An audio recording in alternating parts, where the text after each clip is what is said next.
I'm Nicholas Morton, but you know me as Pingu. I'm a two-time Rainbow Six Siege World Champion and former top Rainbow Six Siege player in Pro League.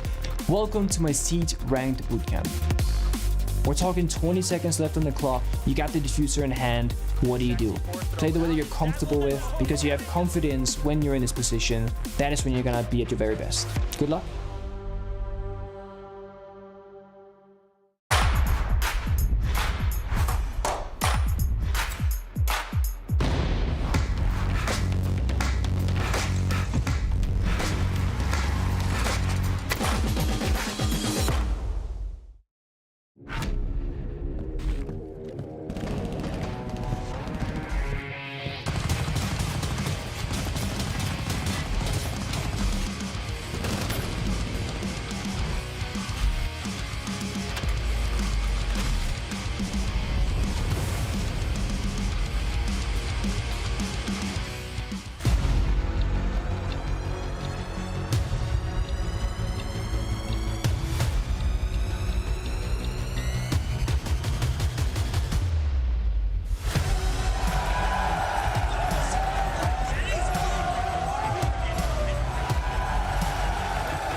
Hello everybody, good morning, good afternoon, and good evening, wherever you may join us from in the world. Our global event, the World Championship, continues here at Six Invitational 2023, and it's our final day of playoffs. Today you'll notice there's only one stream that is live, that is the A stream. So I want to thank all the hardcore homies out there that have been watching the Rainbow Six Bravo stream throughout the past 10 days of competition. Very much appreciate you keeping up with as much Siege as possible. For those joining us for the first time because they saw there's some big names playing now in the playoffs, it's great. We're very happy to see you as part of our family here in Rainbow Six. Hello, I'm Elstevenic, your host. With me on the command center to kick things off for our final day of playoffs, Mandy and Mr. James Dev Marta. Hello friends! Mandy, hello. You look absolutely fluttering today. Oh, thank you so much. I feel amazing. My makeup artist is the real MVP of this tournament. I feel real glittery. And shout out to Lauren. Lauren's the best. I'll make them all jealous. Lauren's great. Yeah, look, I unfortunately didn't get my butterfly approved today. It was stuck on, and then they were like, no, it's not good enough. We have to go straight to the show, so no butterfly for me today. Well, if anything, your heart yesterday was absolutely glad you liked it. So I'm very glad that at least I just had a little, beauty mark, just a little heart on there. And it was cute enough for someone as in my stature, I would say. But for those who missed the action yesterday, we actually have a lot to talk about because there were a lot of games. That was the last day where we had 2 streams on, so we went through a total of 8 matches, best of 3s that were very important to the teams, of course, that made it here today. So how about we kick off with that? Space Station versus Heroic, G2 v FaZe Clan, Astralis v Sonics, and BDS versus Liquid. We'll kick off with, I guess, the first part of them. Mandy, can you help me with our first 4 games, Heroic, SSG, and beyond? Heroic and SSG? Yes. Oh gosh, I think a lot of people were giving quite a lot of criticism to SSG, right? They were one of the slower teams, quote unquote, here.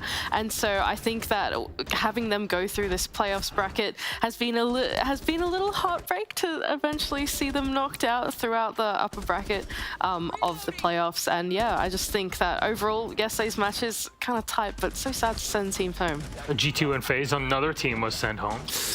Yeah, look, the big game. FaZe did take a map, but unfortunately not able to hack it against G2, which, to be honest, is a bit of a surprise. G2 overall have had a massive uplift during Six Invitational this year. Going into Stage 3, they were looking pretty grim. They came out of Stage 3 looking pretty grim. They got in Benja, and now things are looking great. And Sonics v Astralis, all in a bout, and Sonics eliminated. I just couldn't believe it. I think lots of people were pretty big disbelief over that one. They look so good at this SI. And then to be eliminated by Astralis, not a huge big name that we say going into this playoffs bracket, but look, they showed up yesterday. That was incredible. Yep, and as they say, if G2 made it further than Citizen was the conversation that was going on last night on socials. Understandable, that's the reality of it. Then BDS taking down Liquid, a massive victory for the European region. Yeah, absolutely. Look, BDS overall have just had some banging games, left, right, and center. I'm also thinking about their one against M&M was just unreal. And so I'm so glad to see BDS really firing up. And Liquid, I'm unfortunate for them that they got knocked out. I think a lot of people's hearts go out to Nesk and Palu that their run is at an end, but it had to be someone. And since you mentioned M&M and BDS, of course, in the same breath, it was also a 2-1 victory for BDS. Yeah, Renshiro really was energized in that game. That was the highlight for me, was seeing one of the oldest players at the tournament really fired up. He's usually quite a quiet guy, and BDS have been anything but this tournament. They're looking like one of the best teams, despite having so many tight games and being on the verge of elimination time and time again. Despite playing against M&M, we all thought we're going to go even deeper, but like I said at the end of the group stage, we had the same conversation about Demon Kia in SI 2022, and look at where we got. Now, Lost One and Astralis. Astralis still keeping that momentum forward, eliminating a Brazilian team. Yeah, look, playing double matches in a day is always going to be pretty tough. It's a lot of stamina that you need, and for Astralis, it's really big from them, especially with Lost One. They had the full day beforehand to prepare for that matchup, so for Astralis to play a match, have a couple hours, and then go back into it and collect another win's pretty big from them. They've got some really good stamina in this tournament. Then M80 versus Space Station. Space Station, we had them on the interview. We talked to Lycan. They're trying to get ready and hyped up for their game against M80. It's a team that they know very well, but it was still not enough to push them beyond. Yeah, I will say for SSG, like you were saying, a lot of people saw their groups and thought that they were done for in the playoffs. And with them making it through against Heroic, I think they still have quite a bit to be proud of, even though they eventually did fall to M80, who, by the way, is looking like one of the best teams in the tournament. You know, it was just the day before that M80 took a map away from W7M and almost knocked what many consider the tournament favorites down into that lower bracket. And so M80, still a team not to be underestimated for sure. Well, Dark Zero, the team that knocked down the Sonics from the upper bracket to here, they played G2, and G2 were victorious 2-0.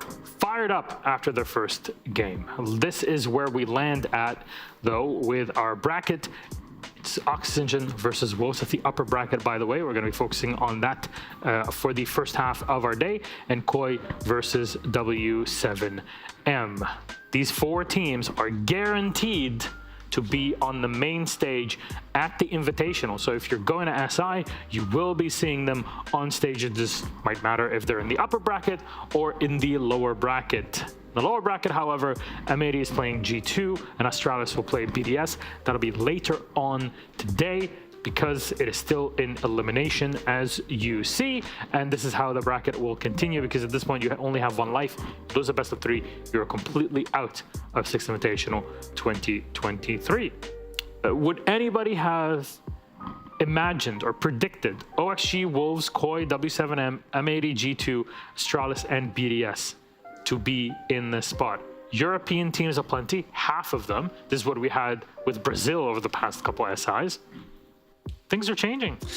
Yeah, a weird flex there from the EU guy on the desk, by the way. What you're talking about flex? What? Look, EU? 4 EU teams, I think it's 3 NA teams, and W7M as the lone Brazilian team, Mandy. Yeah, last hope for LATAM. Let's go W7M. I think, yeah, there's been a lot of tweets going out from yesterday, just about since Lost One has been knocked out, right? A lot of the LATAM fan base are supporting them now. They're backing them and saying, lift that hammer for our region. And it's just, it's such an exciting storyline to follow. You say that, but then M80 always cuts the line. I was going to say, they are towing the line there between Brazilian and North American. I think the Brazilian fans still feel a real affinity with them. And even G2 to some degree. We saw Alamau. He's won a championship for Brazil before, back in Mexico for the major.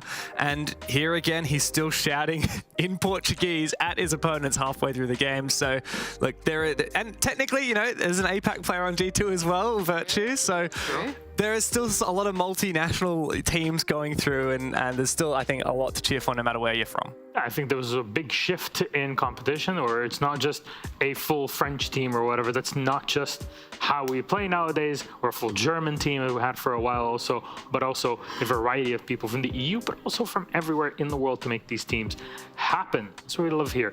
this kind of odd integration that we have in Rainbow Six. Though our schedule for today, what does it look like? It's actually pretty simple because there's only 4 games, best of 3 series. You'll see at the top, OXG play Wolves, Koi play W7M. These will be the first 2 games that we kick off with, but everything today is one game after the next. There are no games that are like I've seen over the past 10 days where 2 games are launched at the same time, because there's no more Stream B. It is only our main stream. Now, M80 G2, Astralis for BDS, they'll be playing later on today, but those are elimination matches. In those games, if you lose a best of 3, you're eliminated from the tournament. If you're at the top right now with OXG Wolves or Koi W7M, then even if you lose, it's okay. You'll be playing in the lower bracket come Invitational on Friday. There it is. I will say, even though those upper bracket games, Oxygen Wolves and Koi W7M, are not for elimination, you know what they are for? What? A spot in the upper bracket final. True. The upper bracket final. 1 match away from our grand final for a chance to play for the $1 million first place prize in this tournament. That is unreal. So we're going to know our 2 upper bracket finalists by the end of the day. How nuts? Well, no, one of them will be moving forward into the grand final. Who do you expect it to be? Who do you think? Who do you think I'm going to say? No, hashtag no bias. Yeah, hashtag no bias, yeah. Both European teams. Thank you very much, Mandy. You're always on point. Look, I love some teams and I love other teams as well, but I'm going to just say I really hope it's an interregional upper bracket final. So I'm sorry, Milosh, but that means unfortunately one of either Wolves or Koi is going to have to lose today. I don't make the rules, thankfully. That would be We're all very a thankful. messed up world if it was the case. But we'll see how it goes. Thank you very much, James and Mandy. That was our pre-show. We're going to take a quick break. When we come back, game number 1, OXG versus Wolves begins.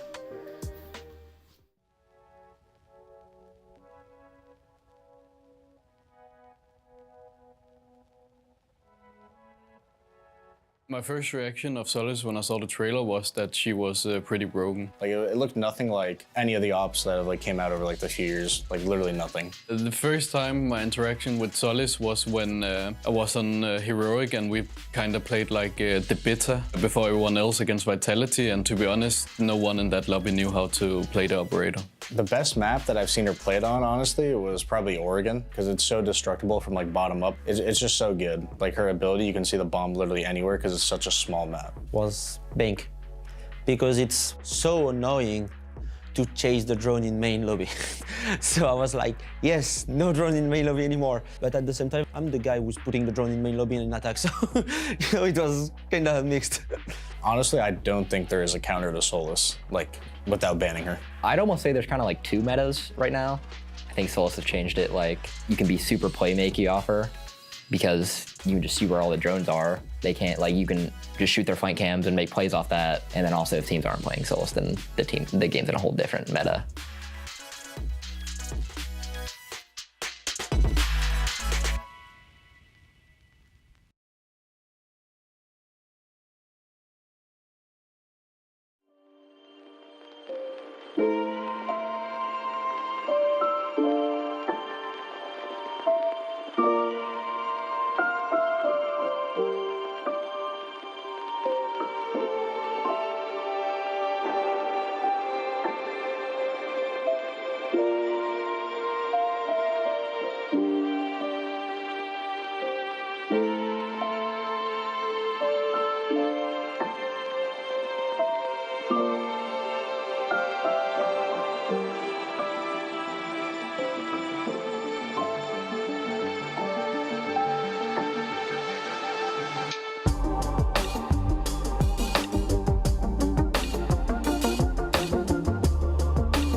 Hello friends and welcome back to Six Invitational 2023. Our final day of playoffs is about to begin and we kick it all off with a classic NAVEU. OXG versus Wolves is where we head to. For our first best of 3 out of the 4 we have in store for you today at playoffs. I'm Analyst Medic, your host. With me on the analyst desk on the command center. Please salute your commanders of Mandy and James.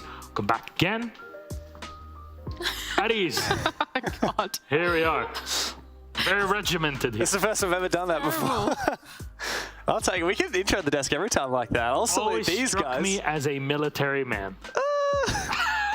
OXG versus Wolves, in the band maybe. OXG versus Wolves is where we turn our attention to. We're going to start with laying things down for this game because, first of all, these two teams made it into the upper bracket where a lot of people would not have expected these two to be in this position. So it's great, right? Breaking expectations.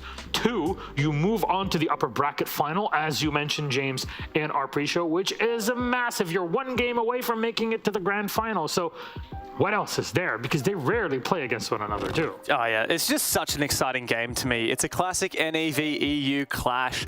Oxygen, I think, have really exceeded expectations this tournament. I know that those guys, especially Foxay, always will hype themselves up and say that they can be tournament favorites going in. But the reality is that Oxygen's had a bit of a downward spiral this year. They made, if I'm not wrong yet, so they made SI and then top 4 in Charlotte, top 12 in Berlin, didn't qualify for Jönköping after the move with Laxing.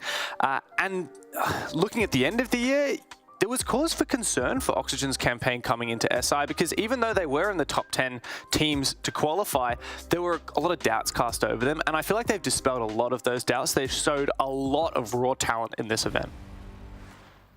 Pretty exciting though, Oxygen. I think that overall, this roster, especially with their current lineup, has a really, really strong front line. And I think as a result, it's really propelled them through the tournament. I think that the structure of this team has a great flow to it, especially against a lot of these other SI teams who have really tried to take their time to figure out the meta. I'm going to jump that when I talk about Wolves a little bit for a moment there. But yeah, I think Oxygen are one of those teams that they figured out their flow pretty quickly. And I think it's made them really work well with the current meta. All right, seems like things have worked out well despite the changes. I mean, losing Laxing on the team is a big deal, man. It's been around forever in competition. So yeah, this sort of just accoladed man. It's a big hit. It's true, but I think for Oxygen, it's a case of they're really looking at young up-and-coming talent and putting them on the forefront. You know, Newers has been on the team for nearly a year now, and he is the top-rated player in the entire of the Six Invitational so far. He has been nuts. He's been always on the forefront of the fragging capability for his team. He actually has the highest kills per round of any player in the tournament, and he's nuts on the openings. Now, Wolves are, of course, their opponents from Europe, and they've had also a tumultuous year, but look at them here. Difficulties in group stage seem to have course corrected once they got into playoffs, and it's working out fine. You wanted to touch more on the squad and what they've done, so Mandy, what do you got to say? Yeah, for sure. I think Wolves, they went through a bit of adversity through the beginning of the group stage. I chatted to Helby, we had some breakfast together at some point, and he was saying that the team just found it a little tricky to adapt to the new meta. I think that was the interview that NJR had a little bit earlier said it. You either have Solus meta or you don't have Solus in the game, and then you have to play with it. To you use Solus to do some playmaking, have informed mid-rounds, that kind of thing. I think that Wolves really struggled to get into that workflow because it's quite different to their previous workflow, and as a result, they've taken a little bit of time to warm up in this SI run. But now there was so many emotions that went into that game where they qualified for the main stage. Rise in particular was really feeling it when he got there. And yeah, it's really exciting to see them run it through the upper bracket. Yeah, for me, my heart really goes out to Wolves. I really resonate with particularly Rise, his position, the oldest player in the tournament, you know, the only guy over 30 actually competing in the server here, which is pretty old for an esports player. And man, he has been just fighting for years, right? I'm pretty sure this is his 4th SI, and every single time he has failed to make it to the main stage event. Now he's finally qualified, but will he stay alive in the tournament long enough to be a serious contender? It remains to be seen. So, squad in total taking time to warm up. We see them now. Bibu's had some pop-off moments. Rise has had those moments, but P4, we've seen him in the last days also just finally get back into it. The young gunners took also a bit of time to warm up into it. Yeah, I think so. I think overall, yeah, like I said, Wolves just took a while to feel their workflow in this tournament. I think now that they've got it and they're feeling good mentally, what is going on? Is Mowgli the only person on the Wolves desk at the moment? Okay, Team Synergy, come on, who is present there? But yeah, I think it took them He's up here grinding. It's 4 in the morning. Okay, there we go. There's the rest of Wolves. Thank you, production.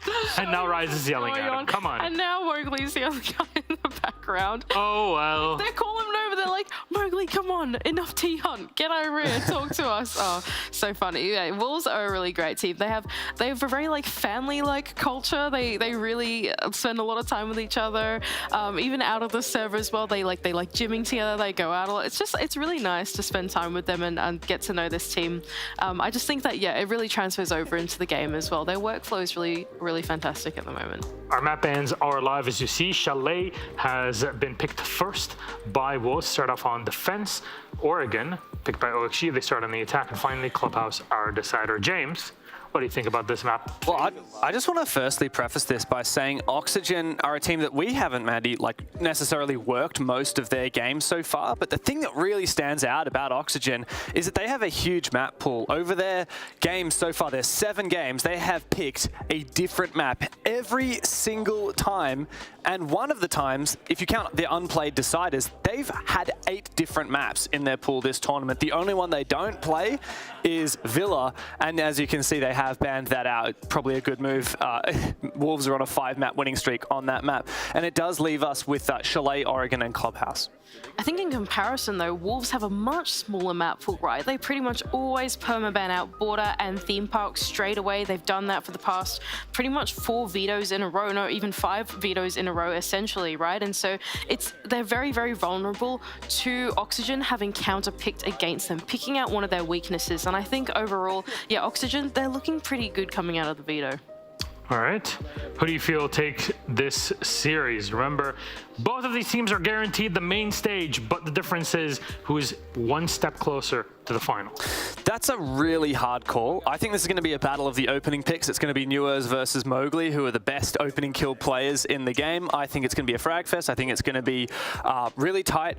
I'm going to go with Wolves. I just really feel like Wolves are finally finding their stride. Oxygen, I don't want to underestimate because they've had some really good games. And they picked Oregon, which they only narrowly beat M&M against, 8-7. And so it's not even like that's a convincing result there. I think Oxygen are looking to perhaps pry on some of the weaknesses of Wolves because Wolves haven't actually won Oregon so far in the tournament. To me, I think this is going to be a tight game. I think it's going to be a very hectic one. But there's just something, I can't really explain it. There's something that makes me think it's going to be Wolves. I'm the other way. I think Oxygen are going to take it for actually pretty much the opposite reason. I think if you're going into a BO3 and you're comfortable with picking an opponent's weakness, even though it might not be your strength, you're comfortable with being adaptable, you're comfortable with doing things that you wouldn't normally do. In my opinion, that's a sign of strength and maturity. And I think as a result, Oxygen, in my opinion, have the right philosophy going into the BO3. It really depends how quickly both of these teams warm up from what we've seen so far in the groups and the playoffs. Thank you very much, James and Mandy, for the pre-show and for our pre-game. Our casters are ready. Blue and Stokes, take it away, gents.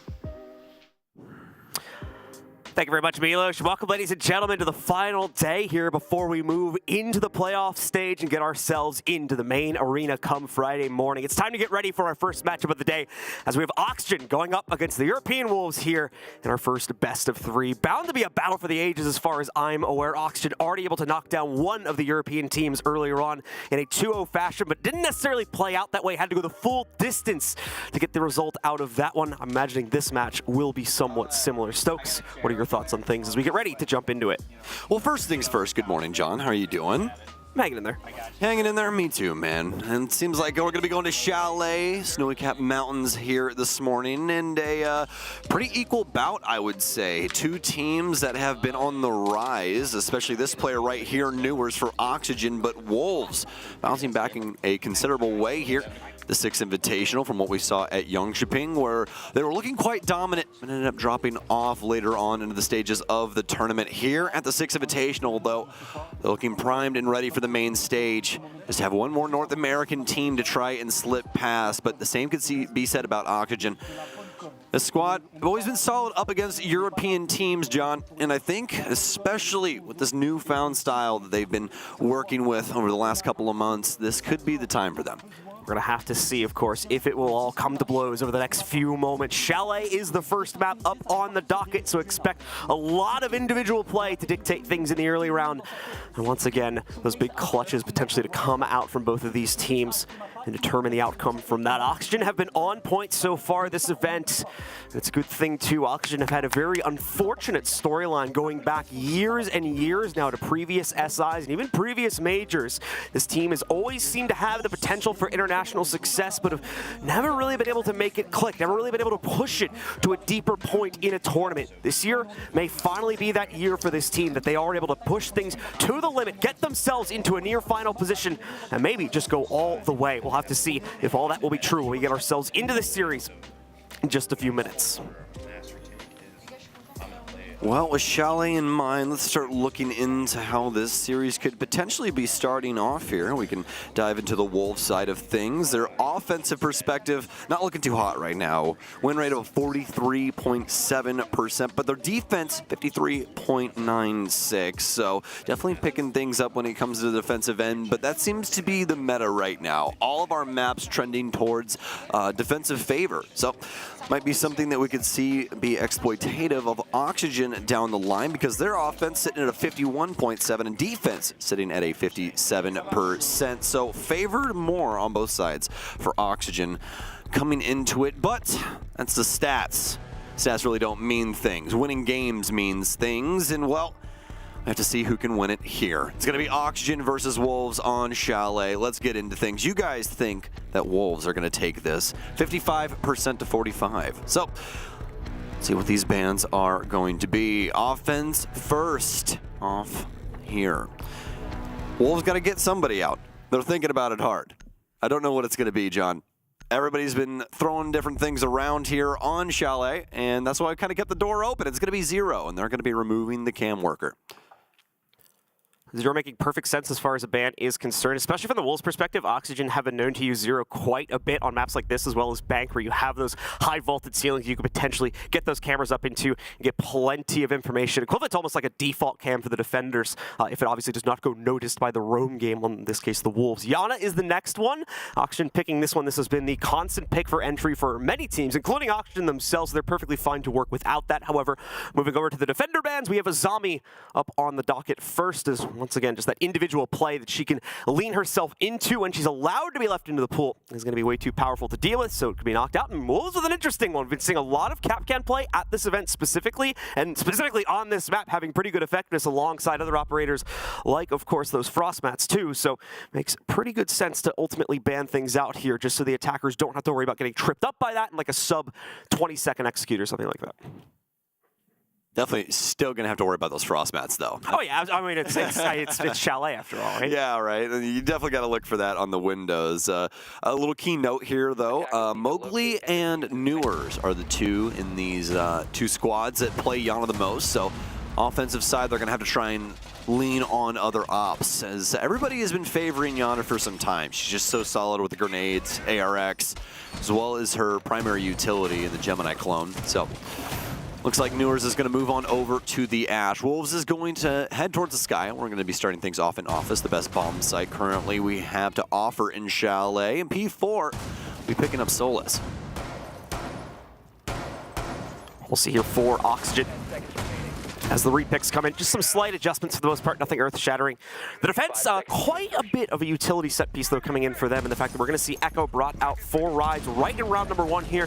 A lot of Echo coming back into this event. The last one as well, back over in Jönköping, is where we really started to see him start to skyrocket his way back into the meta, despite the nerfs that had been placed onto him almost like a year or two ago at this point here that kind of bumped him out of the meta. Teams are starting to find much more usefulness for him overall throughout 2022, and it's all come to bear here now.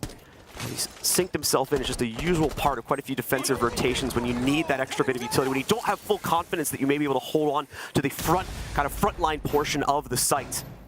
And as a result, that was Echo drones that are being very useful utility, of course, for the late round clutch potential, but also as for some teams at least, just using them as little defensive drones to roam around the map with. They end up being pretty nice for that too.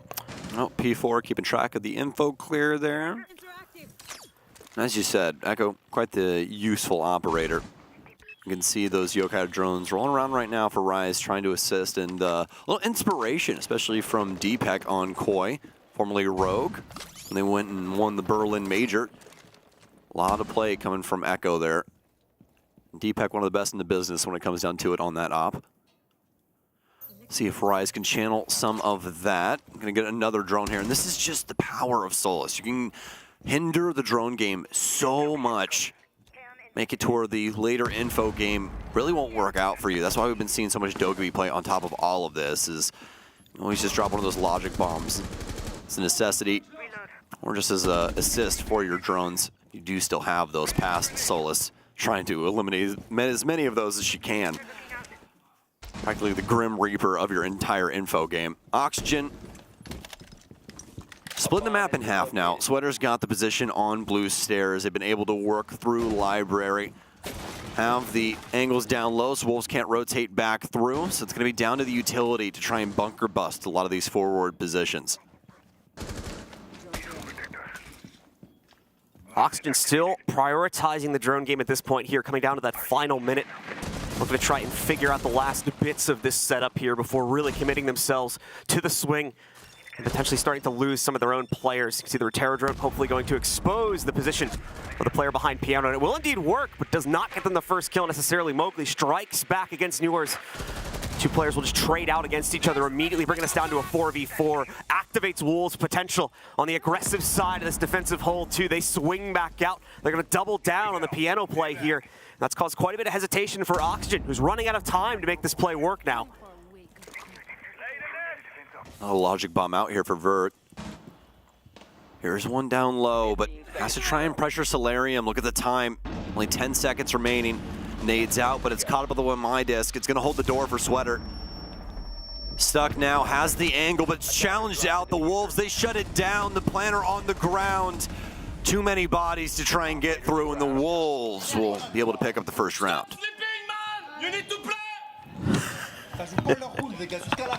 The talk begins here. Bright and early in the morning, as far as we're concerned anyway. 10 a.m. is pretty early. So we'll get gamer time. Yeah, it's gamer early. So we'll get ourselves into round two here. As the Wolves immediately heat things up by closing down on round one. Oxygen, unfortunately, just not enough control leading into the end of it. You can see Vert trying to make that last second play. If we'd seen that expose itself about 10 to 15 seconds to it, might have been able to work something, but unfortunately, Oxygen kind of just grasping at straws there to make their execute work, so is not able to make their way in ultimately, and Wolves don't have much of an issue locking things down for round number one. Moving into the second one, we'll just head directly below where they just defended over into the kitchen and dining room. Almost comical that Newers and Mowgli traded outright. First interaction between people for a gunfight, and they instantaneously trade. Both teams kind of slow down past that, kind of shuck and jive for positioning. Oxygen finally able to try and find some place to put a plant down, but the Wolves have way too many crosses and too much utility played in from Master. Oxygen, no real way to try and deal with that. No real teeth to the push into Piano. That was a real big issue. Can't get the like forceful picks to push the Wolves back. So we'll see if they can potentially work that in now, especially with the Wolves having some players up towards Master. Potential here for the roam clear to get some big kills, especially if they can potentially get like a cutoff on the trophy side. Try and make it where the hops down through Solarium aren't nearly as safe. Oxygen just to slowly open up map control again for themselves in the beginning of the round. Should be able to get the clearance. Obviously, it's not going to be the direct sight. Over towards Office a bit more easily this time, but that doesn't mean the Wolves are going to give it over for free. They still have at least a little bit of counter presence established.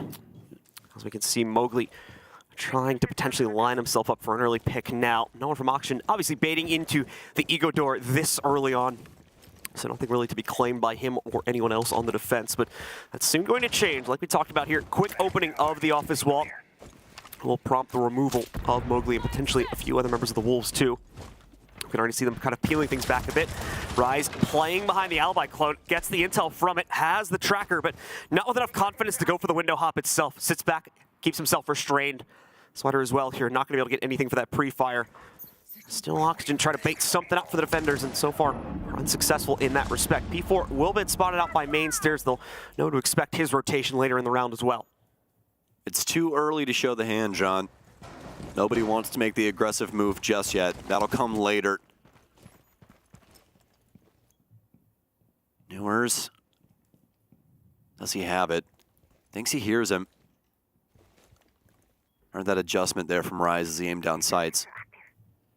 Held up in the laundry hallway down here, right outside a big garage. Newers has the cutoff from Wine. A frag grenade, it was. Fantastic spatial awareness there from Newers.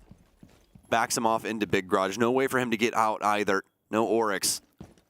Newers is gonna fully rotate out. It's all due to the time. They have to get this top clear going. They need Newers here. Best player in the tournament by far right now. Way less maps being played as of right now too. So, see if he can try and build on top of these blocks. Sweater will get taken down though. 30 seconds remaining. Had that logic bomb going out. They really need some picks. Wolves with the hop up, and 2 kills will immediately be claimed from that position. Bibu will be unable to escape his bedroom spot, though, as he goes down immediately with the trade coming in from Oxygen. However, Wolves still end up on top of the pile due to their trades. Newers left alone, and man, goes flying at the end of the round here as well. Solid defenses so far from the Wolves. Oxygen 0-2 here, as they failed to even come close to a successful side entry so far. Wolves keeping every portion of their building alive there. Even the basement's still active with that nitro cell waiting the solarium stairwell. So very well done. Oxygen relying a lot on Newers' presence right now. That top push just really not coming to bear. You saw him get things set up around the wall, get the thermite dealt with, but having Newers rotate all the way out of the basement as the Nook. They did have that cutoff down there for the Wolves, so would have been more or less a coin flip if he did take that. So understandable from him to try and rotate and assist with the team push, but just nothing really going well for Oxygen on their other entries. You saw Newers try and get some space, but Sweater losing a big fight. Same for Foxay. Same for Vert. Just very quick interactions and no real way for anybody to try and recalibrate, try and recenter themselves and get a push going for Oxygen. Repicks are in for the most part, just adding in the Ying and swapping over our entry player as well. They did remove a Lion, not getting as much use potentially out of that as they would potentially like to. So we'll see how that is going to line up, as we do still have quite a free-flowing setup for the Wolves. Lots of movement going to be involved in their play here because they extend themselves out from the basement. You can see it, no one's actually in the site right now. Just a player a little bit deeper back in blue. Oxygen gonna pop open Snowmobile, but obviously with the top-down pressure, will not be able to directly go for the close out themselves this early on, although we do have a smoke in position, so we'll see if I'm wrong about that one. A second smoke as well. Where's the follow-through, though, is the big question here. Yeah, I think it's kind of a fake out here. Foxay, how many Candelas did he dump? He dumped 2 of them. 2. Okay. Yeah. So all of his smokes, both of his Candelas. I mean, he also tested to see if there was anything there holding back. I mean, stuff from later on. It's more just kind of wondering, like, I agree with you, it's a bit of a bait play there, a distraction play, but, like, where's the follow-up even elsewhere on the map is my only other question here. It seems like they just used the utility and really got nothing for it. Hey, you're going to have to take that up with Davide Bucci, all right? So, Oxygen, at least considering trying to make an early play there, it seems, but just not able to justify it. I guess I'm going to dump half my utility in the site. Watch this. They hold themselves back. Now, we've got Sweater. There it is. Big swing here from Mowgli. Oxygen trying to work this portion of the building, but again, where's the follow-up? Everybody kind of off on their own thing right now. Newers kind of messing around with sight. We have Sweater outside, Foxay in another angle here. Are they ever going to go back to garage? I'm still just trying to see how this works in. I'm actually very, very curious. Gonna have the Selmas going down. The Mute Jammer really can't deal with that anymore. It's been EMP'd and it'll be broken up with the Selma. Newers gonna be able to take the fights now. Rise might be stuck between a rock and a hard place with this West main player. Has the wrap coming from Dream as well over on the trophy side, but wasting quite a bit of time. Just gonna stand on this. Newers with a nice kill on to Bibu, and this might be what opens things up finally for OXG. Rise with a lot of damage dealt to him, taking the fights back and forth. Now Oxygen, they've got the pressure. The P4's got the wrap. They must have him on drone. Stuns out, taking quite a bit of damage. Putting on the rotation. They'll get cams very quickly. It's up to Shinka. Where's Mowgli? Is he on site? He is indeed. He's got the backside, actually. What a fantastic position over on the garage side. Gets it down into the 3 versus 3. Wolves keeping it messy. Oxygen constantly forced to try and figure out these algorithms as a team. Candela's here. Foxy shut down. Mowgli, too strong. Infinity Stone for Wolves. Nitro Cell out vertical. He's got to get something going here.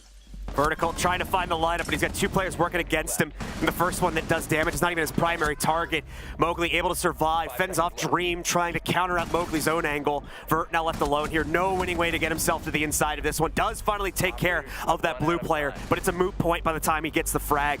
Wolves continue to hold on. A 3-0 lead for them as they've a flawless rotation around the map, can return to their initial site as of this 4th round here. We'll see if Oxygen are going to try to call for a pause, but so far, nothing being brought in. There we go. Now the Oxygen timeout is going to come to bear. So let's take a listen and see what's going wrong. It just comes down to making sure we have enough utility to open the wall and to be able to execute. Like, I think there's so much going on in terms of like everything else trying to clear that we just don't have enough time to actually execute. Like, for example, Mitch knew that they were impacting, but he did it anyway, and then we didn't have any thermites left, right? So we should be just bringing enough utility just to be able to do the defaults at this point, because there's so much chaos and there's not enough cams to watch flanks. So the second is we're using all of our drones to clear, and then we don't have enough time to like watch the flanks and execute. So we got to do one or the other. We can't do both. Okay? And our drone economy is pretty ass. So we need to make sure we're having, let's get this shit. We got it. In my opinion, I don't want New and Sweater droning for like the rest. Like, set up your guys' drones for flank cams. Like, we just need to be getting in the map, and just once we're in the map, we're able to just trade off of each other. Yep. They probably go back to office here. I think we just do a library clear. Like, we know exactly what we need to do for this. So. Yeah. All right, back into the round we will go. On the side. Fox has got the right read. Indeed, we are going back to office for this round here, because Wolves will load themselves into it, like we said, rounding back over to their initial site choice now. So now it's about, as Foxy said, making those adjustments and trying to come out on top this time and try and equalize it at a 3-3 score. I especially love what he said about the trades. Really seems like that's the best avenue for Oxygen trying to move forward with this, because the Wolves, like we were talking about in that last round, they're keeping things messy. They're making it to where Oxygen has so much to try and process and deal with that it'll make your head spin. And everybody trying to deal with their own little problem at once, right? And when you're in your own little, vacuum, it feels like it's the most important thing in the world, but there's also 4 other people having to deal with a situation quite similar to that. So everybody trying to get things figured out right now. And Oxygen just needing to be a little bit more tight-knit, need to be a little bit more active on the map. We'll see if that changes up with this play from Newers and Sweater. Oxygen out. We're going to see them try to take some initial map control away here, as they'll start things out in the basement once again just by opening up towards Snowmobile. Newers at the lean in as well, but there's not going to be any challenge from the Wolves side of things. P4 has positioned himself nearby. He's not going to be stupid with his aggression here. Wolves have been very restrained for the most part, but P4, I think, just messing up the angles a little bit there, not realizing that Newers would have actually had a winning shot against him. Newers takes the challenge deeper into blue, despite knowing that P4 had the cross against him. He shuts him out. Pingu finds a second kill. P4 has been dropped, but pretty sure he's going to be recovered in a second here. Sweater's aware of the fact that they're going to want to try and go for him, so attempts to move forward to get at minimum the confirmation, but now he's going to have to look for that second kill as well. If they get it, everything should be fine here. Sweater even finding P4 now. Still leaves that one member of Wolves off on an island on their own. The Echo drone moving through here as well. Potentially trying to prompt Shinka for a peek so he can come in and help his teammate. But Mowgli now backing up, trying to get out of this situation. The Deagle in play here, by the way, as he finally puts down Sweater and brings Oxygen's roster down to only 2. Oxygen cannot buy a pick here. P4, but mostly Mowgli in the basement, getting away with so much and out scot-free practically. I mean, they give P4 over, but what's that really mean to Wolves when they've got 3 bodies on the ground from Oxygen?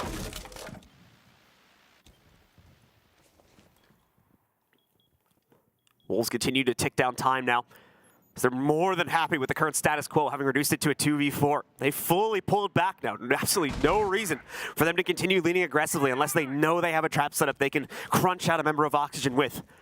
Which is exactly what they deployed towards at the beginning of this round here. Dream with the immediate spot of the Echo drone up on top of the ceiling there. Pops that right out of play, and the default along with it.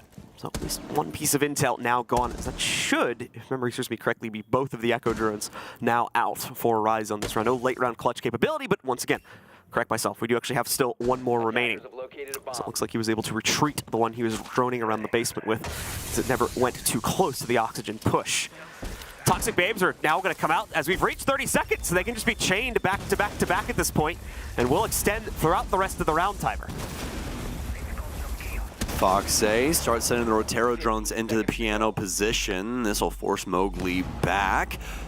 Damage onto Dream, but he's found a nice little safe space to try and get this down. The Yokai can't get to the ceiling. He can't see. Oh no! He can't stop him. Dream has a chance here. It's going to be a lot heavy lifting, but oh, it's a triple kill here for Mowgli and the Wolves. 4 perfect rounds on the defense. Oxygen really struggling to get things started yet again at the beginning of the round. The hard commitment in through Snowmobile, baited into the 2v1 to start things out. Well, yes, somewhat they're able to trade it back by the time everyone's escaped. They've still been on the losing end of 2 different battles and have put themselves down by 2 additional players there, just making it nigh impossible from the get-go to recover that and make an execute happen all the way upstairs as well. Yeah, that plant situation would be perfect for Oxygen if they had any man advantage or an equal man count to try and deal with a situation like that, but you know, you're asking for a lot, even with, you know, Foxay still alive potentially there.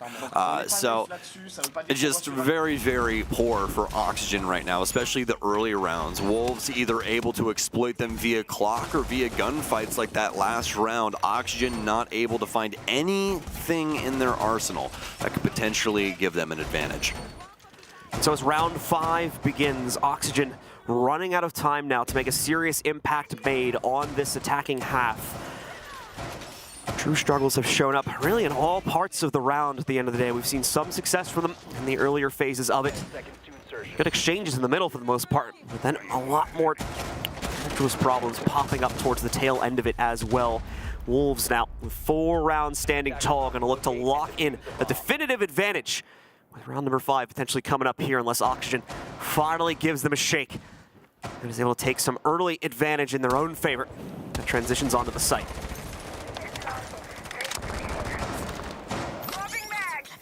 Well, it's been rough here for Oxygen so far, obviously, but has been a couple of positives. I've been able to at least get some info game on the Wolves and get some big kills going here. Just need to try and get that glue.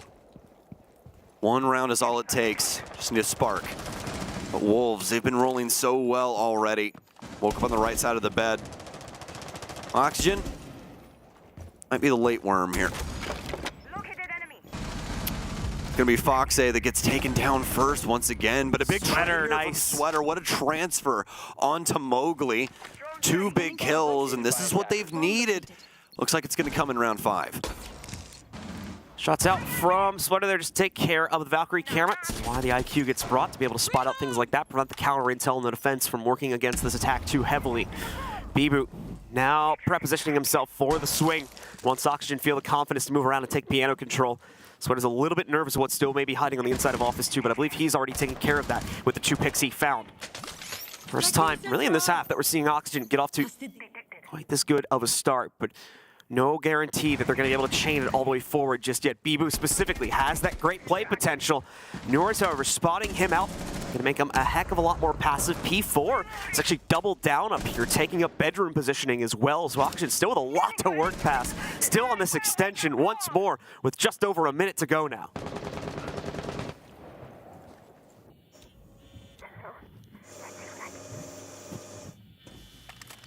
Plenty of info games still available to both teams here. As you see, Vertical in full use of the Evil Eye on site. P4 still rotating through the basement on this roam game.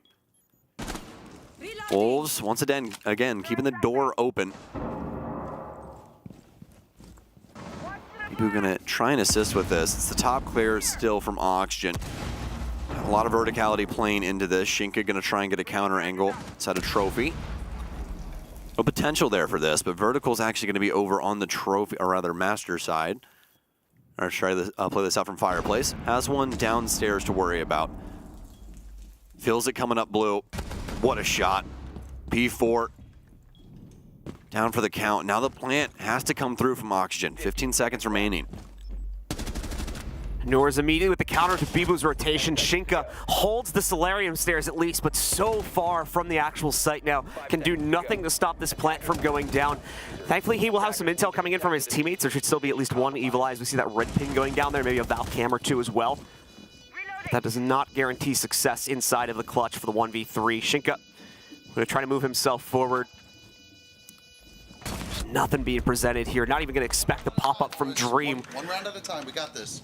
Heard it there at the end of it from the coach on Oxygen's side, though. One round at a time. That's how they got to work this back. And with a convincing one like that, they certainly are on the road to recovery, but it's a bit of a lengthy path at this point that they'll have to try and work their way down. Best case scenario is still 2 forward halftime. Oxygen finally able to get some big pickups early and using the Wolves play style against them. Constantly trying to get in behind Oxygen, but that's worked well when they've had the man advantage. This time around, the shoe's on the other foot. Oxygen able to hold back the rotations on these stairwells. Just wait out Wolves. Wolves constantly thinking, okay, they have to go for a plant, right? I mean, it's 20 seconds. If I'm going to set up for this flank, then I eventually have to do it. Well, Oxygen willing to wait that out. All the way down to practically null timer, but with a fantastic man advantage. And that's the perks of Rainbow Six Siege, baby. You can plan at 0-0 timer. Indeed it is. Repicks coming in now from Oxygen as well. The Nomad has been swapped in for Dream. Sweater as well will bring over the Flores. Makes sense when you consider the site that we are going to. Flores is going to be incredibly useful here to burn out, especially the position inside of the connector and a few of the other hard points, such as deeper into the library here to just burn out that utility without having to risk a player by directly leading into those angles, prepping a nade or lifeline or something along those lines. Those Terra drones can take care of it without taking that risk, and as such is oftentimes the key piece of utility for these rounds. This one's going to be no different, with Sweater bringing it to bear. Wolves with an interesting wrinkle here, one we haven't seen too much this tournament. We're going to have the Thorn coming in to see how these Razor Blooms work out. Time for a wake. Definitely be the play up against some of the more aggressive plays that we've seen from Oxygen, specifically for a player like Newers, but that's not really going to help with the position he's at. This is one that's going to shoot right over the top of the library, bookshelf in there, hold the rotation. What a nice little find there from OXG. What? Oh my goodness, you can see Wolves aren't used to dealing with this spot. Newer is so creative with what he's found here. Nicely found by Newers. Rise as well, slowly getting bullied out from the back library spot here. Nade goes in, actually manages to impact against Rise pretty nicely, but not going to get the full kill just yet. The pinch is strong enough, though. Forces him out from the safe spot with the second nade being cooked there. That will take him down. Much stronger showing against this bar take or bar hold from Oxygen. This is down to a 5v2. Oh, the Nitro just barely sneaking off. Unfortunately, not in the right spot. There's a no damage claim. This little fadeaway that comes in. Mowgli actually going to take down Dream, believe it or not, with the Razor Bloom. That's one of the first times I've seen that actually get a full-on kill in pro play. Works out there, but Foxy still quickly cleans up the round after that one as they take command of a second here to slowly bring things back to a much more palatable scoreline at halftime. I said I got one, trust. Focus up on defense. We got this shit. Let's go. Well, Newers definitely had one because there was no reaction. P4 didn't even expect it to happen. Oh my goodness. Yeah, that's one of those angles where you die to it, you watch the kill cam, and you're like, yeah, I'm going to use that. I'm going to use that. Write that down, write that down. Exactly, exactly. So, Oxygen now shifting gears over to the defensive side, and they're immediately going to toss us into Kitchen. So Kitchen will start things out for this roster. Very similar showing from Oxygen in terms of their operator picks for the round 2. Maestro out from Dream. Decent amount of utility mitigation. Of course, the Frost, because as we talked about earlier, it's Chalet, so it just kind of goes with the territory here. Matches the climate, if you will. Wolves, in the meanwhile, going to give us the expected lineup. They are not going to be using the Flores here, so will not be bringing that extra capability to knock out Insight utility that we were talking about at the beginning of the last round. Instead, they'll go for the Nomad, mainly just for flank watch on her utility. IQ as well to spot out some of this defender-sided play. We do have the Valkyrie cams in for Sweater, so mainly going to be used to try and find those out.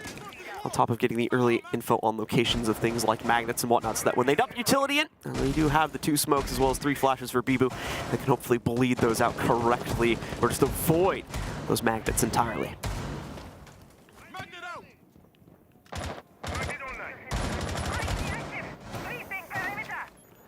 Well, Wolves going to try and pressure the basement here, and he's from the snowmobile side. P4 finding out a lot of the setup here on the farther side of the map, though, via the IQ scanner. Knows the Valkyries in play, especially.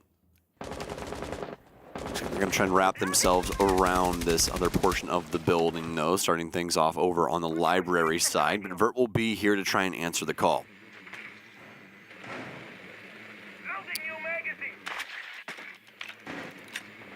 P4 continues to get free drone intel, giving him all the information in terms of what the setup looks like, but he's missed a critical piece, not actually droning out vertical as far as I'm aware.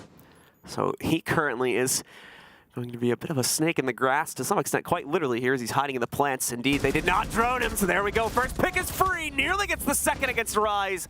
Thankfully, he's given enough time to react and find the trade out. So it's not the end of the world here for Wolves at the beginning of the round, but certainly not the way they would have liked to start things out either. Well, it's a 4 versus 4. Rise quite low on HP, but Zofia being a 3 armor now, definitely helping him out a bit with those body shots. Well, keep a little bit more HP there for himself. Oxygen have slowed things down. Very little time remains for the Wolves here. Need to start trying to get this pressure upstairs, get this wall open, find a home for this case. 1 nitro cell resides for Sweater. No smokes in play, but they have the evil eyes and a heck of a lot of impacts. Could see a Pokeball kill here, or some Poke denies. Just see. Shinka's gonna put it down. Concussion's out. First one won't land, second won't either. That's gonna break it up. Got more, we do indeed have more, but Foxe also still has 1. Is it gonna land? Line us up, Foxe. And he's got it. Oh, he doesn't have the kill though. P4 pressures immediately after, but I still think that this may shut down the push. It's certainly going to limit the confidence from the rest of Wolves as they get ready to move in, but they've also been able to retake the player advantage here with the pick they just found. So, lineup is established for Dream. Panicking a little bit as he backs up. Shinka lines a position. That should prompt the rest of the push to come through here. Noors ready to hold it back, however. Shuts down the first attempt. Nitro goes up from the defense. That stops the plant. Beautifully held here by Auction. A little bit close, but they are still ultimately able to keep their composure and, more importantly, get the important kills needed to shut things down and send us to a 0 timer. Look at that, bro. I told you stay alive. We go. Well, Wolves were definitely early to the show, but Oxygen finally check in 3 rounds in a row. Looking solid, looking spry. Have that coffee in them now. We'll see if they can continue on this reign. We might have a tag timeout coming in here from Wolves. Nope. I have been baited. I've been bamboozled. So we'll go into round 8 instead. Wolves still with the lead, but Oxygen right on their tail now as they rotate upstairs into a 2nd floor hold. A few change-ups to necessitate this, but for the most part, the lineup is going to remain very similar. Mainly just Noors going over towards the Warden to keep himself in the fight once Wolves dump their utility. And so we'll be able to spot through smokes and flashes, of course, with those smart glasses. The rest of the lineup going to remain very identical. We'll just have a little bit of a different setup this time, obviously, as it'll be mainly horizontally focused, trying to defend the extent of this 2nd floor here. 5 seconds to insertion. Huge line shift from the Wolves. Attackers are moving to defuse a bomb. Single hard breach, don't really need too much when it comes to the top floor, just something to try and get a breach in for the office side. Seldom a team goes Solarium anymore. We saw that initially when Chalet got put into play, but everyone was like, nobody wants to play these Solarium windows. Having to deal with the positions over there, just kind of hard. Have so many options when it comes to attacking things from the south to north avenue. Oh, that might have been it there for Sweater. Sweater's going to go for it, but he's back inside. That's going to mark him, though. discovered. He's gonna get away, John. He's not dead yet. Sweater really skirting the edge of death there for a few seconds. He's like, oh, he just walked past me, and am I gonna hop out? Oh, and I missed him again. Like it's just just that little hesitation, just that tiny bit, grimacing the whole time he does it, like oh, just like that. I'm feeling him. I'm grimacing here right now for vertical. Oh, once again. Vert, we clinch. He hears the noise. There it is. He's got the magnets, though. The insurance policy is in place upstairs. That's probably why he didn't panic too much. That one, though, oh, he's actually lucky he didn't get killed by that one. Is there 4 over here? Okay, no, it's just P4s too. Yep. Okay. Oh, I got a little scary there for a second. They were pouring in so quick. So many claymores, though. 4 claymores, and they're all down. So I think that First, I'm moving an inch right now, man. Yeah. He's like, if I do anything, I'm getting shot. So I'm just going to chill right here where I know it's safe. Everybody better chill, because if they go for something like Sweater's play again, too, somebody's getting blown up. Well, in the meanwhile, Wolves have been positioning themselves to start the rest of this push. They're just trying to bully out the Solarium stairs in just a few moments. EE1D is in also to try and lock down those positions for a few seconds. Not a huge amount of corresponding movement to come out from the attackers. Foxe gonna impact that Claymore there. Prevent any run out, or I should say enable any run out action for himself and the rest of his team, although bit of a moot point this late into the round. That will have any action by the front door. Sweater has struck first, but immediately B-boot is able to get some revenge there against Foxe. Sweater also to get traded afterwards, giving Wolves back the advantage. Vertical still in this fight, but they're very aware of his position as well. Rushing up, the repel. Rise is able to trace through it, taking him down also. Only 2 players remaining for the defense now. Plenty of times for Wolves to work this. Dream and Newers to try and slow it down, though. Newers has been fantastic this whole tournament. Looking to try and tie things up against Wolves. In the clutch, Dream, no smokes, just a good gun. And Newers by his side, they'll get the first pick. P4 rotates in. He's got the wrap on him, a big kill onto Dream and the potential to plant. As the window position, Newers, fantastic when it comes to these peaks. Move across, shifts, has the close angle, but oh, I thought he saw the barrel. P4 able to slip through the cracks, and Wolves take down Oxygen, finally getting their footing again. So with Oxygen, he got so lucky on that. Like I said, that second nade, in my opinion, that's a kill right there. You're absolutely right, 100%. I have never, Vert better count as lucky stars. It's like the fragmentation literally just like, boop. Like a stare ate up like 80% of the damage to that or something like that. So yeah. By the way, we do have a Wolves timeout. We're gonna take a listen in. Probably gonna listen in with Oxygen though. So let's take a listen. If we're gonna be down below, the utility needs to be spread out down below and covering the people that are roaming below. Right? Other than that, we stay alive, we win. Okay? So just make sure we're not overthinking it, nothing extra. We just need to make sure we have the numbers when they go to execute. Because notice how they're not really giving us picks. They're kind of setting up, they're droning out, waiting to execute. So we got this, guys. Focus up. You've been down from way worse. 2 more rounds. Let's go to the basement. I think a Legion would be like really good for the basement. Next time we go, Should I go to the Warden? All right, well here we go into it. This attack break is now closed out. Wolves discussing what they needed to discuss after a close victory there. Has resealed their lead back up to a 3-5 advantage. 2 rounds to go for them, but at the same 2 to tie it for Oxygen. You heard Foxe talking about it there. We're heading into the basement for round number 9 to see if they can find defensive results here. The Cade has been brought to reinforce the hatchwork up on top, in addition to potentially one of the walls also. Going over, of course, out towards Snowmobile probably is where we're going to see that position towards. Away from that, though, usual assortment of a defensive lineup here. Norris is still keeping the ward in play for the site fight. The Legion, as Foxe was discussing, has now been swapped in. And aside from that, everything stays the same. And I'm loving how the Oxygen lineup is kind of plugging in with the Wolves here, right? We got a lot of utility across the board, and the interactions are going to be quite fun, especially because we have that Kaid in play. The Thatcher's here to counter that out. Like the Flores pick, we're going to move on over to the IQ. This could help with some certain things, especially the Legion mines, but it's not going to be as useful as it once was, as there's no Valkyrie or Echo in play. But past that, though, Wolves guaranteeing that a lot of the utility on site will be destroyed. So the breaching rounds there for Mowgli and the stuns in for P4 to try and free up any of those Wamai discs. Quick pop going to happen over here at the snowmobile garage. Not really anything the Cade can do to prevent it with the Thatcher in play. So there we go. Quick boom at only 30 seconds into the round here, as Wolves have already opened up an execute option for themselves. Do need to clear out, of course, the rest of the extension and potentially make sure that the options are still in play for the rest of Oxygen to continue holding things out here. It's actually pretty light in terms of the extension that we have from Oxygen across the map. They do not seem to have a heck of a lot of presence outside of the basement right now, so it's just a matter of Rise figuring that out. Vertical is the main, and I believe really only target in that area that needs to be hunted down here, so he's looking to cause some problems roaming about on the Legion. Nors as well, though, now going to ascend the staircase and potentially try to help out a little bit with Vertical's position. You can hear the drones rolling around Vertical's feet. Be able to collect the one, but obviously the Nori is now very lucky. There's a concrete wall between those two, isn't he? Not able to make the connections. You can see Newers trying to spam the default angles downstairs. This is a sign of a long-time Siege player. Always just got to try those defaults, John. You never know when you're just going to smack somebody in the head. We saw that with Alamau yesterday on G2 on Bank. Quickly deciding Dark Zero's fate in one foul swoop.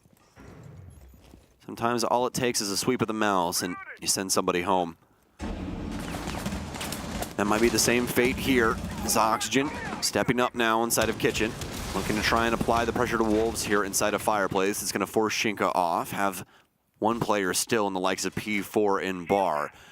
Kind of solid positioning wrapped around the garage area. A lot of Oxygen defaulting out, trying to play back into the setup on the wine side. Two stacked inside of blue. They have that pressure there from Mowgli as well. He's going to await the swing and try and pressure things out, try and prevent them from getting utility down onto the position like the trash can, if that's what they so choose to go for a plant. But they do have smokes on Shinka, so could potentially be that angle as well. Shinka going for the plant. Newers as well to respond, however, inside of this plant attempt. Another one picked up quickly here by Oxygen as they are more than ready for the challenge this time. Mowgli trying to make up the difference here with the blue wrap, but it's just not finding the effective hold at all. A flawless pickup from Oxygen as they refuse to give up. Continue the fight now. It's round number 4 picked up by them. One more, and we're at a tie game. The case open and the beep. Oh, maybe he tried to plant in your smoke box. Maybe. And then he ran up. I think we go kitchen here. I agree with the kitchen. They know you're probably gonna try and play below sweater, so. Yo, Nuke, can you put a frost on mud? The mud jump in? All the way over there. I might. If you really want me to, I can. I might. I mean, at least he's being honest. He's like, I don't know, it's a good idea. Like, it's basically what he just said, right? Don't make promises you can't keep, John, right? Newers is like, I think Newers' first idea was like, well, how the hell am I gonna kill him if he hops in me? Yeah.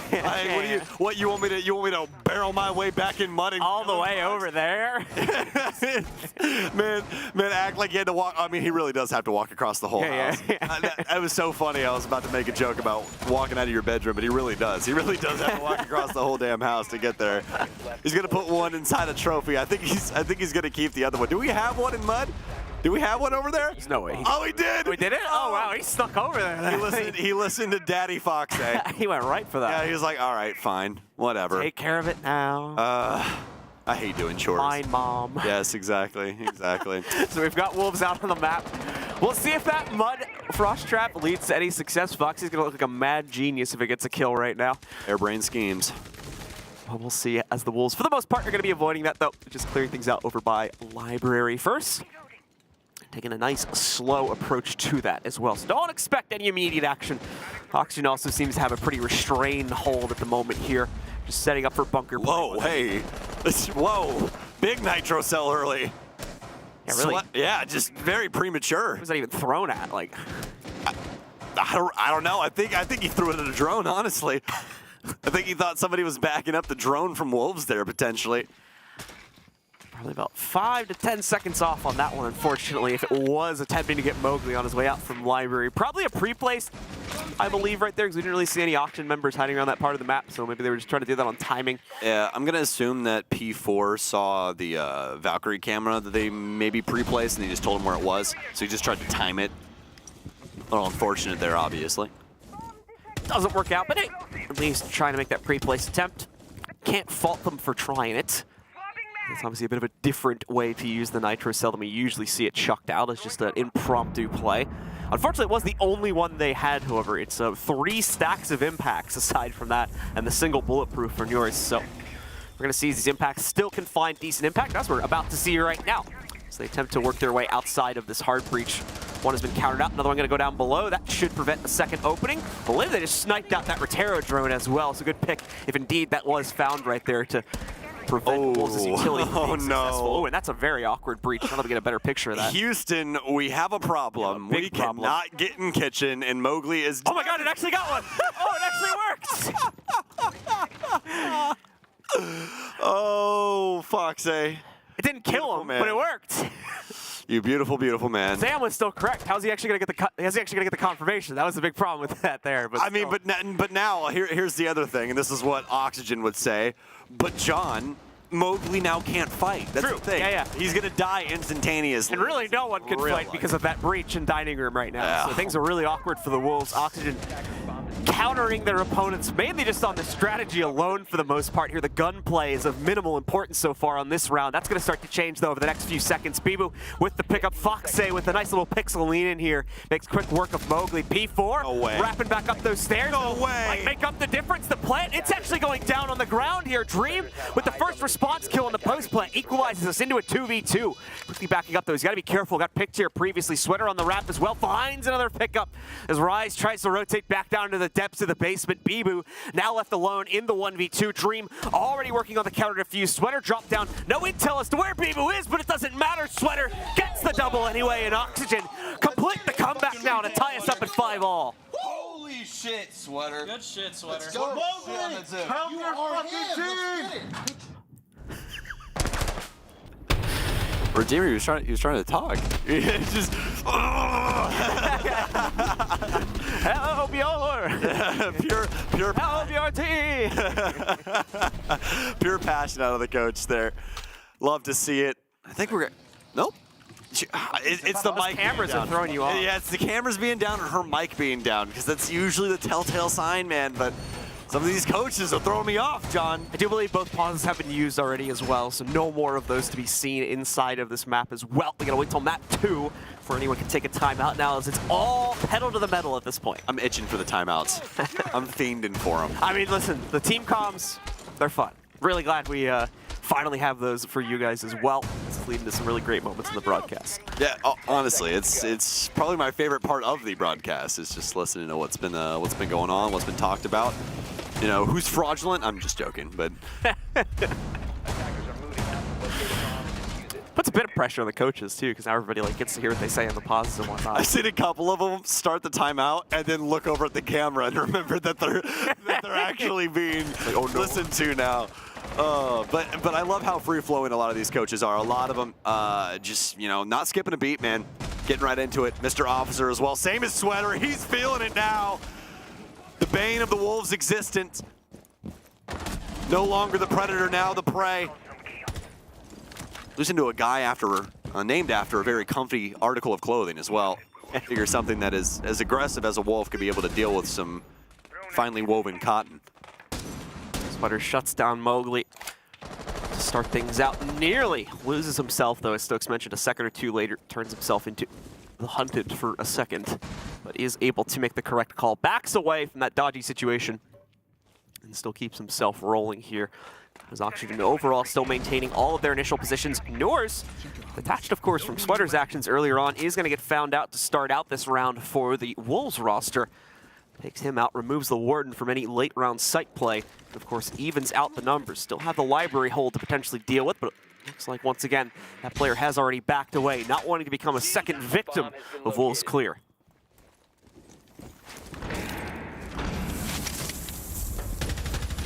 It's almost down. Office pressure here from the Wolves. Oxygen do still have quite a few smokes at their disposal to try and hold this back. Nitro Cells still for Sweater as well. Newers with that earlier engagement. I'll go down, same for Mowgli. These two players haven't been too much the same so far, but both off the board now. Both of these teams forced to try and figure it out without them. Bibu, he might have the chance here, an opportunity to take down Dream. Be a huge boon for them. There's still one smoke holding them back from trying to plant here. One down, one to go. No real motion here from the Wolves. They're trying to wait out this utility game.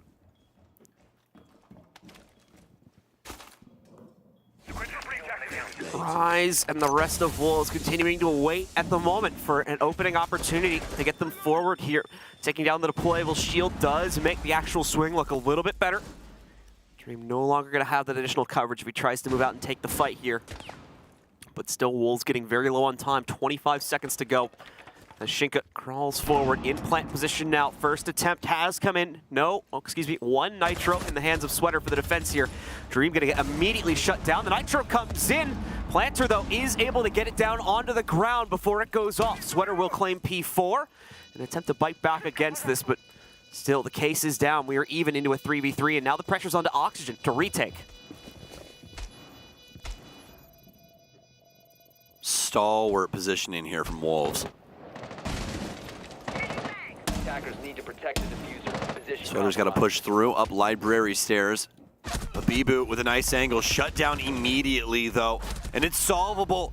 Sweater's got it, a triple kill for him. Big gunfight here, he'll get taken down. Foxy has to hop off Case, and Shinka will get it done. The Wolves practically smashing their skulls into the wall until it breaks. Incredible Hulk style there, John, to get into the site and get that plant down. One more for the Wolves is all they need, but only one chance to get it. Otherwise, OT is immediately activated. Basement hold from Oxygen now. Try and lock this one in. And we'll see if it will yield results or if they'll have a very unfortunate end to this map after rounding the comeback, completing the set to tie us up at 5-5, only to drop the next two to Wolves and lose it in regulation as well. Not the way they want to start this series out. It is their opponent's map pick, of course. Not going to be worried too much, I don't think, if they end up dropping things here. They still have Oregon to fall back on for map 2. And of course, map 3 on Clubhouse as well, where things will get a little bit more controlled. As we move over to that, we're not going to have to worry as much about the early round chaos that has been present on a map like this. Yeah, and I don't think Oxygen is worried at all about Oregon. Now looking at Wolves maps over here, they lost to BDS and Liquid, and they haven't won one at this tournament. So shouldn't be too worried moving into that for OXG. I mean, there is potential, right, for Wolves to fix some things up and, I mean, take a big 2-0 victory, but I definitely see this going all three maps. Well, we'll have to see if Wolves can still lock things down to enable that possibility for us. Ooh, they're going to have Newers on the Oryx here. That should be some fun. Newers and Mowgli have been a pretty interesting commodity in this game so far, but one of these things is definitely not like the other. Newers has been playing outstanding so far, 13-7. Mowgli with some big entry kills and a lot of heat early, but he's kind of puttered out. It's really due to the fact that we've seen Newers adopt kind of a different play style going into the later rounds here. Sometimes he has shown his aggressive tone, but a lot of the times being able to play around his teammates and make some big plays off of that. That's where a lot of these kills have come from. Been so fantastic to see what he's been able to pull off so far throughout this tournament with Oxygen.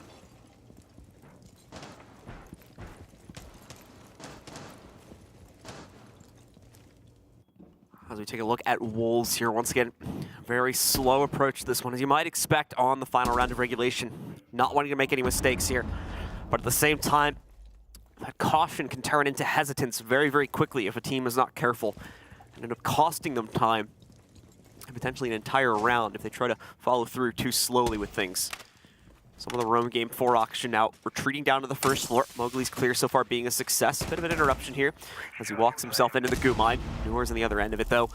And he won't stay quiet due to the drone spotting him out. Vertical though a little bit of a different story, but Vertical's got his own problems to worry about. Wolves have a very good read on the current situation. They've pinched out both of these defenders here, not going to give them an easy path for retreat.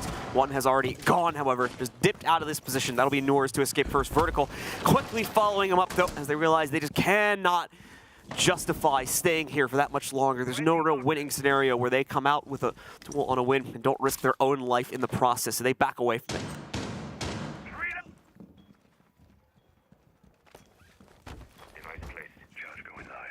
Well,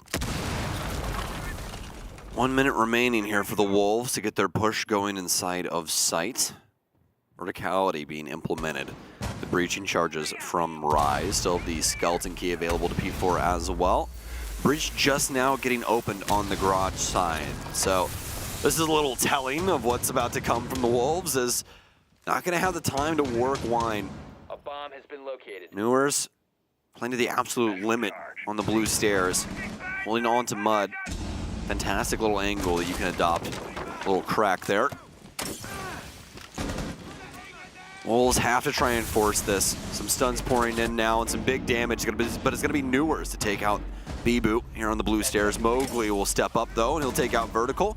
We're going to start the trade game. Have to try and find a home for this planner, but it's going to be down to Shinka. Where is P4? They need Overwatch on this. It's fairly straightforward for Foxe at the very end. Very messy there from the Wolves. Just didn't really have anything going for them as an alternative angle to push anything from. The backside completely put together for Oxygen. So it makes it to where Blue Hallway, Wine, Connector, all of these things are easily played from OXG, especially after they take down some Wolves members. No support, unfortunately, for the cross on supply as well. There's that final kill is all too easy to grab as the tie is claimed yet again. 6-6 between the teams. Next team to win out 2 here will take control of the first map of the series. So we'll play out 3 more rounds to get that decision. Wolves get the defensive start here. Oxygen gets the attacker side start. Let's take a peek and see if Oxygen has been able to learn their lessons. Keep in mind, they were on the rebound at the tail end of the first half when they were on this attacking side. The momentum, in my opinion, swings a bit more into their favor now if that is going to continue into overtime. And they're able to still encapsulate the same fixes that they adjusted for the course of the regulation half where they were on the attack. Okay, so OT necessary for our very first map of the day. Bound to be a fun one throughout this series, and obviously so here on Chalet so far. Lion in play for Newers, an op that we haven't seen Oxygen adopt just yet, but it seems like the gloves are off. We've got Dokkaebi in as well. We're going to keep Sweater on the IQ, and this is going to be extra useful this go around, as Rise is on Echo. Not nearly as many cams as Valkyrie, and also if he's rolling those around the building, even more potential to clear those out early on. We did see Wolves try to use this a little bit earlier on, also in the regulation half as well. Didn't see the actual stuns from Echo drones be all that much useful. Unfortunately, due to a bit of a gap on placement for one of them, but could still see that potential come out. Mainly using it, I believe, for the cameras at this point in the matchup here. We'll just peel those back with their players as the positioning is adjusted over the course of the round. Oxygen leaving their initial clear, just chucking in the Rotero drones here. It deals with the piano setup, or rather prevents it from ever becoming a thing. A few members of the team will keep eyes on the windows here in case there's going to be any panic from the Wolves and any forced adjustments. It won't be happening so early. Another deployable shield to be spotted, but with a gun immediately trained on it. And unfortunately not a gun for the attacking side, so we'll be able to knock out that Rotero drone this time around here, prevent the explosion of the deployable shield, and keep Wolves' position alive.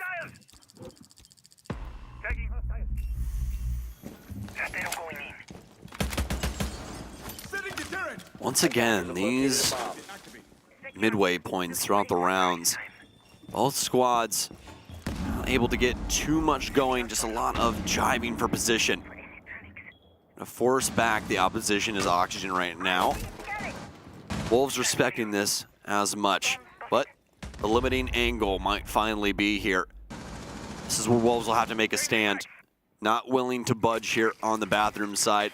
They've been condensed on the top floor, but do still have some pressure. Rolling over into Trophy. Yokai out will get picked up by IQ. Nice pickup there from Sweater. Making sure to try and manage the back end here before they end up pushing themselves forward. Big player going to be that player downstairs for Wolves. No nitro cells though, so gonna have to try and win this out on the gunfights. Dream, no plant capability right now. The Toxic Babe still holding things back.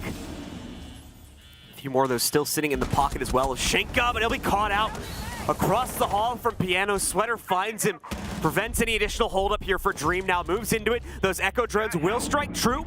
That'll interrupt him initially, but he's still going to be able to get the plant down when everything is said and done. Noors with another pickup. Eliminates Bibu, or at least downs him. Rise and P4 are all that remains for the defense. Rise already trying to work himself out from a position that has been previously managed by Oxygen 2.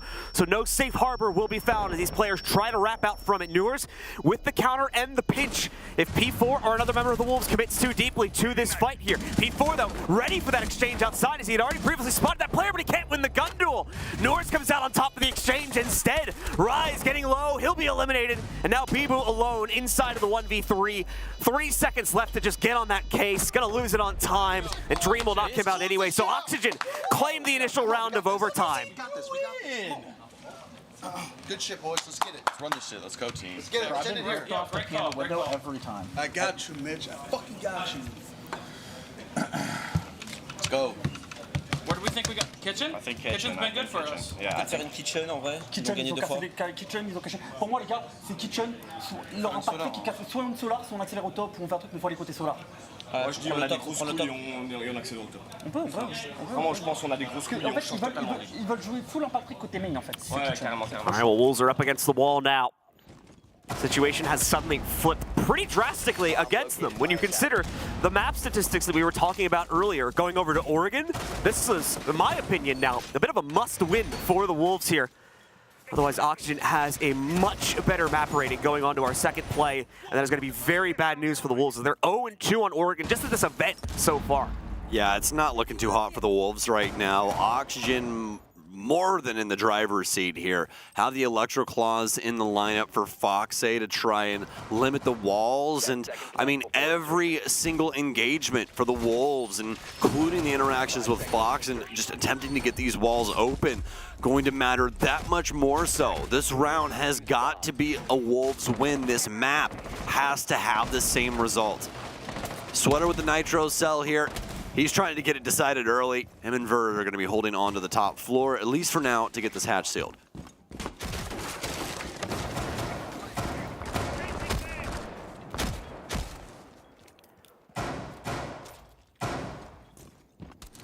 Wolves out and about, just taking care of some prep business right now. You see that Claymore going down a trench door. A few members of the team also continuing their own drone game on the rappel currently, trying to justify maybe an early swinging through Solarium here. We'll have to see. Because like I said, we do have two players on it. The Nitro out. You can see Bibu trying to zoop away from it, but he's too slow. Foxay tracing him out there, shuts him down instead. First kill of the round, a very important one for this round, claimed by Oxygen. As you said, Bibu, try as he might, he does not find success, and immediately blown up from that Nitro cell as it flings out of the master window. Rise has the cross on the top floor here, but Oxygen, they've already gotten everything that's really necessary to win this round. It's up to Wolves to take the next step forward. And are they willing?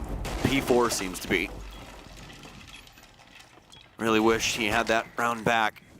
Some crucial shots missed to the outside, and he was able to pick off that line. Little potential there for him to win the fight up against Foxay next as he rotated in off the balconies. And now Oxygen, especially with this big pickup onto Bibu and the preventative maintenance on these hatches, it's going to be very, very difficult for the forward progress of Wolves. These Selmas will be able to break this up. As you see the little adaptive play here of Shinka, able to use those on the soft destruction. As long as those little legs of the explosive reach onto the hatch, you get two on it, we'll obviously be able to explode it. But another big pick here from Oxygen. Minimal time for the Wolves to try and work this. 3 up now for the Wolves. Less than a minute to go as well, so time starting to work against them. Gonna be pressured into it, execute. Shinka might excel under that environment though. Already claims 1 trade against Dream. You can see Oxygen been heavily lit for their 3 remaining players, but Noors on point inside of this game. Just got his 20th kill, by the way. Currently sitting at 20-7. P4 and Rise, all that sits left inside of the status quo now. Trying to keep things alive. They do have partial control of the site, but not enough to justify throwing the plant down yet. You can see the inside intel still far too strong. They're getting spammed endlessly. They'll know exactly, more than likely at least, where this plant is going to end up going down. The Nitro a little bit too far away, but the big swing from Sweater gives him his 3rd kill on the round here. Rise trades out for 2, brings it into a 1v1, gets the case down onto the ground, but it's simply a waiting game for Sweater. He leaps out, won't get the final kill, but it doesn't even matter as Oxygen complete the comeback and take control of map number 1. 33 kills between Sweater and Newers on that map alone. 20 kills for Newers. Incredible stuff. Again, making his case as the best player in the world. And this is a guy, he was never even in T2, John. Just skipped over right into T1, straight to Oxygen's hands. And I mean, what a miracle child he has been ever since. We're excited to get to map 2. We're excited to get to Oregon, folks. So we're gonna throw you to a quick break and we'll be back with Oregon.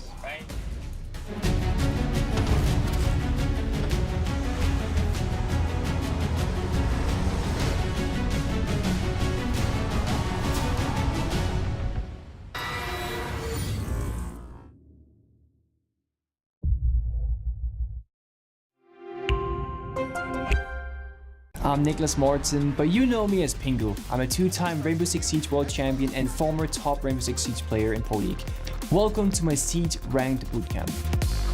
We're talking 20 seconds left on the clock, you got the diffuser in hand, what do you do? Play the way that you're comfortable with, because you have confidence when you're in this position, that is when you're gonna be at your very best. Good luck.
And we are back again, ladies and gentlemen, getting ready to jump into map number 2 here. Oregon up against Oxygen and the Wolves. Oxygen with a beautiful rebound to finish things off on Chalet, struggling initially, but able to capture the tail end of their attacking half, tie things up, and then take things back even further once we saw the Wolves get away with things once again at the start of the second half. Now we go to where Oxygen is going to be on much more stable ground, of course, here for Oregon. As Stokes was mentioning before, Wolves just do not have the best record so far at this event, having dropped it 2 times so far already earlier on. Yeah, and the other big deal, walking into this is that they don't have a favored side either. Oxygen percentage-wise, more capable on both their defense and offense, and that proving to be the case on Chalet, a map where even Fresh had the Wolves favored, but Oxygen still able to take the victory, and now looking to take this series in 2-0 fashion. I mean, John, this is not looking good. No, it is not. So we'll have to see just how confident the Wolves will be as there. You can see sitting back, discussing things about they need to deploy towards inside of this map. A lot of impassioned discussion here. They need a lot of things that they will need to work on heading into this map. People on the other side of things for Oxygen, it's nice, calm, and composed, I do believe, from what we were able to see from them. Focused up, ready to get into this game. They are sure of themselves. Whereas over on the Wolves, still getting a few last things together here. As like Stokes mentioned, they are now up against the wall, and they do not want to be trying to fight this out from the lower bracket. Don't mind us, Dream. We're just watching you drink water. It's okay. This is Dream in his natural habitat. Very happy man, hydrated man, well moisturized. Important things, John. Flourishing in his lane. In his lane. In my bag.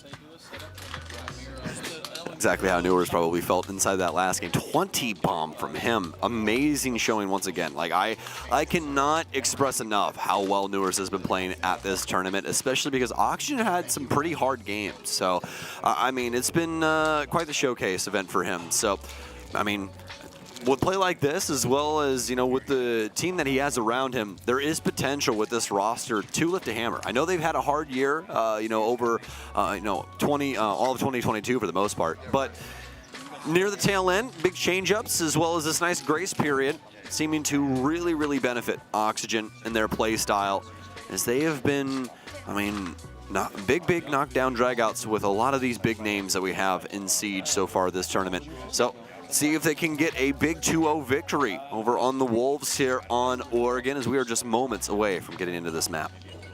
Indeed we are. So just waiting for the teams to get themselves readied up now, and I believe we've hit that point. So let's get ourselves into it. Let's find out if the Wolves can rebound or if Oxygen is indeed primed to take control of things here on Oregon for a potential 2-0 start to the day. This is an upper bracket matchup, mind you, so no elimination on the line as of yet. But any potential advantage teams will be getting, of course, moving forward past this point, if they make it all the way to the grand finals from the upper bracket, is lost if they drop this matchup here. So still a lot on the line for the Wolves, not wanting to have to fight out the remainder of the tournament with potential elimination on the line. So let's see if they can keep their composure, keep themselves into it, as the band's now going live.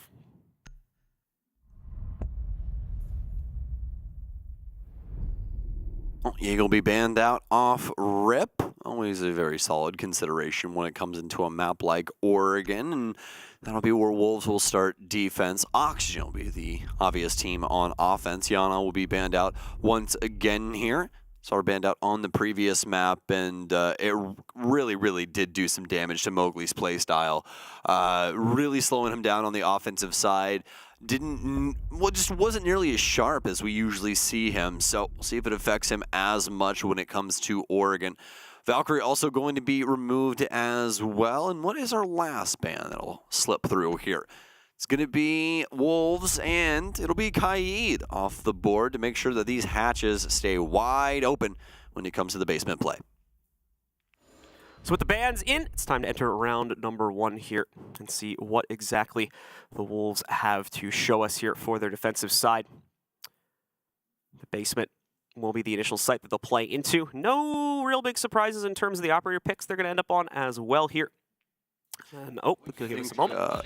Yeah, I was going to say I saw the timer get paused. So I think we got audio bug. I think if I saw Newers calling that out correctly. So hey, we're not supposed to talk.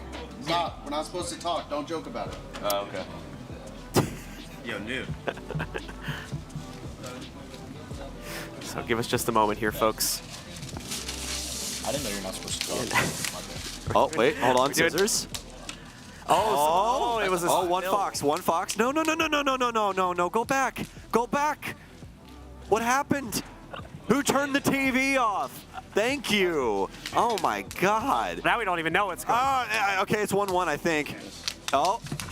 You went early. I'm going to put these right here just in case. This is what we're here for. Okay, we're Oh, 2-2.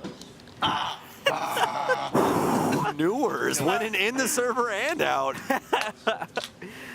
Newers winning the important battle here. There we go. So I think, if I saw it correctly, I think Dream just like spilled his drink or something. So that's why we had to pause. But we're all good now. Let's get ourselves back into it as round 1 begins. And we head into Oxygen's attack and Wolves' defense. A few repicks going to be shown up for Oxygen from the looks of things, mainly to bring this to Capitao in for Newers. Away from that, though, going to keep the lineup exactly as they had pre-picked it. Well, Capitao does have the ability to bring secondary hard breach, so could see that in here. Could see some EMPs out of Sweater as well. Definitely going to be big assist there for Dream when it comes to the hard breach game. Tactical crossbow, though, might not be the greatest addition to Oxygen's game here, as Wolves does have the Y discs, but should have enough burn to be able to deal with that. Yes, indeed. No EMPs for Sweater. We're going to have 9 stuns. We're all the way back to the utility meta now. So Oxygen should have no problem trying to deal with all of these built-up positions for Wolves, especially things like Elbow and some of these other additions around. The only issue past that is really going to be Mowgli, as he will be on the Warden. And Warden heavily working his way into a lot of play here at the 6th Invitational. Newers and the rest of Oxygen move forward here. And are going to be trying to put themselves down into the basement in a moment. P4, the rest of the squad sitting on the other end of it. They will put themselves in the way, of course, with their own aggressive swings. We can see the play coming in from Mowgli here. Still winded up, over towards the top of the back stairs, ready to deploy out, but at the same time, has some counteraction to that on the other end of the wall. As we can see, Newers potentially positioned to try and push that player back down over the next few moments here, but all gonna have to come to blows eventually, just a matter of Oxygen pulling the pin on that grenade once they are ready to move in. I'll get this hard breach dealt with, get some angles open and meeting exposed. Wolves haven't had anybody at their doorstep just yet, and it may be a minute here as Oxygen still has some time to go.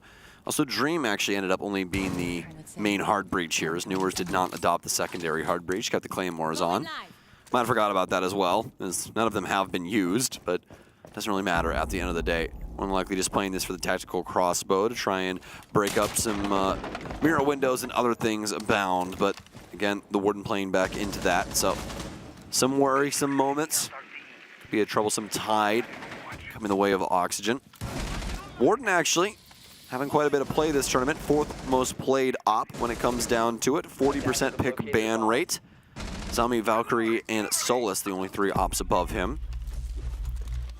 Stuns in now for Oxygen, looking like execution time, burning out the back stairs. They're trying to force things down onto this pillar position.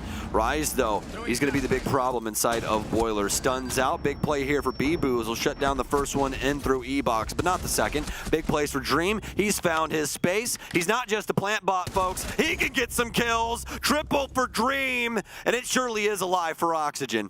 Rise and P4 are all that remains on the defensive side now. Rise trying to weigh out his aggressive position from the inside of construction in order to bring this back under the team's control, and it will work too. Doesn't even need to aggressively swing it. P4 claims the last one off camera, and the Wolves hold strong. They claim round number 1 here on their defense. So much positive play from Dream there, but it's squandered. The rest of Oxygen can't back it up.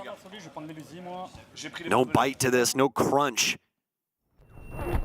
Able to get at least the initial kills, but you see, that was a perfect little snapshot there. Every single gunfight behind Dream going the way of the Wolves. He's practically enveloped by their setup.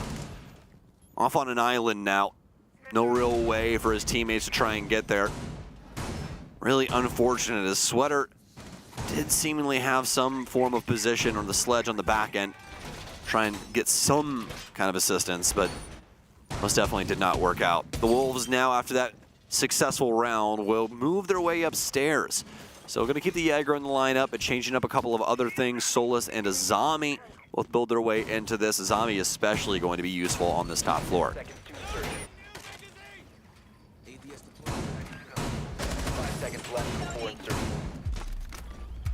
Oxygen with the Amaru swing to potentially use on this round. Dream will deploy towards that. Mowgli just trying to proposition himself over here next to Cafeteria in hopes of grabbing an early drone swing in there, but obviously not going to be able to find it as easily as he would have liked. The time continues to tick down here, though, with Oxygen now being spawned out, and we'll see Seniors trying to make the first play here just by baiting out some of the aggression from the inside of Yellow Hallway. Quite the stack here as well. The players on Wolves, you have like 2 to 3 players with presence in this part of the map. Mowgli going for the outright scan, be able to spot out that drone, but meanwhile, Vertical having the yellow ping against P4. Strikes true, takes down one of the members of the Wolves, and now starts to block out the rest of this downstairs room from having any effective play at all. The other player that was assisting this previously already rotated back, so full map control of the first floor already gained for Oxygen. What a beautiful build-up for that. Oxygen able to successfully suss out a Wolves player. I think it was from a pre-place drone as well. Had that before the Wolves player. He was even able to rotate in. Unlucky for P4. But the Wolves now have to try and get this position figured out. They're down a man. Oxygen able to at least get that dealt with. Now the big plays come. Have to try and get the Selmas down, break up some more of that walling. He's actually going to work it out as well. Make a nice little angle for himself. Playing back and forth up against Mowgli on the rappel. Newers found himself a position on white here too. Both of these really successful. If Oxygen can get this dealt with, it makes it to where playing inside of games on the position that Mowgli is really difficult. Can't really cross out of things. Have to try and go back maybe over towards Attic or something like that. Always going to be a big deal there. So Oxygen actually building this up over towards a big window take. Still some other things in the cards for Wolves. Foxy gonna accidentally pick off Dream somehow. He said off camera, so we're not gonna judge that too harshly as we didn't really see it happen. Sometimes these things happen in Siege. As a bit of a claustrophobic push from time to time, we'll just awkwardly put one player in front of another. One thing leads to another, and there you go. Team kills, they tend to happen every once in a while here. We'll see if Oxygen are still in position to make up for things. Rise, expecting a counterplay to come in from the bedroom. Fortunately loses his life as he doesn't expect the double peek from Arsenal. Oxygen trade things back down into even numbers. 2v2 is where we end up at with 25 seconds remaining. Shinka and Mowgli are the last two standing here for the defense. And Newers trying to pick this out with his teammate. Wow, just swings Mowgli dead to rights. Mowgli doesn't even send up a bullet in response to it. And the same can be said for Shinka as he tries to close the gap, get up against the doorway so he can pump out the shotgun, but does not work out here. The rebound is found from Oxygen, and we're tied again at 1-1. And once again, a masterclass from Newers on perfect aggression. Doesn't overplay his hand. Beautiful read here again from Oxygen. Cannot believe they had that drone set up inside of showers. So unlucky for the Wolves. Felt like they were going to be able to get their player a little bit deeper into the setup for OXG as they tried to clear out a small tower area, but lost way too many bodies. And finally, Oxygen able to get things going for them, with Newers especially over on White Stairs. The push via trophy getting traded out all the way down to basically a dead heat, which Oxygen had to try and solve. Although Foxy did end up killing his teammate, they did end up winning the round, so Dream just a martyr in this case. Dream just getting about 2 minutes off is all that happened right there, as he's given a little break after his exploits back in round number 1. Decided to let him take a backseat role here in the second round. That's worked out just fine for Oxygen here as they now claim the 1-1 tie point. Wolves, in the meanwhile, not going to be changing up a whole lot as they move into their third defense here. It's going to be still upstairs inside of the kids' door. They'll make one more attempt of this probably before they rotate back down into the basement. As they've already locked that one down, but it's going to be unlocked for play. Moving into round 4. Sweater and the rest of Oxygen continue to take their early map control. Imaro wasting no time on Dream there, just swinging directly into the big tower to take that for himself. Also will work on popping things open towards Attic to start establishing a flank against the actual defensive hold. Fastest hard breach in the west. Flings himself in towards Attic. 2 big holes on the side of this hole. Boat still afloat though. But for how long?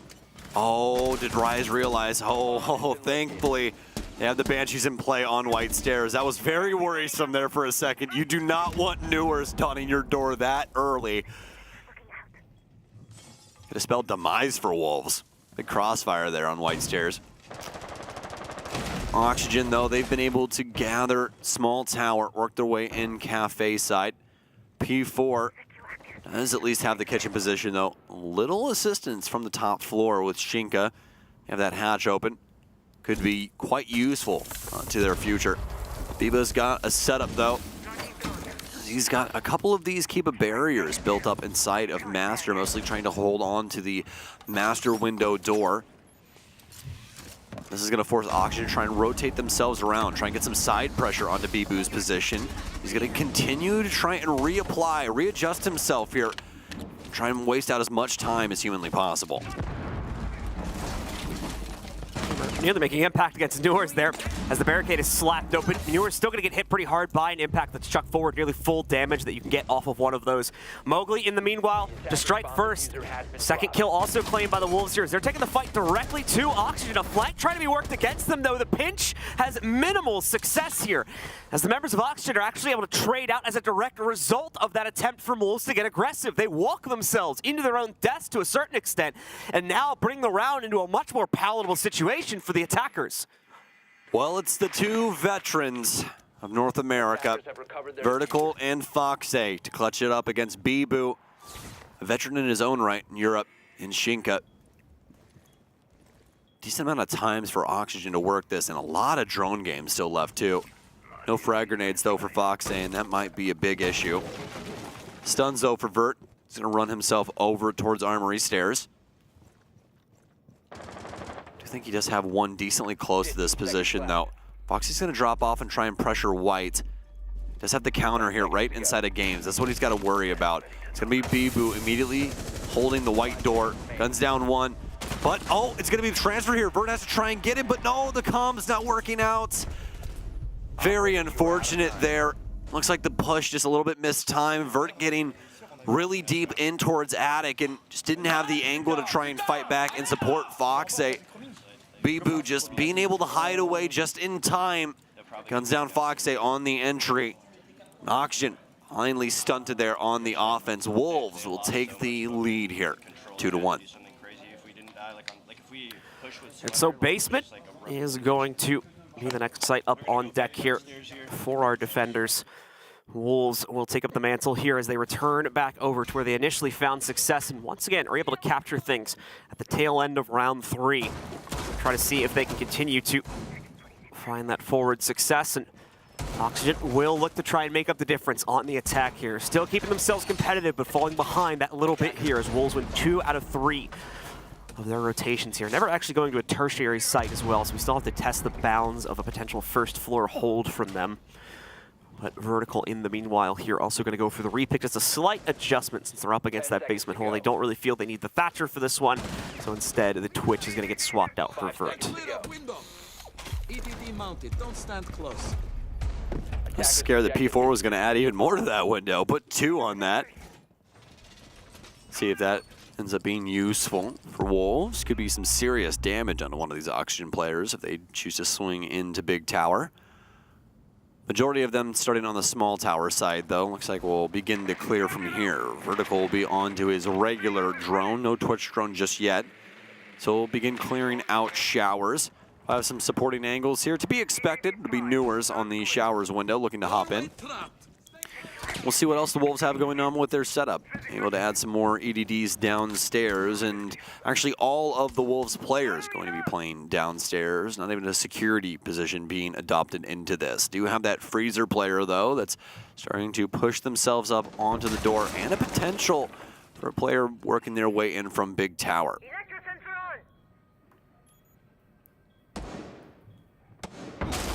Nors and the rest of Oxygen. Now trying to wind themselves up for the descent into the basement here too. Mowgli trying to position himself to still go for an aggressive push from the depths of his kitchen hole there. He's continuing to maintain that position for the Wolves' defense. But Mowgli gonna be scared away when everything's said and done here. Flashed up against him, just a little bit too aggressive, so that knocks him out, takes him down. Locks us into still our 5v5 here, but Oxygen now will be primed for the actual descent to start making things a bit more interesting on this round and get us into the actual execute phase where they're gonna start looking for some kills. I've gotten the position over the top of the site.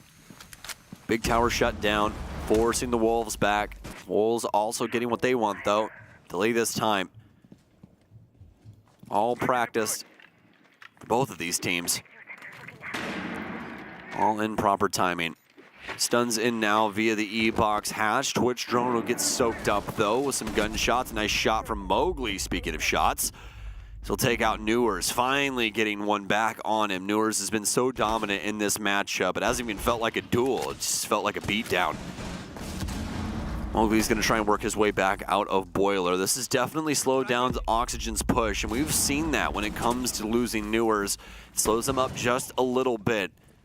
Sent into recoil mode, and now looking to try and get a pickup here. Mowgli, though, slipping in between these angles, making it difficult, making it hard on Oxygen. They have to try and push in here. Somebody's got to go. Vertical, swing, go. Shinka is going to be holding things down in elbow. They're going to push through Nitro cells, but now they're prone.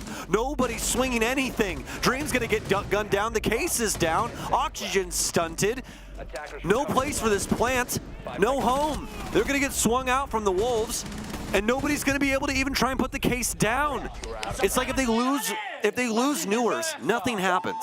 Discombobulated at best there for the Oxygen roster, as they just cannot find any positioning to make their attack work, cannot even seem to sync themselves together. It's a messy assault of the basement.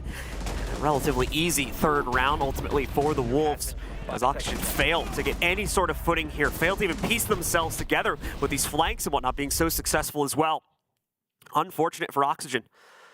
So that'll take us into a 3-1 lead for the Wolves.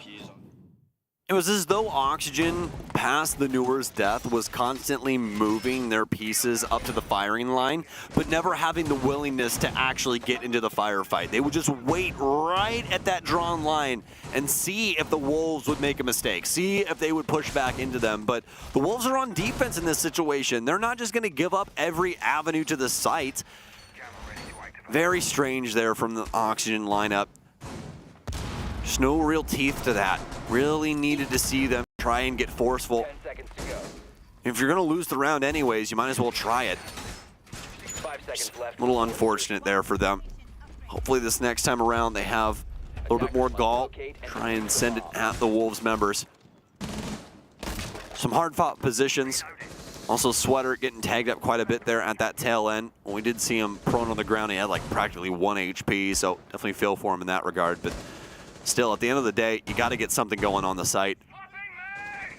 For Oxygen right now, it's back to basics. 2 rounds separate them and Wolves, who have already guaranteed a perfect half here. They end up losing both of these. It'll be right down the middle. They can try and get it figured out on the offensive perspective. Impact EMP should allow for this wall to be opened up, forces an immediate reposition of Bibu. He'll rotate himself back and away from that spot. That will open up the first execute avenue and a potential plant avenue as well for the Oxygen roster. Newers and the rest of OXG continue to wait out their time here and try to look for opportunities to clear out Rise's position now. He's placed himself upstairs in kids' dorms. Drones, I believe, have already worked their way through to figure out these positions. Hardbreach has already reached the kitchen side too. So Oxygen well on their way once again to opening up options for their execute, but as we saw in the last one, that doesn't necessarily guarantee success if they don't have the positioning to be able to swing themselves into it here. So still need to build up the confidence truly needed to get themselves in. Attackers recovered the diffuser. Mowgli constantly rebuffing the main wall there for meeting. And as we see, Shinka trying to move himself forward here. Oh, Newers as well. Finally spotting out the intel from the player deeper on the inside of Kids, but now on the losing end of that battle. Can't really justify moving it forward. It's kind of the same issue as last one. There we go, though. Finally getting the movement out from Rise, and Newers, the patience, works out here to shut down the first kill of the round. Big pickup there. Dream will get shut down from P4 though. The rotation out there from Bibu. Nice kill from Sweater. P4 has the angle via the hatch, but he's going to try and back off of this. Big fight up against Vertical, and Vertical is going to get lit up. But all of these HP pools definitely dwindling for both respective teams. Shinka now adding another counter angle here, but not before Newers can make this round go blue. It's looking Oxygen's way right now. Still need to try and get this plant down, though. This angle might work here for Kitchen. Sweater, though, gonna be able to get the shield down, start this plant out right. Frags in, nice angle adopted from Fox A. He'll shut down Mowgli, and Shinka on a long rotate. That Osa shield going to be so useful in this position to play back into this, but Sweater, he's not even going to be actually on that. Instead, in between a big gap there, and the Kitchen counter, losing his life because of it. Shinka now on the rotation, but still so very much to do and minimal time. Shinka gonna try to wrap himself back into a White Stairs retake here, but immediately countered as soon as he even gets close to Yellow Hall. Wraps around again, but still too easy for Newers to read into that one. Much better statement being put down onto the ground here by the Oxygen roster. And as such, they'll start to bring things back under their control. A 3-3 certainly in the cards now as we head towards the final round of the half. But at the same time, Wolves wanting to lock in that very same advantage they had on the previous map at 4-2, if they have any say in the matter. Problem is, though, they're going to go back upstairs from the looks of things over towards Kids now. The first foothold does not pan out, so they're back over into dorms to repeat this one, where they're only 50-50 so far on their win for this site.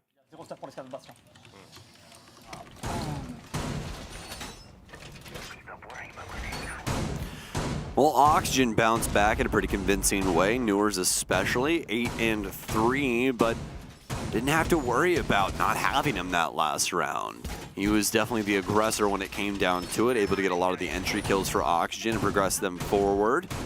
Seems like the play for Wolves, they can win out a big fight against Newers, could be game-changing, but trying to ISO players, especially from the defensive perspective, really, really difficult. And for Oxygen, they might not play Newers as far out on their defensive setups. Could see him playing something like the Warden, a little bit closer towards site. Just have to see how things go. Oxygen with an opportunity here to tie things up. The Wolves will have some presence down low though, in the likes of P4. Bibu will stretch himself as well over towards the eastern side. He's actually going to sit on the armory stairs, and this could get hostile very quickly. Bibu going to start to swing himself up towards top arsenal here. Makes the cross, though. Thankfully, I believe the Oxygen player was on cams when he decided to go for it. So around the bend, takes control of that. And for the rest of OXG, still trying to deal some initial utility clear as they send in the Terror drone. Norris to support behind it. One's going to blow up. Unfortunately, a little awkward on the timing here. So you do have it sitting in the way. Oh no, and Mowgli as well with a dirty peek. Says bye-bye to Newers. No room for Fox A to trade that one back out as the window has been blocked away. Would have to get himself a heck of a lot closer to pull that one off. He's going to try to still work it on Repel, but now he's waiting for his other teammates to also pop open things in Attic.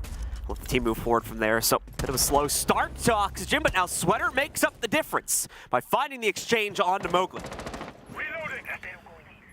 All right, Oxygen, you've lost Newers. How do we progress from here? The Mowgli pick is a start, but we've seen what Wolves have been able to do with a position like this prior. It's been a lot of their big rounds.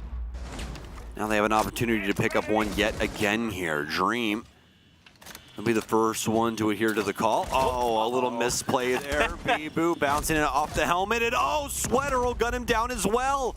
Wolves, they've finally done what Oxygen wanted. They've given these kills up. The site has been broken down. Only 3 remain, but still a chance here, especially after that. Shinka will take out Fox. Oxygen not willing to push too deeply in towards the site yet. Dream will break up one of those Kiba barriers simply by jumping over top of it. Oxygen looking to try and set up this crossfire. Try and get this plant down. Vertical does still have a logic bomb as well. Still has Cam. Gotta try and confirm some positions of these Wolf members. Attackers have located a bomb. Dream and the rest of Oxygen prepping themselves together now, trying to move forward here. As they'll open up the attic, rotate so they can play off of each other just a little bit better here. A bit more utility still to be taken down too, so it's continuing to slow things up, but there's really no more time to slow it up. Oxygen down to 20 seconds. They've got to make a bid for it now. Especially at even numbers here. The phone calls out. You've got all the info you could ever want. Here comes the plant attempt as Dream goes for it first. Shinka going to try to work this from down below. The impact's going through, trying to send it out as well, but it's going to be Rise with the big peak that actually stops the plant outright. Sweater's been dropped also. Everything left to Vert. And Vert on the headshot angle cannot contend against Rise. He wins it out. Another one's picked up here by the Wolves roster to end the first half 4-2 in their favor.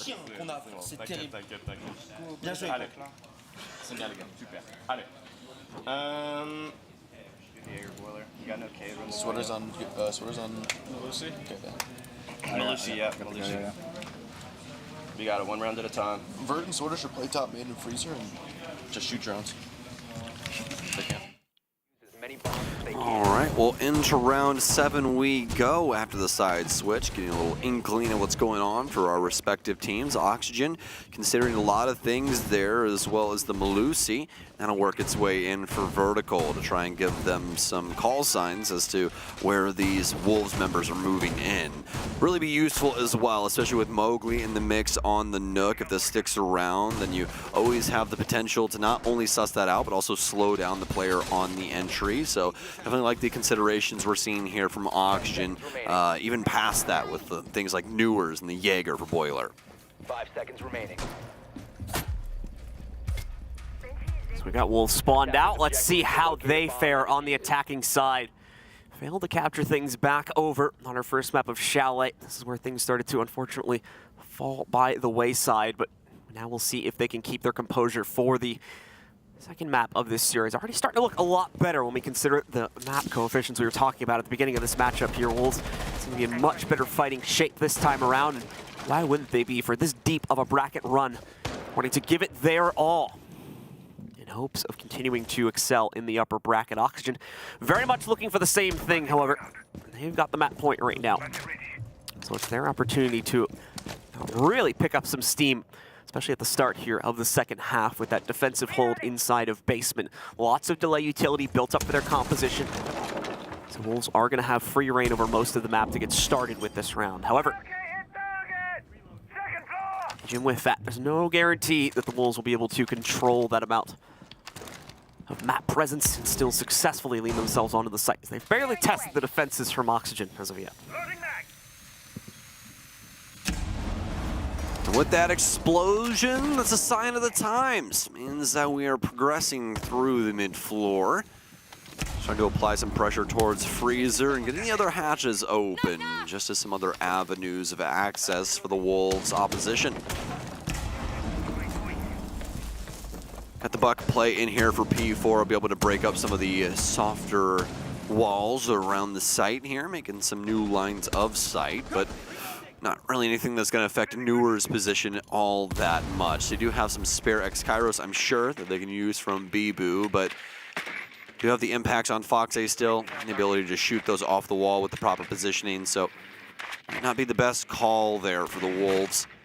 It's going to be the Rotero drones here as the next layer of their offense to start breaking down these positions. Dream will lose his shield here for Elbow. And Oxygen now being peeled back, although quite slowly.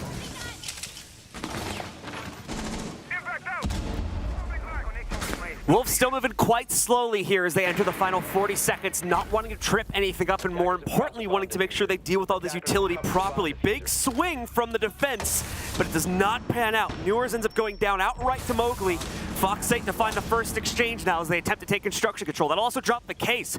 Backstairs play being held up by the Molotov as well. So Wolves starting to stumble here as they enter those final 20 seconds. Shinka gonna look to make things up. He'll go for the res on his out down teammate. Mowgli back up in the fight. Cases come with him. Mowgli at low HP, the team now not really knowing where to throw their own aggression. Pingu has success getting the back of one player. Mowgli does too. Goodness, we brought him revived back into the game, but still, Foxy and the rest of Oxygen in more than a willing position to shut that one down in the basement. They strike first and bring it within one round's reach of a tie again. I was holding freeze for so long. Foxy shutting it down there. Able to turn on a dime, take out that last Wolves member, and it was a very slow rolling offense. They were able to get everything necessary to try and open things up, but they weren't really able to try and actually translate it into anything that was potent.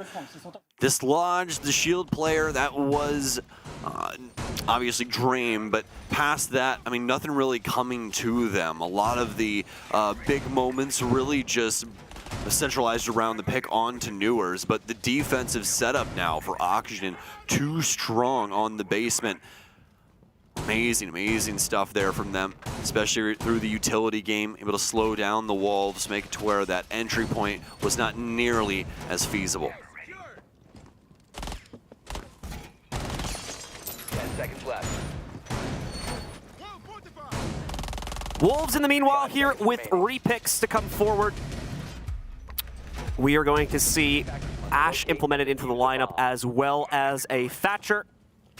Nook as well from Mowgli and the rest of the Wolves. So we'll see what exactly they try and bring to bear here as they execute themselves onto the map for the second time so far in this half. And against Oxygen's first hold upstairs inside of Kids. Away from that, we do have pretty typical defensive lineup to try and fend off the aggression in here. A lot of the pressure, of course, going to be on Foxy to probably set things up with those kunais, but we'll be continuing to gain them over the course of the round. Big nitro cell attempt there from Sweater. Right next door. Big nade now, though, from Mowgli. He'll be able to take out Vertical. Really wish that they were able to trade that out there in Armory. A little unsuccessful. Nice read, though, so far from the Wolves. Finally, somebody able to get something back. It'll be Newers as he'll take down Mowgli on the entry, but that'll be Dream and Vert both gone. Lots of utility being poured in now, and Fox will be forced to seal up Master. Making this a little bit more difficult for the Wolves to work through, but they have so much utility at their disposal to try and deal with a situation like this. They have the EMPs from Rise. They have the exothermics of Shinka. They just have to try and get these walls peeled down once again, trying to find a home for this case. Nobody having it right now, more than likely just waiting out on a balcony. A safe spot, just making sure that the Wolves don't lose that to their opponents. Attackers have located a bomb. Time to ring some ears. Shinka and the rest of the Wolves here still trying to establish their back flank presence. They'll get the EMP support to be able to pop open Attic. Newers looks like he's going to try to challenge directly against it. Indeed he will. Bit of a Houdini moment for Newers, though, as he's kind of confused approaching the back Attic position. Oh, where'd the hard breacher go? As they've unfortunately hopped out the window, going on the outside catwalk over towards Arsenal instead. So Newers thought he would have had a play lined up, and to be fair, he nearly did, but just not in the cards this time around. That Thermite's got other things to take care of. Unfortunately, I believe his business is going to be interrupted. The impact in and interrupted. Nicely played by Foxy there, just banking it off the fan down below to make sure that that first Thermite charge on the walk-in gets completely interrupted. Foxy on the other end of the cards here. He's going to be ready for the challenge. Norris as well picks up the first kill from deep inside of Kids there. However, Wolves now turning it back into their own. P4 ends up clutching it out here. Some big turnaround kills coming in from the window. Give the round over to the European roster instead. And a bit of a surprise change-up at the end of the round. I mean, something had to give. Definitely could have been anybody's round, but Oxygen with a pretty serious chance there. They're going to take a tag timeout. Let's listen to what Redeemer has to say. We're risking people dying there. Obviously, like, that was a lucky Vert, like how you died, but if we're going to be playing aggressive, like, there needs to be utility once we fall back. And then Fox nailed it, right? Like, then we can't be peeking because we're waiting for the collapse, right? So we have to decide what we want to do. But at the end of the day, like, we're complete in control of the game. Like, we're the ones making the mistakes, right? So it does not matter what site we go to. Like, as long as we're waiting for them to execute, we have a way to stop the bomb plan. Like, and there's utility that will also slow them down in sight. like I think we're good. Anything extra, like getting picked, and we don't need any of that stuff. We know what they're gonna do. They're playing very, very generic. We're playing slow. We got this. Come on. I think we can go back kids. Let's get it. Go back kids. I think we bring like the exact same take that we do. I think maybe you just bring like extra denial, like Vert. Maybe like I mean, I guess just pocket the Wamais for yourself, or don't even play in there. Like if we think they're gonna nade, just don't play there. Let New hold the angle from Pit. All right, working our way back into round 9 now after the tag timeout. Oxygen feeling as though just giving a little bit too much over to the Wolves camp. Wolves playing a little generic, just kind of not as light on their feet as some other squads Oxygen has been facing.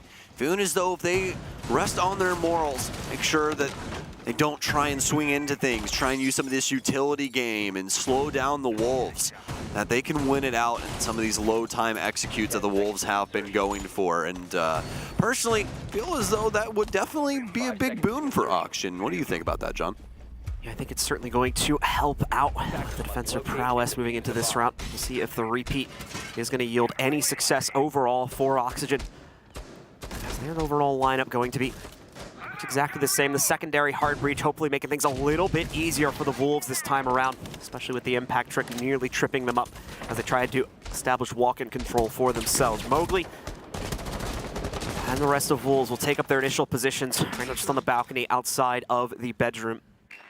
The drone zooming forward here. He'll try to get as much intel as possible before committing himself to the inside, and the rest of his teammates as well will be pretty quickly behind him. For Oxygen though, as we take a look at the rest of their players, just remaining stalwart on the site for the most part. Small extension, of course, down onto the first floor and wasting some time down there, but overall, the Wolves still just trying to make this push work here as the nade goes in. Reloading. Takes out the deployable shield. It starts to, once again, open up the wayside for these guys to play together. Nice little zombie barricade comes through, though, and allows for Dream to get this clutch little barricade back in there. Seems they wanted to try and play aggressively in through that angle and establish some presence there, but once more just weren't really able to get the aggressive swings they like to lean in for. So had to back away from that one. Easily a zombie barricade to also get the full metal wall barricade back up there pretty quickly. And as such has created a little bit more of a difficult obstacle for the Wolves to try and work themselves through.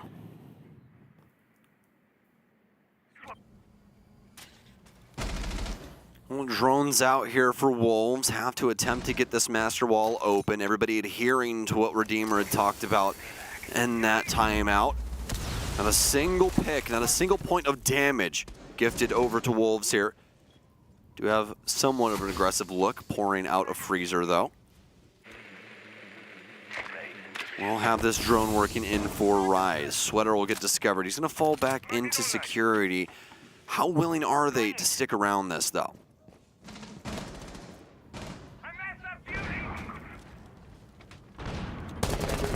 Big run out from Vert. He moves out, grabs the opening kill against P4. No support for P4 out there either. He was on his lonesome. So big mistake made by the Wolves here as they are grasping at straws for their own aggressive positioning. The late run out seems to really just set the Wolves' attack down the river at this point. Bibu lines one trade back into this one. Shinka heavy damaged against him from a Nitro as well. Things just not looking good for the Wolves here as Oxygen looking to finally put their feet on the ground inside of the second half. And indeed they shall, locking in the upstairs hold for themselves and rebalancing the equation down to only a one-round deficit versus their opponents.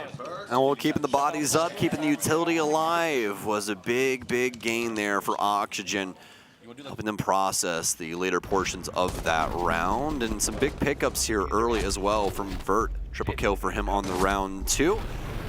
Able to wrap that one up with a nice little bow. Round 9 in the back pocket. And now he's setting things up for, I do believe, the basement. Indeed. So we headed down there. See what they want to try and bring to light. It's going to be Newers on the ward, and to be expected, they're going to work the Malusi back in as well for the reasons that we were touching on earlier. Just nice to know when somebody is working their way into your setup. So a few repicks going to show up here for the Wolves. Buck specifically added a little bit of soft breach potential and Rise as well over on the Zof. Rise will bring that one in. We'll still be keeping the Flores, but Shinka is going to be swapping that one in for himself. 5 seconds left. And meanwhile, for Oxygen on the other end of things, we're going to see a pretty typical basement hold come out from them, mainly in the form of delay utility between the Malusi smoke, as well as the Goyo being played by Sweater. Canisters have all gone down for Goyo already, so Sweater's allowed to play pretty aggressively here. He's going to lead himself out towards it. P4 will try to challenge him with a front door entry, and we'll just have to wait and see, really, if impact is made.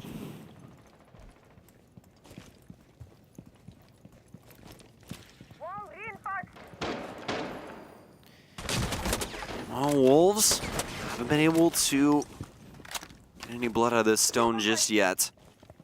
Oxygen giving them a difficult look. We'll have some aggressive players. Do have a player over inside of Small Tower. Fox 8 might be getting crept up on right now. Predator or prey, Fox. He gets discovered here. Oh, he's gonna slip right through the cracks. Mowgli doesn't even move, like a statue here in the kitchen hallway. Wolves will at least be able to garner mid-floor, start working on these hatches.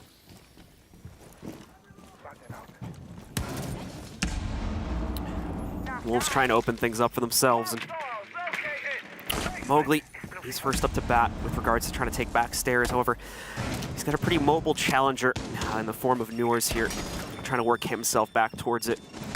See a Rotero drone force him back out of it, but no real momentum to swing into it just yet for the Wolves here. Oxygen still very much controlling the pace of things.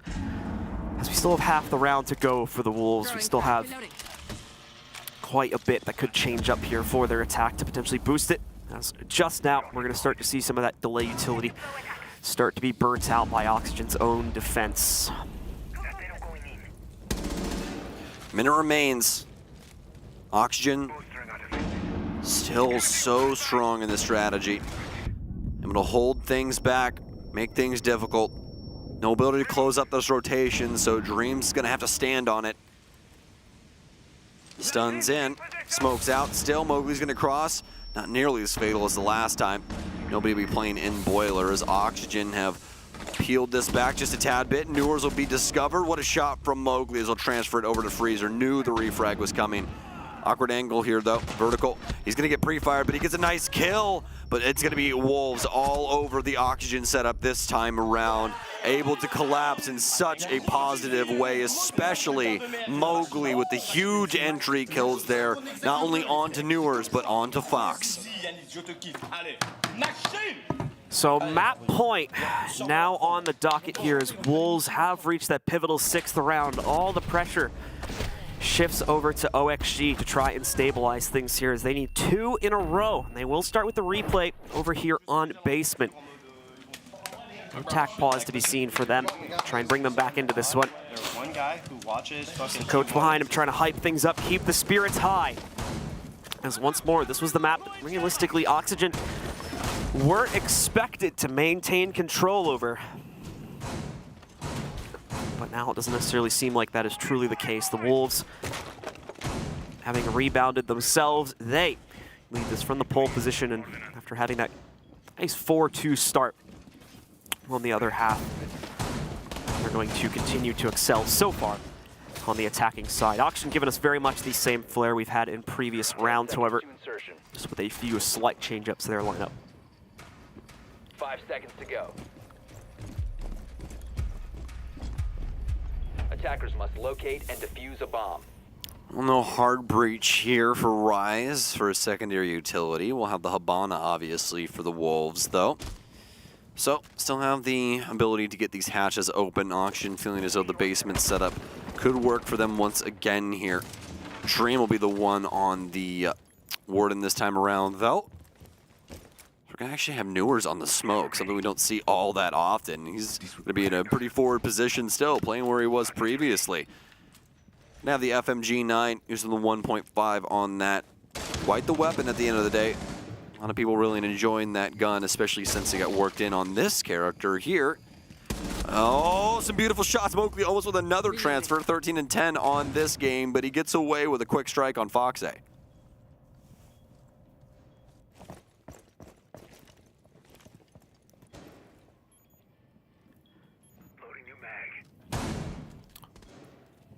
Wolves continue to take things slowly here now that they've found the opening kill against Fox and are already primed for map-ending success. Need to find a way to get themselves into the basement here.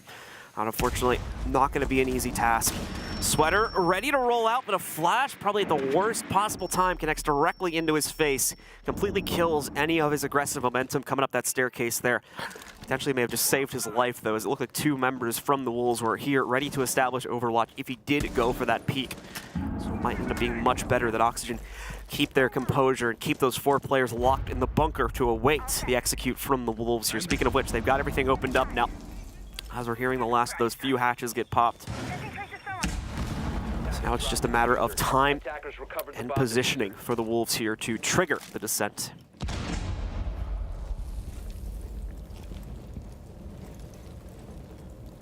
Into the last minute we go. A bomb has been located. Fox A, the only death so far for Oxygen. This round has to be a success, otherwise Wolves pushes us onto Clubhouse. Once again, the waters get muddy. Stuns in. Execute to follow. Nice shot there from Sweater. Oxygen with the lead-off picks here, though. Nitro Cell out. Mowgli with a big stand-in freezer. Newers can't shut him down. A drop inside of E-Box. Some aggression out of Bibu. And they find the big kills. It's down to Dream. Had a huge 3K earlier in the game, earlier in this map. And he needs to get it again. Every target so low on HP. He just has to pick right. Big one there. P4 tries to spam him down through the wall. Nobody adopting the construction angle. Rotate back through. Up close and personal. He'll get another. He can get it done here. A quad for him. Oh, but he has the shotgun in hand, John. He switches weapons too late, and it gets around over to the Wolves. Bibu with quite a bit of talk after that victory as well. The Wolves bounce back and trigger a map 3 in this series.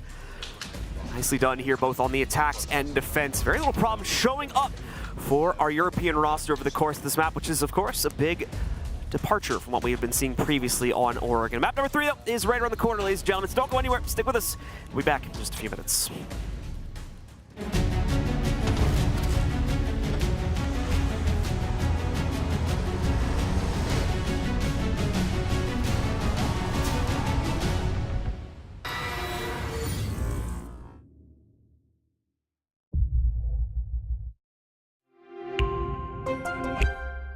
I'm Nicholas Morton, but you know me as Pingu. I'm a 2-time Rainbow Six Siege World Champion and former top Rainbow Six Siege player in Pro League.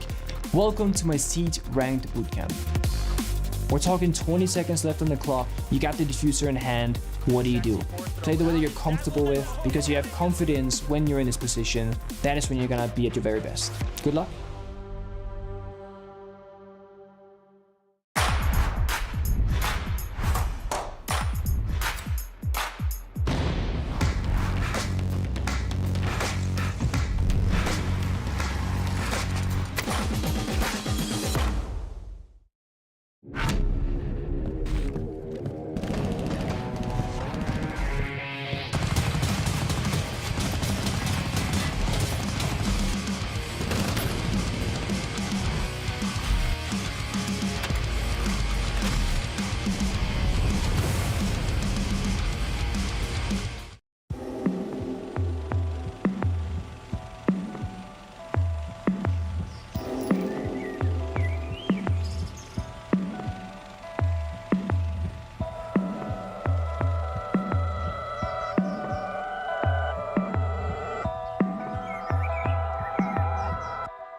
Welcome back once again, ladies and gentlemen, to the 6 Invitational. Map number 3 is getting teed up here once again between Oxygen and the Wolves. Clubhouse is the map that we go to duel this out on.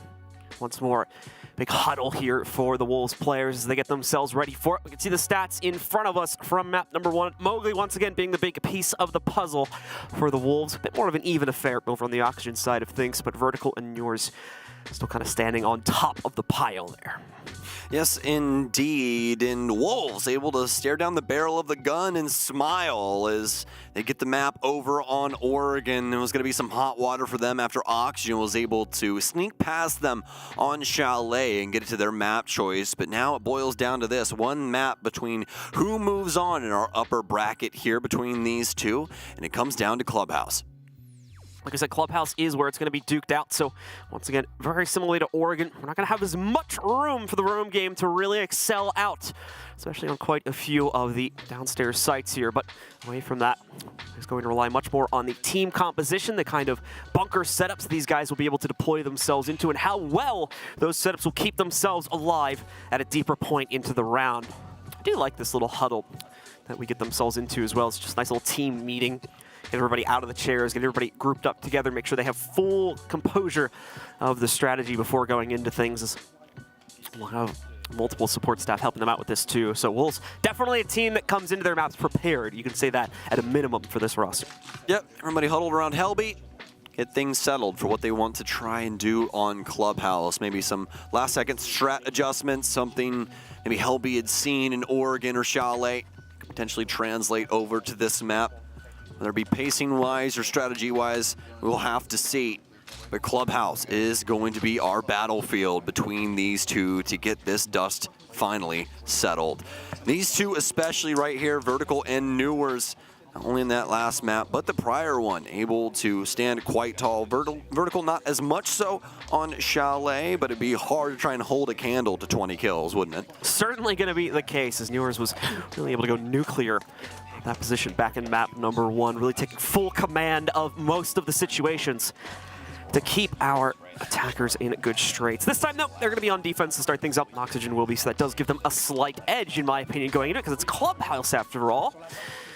Had a very defensive-sided tournament so far, and I don't really believe Clubhouse is going to be any exception. Oftentimes, it is the rule. So we'll see if that holds itself to be true yet again, going into the 3rd and final map of this matchup. Important to note, once more, folks, this is an upper bracket game. No elimination on the line, but the loser obviously going to have to duke things out in the lower bracket. Fight for survival, work their way through the gauntlet, as it were, to be able to make their way into the grand finals. Let's see if they can get it done, as we are live with the map now.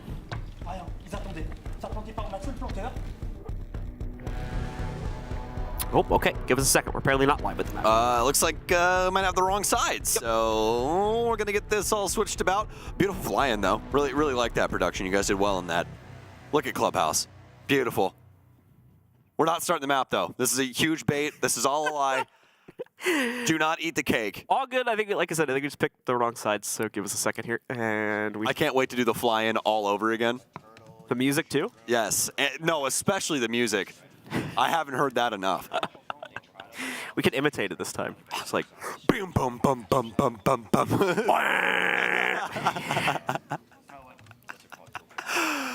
Oh, we're too goofy to have microphones. Why they give us these things? This is a bad choice. It's going to be a good question to ask ourselves. Yes, indeed. Potentially in the near future. I love that little mouse setup that we saw there. The like, you know, powdered blue with the pink.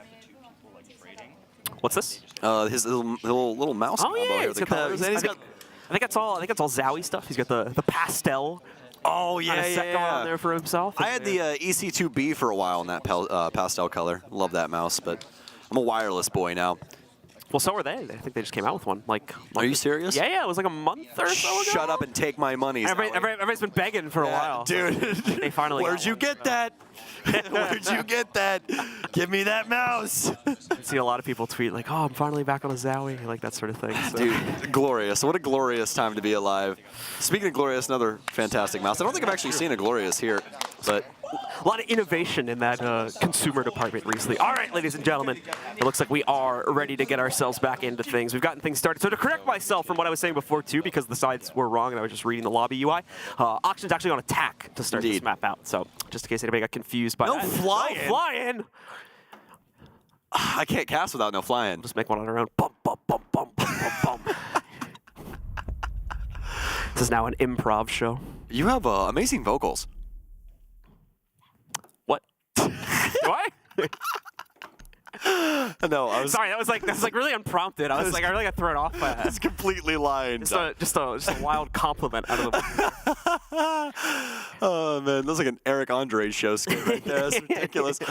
Ying and Habana both banned out. Valkyrie will be banned out as well. I still can't believe they didn't do the fly-in. I'm still mad about that. Last defensive ban will be coming through. All of this making so much sense when it comes to Clubhouse. The Habana one especially. I'm surprised we don't see her more often when it comes to this tournament here. We've seen her for quite some time when it came to Club for quite a few months there, but not right now. Mirror going to be our final defender ban as we wrap these up. No real huge surprises when it comes to the overall ban scope here, though. Ying, once again, is the only one that really stands out for me is like, maybe they could have gone with something else, but the choice is still perfectly fine, at least in my opinion. Yeah, I'll definitely agree with you. It's a positive thing either way, only just what you want to deal with. Valkyrie and the Mirror are both going to be removed here, so Oxygen won't have to deal with nearly as much cam work and nearly as many of those mirrors placed around. Seriously a nuisance, especially when it comes to the site that the Wolves went to. So already a positive boon for Oxygen. That Wolves ended up removing that from play.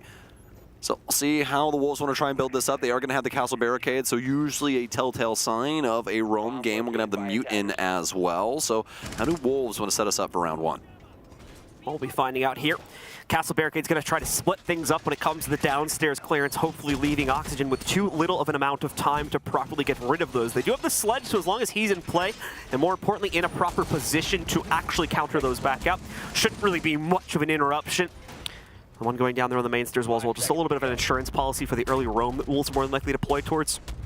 Allows whoever is going to be upstairs, if there is going to be anyone upstairs, just to rotate a bit more aggressively back down into the basement. It seems like that's the whole extent of these castle barricades for the most part. All three of them going around this bar area to block off bathroom, as well as the window rotation. This actually, all four of them, to correct myself too. Thought they'd save that bottom one for at least one panel downstairs, but it's not going to end up being the case. So full roam setup completed there on the bar to give Wolves a little bit of a bunker to deploy towards. Have to keep the sledge away from it, but otherwise, we'll see now as Nuores might just skip the process of this clear. Look, he's in! Nuores already knocking out Bibu, has been able to push himself forward, has literally the entirety of the arsenal under his control. Now there is another player towards Dirt that he's going to have to watch his back for in just a moment. This is not a done deal by any means just yet. An incredibly advanced play, which could still go poorly for him and the rest of OXG if he doesn't contain it. P4 has been found out on a church rotate. Mowgli, though, I believe getting the drop now against Nuores, but now the rest of the team is here as well. And the defense on site still very weak for the Wolves. Believe they droned out Shinka, and indeed, they're going to have him now when he finally comes back out from his Dirt defense position. Rise is all that's left. Oxygen, some good intel spottage and a nice heads-up play from Nuores to open up this site for themselves. While it didn't necessarily immediately guarantee the site take, it has brought it down to this 4v1. Now they have the plant going down for Dream over in Church to Rise. No counter to this, as he'll just have to force himself on the rotate over through Moto, where he'll also already have a cross-established. Sweater ends the round for Oxygen. Oxygen forced the roam game to come to them, pierce their way into sight. No real answer for the Wolves as Oxygen easily get that plant down after some serious contributions from Nuores on the entry game, backed up by the remaining members of OXG. A flawless first round from the offense.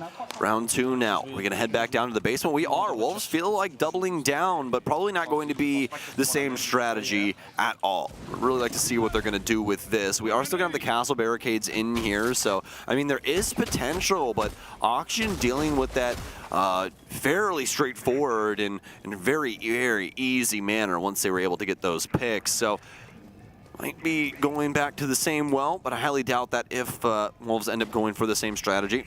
Oxygen more than likely try and solve things through a different means rather than trying to force themselves in through blue like they did the last time just to try and throw the Wolves off a tad bit. 10 seconds. 5 seconds to insertion. Attackers are moving out to locate a bomb and defuse Well, it. Oxygen on the board yet again. Just a single hard breach composition to make things work on this round. The Wolves as well, doubling down on their hold in the basement in hopes that it will work out. Just putting some duct tape over that hole that Newers was able to abuse in the previous round and hope that things will work out a bit more successfully this time. We will see. That is going to be the winning strategy here.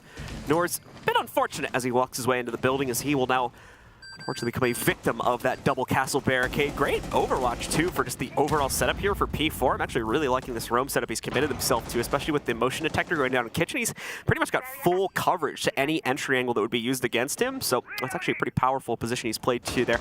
Does do it alone, though, is the big issue, so once you get more than one player from Oxygen potentially trying to fish him out, can't really sustain it. He's forced back downstairs relatively quickly, and Oxygen begin to split up this defense here, trapping Mowgli, and I believe one other member of the Wolves on the second floor. Indeed, it's going to be Rise playing along with them. Rise was the unexpected one, though. He gets away with a pick against Newers. Nade goes out from Mowgli. He is not going to be able to immediately down a member of the opposing team, but Fox as well grabs the kill against Mowgli. Sweater also killed in the process of this fight, though, still leaves Oxygen one player behind. All quiet across Clubhouse now after these interactions. Big deaths for Oxygen. Newers and the Sweater tending to be the aggressors for OXG. But we saw just how potent Vertical can be that last map. Always been an amazing player, high caliber at the end of the day.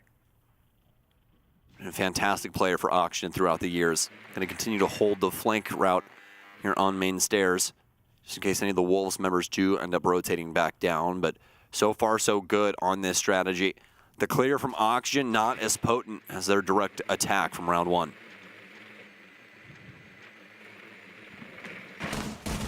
So far, just down one player here. Mowgli. It's going to be the only one knocked out so far from the defense. Good news is Oxygen, of course, starting all of this aggression quite early, so they still have a tiny amount of excess time, but in reality, it's not a whole lot here. Rise continuing to maintain the 2F position is going to cause some serious issues for the potential of Oxygen actually getting into the site time. Only just now equalizing things with the pick against Rise. Finally dealing with the upstairs roam, but at the same time, only just now being able to focus on the actual site take with just 30 seconds to go. This is going to be rough from Oxygen, and it's going to be pretty much entirely reliant on their gun skill to make this happen.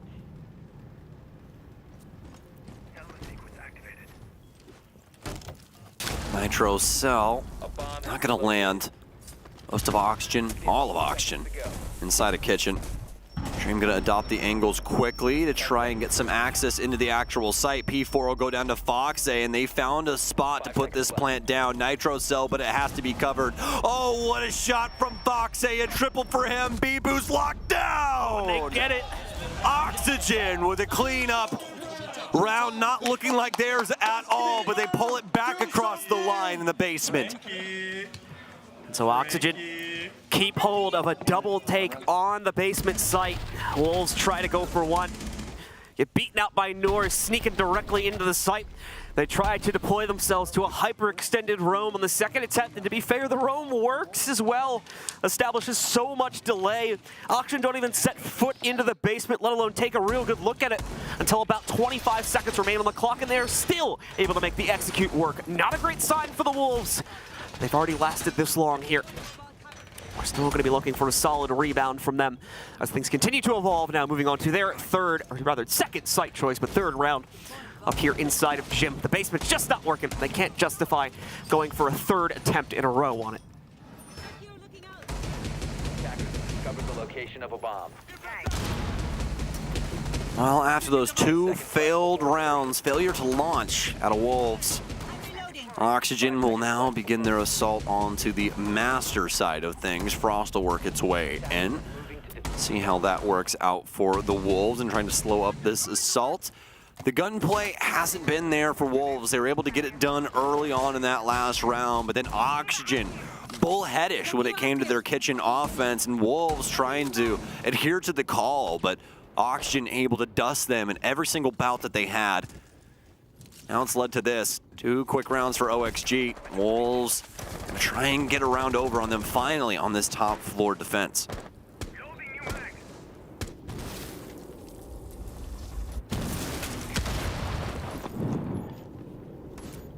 Oxygen starting to add a few angles to their arsenal here. But don't get me wrong, a lot more work still needing to be done. Jacuzzi's up next here for them to try and pop this one open. Thatcher in place, which should be an easy counter to the electrification on the wall deployed by Mowgli. Had the Rotero drone, I think, going on the other side, just in case that we had a bandit trying to actively play against that one. Not even going to see that. Mowgli's smarter than that. He knows the fact that they brought Thatcher in here means he's pretty much a moot point in terms of his capability to actively prevent that wall breach. So he'll backed away from that pretty prematurely. We still have that bit of an extension going on in the cache. So we'll see if Oxygen choose to clear that one out. If they are just going to go directly for the gym plant, which can be a bit dangerous. They don't necessarily need to take out that player in construction, but the additional pinch does give them that capability to go directly for the bedroom swing, which will be a bit safer if they have access to both of those angles. Dream, though, to strike first. In they go. It does look like it's going to be the gym plant when everything's said and done here. They're actually able to force a player just on the outside of those garage windows, too, to keep that player, or rather the construction windows, excuse me, to keep that player contained. It's going to be Rise on the other end of it now, as the overall entries are a stunning success from Oxygen. 4 kills in a row, even a 5th one, even though it's technically one of their teammates. We'll count it under these circumstances. Shika now left alone and not going to be able to take it much further either. 6 kills in a row for the OXG roster as they take a swift victory here in this round.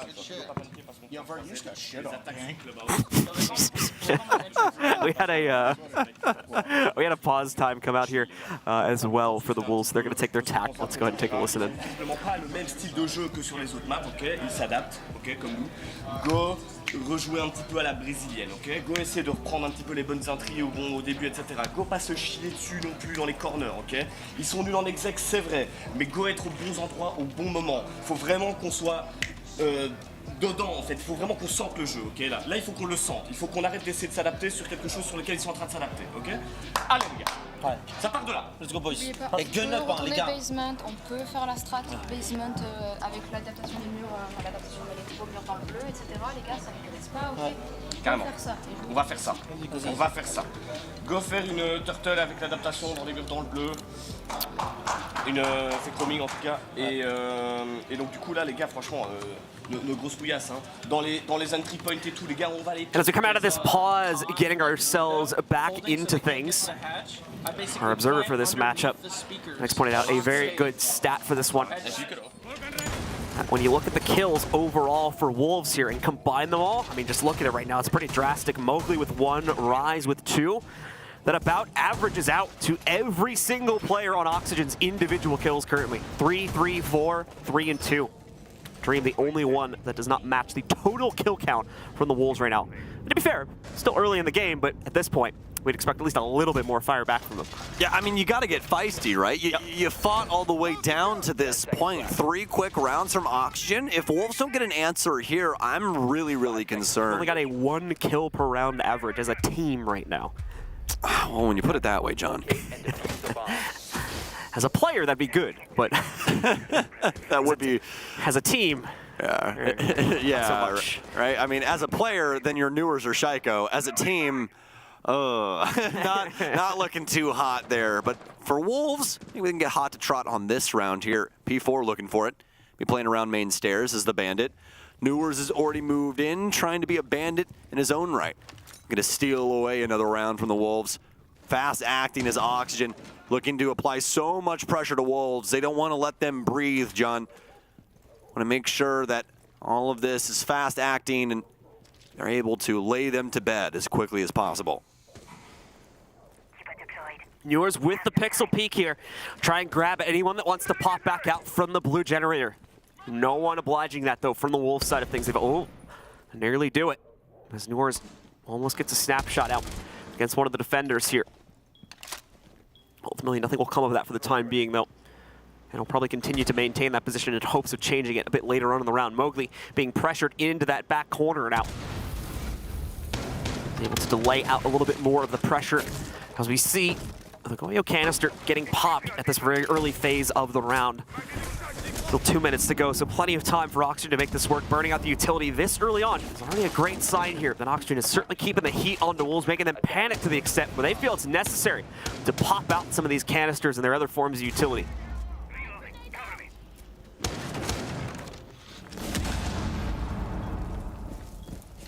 Nothing coming from the Nitro game here on Wolves. No big pickups on the Oxygen side. If anything, just really helping them with their case as they're looking to break up some of the verticality inside of Kitchen.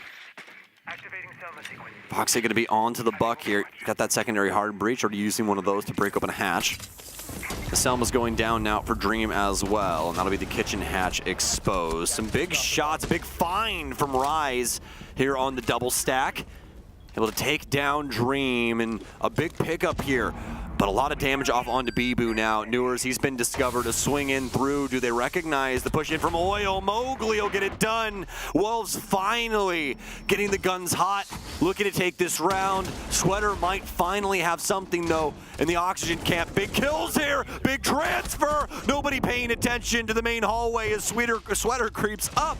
It is going to be all kills for Oxygen all day. So many holes in the Wolves' basement defense. Second round in a row now. Not in a row, but second round where a member of Oxygen has just walked right up into the site and gotten a multi-kill because someone wasn't watching a pivotal entryway. Foxy with the hold here, though. Round's not done just yet. Shinka trades it back into a 1v1 here. As now Vert put in the clutch scenario. Shinka on the other end of it. It's Vert so far with the correct read. Some support behind him as well here as he has the additional barricade. Good damage onto Shinka, but can't get the outright confirmation. He'll be given a second chance to re-peek into this one. Toxic Babe to try and force a reposition from Vert. Won't hit him, but he'll move anyway and shut down the 1v1 with ease. Another round on the board from Oxygen.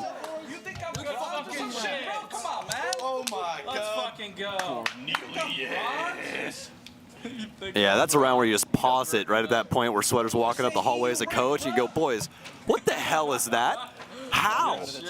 Everybody is alive. There's not a single person worried about the main hallway. Oh, they'd never use that. Well, clearly. It's not even like someone died and it's just like they couldn't patch the hole that quickly. Like you said, everyone was up. So why is there not someone watching the main hall push? Just so unfortunate there for Wolves, especially after attack timeout. You expect them to kind of, right the ship. But no positive wins coming their way. Get the big kills, but not the big round. And Oxygen put them right back down into their hull. Don't do it, Vert. It's not going to work. No, Vert, we talked about this. Oh, no. We sent you to council. I think he's locking it. We thought you've changed. There was rehab for this, Vert. For anyone that didn't hear us joking about Glaz endlessly during the group stage, personally, I don't think this is the best repick. Yeah, John is a big old hater of Glaz, but rightfully so. I'll back him up on this, so feel free to @ me. Terrible operator. But 4 smokes rolling their way in here. We'll see if the Banana Hunter can get it done with this scope. As we get ourselves into it, it is going to be a bar hold, I do believe, from the Wolves here. So that is going to potentially allow for the Glaz to actually have some better play potential going into this round. Just to actually give some analysis on this for a moment here. Just because of the open nature of the site, that's where the Glaz might actually be able to hunt down a few targets if Wolves get unfortunate in their timing for crosses. So we'll see when all that comes to blows a bit later on into the round, of course, but there's a bit of an extension that needs to be cleared out first. Very much set up as if they were defending Jim, but obviously not the case because, as you can see, site's downstairs. So Oxygen still has to begin the process of clearing out the gym bedroom area as if it were the site. Wolves pretty much full commitment to that area of the map too, so this is going to be a bit of an awkward one for Oxygen to work through, mainly when you keep in mind, or especially when you keep in mind that this site is not played that often in NA.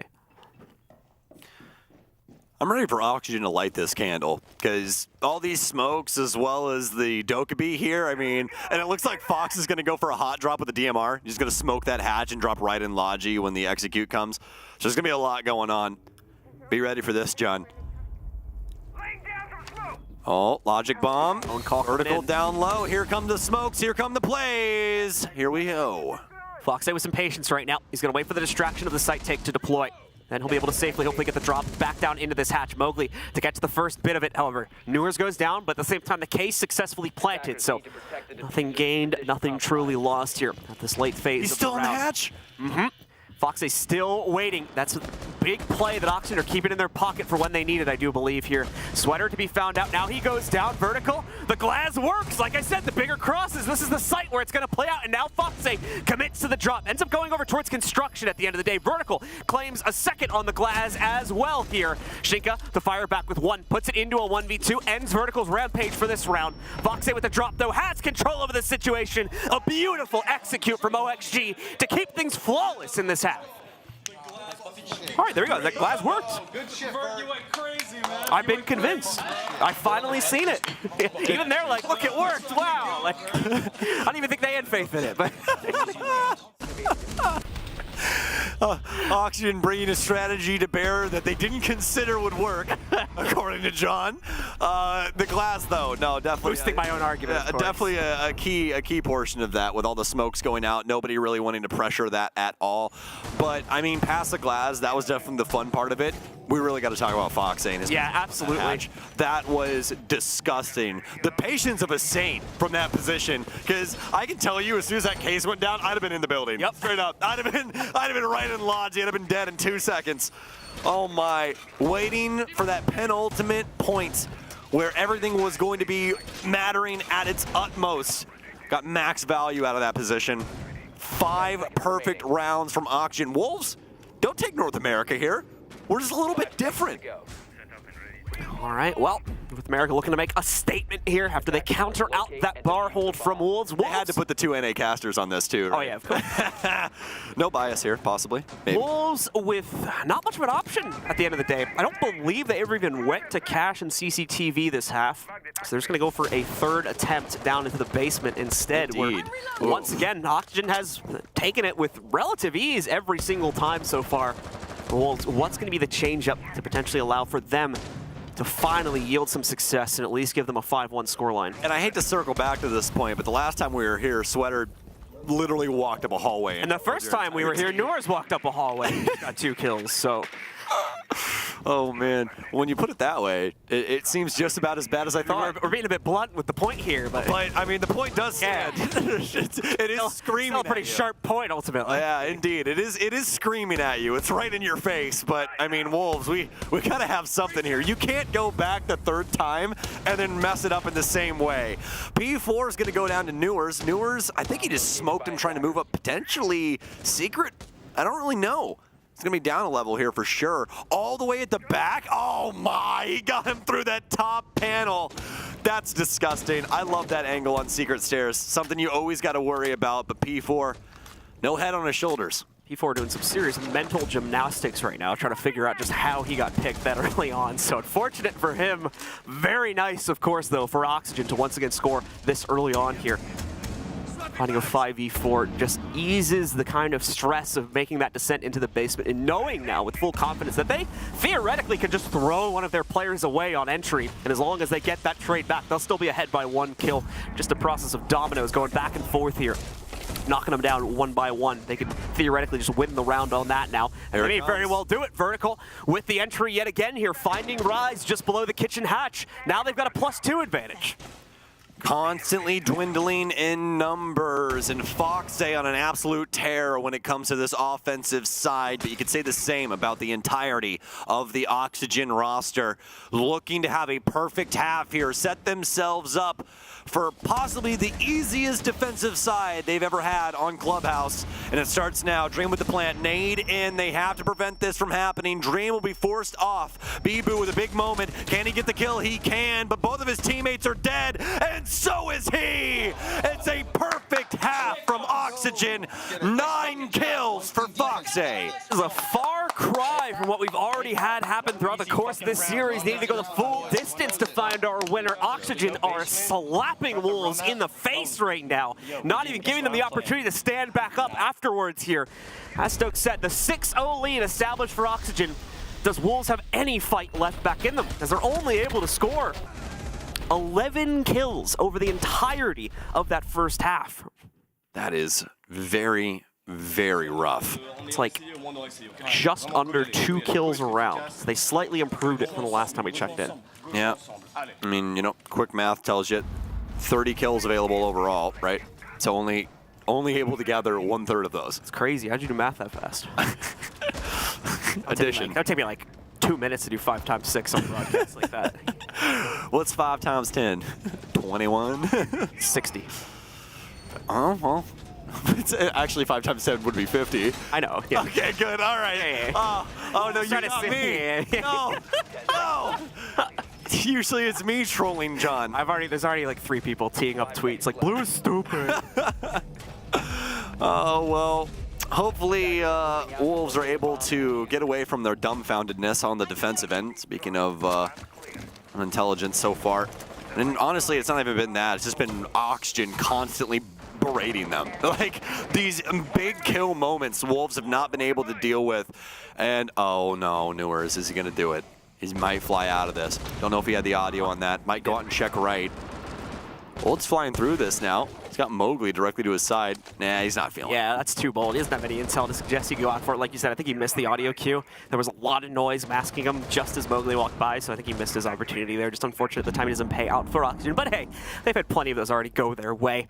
I'm certain they can still try to control things even without that. Basement hold obviously up on deck for Oxygen here, and the Wolves already still taking some damage, probably not from Newers, but someone ended up taking some heat there as Rise on the Buck is already down to about 1/3 of his overall health pool. 2 minutes remaining here. Wolves have got to get this pressure train on. Skeleton Key in for Rise, and gonna have the hard breach, but Selma's and Thermite coming to bear. 2 nitro cells that could potentially spell the demise of one of these hard breachers if it's placed correctly. Rise gonna continue to break up a lot of the softer structure around the kitchen area, and the Wolves will try and clean up a little bit of the utility game before progressing forward.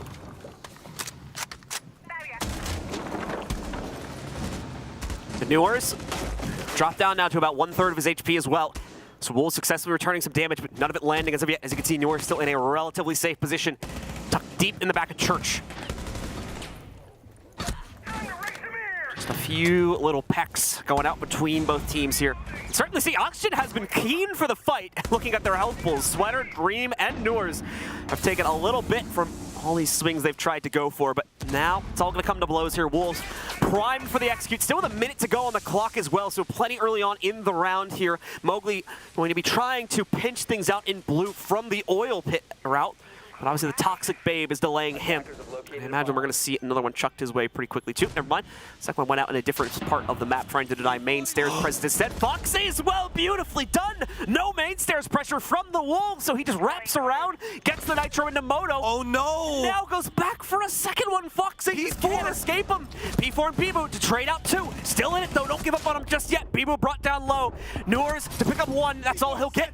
As Shinka makes the push from Moto successfully to wrap around, trying to kill the half-bar player. They'll find that. Dream goes down. Wolves somehow fighting back in this one. A desperate round, but one that still might end up going their way. Vertical, though, coming forward with the denial. He'll be blinded out. Won't be able to stop the plant from going down, and immediately he is locked out because of that flash timing. Shinka shuts it down, and the Wolves survive for at least one more round. How scary was that? P4 lackadaisical on the main stairs pressure. Foxy allowed to get away with so much here. Finally, P4 gets something done in the hallway, able to assist his teammates, getting it down to the 2 versus 2. But, I mean, my God, how close does it have to be? Oxygen still with 5 opportunities to close this out. Long road ahead here for the Wolves.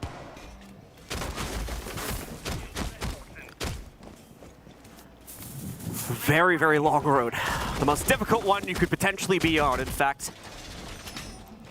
It's like a level 10 off-road trail here for Wolves. We'll see if they can make things work anyway for themselves by pulling off the full 0-6 comeback. Certainly a bit of a dream for the Wolves roster, but all the while they attempt to bring it back, Oxygen is going to be waiting in the wings with just 1 round needed. Oxygen, of course, not going to panic after losing that round. They still nearly won it. Only ended up dropping things because from the 2v2 onward, just couldn't realistically manage the gunfights, and their final player unfortunately had some very bad flash timing worked against them there that prevented the outright clutch in the 1v2. So just go for a rerun on that. Batten down some of the weak points and things in Oxygen's mind should go swimmingly now on the second attempt. Man, Foxy 11-2-0 right now.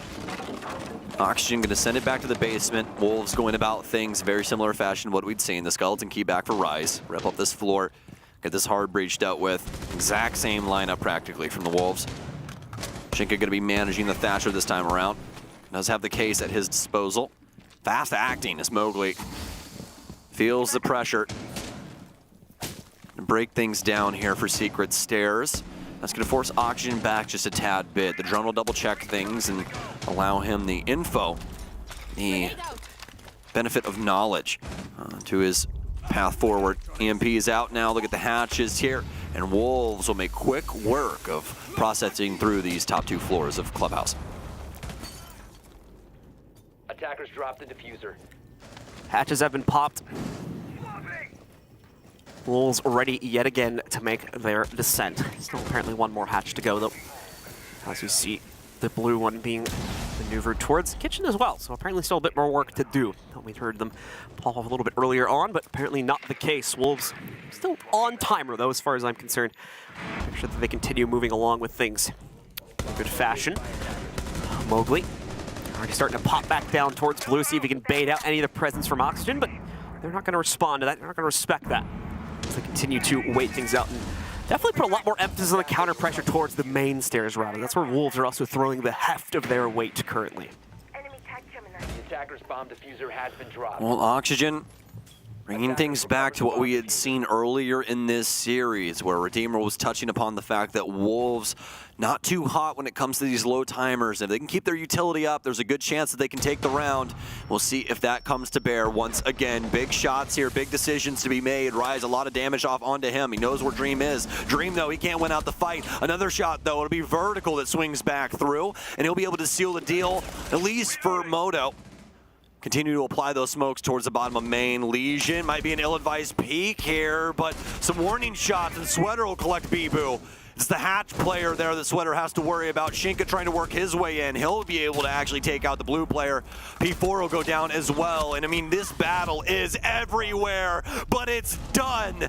Oxygen will shut down the Wolves. Foxay especially the Predator here today. 7-1 is the final map scoreline. It was one heck of a game on our first 2 maps. Like we said, you need to go nearly the full distance to it.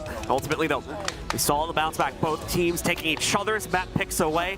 OXG to start us off by stealing away the Wolves' pick, and Wolves respond with a bit of a surprise, too, as they were 0-2 on that map so far in this series by winning things out for the first time here on Oregon. But unfortunately, did not have the fight left in them for Clubhouse. Oxygen dominates on map number 3, and as such will be able to continue their journey in the upper bracket. Wolves, for their fans at home, mind you, they're not out yet. They're still in play here, but they have now been dropped into the lower bracket. Yeah, going down to join some of our other lower bracket teams, but it does mean that their spare life has been spent, and it's at the hands of Oxygen.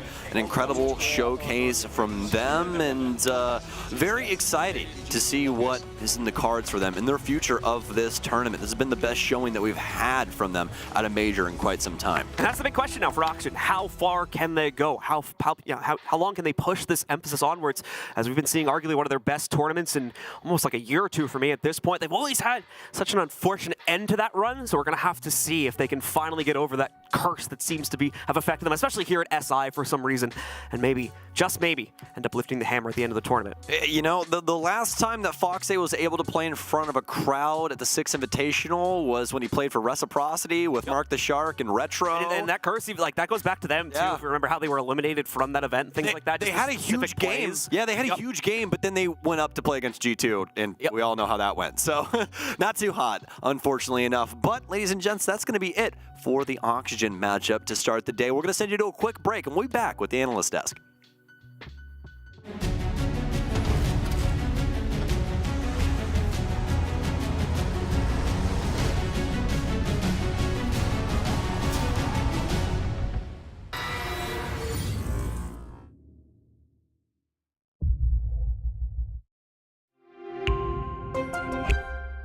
I'm Nicholas Morton, but you know me as Pingu. I'm a 2-time Rainbow Six Siege World Champion and former top Rainbow Six Siege player in Pro League.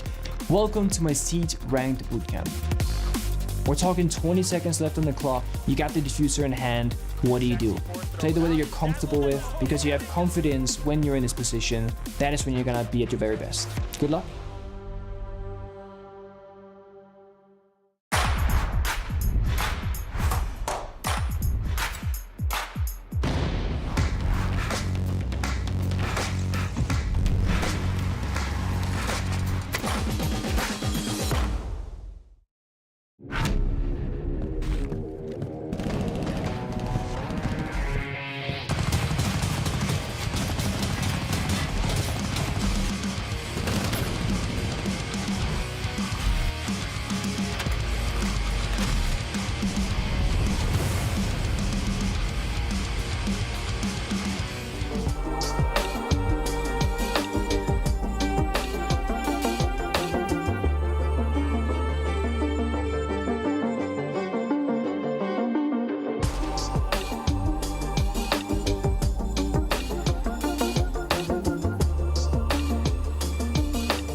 everybody, and welcome back to the show. We're live from beautiful Montreal.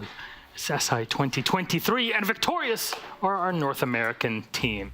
OXG continue and roll over Wolves, especially as we saw in map 3. So hello, welcome back. We got James and Mandy to ask questions to our guest interviewee, Foxe. Hello, Davide, how are you? Doing pretty good, I'd say so myself. How are you? It's all right. It's been a while since we've had you on the desk with us, so I'm excited for it. Last time was exciting, to say the least. To say the least, yeah. The outfits I had when I was on the desk. Yeah, what happened? I don't know. I got good at Siege, I guess. Yeah, okay. James, do you have any questions for our guest? Yeah, I was going to say, I hope that you bring the all the swag for your upcoming upper bracket final. You look pretty calm for a guy who's just qualified for a huge match. And perhaps that comes from the fact that the last map was a little bit more chill than you expected. What on earth happened on Clubhouse 6 rounds in a row? We knew that if we brought it to the third map, it would probably be our win. Honestly, we thought we'd probably win Oregon, though, instead of Chalet, because Chalet was their map pick. But we knew once we got to Clubhouse, we're very comfortable on the attack, and we feel like teams that are a little more passive on the Clubhouse just don't do well against our attacks, our aggression. So I expect whatever team to play next, if we go to that map, they'll probably switch it up from, instead of this team and M&M, they did kind of the same thing. So, or Heroic, not M&M, my bad. But yeah, I mean, once we knew we got there, we knew that if we just followed our game plan and got their picks and just isolated off the roamers, if they were roaming, we'd be fine.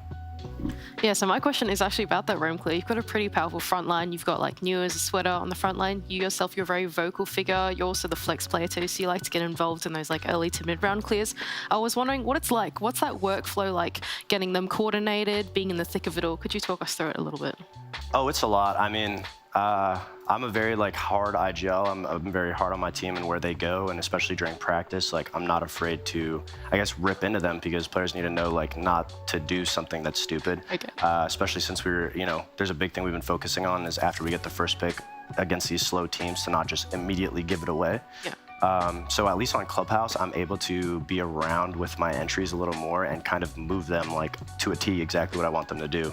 And we're very fluid on the map. We're very comfortable. We had a lot of confidence going into map 3. And the workload is a lot. I feel like sometimes I have to do so much and still be able to drone and everything, but we try to manage, and I have great entries. It's very easy when you could just say all right, go kill, and Newers runs down blue and kills 3 people. So, it's a comfortable team to lead. Did the zero ban impact you on Chalet? Because it looked like in the first few rounds on your attack, things were a bit shaky. Not really. Chalet's not really that much of a map where you can flank too much. It's kind of like Cafe, where the stairs are locked down a majority of the time. Especially with the zero ban, they weren't flanking at all, and we knew they weren't a team to do that necessarily. Unlike BDS, they have Licky, I don't know how to say his name. Licky fuck. Yeah. So they got that guy who's really good at flanking. But as for the other players on I forgot that Wolves. Wolves, yeah. As for the other players on Wolves, they're a lot more passive and they rely on the utility clear. So the zero didn't really impact us. We just kind of used that as a play to run other flank watch operators. So if anything, it just made us more comfortable. You messed up 3 European teams. How does that feel? Yeah, it's kind of rough. I was going to call them Vitality. It's just... I'm sure they're happy where they are. Yeah, I'm sure they are. I mean, it's not supposed to be a diss or nothing. No. I was just so used to seeing them in the yellow, so just instantly... Yeah, my bad. I'm gonna get crucified now on Twitter, huh? No. No? No, we've had enough people crucified on Twitter. We had Like It on yesterday. That was so. Yeah. Don't worry. I love the cookies like and beef right now. Anyways, Fox, you still don't know who you face off against in the upper bracket final. You got Koi and W7N. Who do you think it's best for you to play against? Best for us doesn't really matter. I think both teams are great and they both bring kind of similar but different play styles depending on the map. I'm very excited to see them both match up because Koi has looked really strong and so has W7M. So I don't know, we'll have to see. You've been this far at the Invitational before. Remember the reciprocity days for getting knocked out by G2? Oh yeah, back when G2 was a monster, but we never secured top 3. We got knocked out in semifinals, so we were kind of top 4, top 3. I call it third, but now we're officially top 3. So yeah, I don't know, very proud of my team. The obstacles we've been able to climb over, the comebacks we've been able to do is just, yeah, I don't know, it's just unlike any team I've been on before, so. There we go, Fox. Thank you very much for joining us. Thank you, Mandy and James, for asking the questions. And good luck later. You'll have some time to rest up, my friend. Though, now let's take a look at the analysis part of our desk. First up, map 1 for the series, Chalet, 8-6 for OXG against Wolves. Going to OT, push to the edge still. James, our North American team, goes up. Yeah, look, genuinely, I was impressed that OXG was able to bring it back. They actually lost the first rounds in a row on their attacking timeout. You mentioned the 0 ban. Now, Fox didn't actually seem to think it had a huge impact, but that's not really what Redeemer was saying in the tactical timeout they took before round 4. They were saying things like, there's not enough drones to watch flanks. Our drone economy is ours, excuse my French. And we saw so many good plays from Wolves and so many good little tactics that they used to take advantage of that. Yeah, and one of those tactics that they were able to use was that combination of the Solace and active intel, which is what I'm going to go through here on the Telestrator. Wolves are super good at using that. I'm going to roll this clip just here to see exactly how Wolves are able to use this active intel to their advantage. To set the scene, we've got Oxygen. They're looking for a roam clear. They're starting out on the basement, and they're going to go all the way up into the top floor to eventually hit the bomb side. So this wall's just going open now inside the basement, but on the other side is P4, who is playing said Solace. I'm just going to pause here to see exactly what is going on here. We've got P4, who's got his gadget active, and he's just seen that they have droned out inside of small garage. At this point, if you're P4, you're probably saying, okay, team, they're going to clear from the basement going up. And he's specifically saying that to Mowgli, who's just at the top of that blue stairs and can come down and help him. I'm going to keep rolling the clip to see exactly what goes down, because P4 here goes, all right, I'm going to try and evade this drone, not quite realizing that the breach has actually already been opened. Thankfully, a little earlier on, he was just able to call down Mowgli off the back of that Solace intel, and together they're able to combine forces and take down Newers. I'm going to keep rolling it ahead to see what Oxygen do to respond. So we've got Mowgli, who's still trying to fight this breach, but P4 has actually been wallbanged from the breach. Sweater instead is looking to try and collect that refrag, and I'll pause it exactly here because there's quite a little bit going on inside of this frame. Got Sweater down here, trying to look to refrag Mowgli, who's just behind his little site down there. We've also got Foxay as well, who's trying to join forces with Sweater to take him down. Now, what's going on? Foxay doesn't realize he's got Shinka right behind him at the top of the west main stairs, who's joining forces with Rise, who's on that yokai drone and has actually got info on Foxay in this position. You can actually see Rise on his drone in the top of this frame right there. And what's going to happen here is that Foxay is going to be caught away from this 2 versus 1, and it's going to pull him out from this roam clear position. So we've got Mowgli, he's inside blue. Sweater's just taking down P4, who was downed a little bit earlier from the breach. And Foxay, we can see right there, there's that yokai and Shinka to follow up through. Even though that flash has gone out, I'm just going to pause this clip right here to see. You can see in the background there, Mowgli pretty much completely on his own, right? Mowgli's there on his own, and he's going to be taking that fight with the player that's just behind that line of sight in a 1-on-1 rather than in a 2-on-1 instead. I'm going to keep playing it out to see exactly what goes down. Got Shinka, yep, he's been flashed out. Mowgli decides to go sicko mode and takes him down with the 1 dig. But by the time that the trade tries to come through, Dream is there way too late. And there it is, Foxay completely concussed out of that 2-on-1. And that's the reason why Wolves are so good on their defending half inside of Chalet, because they are able to combine things like the Solace and that yokai, all the active intel, to inform that mid-round roam clear. Yeah, really interesting to me how Wolves started so strong on their defense of Chalet, using a lot of not only info denial in the Solace, but the information gathering in the Yokais and the Valkyrie, and overall enabling a really aggressive playstyle, which is exactly what Foxay talked about. When it came to map 3, he said that teams that are more passive, like the way Wolves played in map 3, Oxygen relish that opportunity and they will storm through and take the advantage. And that's what we saw didn't work for map 1, because Wolves was so much more competent at playing that aggressive play style. And honestly, credit to OXG for bringing it back on that map, because Wolves were in top form.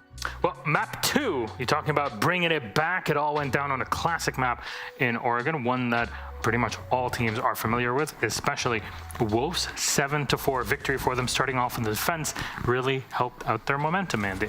Look, to be honest, looking at this one, Oregon was profoundly ordinary, in my opinion. Yeah. Both teams just played Oregon the way it was meant to be played out. None of them went for this like crazy playmaking. We didn't see any of the combination of that that Solace yokai like what we saw on Chalet. None of that like mid-round shenanigans. It was kind of just Oregon. But I think what really pushed it over the edge was that Wolves were able to collect in some super good late round executes. They were able to just get the bomb into the bomb site and the plant down. That was really what tipped them over the edge to collect that map. Yeah, I was super impressed by Wolves on this map, and in particular, Mowgli had a fantastic game here. Over the course of the series, he was very hot and cold on his entries, which we'll dive into a little bit later. But OXG, you know, they're no slouches, and also something that Foxer mentioned in the interview is how confident OXG are in their entry players. And Newers, as we can see, quite negative on the entry in this game, 1 and 4, which is a far cry from what we expect from the highest rated player in the tournament. We'll move on to our final map, Clubhouse, where things started out as a disaster for Wolves. It only kept spiraling out of control from that moment. 6 rounds on the attack on Club for OXG. That is impressive. Yeah, I genuinely would love to be able to tell you what went down this map, but it was just like, it was a blitz. It was over in a flash, and that was why I asked Foxay about this map in the interview, because I was like, man, how on earth do you go up 6-0 on your attacking side? He put it that they were just so aggressive, and that is exactly what happened in the server. Even with these really nice Azami setups in Church here, you can see that there's no stress at all for OXG breaking through that. We even had a Glaz round with this bar execute, which worked to perfection. Foxay had a huge impact from playing upstairs on the hatch. The macro, the micro, they just land everything. They nail it. Yeah, I'd have to agree. I think that in general, Oxygen, they have a really great early game. They have a very, very strong front line, which is exactly what I asked from Foxay. Foxay, I liked his response being really in the thick of it as the IGL and also as the flex player. I think it really enables them through that early to mid round to make waves in the server, especially against a team like Wolves, who are sort of very disciplined. They like to do what they want to do, and they sort of just stick to their macro strategy. I think it's really important to have that strong front lane to take down any reservoirs of utility, get through any chokes. That's the kind of entry play that you need against a macro style team like Wolves. Then who was our MVP for this matchup? Wondering. And numbers, do we have them? Put them up on the screen for everybody to see. Come on, come on. There it is. She can tell feathers. It's Noyers. There it is. 137 rating. Pretty darn good. Plus 16 on the KD. And if, I mean, yeah, you said map 2 was a bit tough on the entry, James, but came out at the end. Yeah, man, this guy is just so consistent. Like I was saying before, top-rated player in the tournament, the most kills per round in the entire tournament, and he loves his opening engagements as well. Over the course of the series, he was, of course, positive, despite a bit of a rough map too. But, I mean, this guy is just a machine, and I think when you've got that solid backline of players like Foxay, so much experience droning him ahead, Newers, he's got the confidence. He's a young gunner, right? They're all filled with confidence, sometimes overconfidence, but I think Newers feels very validated in his self-assuredness this event with how well he has performed. Yeah, I think I'd have to agree with that. This guy is a bit of a zoomer, all right? He's a bit of a young gunner. He's taken down this old guard in Wolves now, and really, it was honestly, to me, it was like the newest Mowgli duel throughout the entire series, right? Because a lot of these rounds that tipped over the edge, especially the early game, was really, can he take down the roamer of Mowgli? Can Mowgli shut down Newers? It just felt like the very volatile part of the round that really propelled Oxygen to take it out in the end. Maybe that was a redeeming factor for Wolves, right? Having Mowgli that's able to live through the jungle, as they would say. It's true. Now we actually, I counted up how many opening engagements Mowgli was in this series, and it was a lot. Can you put it in the graphic for us? Well, we actually have already. What? He just did it right now. So here's a package where we'll see just how many opening engagements Mowgli was in. He was just constantly on the offensive the whole match long. And the thing is, he was very hot and cold. So between the first map, you'll see he actually was the opening death 5 times. He didn't get a single opening kill, completely flipped on its head in the second map. In the third map, he was pretty quiet overall. But another thing to keep in mind is just how many times there's been the Yana bans against this team at SI. It's 8 times so far, and they've only won 3 of those maps so far. So often we talk to Mowgli and we're like, man, they're banning your Yana, and we kind of at the start made jokes about it, not really mattering because he just picks Ash, or in this case, he played quite a bit of IQ, and eventually on the knock, he had a lot of success. But I think it does kind of affect him a little bit. Like, being an entry player, it's so dependent on being absolutely 100% comfortable in the gun you're playing. And I know that sounds like I'm making a big deal out of it, but it is the truth. It's why players like Shaiko play the same operator literally every round. They know that recoil pattern to perfection. And Mowgli's had to bounce around a bit, and I think that might contribute to his inconsistency. All right, friends, thank you very much. Let's recap our bracket and what it looks like now with this first game out of 4 completed today. By the way, today is a rolling schedule. When we're done with one game, we're getting ready for the next one, unlike we've had the entirety of our past, I guess, 1.5 weeks. You'll see that we still have Koi W7M, that'll be coming up later, M80 versus G2, and Astralis versus BDS. This is the upper bracket right now, so even if you lose here, it's okay. You're not knocked out. You're not eliminated from the Invitational. Wolves are down in the lower bracket. It will be fine. They are confirmed to be playing on the main stage on Friday. OXG advanced. They are 1 game win away from the grand final happening this Sunday at the Invitational. We'll see who they get to play against between Koi and W7M, and that's a question that our analysts will be answering, but in just a bit. James, Mandy, thank you so very much. All of you at home, we love you very much. We'll be back in just a bit for W7M versus Koi.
Welcome back, friends, to 6 Invitational 2023. Our second matchup of the final day of playoffs is about to begin, at least our closed playoffs. Once we get everything started on Friday. It'll be in the venue with so many of you in the arena, and I cannot wait for it. It's been 3 years since we've had this also incredible moment, and I'm really looking forward to it. Again, thank you so very much for joining us here. So many of you that are watching the stream, that makes us all very happy. And now, no pressure on our teams that are competing, because there are dozens of thousands of people that are watching, and that's...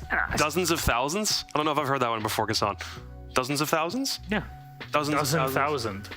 Yeah. Nah. Okay. A lot of people. We'll have to double check what the charts look like afterward. Oh, very, very many people are watching. Very many people. Yeah. An incredible amount of people. Here we are. More than we've ever had watching us. I don't think I've ever had like that many people just looking at me. Me neither. I'm used to like 24 when I was a teacher. That's at most, basically. Thank God I'm not a teacher. Koi versus W7M is about to begin. And so I'm going to set the stage for this upper bracket matchup, because even if you're eliminated in this game, you're not out of the tournament. You'll just move forward and play OXG. Winner of that makes it to the grand final. Now, I've heard comparisons, including from Foxy now on the interview, that Koi and W7M are very similar in many ways. Jacob, would you corroborate such a take? Maybe in their emotional state, or the fact that they can play impulsively or adapt very quickly to whatever situation they find themselves in. But we did actually see them play earlier on in groups, and it was a 2-0 for Koi, thinking that everyone thought it would probably be a W7M victory when we began. But Koi come out with a 2-0 on a series of maps that actually made Koi look like the stronger team in a field where W7M have largely dominated the map pool. So it's a good matchup on paper. I'm happy we're getting it again in a non-elimination context, because it sets up the stage for even a potential third matchup like later in the lower bracket if both teams were to push it that far. So I'm loving it on paper, and I'm also loving the fact that we do have a bit of a playstyle clash happening here. Yeah, for W7M, it was the only match they've actually lost so far this tournament. Koi started out with a loss against G2. They lost that 1-2, and then from there on, they took it personally, because they didn't lose a single map after that loss they took against G2. At least in groups, yeah. Yeah, exactly. They looked a little bit individualistic, I would say, at times in those first few games where teams are playing, or players are really playing by themselves. It looked like 5 players playing solo, but then they came back. Spoit's been having some really good games. He's, I think, right now 3rd in rating for all players in this tournament. So yeah, they're definitely making a comeback. All right, not too shabby. What about on the other side with W7M? They're a massive hope now for Brazil and LATAM as a region. We're counting M80 on the side. Just for... I'm not counting M80. As a Brazilian team, but want to see W7M, what can they bring for this matchup, because they were really pushed to the edge by M80 yesterday. Well, the crazy thing is, for every map that W7M has played, and they've played all of them but one, which is their permaban, have above a 50% win rate on all rounds this entire year. That's an insane stat line when you consider that this team came from nothing just a year ago. We weren't putting W7M on the map literally 12 months ago, and then BR6 Stage 1 comes around. They not only make it to the Charlotte Major, then have to play under dubious circumstances. They then get to push that all the way to 3 straight major appearances. They're going to SI as the #1 rated team in the world. I don't know how this team didn't win their group. Koi was the only team that prevented them from actually getting there. So that's why I definitely think that they're going to have a chip on their shoulder. Vengeance is a dish best served cold, and it's pretty cold outside. That's very true. Is it? I'd have to do a double check. It's been warmer the past couple of days. Yeah, but you're like from a cold place. I am, that's true. So I don't touch grass. So I've not really been Netherlands. going You know what outside. that's like. We have no Netherlands is literally all grass. What are you talking about? Yeah, but I've been here now, and I've not really been going outside because I've been working and watching No, games. none of us, I think, have really gone out. But hey, there's a lot of games to catch up on, so completely understandable. Though, because I asked at the top of the show, these two teams look very similar in many ways, but I'm wondering, are there like strengths and weaknesses that could be exploited by one another? Yes, I like how you're introducing it like this. We do actually have a graphic for this team introduction, and there are a lot of numbers on the graphic, but don't let it discourage you. Right, what this will say is one team's strength is very likely to come out as another team's weakness. You'll see the 5 categories that we've put these 2 teams in, and you'll see red and green indicating whether they've won this category or kinda lost it. And you see that one team is usually winning, for example, the attack and win rate, whereas Koi is doing obviously a lot poorer on that one. Now, the one of these stats that I really want to highlight is the retakes one at the very bottom. As you can see, W7M, they've not won a single retake so far, puts them on the 16th spot out of all teams in playoffs. And Koi are actually doing much better than that. They're the best team right now, winning 64% of the retakes, and that is where we see Koi's playstyle shine. That's where we see what we've been praising them for, not being very much strat related, but being very much communication and cohesion related, and that's when you'll be winning your retakes. The problem with this is that Koi, of any team remaining in the tournament, has the fewest plants, again, of any of the 6 teams that are left. They're not a team that's very objective oriented in that same way. It's a 3-headed, Cerberus, I suppose? I was going to say 3-headed Cerberus for Koi, because that's exactly the kind of combo that Spoit, Deepak, and Cryan have developed themselves into, even if Deepak isn't supposed to be very up high on the scoreboard.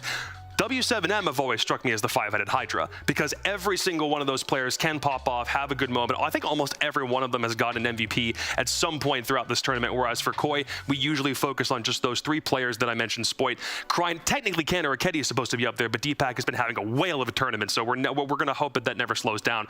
But if W7M are so poor at winning retakes, and Koi themselves don't really have that many rounds that are won because they've managed to get a plant down to begin with, it begs the question of how that relationship is even going to make itself manifest. Are we going to have to worry about W7M not being retake masters if Koi don't prioritize that kind of play? That's the kind of question I want answered here. Honestly, that graphic, first of all of our graphics have been fantastic so far in the tournament. So thank you very much to our graphics operator. But even more, the main stats that I see as problematic are OPK, so opening kills, and opening kill conversion. Yes. The fact that W7M are first in opening kills, but terrible in conversions is odd, and that has to be fixed against a team like Koi. So what maps will they have to look into those stats, or at least try to improve them on? We have our best of 3 series up and ready. Here are our maps. Jacob, please, can you guide us through them? I mean, again, the big thing here is Koi trying to find maps that W7M may have a bit of a weak spot for, because so many of their maps are fantastic and you really can't find a weak spot. So they've opted for Clubhouse first.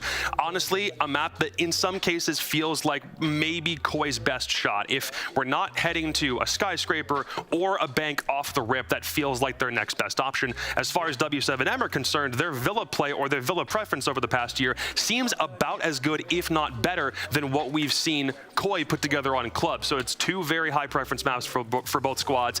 And then we get to Border. They did play on Border in their final series. How did that one go? Well, that was an 8-6 for Koi indeed. Let me put the stage of what this is a rematch, as we have mentioned before. That was played on Skyscraper, which is now a W7M pick. Makes sense. They've lost it to Koi previously, and it was played on Border, which was an 8-6 scoreline for Koi. Villa picking for W7M picking Villa at this moment makes a lot of sense. It's a really good map for them. It's also pretty high preference, but for Koi, it doesn't really seem to be that high preference over this entire year. W7M played that map a lot recently. They played it a lot during the Yunchiping Major, but when we get to Border, I'm going to be super curious, because that is 2 wins for Koi in recent history, and they did indeed win it already against W7M. I have a bit of a different take, because I remember watching SSG against W7M earlier, and one of those maps was Border, and it was an absolute slaughter. There wasn't an opportunity for SSG to work their way back in. And obviously they have their own things that they're dealing with, but in the back of my head, I'm worried if we need a 3rd map, it probably leans more heavily in W7M's favor than we would like to admit. I'd love to be proven wrong. I'd love for that not to be a concern, but I think the map picks for both teams, they are necessary to win, and for Koi, it might even be necessary to win this thing in 2 straight, so that we don't even have to worry about a 3rd. For those that have been asking on the subreddit, I check it, I have a problem. Why have there been no quick or / jiggle peaks so far, or too many of them at SI? This is the game to watch if you're into that and emote kind of playstyle. So there you go, Jacob, and thank you so very much. That was W7M versus Koi, EU versus Brazil. We'll toss it to our casters. Enjoy. Thank you very much, Milos. And yeah, we are here with maybe 2 of the tournament favorites, maybe a final, a little bit early. Maybe it will be a final again. I'm Fluke, but... You hit me. I'm sorry. Thank you. Have to put the headset right again. There we go. Yes! And it is going to be a crucial game.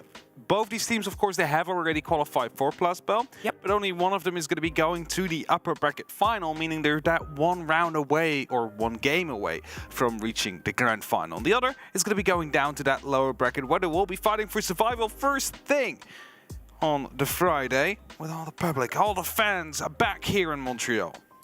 Now, obviously, we've had a strong early game that maybe went a little bit against people's expectations. I think the expectation here is no one knows what to expect. As I said, these are two tournament favorites. You had W7M, the top seed, the team that's been able to get to every single major throughout the year, and their performances just got better and better and better. Here they are on the grandest stage, the last sort of remnants of a region, and they're still terrifying. And then you've got Koi, major winners throughout the year. They've sort of had a really good face with the current meta, the way you can attack and build onto this current game. And you're thinking, I kind of want to watch these two teams play forever. You do want to see them play forever, but sadly it's not going to be a best of 5 or a best of 7 for that matter. Best of 9. It's also not going to be best of 9. I'm very sorry. Best of 15. Are we going to play every single map that is currently? I would watch, and that's the thing about these two teams. I would watch W7M versus Koi on plane. Yeah. I would watch them on Bartlett. I would watch them on, I'd watch them on the warm-up maps. Give me the team deathmatch, professional. The CQB maps, imagine these. They're exciting teams to watch. They're fun teams to watch. It's great sets of players that have come into their own throughout this year. Can we just start the game? Can we just tell them to be ready? Tell me. I mean, that's up to the observers to just press that start button at some point. And they're, of course, waiting for league ops. For those of you wondering at home, are like, Caster, start game. It's not us. It's not the observers either. It's also not observers. This time, it's not us to blame. So, okay. Yeah. Let's peel back some of the excitement and talk about maybe some expectations. Obviously, Jacob was sort of talking about the desk of wants it to be a 2-0. You can see that it's a team that can go the distance. I think W7M, their biggest test for me of this whole tournament was how are they going to function in repeated best of 3s. They were fantastic in groups and best of 1s throughout the year. They were learning and improving, picking up Julio and getting their heads in. It's always been, 2-1s. It's not quite been the clean 2-0s that Koi does. However, that is sort of that other side of the coin where it's like, well, they're proven now on their biggest test. Koi could be in danger if this turns into a longer series. Could definitely turn into that danger. Of course, these two have met before as well. That was a quick 2-0 game in favor of Koi. So another bit of a revenge match coming through. First ban, Buck. That's going to, of course, limit the verticality a little bit that they can bring on the attack. Dokubi, of course, after the buff is not out of the ordinary to see banned every now and then as well. Dead people can no longer watch the cameras, and if your intel game is strong, and I don't think we need to be mentioning Koi and their intel game with the Biggie T on the Echo. I see dead people. Dead people don't see me. Very true. No. Yeah. It's Dokubi. She keeps you safe from ghosts. Which is cool, because you got the really spooky Dokubi skins in the game. Being a ghost. Yeah, there is. Protecting you from ghosts. Yeah. The ghost goes to be Valkyrie is the final removal here. And we start on Club, and Club has seen a lot of play throughout this tournament. It always does. It's Club. Often as a second or third map, though, there's, some teams that love to bring fights to Club. W7M is one of them. Yep. And that's always going to be that sort of risk in that moment here. You had other potential options, but for all that you talk about, this is a good Club team, this is a bad Club team, you have to be sure of your Club if you go up against W7M with it. Yeah, Club over the 6 Invitational so far has been played a total of 22 times. This is the 23rd, we'll see it.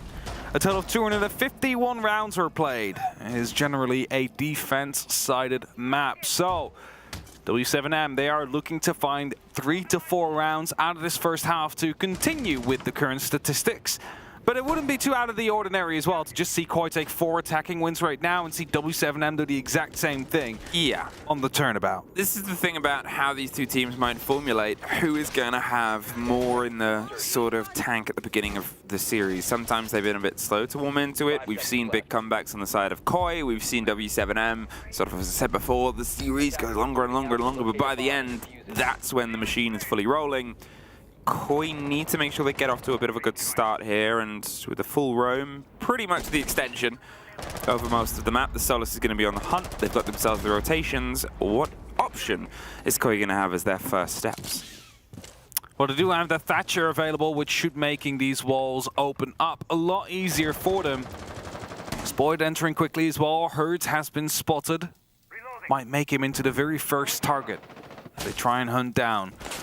He's going for a bit of a check as someone was watching him as a potential gets made, but no shots coming through. Instead, from the window, Fulps is out there to protect him just slightly, offer an alternative angle. But Spoid, he's not biting, he's just waiting, because he's hoping that they'll fall back through the actual staircase. Yeah, this is the sort of trap, and Hertz isn't going to fall for it because you know to expect it. It's the idea of forcing a player to make a movement past somebody who's watching, and look at that Kanto pre-firing towards Jim. Hertz trying to jump out and fire right back, just gets the end. No! Kanto tucked tail, turned around, got the kill, Crying took some damage. It was a huge risk there from Hertz, and you can see the W7M's utilizing that to go, let's get back to site. They have to get back to site, yes. They cannot afford to, you know, play that numbers game even more now. Because they already won down. Now they're coming up against 5 players of Koi up towards that first floor. If many more will fall, then it just becomes such an easy attack, such an easy execute. So wasting as much time as you can has been completed. Now you just wait until they start hitting the site directly. And a 4v5 in that case would be easier to win than a 3v5, logically speaking. So that's why they fall back. Now, as the focus can be played towards the hatches, towards the push on the back end, with all the electrics on the board and Thatcher as well, it shouldn't be the worst juggle in the world, and it's just a matter of getting them open. There's obviously impact tricks to be played against the Hibana. It's a process that takes a bit of time, and time is steadily ticking here for Koi. They sure have, you know, 50 seconds still left on the board, but look at what they're doing now. Look at the process that was wasted from the early game there, from W7M's roam, from the jump out, from the pressure they put themselves down. They're trying to still hold and formulate, and as I said, the impact tricks, this juggle, it's a good 20 seconds even on a good day. And at this point, Koi, oh, they've just got to do that, maybe get a take from the verticality. KZ gets one right back onto Deepek. The pressure of Spoid on the back end of blue. Leon's got the kit above Moto, wants to take the drop themselves. There's another grenade and a triple for Kanto throughout this series so far on the opening round. Can he get any more? Spoid gets Julio on the back end, and there's JV92 to pop his way back through, gets a double. Leon should get the plant. It's the single cover of Kanto. He gets caught as well, and JV92, he can make it distance! JV92 coming in clutch right there in that very first round.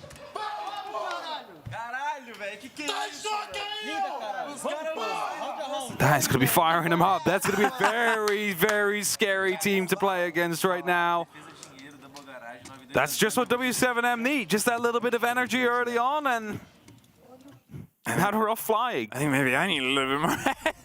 If this is how the whole game, like we knew the game would maybe go at moments like this, but the first round, instantly, the first round, a 20-second push and a quad kill on the back end to clutch it.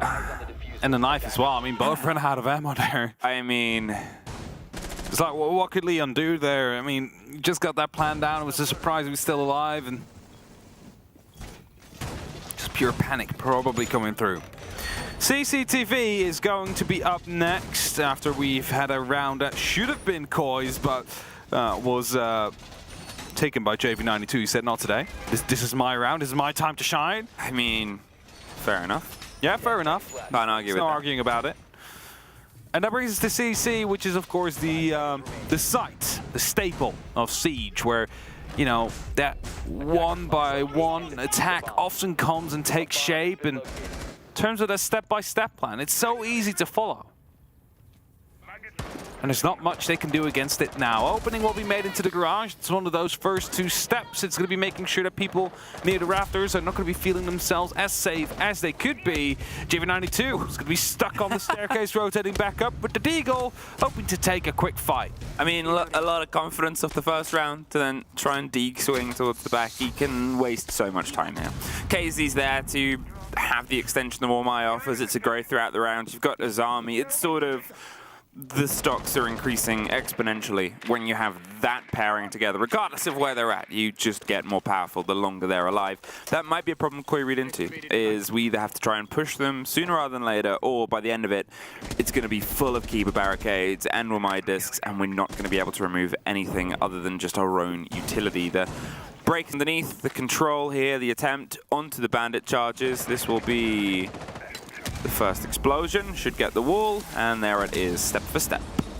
Within a minute and 10 seconds, they've opened up all they need to do, and now it is just that matter of taking control of what you want to have. Either Koi's going to be going around to construction and push from there, or they're going to try and clear out this mezzanine that 2 of these players of W7M are currently playing on. Drones are coming through, are providing information. Herds on the billiards table is going to be trying to provide some sort of spanner, but he gets spotted out and basically gets bullied away from that window. Deepak, I believe, just took some damage, rotating and running past the open door, still being watched. Not enough to get the kill, but again, they're still weighing up. But as I said, there's such a sturdy problem. You hear it becoming a bigger problem with the Keeper barricades being placed. It just becomes more and more you got to try and remove. They have themselves held off on the side. Spoit's trying to find the route through. He's maybe under some pressure from Bar. In the meantime, they're still just drifting by. There's the pressure over the top. Leon's able to find one, and it's a trade out on the back end, but with Volps now inside the site, watching over the top rungs. There's another smoke canister to pop any of the motion coming from the breach itself, but 40 seconds, 3 versus 3. They've got control of Garage. They've got control of the rafters. Now they need to try and get the rotation onto the split and get the kit down. Oh, Kanto stuck on a reload there, tried to hide himself, but he gets taken down after a swift peek to come through. Spoit now in the same position. Gets a couple of rounds sent his way. He lives. He pushes on. 20 seconds now. It's only up to Deepak. Volps with a great round so far. Takes down the last as well. And that's a double 4K coming through. First JV92, now Volps. All 10 players are ones capable of having a round with their name sort of etched on it. It's... Let's just wake up a bit, boys. Like, I guess a fear, but... We're a bit shaky right now. We're a bit nervous. Like, start listening to the calls. Yeah. Agreed, Leon. You can sort of see it from the motions. Listen to what I'm calling, listen to what I'm saying. Like, for example, I'm saying Garage Catwalk is completely clear. I cleared that out. And we're still focusing and flashing it, and then stuff like that, okay? Yeah. Let's get these next 4 attacks, boys, okay? We're doing good. All right. 4 attacks, and you know, he's pointing it out, obviously, in the game, and we get to be the viewers from above that can sort of say, yeah, there's a lot of caution aid that Koi doesn't often do. I'm not going to say it's always the argument, fear or respect, but it's knowledge. It's knowledge that you know what can be done against you, so they want to make sure that when they go for it, it's clear, and a second guess just gives 2 opportunities for something to go wrong. Yeah, that's hesitation kills. That's the saying as well, right? Like, if you go for it, you just need to go for it. Like, if you stand there in the doorway, just waiting a bit too long, eventually you're gonna buy just enough time for your opponent to make that decision for you. So, as we head towards the next top floor, which is bedroom and gym, we'll be seeing an extension, of course, towards the east, which is all going to be quite basics. Nothing really too out of the ordinary here. The question is Koi going to be dealing with it? Because often what we do see is the CCTV wall to be opened up, so at least there's going to be the pressure for players out there. And as it looks like they're going to try and open up Jacuzzi, there's an active bandit trick there in the name of Hertz, who has keeper barriers to protect his bandit wires, to protect him from sitting here. And also locked off the drone hole, which means they cannot get an explosive through right away. Yeah, it's a bit awkward there.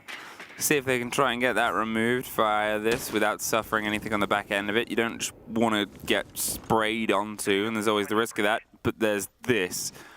One more hit, one more knife, ready to go. There it is. try to get through that. Still another Kiba in pocket.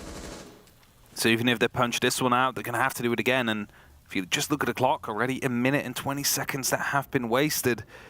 There's nothing Leon can really do. A grenade from below, though, is going to be coming in from Spoil. He's still afraid that he might be checked. That will land.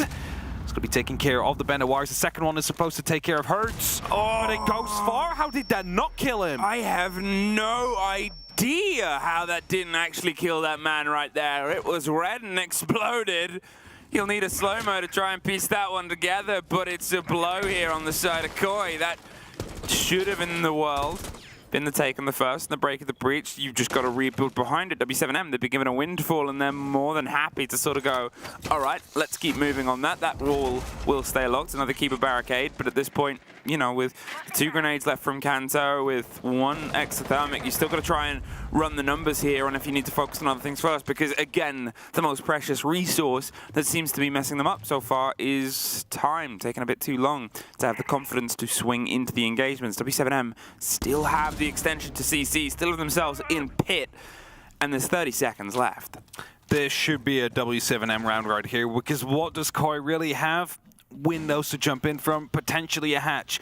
That's going to be about it right here as Deepak misses the opportunity to take down the rotation that is headed back towards the side. He will be punished for it. Kanto taking lots of damage as well from every single corner you can imagine. And it is JV92 with another triple kill, chasing down another quad kill. Yeah, Leon versus the World right now, but the World wins out 3 rounds in a row here for W7M.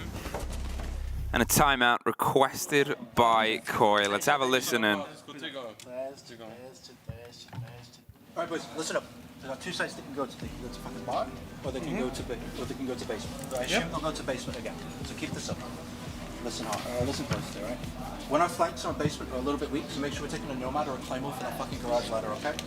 Yep. Other than that, our basement push was really fucking good. But right now, you will need to take a deep breath and start to relax. Comments are going over people's heads. Yep. No one is listening properly, okay? Start saying heard and slow the fuck down, okay? Sure. We're slow in the rounds, but when we're actually coordinating to remove the bandit from the wall, or when we want to open a hatch with a cage, slow down, enunciate, and take your time to explain exactly what you want in what order you need it, and then you will get things open and done. Let's go, boys! Let's go, boys. Let's go, boys. Give me ace possible for this one. We're so much fucking better than these boys, guys, okay? Yep. Ô 92, vai de arame e repõe os arame lá do bombeiro e do corredor, fechou? É isso, bom. Okay, wow. Yeah. We find ourselves rolling in here, and it's tough. I think that's the thing is, you know, the push here wasn't too shaky last time. They got the kit down. They just, on the back of trying to survive a 0 to 4 clutch is, you can't really write that stuff in, and you can't really write that as the sort of, what was wrong, well, this happened. Yeah, I mean, it's like a tornado coming through. You can prepare as best as you can. It's a natural disaster. Sometimes the tornado will just decide to destroy everything. And tornado's called JV92 for those of you that are just joining in. Same for Phillips. Oh! 5 seconds to go. That's unfortunate. JV92 dropped. And so does the rest of W7M. Well, we'll, I assume... We'll having a rehearsal as well. Round. We're back in sooner rather than later. We actually haven't had one. No, we haven't had that happen. So that's a quick tech timeout, a quick continued pause as we get things back up. Luckily, we're not too deep into the game or the series, so it's not too complicated to get everything back up and running, whatever the issue is. Hopefully, it's fixed or sorted. But yeah, I guess we can just continue the discussion of.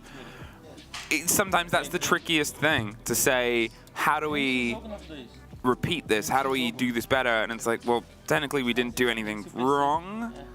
Well, I mean, they didn't do anything wrong. They just got styled on. Yeah. I think that's the only way I can really put it down. Because, you know, it was a 1v4. It was a post plan that was about to be set up. And guy just runs in and kills you all. I mean, crossfires were there. There was multiple guns aimed in his direction. None of them were able to find a kill, whereas JV92 was able to find them all. And well, that's basically all you need to know. So what do you do different? Maybe just hit the shots next time. I think that's literally it. Just make sure you get that last kill to go your way. and you're going to be good. Stuff happens, and you also have this break in the momentum. I don't think W7M would. They want to get back into this as well. They're having a whale of a time.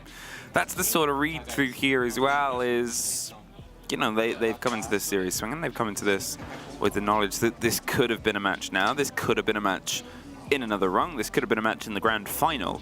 Potentially, it might still be, regardless of what happens today. This is two of the strongest teams at the tournament that will be both guaranteed places at Plus Bell.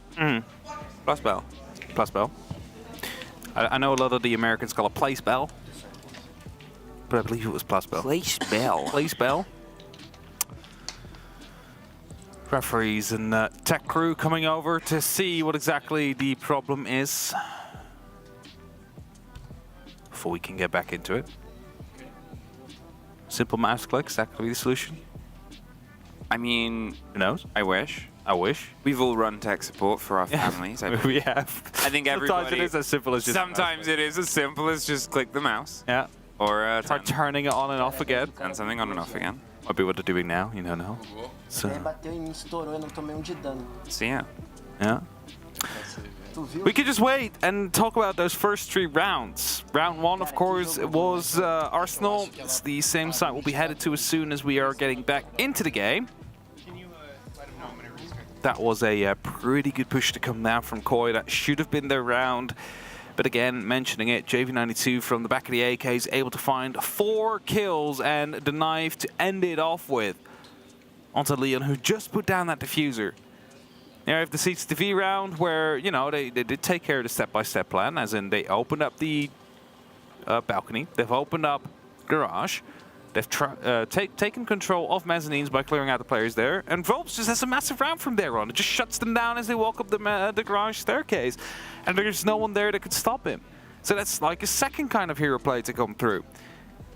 And then the third round we just had, I'm not going to say it purely relied on Jacuzzi being shot, but if you looked at the amount of utility going through there and that grenade not killing the bandit, making sure that wall stays closed is definitely going to be having an impact here. Yeah, the successes of that round. I think that's something that might get looked at. Yeah, I'm curious what happened. I'm sure people with a lot more going on are even more curious. Is there pipes in that room? Maybe it landed right behind the pipes. I don't know. I don't know. I think without a look, it's tricky to explain. But remember, the players will not always have that look as well. The only person there is the person who survived the explosion. Maybe they're immortal. Maybe that's the secret. We'll never know. Who knows? Either way, you're sort of using this moment to build focus. Yeah. You are left to sit. Obviously, during this time, you can't communicate with the coach. No. Players can talk if they'd like. Yeah, they can have a little chat. They don't want to. Sometimes they don't. You just want to stay in a focus, right? And having like a little chit chat might be getting you out of that. Some tests going through. Seems like it's good. The thumbs up have been given. The international sign of, all right, we can roll. We are good. And as they get them all back into the lobby, and we make sure that everything is peachy keen. There's some fist bumps. And here, it's a second sign of we could possibly, who knows? Round 4? Do we get it? Do we have it? You're running out of breath like this. Please, take a breathe. There we go. We're in. All right. And we're headed back towards Church and Arsenal, of course, because if you are not familiar with the rules, you cannot change any of the operators that you handpicked. Nope. You cannot change the site that you are going to. What you do have the ability to change is your general setup. You can go for a completely different hole if you want to. Nothing stops you from doing so. But that means that we will be seeing these operators so right before the Rios. For this round number 4, W7M, they just had the tactical timer called against them by Koi, who thought it was a good moment to take out the momentum, take the wind out their sails. And then that led into a technical break as well. So a bit more time to take the wind out their sails. Attackers must locate and defuse a bomb. Here we go, Koi. Now, you had the team talk just before. If you missed it, the idea was, look, there's not too many specifics that are going wrong. You're just playing cautious. You're just a little bit too in your own heads. You got to take the breath. You got to relax. Remember who you are. Remember that you're better than them. And then remember that you can drive back into this game. That's all you can really say at this point. It's very early doors, very early game. It's club. It's a good W7M map. It's always the risk bringing them here. It's the start of a best-of-3 series. See if they can get the even half Spoit.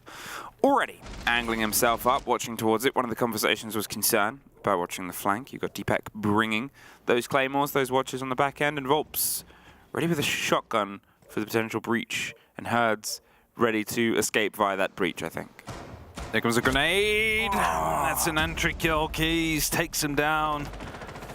It's going to be Spoit off the board. The grenade dropped on the ground. It's not going to be dealing too much damage from there, but losing Spoit that way is always going to be a bit painful. The second hatch gets opened up. The drop comes through. The diffuser is now down and out. Ryan needs to go for the recovery there, but he might be a bit afraid of someone still being around. I mean, what a blow. The swing onto the first grenade play. They were so ready to have that sort of rug pull moment and get them all back. It was just the first step, and Spoit had an idea, but unfortunately they had the manpower, and it was a very, very good clean take there from W7M, removing Leon as well, the limitations of the hard breach, limitations of the approach, and okay, there's no electrification this time round, but you're still now trying to find your way past the sort of keeper barricades, past the potential of the Wamai discs, or the bubbles at the back end with the grenades that you're limited to. Can they make the connection, Cryan? He's eyeing up the approach. The kit's been recollected, and that's the disc. I talked about the problems as well. There's a real limitation on what's left in the pockets of Koi. Yeah, for sure, there's not a lot of utility. 2 grenades, 2 claymores. Those claymores are not going to be doing too much here because W7M surely is going to be just turtling this out now. They have the advantage. Cryan is about to be sneaking through, has himself an opportunity to look through, but it's going to be exposing him to many angles right now as Volps finds Deepak. It's just Kanto and Cryan now coming in from blue. In a 2v4, smoke canisters will be tossed out to block out one of these lines aside. A pre-fire comes through from Kanto and he will find Volps, but it's still going to be massive amount of chaos out here for Koi as Cryan is forced to fall back, being the last man standing. Might actually use this time as a bit of a discussion opportunity, or he's leaning back in from an alternate angle right here, hoping he can isolate them into 3 separate 1v1s. Well, he doesn't have much time to do it. There's the ping on the procs. They know where he is. They're just barricading things off. They've got the wider swing. They've forced a tunnel and shoot right down it. 4 rounds in a row of 4-0. W7M have opened their defense here on Koi's map. It's not a great start for Koi, not coming back out of your tactical timeout like that because now you don't have any available anymore. And drones being an issue there. I mean, the kill on Spoit I can understand, right? You try and get the grenade in, you get swung on, you get killed. Let's wake up, let's start calling, talking to each other and planning these executes, planning what we want to do and showing our... In case you're wondering why I'm quiet, it's just because the bleed through that we had from Leon. Yeah. To say, wake the bleep up and start calling. Because I was going to say, he died, it's the fact that that drone was not droned, that room was not droned out properly. He just ran in with an Astralis in his hand. Like, he was bound to get shot there. There was no way he was coming back out of that one alive. And that is just because either misinformation coming through or just no information in that room coming through. There's sort of... There's a lack of motion in regards to what W7M is doing. The positions, the changes, W7M, they're adapting things, you know, they're sort of bringing the evaluation. There would have been all the prep in the world on this team. But we've sometimes highlighted the idea of bringing a big team to a map like this and bringing a big team to a map that they're happy on. It's not gonna be just as easy as knowing what they're gonna do. It's also trying to stop them doing it. A lot of teams try, most of them fall. Rotations are still being created for this first 30 seconds of the action phase. Of course, W7M is not really under any pressure yet. We're finding ourselves in bar and stage, and that means that verticality is important. Horizontally is as well, and Spoit is debating whether or not he's going to be able to make a difference like this. So He's hit it right after drone, making sure that everything is being checked. Leon is doing the exact same thing, coming in from the actual kitchen. Proximity alarm is going to give away that at least someone is out there, and Volps is going to be trying to see if he can provide a bit of a hurdle for Koi. Spoit as well on the split angle. They've got themselves some pressure and a push. They've dug really deep in here, but what do you do? Deepak does that, gets the first against JV92. Hurts, he's keeping himself locked in inside. That grenade definitely connects. Kanto clears out Hurts and gets the second for the round. KZ bit wider onto the back with Kanto getting one more for his trouble. Volps finally swings round and finds the first and pushes up to the top to look towards Deepak on the back end, but he's able to win out that long engagement. The distant spray from KZ puts an end to Kanto, but gives the call where he is. He hops round right into a gunfight that doesn't quite get the full lock in. There's the end of it, Crying. Finally, they find their first round. Couldn't put it better, Crying. Way better. Sharp from Koi here. They were able to find themselves these engagements and bring them to go their way. Was it a synchronized push? Not at all, really, because the kills all happen like at different parts of the map. They were in different parts. Right? It's like multiple people doing their own thing, being successful with it. That grenade, beautiful, by the way, from Kanto. And then instantly aware of the fact that someone could be coming from CCTV. He then found the later kill as well. Got shut down by the one you just saw on your screen. But overall, Koi able to win out those individual gunfights and just fights all over the map, helped them out to get that round. 4-2, not the way you would have wanted it, Koi, but it's still possible and buys you 2 rounds of breath, potentially 2 off-sites, and you can see if you can try and drive some of this map back on your defense, which W7M will have to try and break and bash their way. You need, I would say this round, you need to have that little bit extra windfall. This map, this site specifically, got quite aggressive. There was suddenly a lot of trades going on. It was where Leon highlighted. We need to pay attention to the calls. We need to get our heads screwed back on.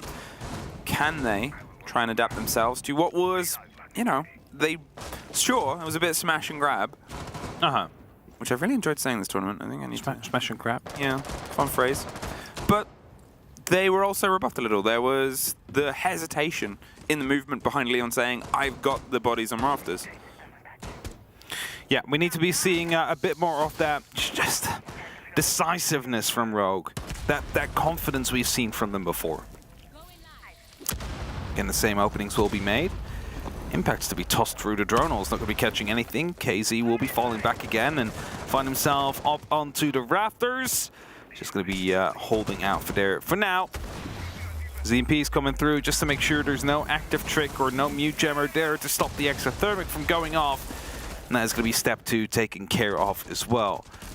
All they need to do now is clear out those players on the mezzanines. It is going to be easier said than done, especially with still a player down below. It's currently being droned out. Sport fully aware of the fact that he might be swung on soon, but he doesn't want to go hunting because he doesn't need to go hunting. I think it's also being watched and rotated around. There's the take, Crying. They were right on time, right in the right place, and they're able to take care of Herds. It was an important factor, the rotation game, the limitation that was being done before.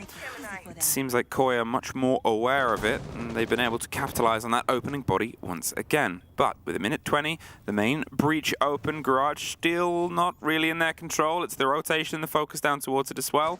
Volps hiding around Logi, waiting for maybe a drop on the back end, but there's KZ getting 1 and 2. And he makes it look so easy. And you're doing everything right if you're Koi, and then something like that just happens. Kanto going quite low now as well, but KZ, after he just took out one, the flashbang is going to be coming through. Spoit will shut him down, will punish him for his positioning out there. Now a minute is going to be left on the clock, and we're finding ourselves in a 2-on-3 situation with a single member being very low on Koi. Where are they going to be trying to make this plan happen from? Are they going to try and, you know, control it from Garage, or are they just going to go for a sprint through? Tulo still has the C4. He's been in the clutch situations before. He's made sure that he can make his mark matter. There's a rotation from the Maestro underneath too, and remember, they've got impacts. They've also got the secondary potentially to try and pop open the eyes and angles on someone going for the plant with only 20 seconds. There's not going to be too much room for improvement if things go wrong, so they've got to make the mark happen fast. Volps revealed as underneath. The first impact will connect. It opens itself towards the angle and the rotate. There's the breakthrough. They're holding directly underneath, and there's the first fed into the Alder. They're hunting the second, but they keep on pushing, cannot win it out. Round the back end, Kanto cannot find it. And W7M just get themselves over the line there for the 5-1 half. The verticality there made it so they had to go for the run through. They needed to find the side under full control. And just a single kill was needed, but as they found it, the rotation already there. 1-5. Swapping the side. Koi now headed over towards the defense themselves. They're starting it off on Arsenal, where they haven't found success, but should have found success themselves as they were attacking. Nope. Listen. You don't need to, It's just little talk. And just little in-round talk, but they've got inroads to make here. We have Kanto playing a pretty solid game so far. We're missing some of the other guns of the team popping off, but it is not that they're not there, and that's the main thing. It could have very easily been a 3 versus 3, or a 3 half there throughout there, depending on that most recent round where it was another 2 versus X clutch, as we saw the 1 versus X clutch in the very open round. Koi aren't a million miles away, but the scoreboard doesn't care about that. The scoreboard only cares about who wins the round. Okay, here's the grand scheme of things. It's a 5-1. W7M, regardless of how they've got there, they're there now, and they're so close to pushing this first map over the edge. See, that's the fun thing, right? The scoreboard doesn't care about kills. No, it's mostly the people playing and, you know, watching that care about it. But eventually, it is going to be that scoreline that will dictate who the winner will be. W7M, all they need to do is just, you know, get an attack in time. Look at this. On point. He's ready for it. He is so ready for it. Oh, and it's clear. There's no one there. There's no one there. You have Deepak on the back end. The diffuser's made its way up. The Flores drone's opening up the soft. It's going to let them through, and it's no Deepak versus the world. There is a rotate back onto blue. Leon, he might be able to get a call and a read. There's the break on it. Good timing, I think, for his sake. If we say that some of the things have come together on the side of Koi there, well, that's definitely another one. It was almost an immediate breakthrough onto the side. If they had done it, they could have probably very easily got that kit down. Leon drifting back and forcing the rotate. Sometimes things line up as well, just in the other way around. Hesitation killed. I said it before right there. They were droning it. It seemed clear, but they weren't quite sure about it, so they droned it again. They weren't quite sure about it. They droned it again for a 3rd time, and at that point, someone finally came back to protect the site. If they just would have went for it, that could have been the diffuser down already, and that could have been players deeper in the site to make sure that no one was going to be able to come back. Either way, Leon is here now. Entry kill is for Koi. W7M, they're going to have to try and fix this as they go. The first Candelas are going to be tossed in. One probably deep right behind, and Leon in the meantime he's sneaking up close. Oh, and he's just struck while the iron was hot. The P90 and the placement and the play. JV92 has to do some of the work here once again, but with KZ for support, Deepak locks the swing round and takes care of it. However, we've seen clutches go against them this time. They've got to do the difficulty of getting the kit planted as well. This is Koi's really to lose. They've had a cam. Not any longer. Tucked round on the side. KZ, he's sort of angling for the fight. Finds one. There's not the second. The first round on this side goes to Koi. Well, fuck them up, Leon. Good shit, Spoit. Nice. Good job, boys. Lean rotate important there. Round winning, I dare to say. He might not know how important he was. Yes. He came when we needed him the most. That's it. I mean, there as well, the swing in, just getting the connection with the second player, stopping a Candela rush on the moment it's about to come through. Timing, twice. Is timing twice, and that's that sort of gift there that's come through for them. That's also, you know, it's not just all, we're not just all saying Lady Luck, but we can see from that side, sometimes things line up, and you want the impact, but you might not know just how powerful you've been, Mr. Giddens. No, and W7M is definitely going to be, you know, when they go back over the vault later, for either as they prepare themselves for the lower bracket or as they prepare themselves for the upper bracket, depending on where they will be. They'll see their round and like, oh, so it really was clear. We really could have gone in. Yep. And then they start thinking about that hesitation. And it's not often that we see a team like W7M hesitate on a push like that. Normally they jump on the opportunity to just take it if they see like it's free. But that shows how much this match means for both of these. And W7M being so many rounds up, not wanting to take any of these risks, shows they respect Koi for the team they are. They're still only 2 rounds away. W7M, they have time, they have ability, and we sort of said, you know, if it turns into a thing where it's the 3rd site and the tertiary becomes a little bit wobbly and that's where they can try and pull stuff back, well, no, that's not even good enough. Koi know this. They have to make sure that even one of those potentially uncomfortable sites has to stick, has to land. Attackers have dropped the bomb diffuser. And it starts maybe here. JV92 has got himself up to the roof. Odyssey 4 is the end! And that is the Solus saying, hello. I have spotted you on your phone. And that's why you don't play games on your phones. You got to be paying attention right there. A quick breach comes through from W7M to open up Jacuzzi. And the rest come through. They are pushing in. They're hoping to make this happen. Well, there's the first drove on the back, but Leon behind again gets a double with the P90. The spray over the top on the back of the Candelas. Julio, he's stuck just around the top of the stairs. He's concerned about being swung either side in the 4 versus 2. Koi have the man advantage, and they've got to try and isolate a single fight. There it is, and there it is. Julio gets revenge, gets Leon dropped once again with the bathroom fully locked. They don't quite have the ease of access into the site, but they do have at least a little bit of wiggle room safety. They're going in deep. They don't know about the man down. It's Kanto tucked on a corner, a 3 versus 1, no diffuser in hand, a lot of time, but nothing else in his pockets now. Volps through all of the Candelas, all the smokes in behind that push. Wasn't quite rewarded on the back of it. You've got a Nazami that's gonna, you know, still have a keeper barricade in case they want to. There's an impact. There's some chance at play. And this.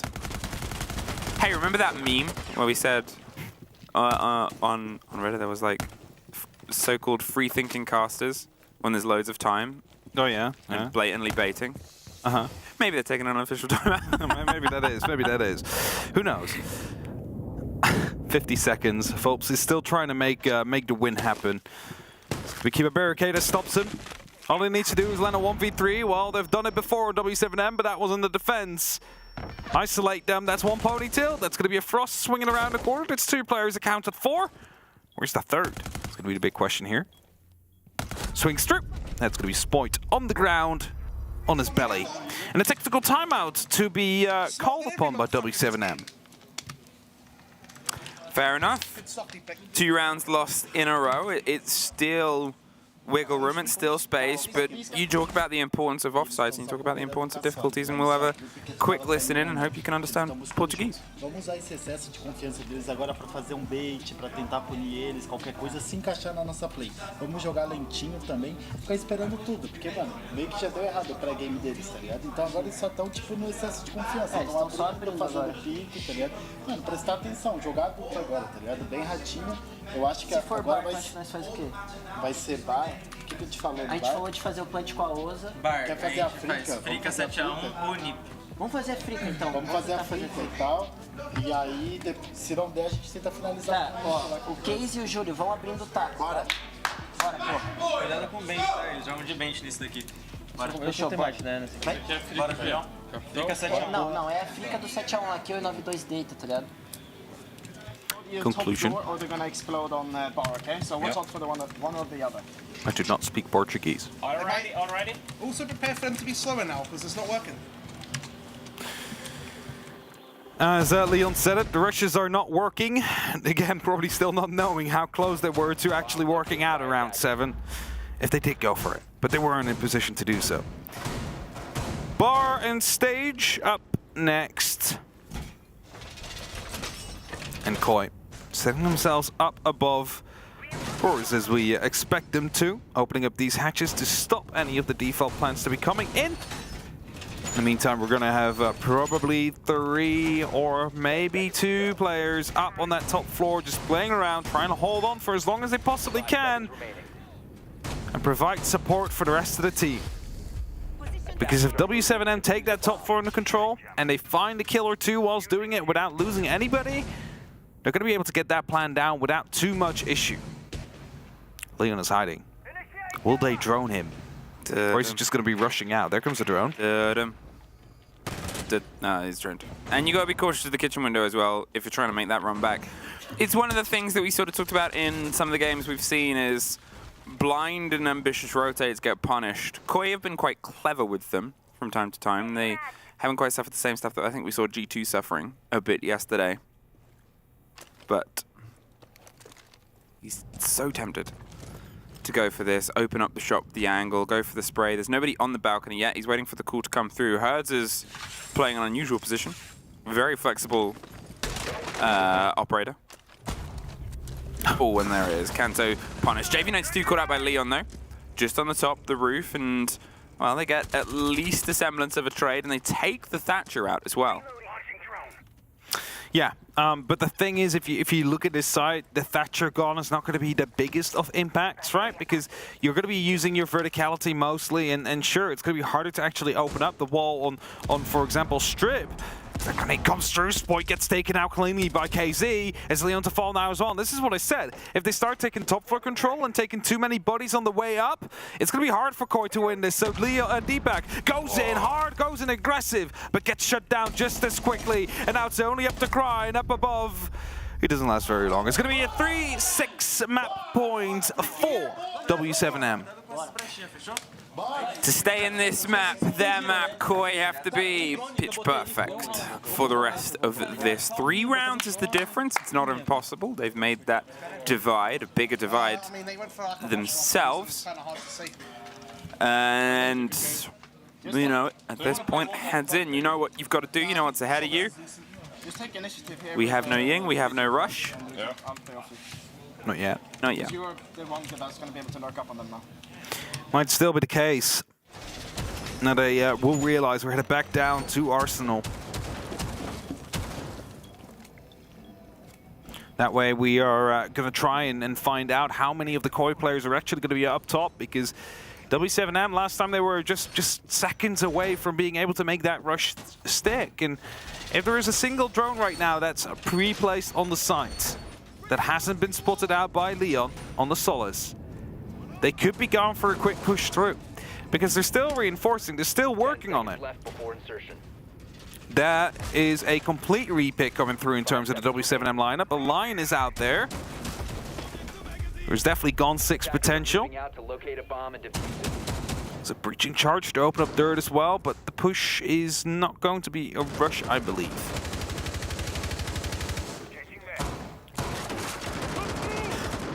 Quick openings elsewhere, just opening up the doors, trying to get some information. Little pops. Little pops. Little pops. Little bits of pressure. But now, W7M, they obviously learned a lesson last time, and your attacking bar, you can give yourself more wiggle room in there, being more direct. They have some cover, they have some shoulder peaks to try and just make sure they can slip their way into this aggression. Kanto's curious, and JV92's deadly. Swings up, takes care of Cryan, and suddenly the attention is being instantly paid to where Kanto just was. He slipped up, though, and he's making sure that he might be able to survive. He's not going to go on cams. He's not going to go on anything other than just watching and waiting and hoping. He hasn't been revealed. They have a little bit of motion. They have Spoit not too far away, but at what point do you try and bring the pair of them back in? Wait too late, and it'll be too late. Go too early, and you'll throw everything away that you've wasted for. You might even get yourself caught off by some of the rotations at that point. So still roaming up above, making noise now. This will be heard as they run around. Drone gets knifed out. Are they being hunted? That's that big question. It doesn't seem like that. It seems like KZ's still out there on the staircase, though. Finds Spoit. And now it's a 3-on-5. And only up to Kanto. Are you going to be able to fall back? Because, well, you're about to have to, because the side is going to be falling soon. Deepak, all that's left, and the rotate does not quite offer him the route through. Volps finds Kanto, and the Dutchman is in a 1 versus 5. The first fight is scrappy. They've got the call and the read in a flawless. This is W7M's opening map today. A very solid performance. They'll be happy with that. It's going to be a good lead into the rest of this best of 3. Knowing that they're currently 1 leg into the upper bracket finals. You need to find just a single more map over the next 2. And as mentioned on the desk, if this does go to map number 3, it will be favored for W7M. So they did what they need to so far. Let's head to a quick break before we're back with map number 2.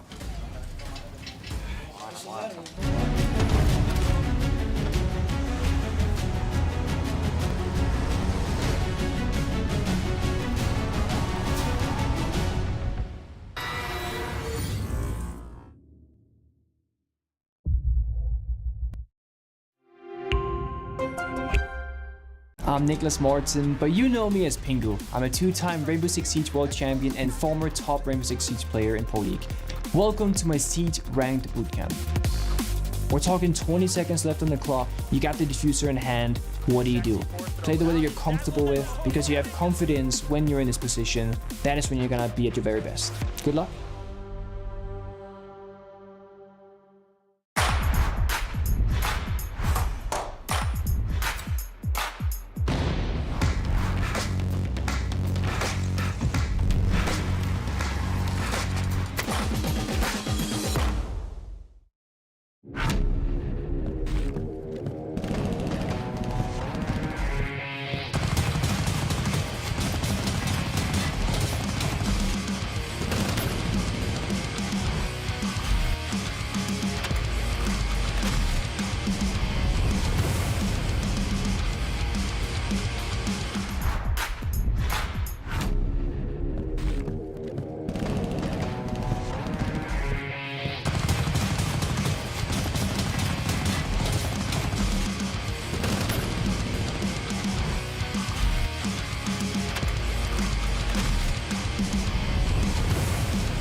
Hello. Welcome back to the wonderful skyline. I'm assuming that's Montreal. I haven't cross-referenced. I haven't gone onto the Google Maps and double-checked. Knowing what we normally do for our event. It would be strange if it wasn't. Maybe they accidentally used one of the other like Sweden files. I'm still not entirely convinced we're not in Sweden. We are. Shh. Oh no! We're traveling out tomorrow. Don't do this. Imagine. This is all just. It's always been Sweden. A big Swedish conspiracy. Well, Fabian is back on the board, so that doesn't make sense. All right, sense made. There's the first map, Clubhouse. And it was not Koi's to take away a couple of moments, a couple of near misses. The scoreboard coulda, shoulda, woulda been closer, but it isn't. At the end of the day, the only one that walks away with the first map, well, that's W7M. Means they've got a chance here to lock this up as a 2-0. It would be their first during their fight in the upper bracket. Although they've been successful, it's been, no, I'm not going to say scrappy. It's maps traded back and forth. It doesn't truly give weight to the result. Obviously, they dropped one map to BDS, one map to MAD, but won the most important thing, which is the other two. Yeah, as long as you get two, it doesn't really matter if you drop a map, right? Yeah. I mean, there's no points to be given out anymore in the playoffs like this. It's only going through, being knocked down, or being sent back home. That's the only three options you have. Up until the last game, then you might be lifting the hammer as well. You know, that magical fourth option comes through. As everybody is getting themselves ready, microphones are being put back in front again. Headsets are being equipped just like their earphones. That could be the nerdiest thing you've ever said. Equipping the headset. Equipping the headset. You need a good headpiece item, right? If you were like, let's play a game together, I'm just gonna equip my headset, I would leave the room. I would walk away. Do you reckon it's a green item or a blue item? I reckon you need to go outside more. It's a legendary, who knows? Well, I guess Koi hopes it is. We are going to Villa as our second map in this section. We'll be in there soon enough. Koi, it's not their map, so they get the joy of starting on defense. And Villa hasn't seen a huge amount of play in general throughout this tournament. No, I mean, definitely not as much as we saw Clubhouse, that's for sure. Villa is actually the least played map overall during the 6th Invitational, grand total of 7 times played. It is very 50-50, 52% overall defensive win rate over 86 rounds, which makes it so that, you know, you might be choosing defense here, but that's mostly just a personal preference because statistics don't really care. No, they do not, and do W7M care? Obviously, the last map is one that went away. The thing is, the deeper you get into a pool, the deeper you get into a tournament, the more people are going to have comfort across maps. The more you'll get more even-handed fights. Obviously, early on in the group stages, there were some teams that we were seeing firsts on map, second plays, because of how things function here, and in comparison to the usual either best of ones of previous tournaments of group stage, or best of ones on it. The Ying ban, the Ying removal there, played generally more by W7M, but they don't want to play it here. So I'm making sure they're not coming up against it here because it could be proving quite some troubles. Of course, we had the swings happen on the right time from the side of Koi when it was being brought, but well, W7M very, very confident in their own ability here, that they're able to make these takes happen without needing to have these big flashy balls just driving right through the site and blinding everybody. Wow, I don't want to hear about those. The big flashy ball. Scandellas. Oh, okay. All right. Dining room kitchen is, you guys will see it in just a second, potentially our first site. Opting instead to go, rather than AVG or the split site on the top trophy statuary, they're going to see if they can maybe start us off here on the ground floor, bring things to a bit of an opener, and, you know, with the quick potential pull there of the Yammer, I'm wondering if that's going to stick around for this site, because they have been known to do these little sneaky Amaru plants up hatches, and there's not a direct sort of route through here, but there's always the chance of getting up for cover. Yeah, or taking the top floor quickly, you know, just making sure you bring that pace, but the repick already came through. It's going to be the IQ instead to be brought by KZ. So the Thatcher gone for a Nomad. A lot of swaps actually coming through, a complete line of swap. Still some operators that stage. Just go to different different players here. Just to make sure the flank watch is on point is the reason why they have that Nomad, and also the line, of course, works in both those ways. There's more focus to it. Now, actually, fun fact, out of the 3 main sites that have been played on the 6th Invitational, this one actually does have the highest defensive win rate.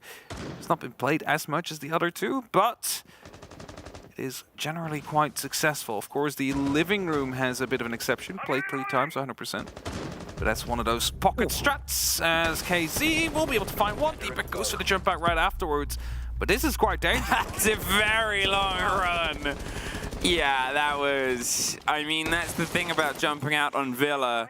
There's not really many places you can get out one side and get in somewhere else. You're very limited on those sort of movements. It's very specific, and even the ones that sort of have a window and a sort of door above and below, there's still a big, lovely Italian lip to decorate the terrace roof, and it's awkward to make those kind of plays. It definitely is. More often than not, you're going to find yourself caught off sooner rather than later. But if we now look at Koi's lineup, that is Solas gone, that is Pulse gone. 2 of the operators that could find information about where the plant was going to be happening have been removed off the board. Leaves it only up to Kanto, Spoiled, and Crime. Now are starting to drop down, which means verticality can be established by W7M. They can start hammering down with a caber. Of course, that is the sledgehammer name. Yeah, try and isolate these players. Find another pick before they go for an execute, because they have a man advantage right now. 2 would be better. And obviously, when these 2 teams hit heads throughout this series last time, came from the same group, they only really had Border as the potential repeat map here. This is all fresh. Oh, and KZ! He could have snapped. He double glanced back. They should maybe have been killed there. It was a little bit of a sort of slip and slide either side, and I think both of them will regret not getting their guns into the fight. Because in the meantime, W7M, look at this. Volps crouched his way in. They have no real idea. They're too busy looking up towards the skies. There's a second for Volps. A very clean swing round, and Kanto left alone. He's able to pull off the first. Looks for the second fight on China, but it's dropped on his head. W7M open up with a first. Urge wasn't having any of it. It's like, you're not going to be 1v4 clutching against us, so jumped right on top of him. It's a good start here for W7M. Under attack right away. Koi not deciding to go back to the dining room, as you see right here, beautiful double kill from Volps. Aviator Games is going to be the next side we will be heading to. That is the side most people will be aware with when you're seeing Villa. Together with Trophy, probably the most played sites on this map, also in ranked and unranked. And Koi now needing to find success here. Verticalities are being created to stop people from just moving up the main stairs and putting pressure down on the player that might be sitting himself up there. Need some long angles as well, set up from the vault, just to make sure that there is always that opportunity of contesting people out on the balcony, and the shield on the roost table, just to do the same towards the landing area. That is going to be 3 of the most important parts that Koi has set up for. Okay, Koi. Another false start. And the memories of Villa throughout this tournament for them are that they opened with a loss on it. The only team of these 2, I believe, off the top of my head, that's played it between the pair of them, and it was the opening game versus G2, and it went away from them. It was about, I think, a 7-4, 7-5 maybe. I don't think it quite got all the way, but it got close enough to. So they want to make sure that they can try and get a little bit more momentum earlier on here. W7M, it's their place. You know that they're going to be heading over into their defense. Trickier to sort of maintain and control.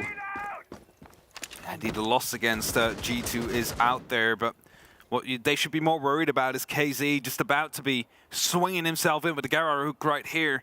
He's hoping to bring some pace on the roam clear up top. He's just waiting for the drones to be giving away the information that he needs to be successful. But there's 3 players of Koi all around him. If he does swing through, He needs to make a very quick decision to either run left or right. Hurts in the meantime takes a small amount of damage as well. KZ. It's a barricade. Does he hear it? Does he know? It's an alibi Prisma right there as well. So if he does go through, he will be pinged. Well, there's the swing, the reveal, the play in the place. He's revealed and he's not going to sit around because he knows there's a lot to be shot round on that corner. As you said, the alibi placement, it gets them the read on the attempt. It was on the back of the E1D. They tried to go with something as a surprise factor, but always, I think, had the idea of I'm in and I'm out. I'm not inning pushing. I'm going to make sure that I can maybe pull a body and then leave, and we can sort of, you know, strike in the night. Now W7M is split across 2 sites. You have the study, and you also have, in the meantime, a couple of the players. Oh, a beautiful shot from Spoit. I was going to say on the bedroom side, who have been clearing it out after it has been abandoned by the rest of Koi. But with that entry kill, Koi, they can start turtling up a little bit more. Herds on the top of red stairs, trying to find a fight across the back end of the red door, and they move away from the shield as Julio is able to move into Deepek. Kanto, oh, he's just entirely caught out there. They had his number and his watch. He's able to slip himself away with a flicker of health, but it opens up this ground for them to try and move in. The smoke canister pops, stops them on the vault door. They're going to go for the break on the shield. The rotate is actually going to punish Spoit there. He wanted to swing onto the fight, but a little bit of timing goes away from him, and they have another body crying. He's getting himself set up and ready. Kanto, in the meantime, strikes on the back end. With a little bit of health in the escape he had, he's putting some danger down. Volps takes the site or the pressure onto Study, and it's sort of a back on forth. Leon, he's now in the middle of it. Kanto with the rotate round. Julio gets the take on the back end, and Kanto, he's got to make a little bit of movement happen. The first fight is Volps's, though. And there's 2 rounds here for W7M. How do you start breaking down that round? Because, you know, they have the entry kill, they slow it down. Kanto gets spotted, another player gets isolated on the initial fight, the grenade kill comes through, just everything going W7M's way as we're trying to dispatch of these players and regain that numbers advantage. They'll be more than happy with it so far. 2-0 on the attack. If they manage to find one more round, they have basically done what they need to already, and everything from there on forward is going to be a bonus. Because if they get the opportunity to lock this out in a 2-0, they'll be jumping on that fact, because they have been playing, as you mentioned, basically every single map, every single game. So a bit of rest is always appreciated for them. I mean, it's also the thing to sort of say as well is for how much we're all looking at this as a big game, and Koi obviously aren't playing to the level that we've seen them play in some of these series. There's always still the potential. It's not over until it's over, and it's early doors on the second map. But if they don't pick it up and find some of the energy that they've had on their day throughout this series, including the last time they played against W7M, then it's almost W7M sort of making the statement, we still have the energy left towards the end of the tournament. There's, what, 3 days of Siege play technically left after this one. There's the break day in the middle. And you're just sort of looking at this W7M going, for all the times where we felt we were tired by the time we got out of groups and we'd sort of our energy was what we needed to work on, they look as energized as ever. True workhorse. W7M just able to continue going. Hertz finds Kanto on the upside down repel. That's a sloppy way to lose an entry engagement there. No real fight even in there. Is Koi trying to retake some of that ground, going aggressive? They need to be careful, though, because, you know, the drones will be starting to roll in soon. Herds, he's ready to go on it. All he needs is the word go in Portuguese. And he'll be going in right after. 3 players around him. The information game has been so good here from W7M as well. They seem to have a really good, at least close knowledge of where players are. They're not going for the exact sort of specifics on the yellow pings and building around that, but they're getting a taste of where a player is, setting themselves up, and then pushing the call, putting the pressure on and going, okay, we know that we can win the fight if they try and fight their way out of this, and they keep doing it. Obviously, there's little moments where an escape happens, like Kanto on the previous round on Red Stairs, but then look what they're doing it for. They then put the pressure onto site. They open up the route of what they really want. The fight is just a boon. The win of the kill is a nice addition to otherwise their sort of plan that, I mean, Koi are just struggling to escape away from W7M's grand plan. lack of knowledge out there that Hertz was out on the balcony. So as soon as they wanted to go for the fight on KZ, who let himself be known, it's Deepak that instantly strikes back though. So he finds that one kill. Leon Gates is now close in the corner on 90 as well. He's going to be one of these next targets on the side of W7M. These that they want to hunt down. Very much aware, Hertz, he's not just going to be able to jump in because this window might be watched by someone like Spoit or Deepak. Once they have fallen back now and it is safe to go for that jump in, he's just there to stop the any kind of study play to try to come through. He's actually jumped in right here. Inside the site, on the back of the strategy table, there's a pop of a smoke, but I don't know if they know just how close he is. That one sort of makes the statement they do. Forces them back out. 29 seconds, a 5 versus 3. Volps is underneath with grenades, trying to catch Deepak. And he does. Takes care of the gun vault, takes care of the drive in the site, and it's all down to Leon. He's looking for the first engagement, finds it. Now he's swinging around towards the second. A cover on the door, he just somehow claims it. A 2 versus 1, one down the stairs. Is the barbed wire breaking? One tucked on the plant, previously seen, but inside the gun vault, it's theirs to take. And 3 in a row for W7M. Very clean approach coming through there from W7M. Truly nothing you can say about it. Like, it's just so clean when they move in. They have all these angles. They play in contact of each other. They bait Koi to go for a swing. But if they go for a timeout, let's just quickly listen in. Take some more traps, take some more info, and keep it really safe, keep it really fucking simple, right? Are you guys spotting this opening super hyper-aggressive play for these past few rounds? No, no. What are they doing? They're just going everywhere. They're trying to find a freebie. They're trying to bully you out of your positions. They're not even trying to get a freebie. You're giving them the freebies by peeking them on the windows, by pushing them on the study, things like that. Play it safe, play it slow, boys. Right? They're letting you do the work. Yep. So remember, guys, our advantage is let them come in and we play together as a team, okay? So let them come in the building and then we double peek. We swing off with Echo drones, we swing off Valk cams, whatever we need, okay? This is a big one as well. Stop being scared of the lion scan. It's just a ping. Let's go. Let's go, boys. Let's go.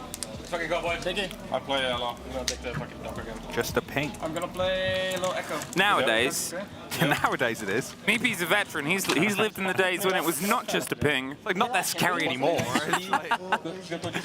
We lived in the days of it being. When Ryan loses like 5 kilograms of muscle, he's still gonna be scary, but not as scary as it used to be.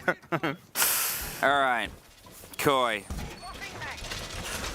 Things are slipping dangerously close towards a lower bracket fight and attention having to be paid down under. They are still guaranteed to be playing on the main stage. They would be playing the winner of, potentially, I can't remember the two teams. I don't remember the seeding. But one of the other teams we'll see later on today. You mean the team that wins this will play against? No, the team that loses this. Oh, yes. They won't be playing again today, but yeah, they'll be of the teams Friday. that play later on, they'll be deciding against one of them to see if they can keep the fight on. Yeah, that's very true. That will take place on Friday, one of the first games out there. Either first or second. Time ticking down. Sport going for a spawn peek. Not able to find anything as of yet. He makes himself to be known again, and those tracers get found. He's not going to be traded out for it instantly. He will get to live. But he's definitely put some fear into the minds of W7M. Like, hey, someone is looking out for us. Someone is trying to find us. Gonna have to isolate that person before we truly move in. Frostmats are going to be making sure that a quick jump in from the window is not going to be as successful as it might otherwise be. Is all there to just slow them down and, of course, to force them to either look down on the ground or to look up and try and find a gunfight. It's a very expensive choice to make 9 out of 10 times. So you need to be making sure you clear them out in different ways, and that's either by upside down repels or use grenades or anything like that. Well, here are those used grenades, and will they give up the ground? They're not quite swinging or leading in. They're playing themselves a little bit more claustrophobic, although that was a slink on by the underground movement of KZ, a slow and steady creep. Cryan is holding on the back end to catch a potential rotate. Spoit is above. There's a grenade that might try and loose, but just gets rid of the barbed wire for now, gives them an option, and then heads back to the opposite side of the stairs. There's a bit of a scrappy fight between Hertz and Leon. In the meantime, towards the site itself, and Cryan's going to pull themselves back. They don't want to give them the slightly further away engagement. They do give them the audio. There's Hertz right up against the wall. Not quite able to get the catch. The air jab will stop. A bit of movement around on the back end. They can hold it and maybe try and put some pressure down towards either the wall of the site or the swing in or the bathroom. Minute on the clock. Deepak is on his drones. If you wonder what that person on the other bomb chassis is doing, that's just providing information, which you can see right here. They know exactly where the swing is going to be coming from, but those talent shields are going to be the problem. The swing around comes. Julio does live in the end. They're planning behind it. There it is, the break over the top. They've got to try and swing the fight. Herds and JV92, and it goes down, but so do they. Suddenly at 2 versus 3, they could not stop the plant. Deepak under huge bits of pressure. Cryin has to rotate his way back up. They force the movement with the Oster Shield. Deepak cannot tank that, and cannot tank that either. Cryin hit by the air jab on the breach, and W7M.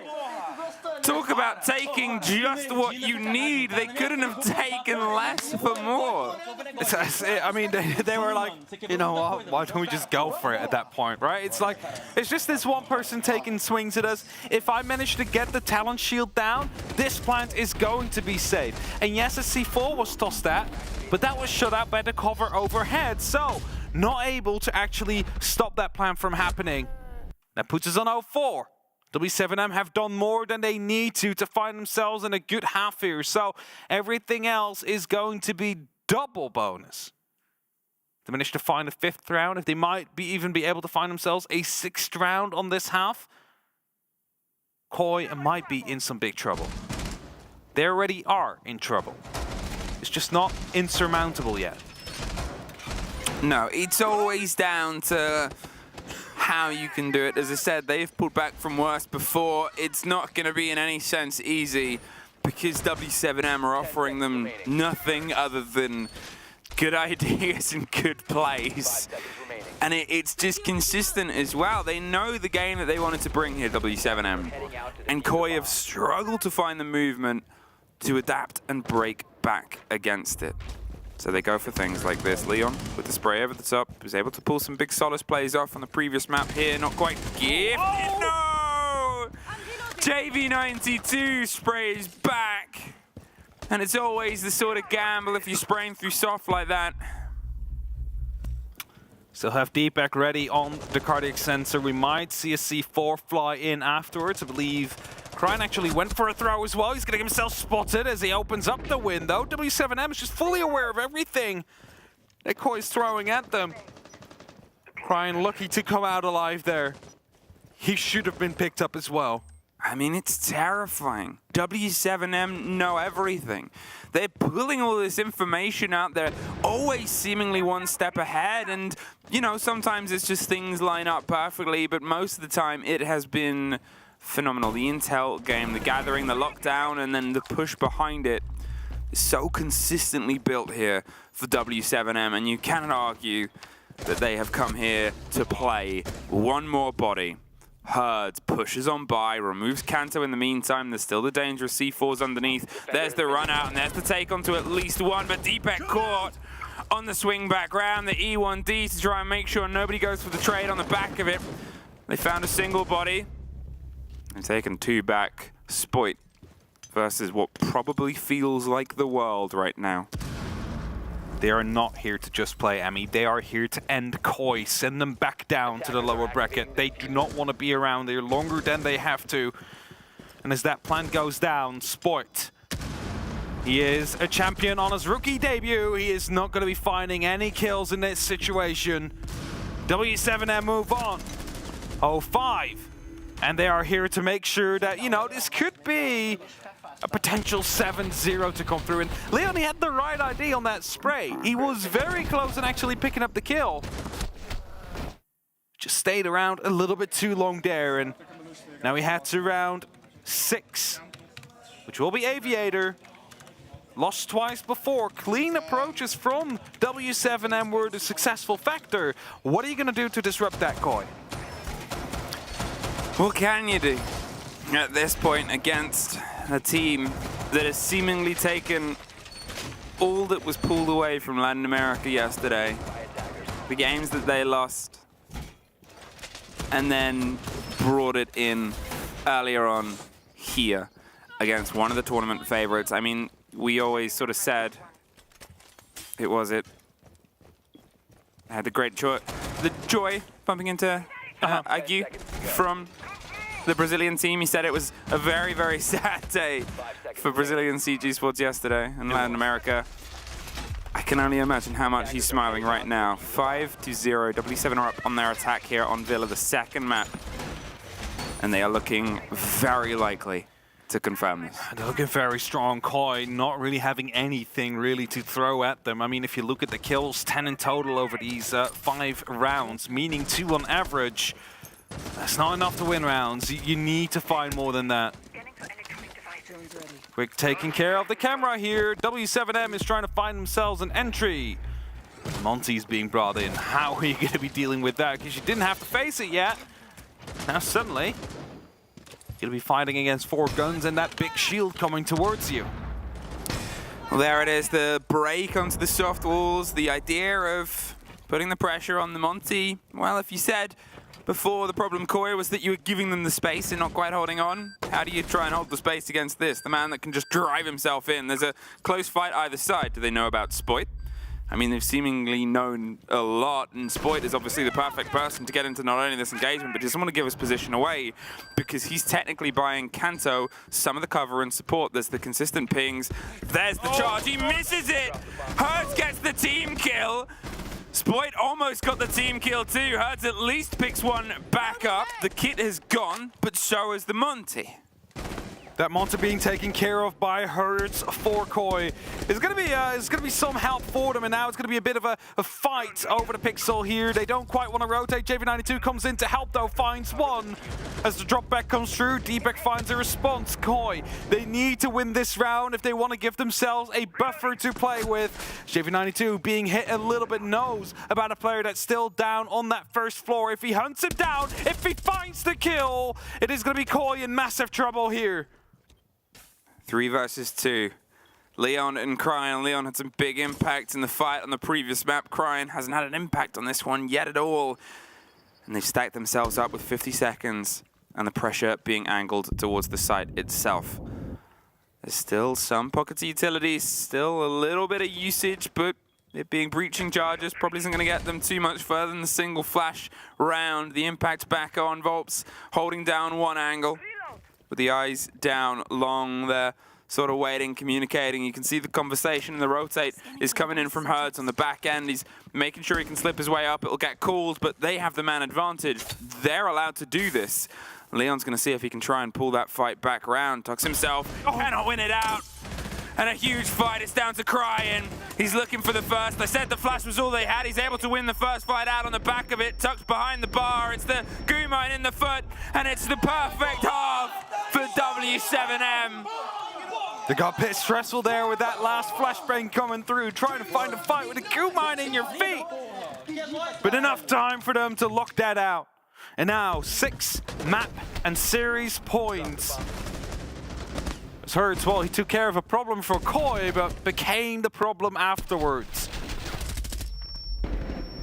Taking on a final kill. Koi, what are you gonna do? Sense, Amaru? Okay. Could be, oh, if we lose, we lose. Did you hear that call? If we lose, we lose. If we lose, we lose. They're gonna go for a very quick play here. And they are fully aware of the fact of the risks that they're taking. I mean, at this point in the game, what else can you do? You have to sort of have the mentality. Sure, it's not over. And, you know, technically this would tie things up as 2 maps each at this tournament. It would bring Koi and W7M to that sort of head of, yeah, you take this one, we take now. That one. Even though the maps Koi were a lot more hard fought. 7-5, 8-6 eventually.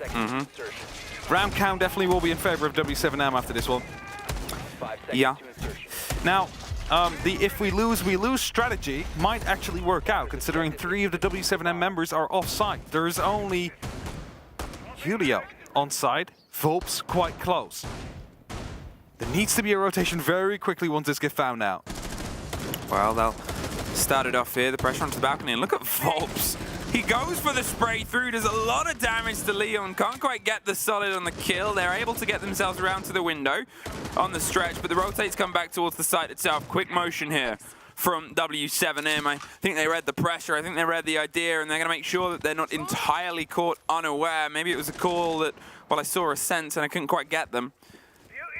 But it might give them the lead in here. Some of the grenades, some of the swings, some of the pressure to potentially come underneath. You got Spoit and Kanto wanting to maybe swing against Volps. They're just checking that library's clear, that they're not going to get caught out from behind. It's the start of the break and the start of it broken. Volps gets Spoit. The swing round the stairs. There's another there. They've got the shield. They're trying to find the fight on the angle. The Ash is going to reveal themselves, maybe not knowing how much cover and support. It's a very dangerous stance. The canister buys time. The pressure onto Study. They do find the response. But there's another player creeping down the stairs, and KZ and JV92 are doing their own business of trouble. Julio with the shotgun locks it down, crying. He's on death's door too. 3 players, barely much more than that of health. And he's got to see if he can try and hold on. If we lose, we lose. And if he wins, he's a hero, but he cannot quite eke it out. W7M will move on to the upper bracket. And they'll be facing off there for a final matchup to find out if they will be the first grand finalists.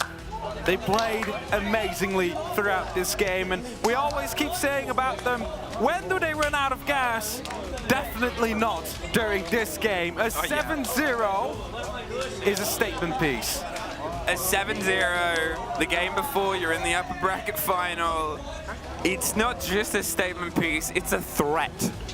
And they are more than happy to put it on the boards and say that hammer is ours. Koi, a disappointing day for them. It was a struggle, it was a bit of miscommunication, a bit of disconnect from a team that did suffer from this at the very beginning. They admitted it, and it took a day off and some time to get their heads back into it. They have a day off once again in terms of practice, rehearsal, talk with the team, because it's so far from over. We've seen lower bracket runs before. SI is about beating everybody, and now you're one apiece. Will you have revenge? You beat them one game at a time, and while you might have lost out on this very first, Koi still has the opportunity to get back into it. As you mentioned, nothing is lost yet. It's just a minor setback for a potential major comeback. It's a story. It's how things shape up here. Obviously, they're still going to be on the main stage. They've got a sort of game to look forward to today to work out who they're going to be up against. But, I mean, W7M. What can you say? Scary. Determined? Yeah. Very skillful player. Please check BC. Maybe that. That's too many words. Sorry. Who else has a lot of words? Well, our analysts. And I'm sure they're going to be able to break this one down after a break.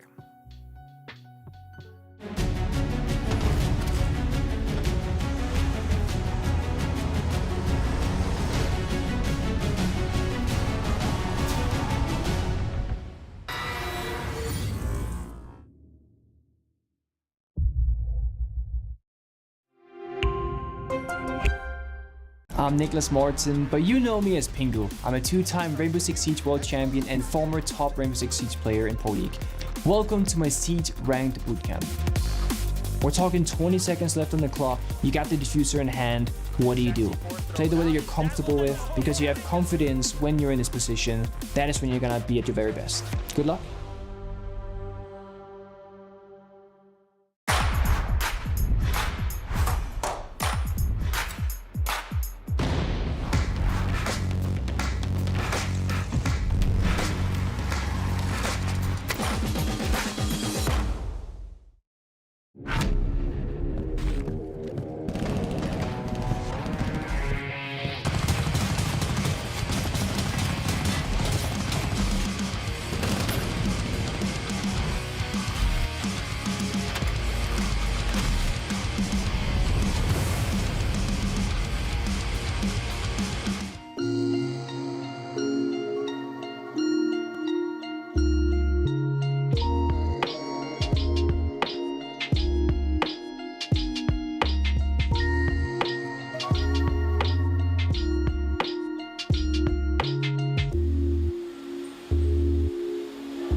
Welcome back, friends, to 6th Invitational 2023. We're live again at the Command Center here in Montreal, and we continue with our post-game wrap-up. Joining us on the analyst desk is our world champion, former world champion, Julio, who's gunning for his second championship. Of course, Anne and Jacob. Julio, welcome once more to the desk. A quick victory. You're really making it easy. Yeah, thank you. It's always nice to be here, you know. That means that we won. And yeah, we didn't expect that the game would be like that easy. I think it was more than like their mentality than us, you know. We played good, but they played really bad. So I think that was the perfect example. All right, sounds good. About that first map, were you expecting this to come out for Koi for the map ends and then for them to pick Clubhouse against you? I think our map pool was just better because like Café is their veto, like perma veto, and then we lost to Café to BDS, but they couldn't pick. And the other maps, like any map that they picked, it was a good map for us. So like, yeah, that was a good map veto for us. And yeah, Clubhouse is really comfortable for us. And yeah, it's nice. Their pick is Clubhouse. Okay, let's go. Cool, yeah, let's go. Yeah, so you only have 2 series left until you specifically lift your second hammer, because you've only got that. I mean, it's been what, less than 2 years since you did it the last time? What's it feel like knowing that you literally only have 2 series before you do it again? Yeah, it's really nice. I don't think about that a lot, you know, because like I got second place and then I won, and I know it's like game for game, you know, you can't like, oh my God, I'm gonna win. It's just bad for your mentality, you know. So I'm just going game by game, but man, if I get the second hammer, man. What do you think of OXG? OXG is really good. Like their team was not like, no one expected them to do so well, so they were just like, yeah, let's go. They have aimers, you know, really good players, and yeah, they are on the finals, you know. Really nice for them. They're really good. Ready for OXG in the future. Honestly, it didn't seem like it mattered much. Whoever would come up to play against OXG, we were seeing them when talking to Foxy after the matchup, saying, you know, Koi looked pretty good, but there's always the conversation, including what happened in our interview, that Koi and W7M are very similar in gameplay. Do you agree with that, or do you think that it doesn't really tell the whole story? Yeah, I agree with that. We do have pretty similar gameplays. And yeah, Oxygen is going to be a great game. We screen with them here in the Invitational, and no, it was a good screen. So yeah, we know some things they're going to do and vice versa, and let's go. It's going to be a great winners final for sure. Is there anything you're afraid that OXG can pull off after, you know, those scrims at all? OXG, it's just like us, you know, we case, we herds, you know, they have newers, they have like really good aimers that can finish the game by itself, you know. Yeah. So it's more like that, you know, about strategic things. I think us and them are really good, but it's more like who have the best day. Julio, you have crazy players on your team. You also have Volps that's on another level. How do you handle someone like him? Yeah, they are young, they are hungry, they want to win so much, and yeah, I won one hammer, but I won the second as well, and we are really, you know, like united, and like we won, like I win with NIP, I feel like we are ready to win, you know. Sometimes you are in a tournament, you're not like the group are not that united, no. Yeah. But now we are, and we're gonna win this. What do you feel changed from Jönköping to now? Because remember in Jönköping, and can testify also, seeing, you know, you being more relaxed and the players, you know, very sad and crying. Also Mandy that was seeing it around, like it was just a difference between you and them. Do you feel that's changed since then? I think in Jönköping the problem was like M&M and Luz here in Invitational. Like we were really good, we won all the matches, and then the first match that we lost, the first like downfall, it was, you know. Right. So now here in the Invitational we lost to Koi, and then we were more like, you know, foot on the ground, not like, yeah, we're the best, we're gonna win. So that helped us a lot for sure. Okay, Julio, thank you very much for joining us on the analyst desk. There it is. Anything you'd like to say to your fans out there before we close off? Thank everyone for tuning for us. We are the Brazilian last hope with M80 and Alemão. Yeah, I hope Brazilian wins, and yeah, we are really prepared to win everything, and we are like having fun. That's the most important thing. And yeah, let's go. Thank you. Thank you very much, Julio. All right, let's go into our game analysis. First up, our MVP for the series, because we want to have a chat about big players like that. It is Volps, and he's impressive, isn't he? Look at those shades. Yeah, shades are very impressive, but the stats, honestly, are even more impressive. You look at that, 19 and 7, and I think the majority of that comes from this second game where Koi were unable to kill Volps up until round 5. He had one death on Villa. Yeah. Yeah, that is absolutely insane. Also in that first map being so influential where they had that CCTV defense and he sat behind the bomb chassis, killed all the players, picking up a 4K in that round as well, where arguably, you know, Koi had the man advantage and still Volps was able to pull that round towards their favor. Yeah, no, seriously, it feels like everybody on W7M has the capability of pulling an MVP-worthy performance out of the bag at some point, and it's difficult to find one player that's the weak link. Again, if we were looking at Koi as a three-headed Cerberus, W7M is the five-headed Hydra that simply can't be stopped. It's insane to think what they're able to do on an individual basis, but it's the kind of initiative gameplay that all it takes is one crazy swing that you might pull off in a ranked game, but they make it look like the single most professional swing of all time, and they do it so well. I think Cerberus by default has 3 heads. Right, which is whereas why... Hydra could have many more. True, but we have to stick with just 5. So there's only 5 players in a server. That's on true. one team. That's why I said that. That's very true, Jacob. Yeah. You're very right. He's got his Greek mythology down to a... I've been playing one game in particular a lot over the past, couple of weeks, so I'm polished Phoenix up on my lore. Immortals Rising. No. Assassin's Creed Odyssey. No. Age of Mythology. Whatever that roller skate game is. Roller Champions? That one. Anyways. Greek mythology.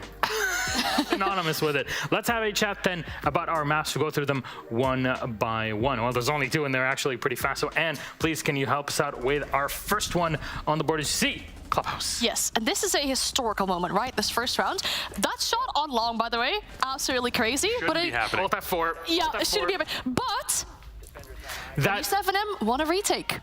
I can't believe that happened. Yeah, that's something we've been like bashing them for. They're pretty sure they haven't won a retake yet. They did it this time, and they did it in really good fashion. In those first few rounds that they managed to win 4 rounds in a row, they were super influential when it came down to one-player performances. We mentioned about Volps picking up a lot of kills behind that bomb chassis. JV92 also picking up a 4K in that first round where we saw that retake happen. Just huge influential performances from players, and also when it got to their attack, there were certain side setups from Koi that allowed W7 to walk in and really shine when it comes to the frag department.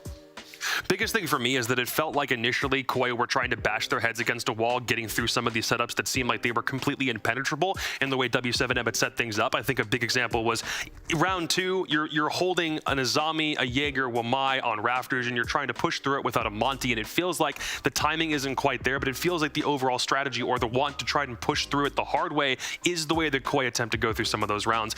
And ultimately, they probably maybe won the game on a tactical or strategic point of view because it feels like it's just a bunch of very minor mistakes that caused them to lose map 1. If it's enabling JV92 the space and the agency to get that 4K in round 1, or maybe 1 or 2 very minor positional things that come up in the rounds next, it feels like what we had for a 5-1 half, it could have been a 3-3, and we may have been going to a map 3 if that first half was a lot closer. I admire the idea of Koi wanting to go to a clubhouse, but still, I look at this overall as a big mistake pick, just looking at how frequently W7M were winning it very early on in this tournament. Yeah, there were a few rounds as well where Koi just had clear information on what was happening on the side of W7M, and they still decided to push that exact same spot where they knew someone was. I recall an attack where they tried to go for a CCTV take, and there was someone underneath, and they still both pushed those vertical lines aside that Volps, again, the MVP underneath had, and, well, you can't be surprised in that you're losing the gunfights there.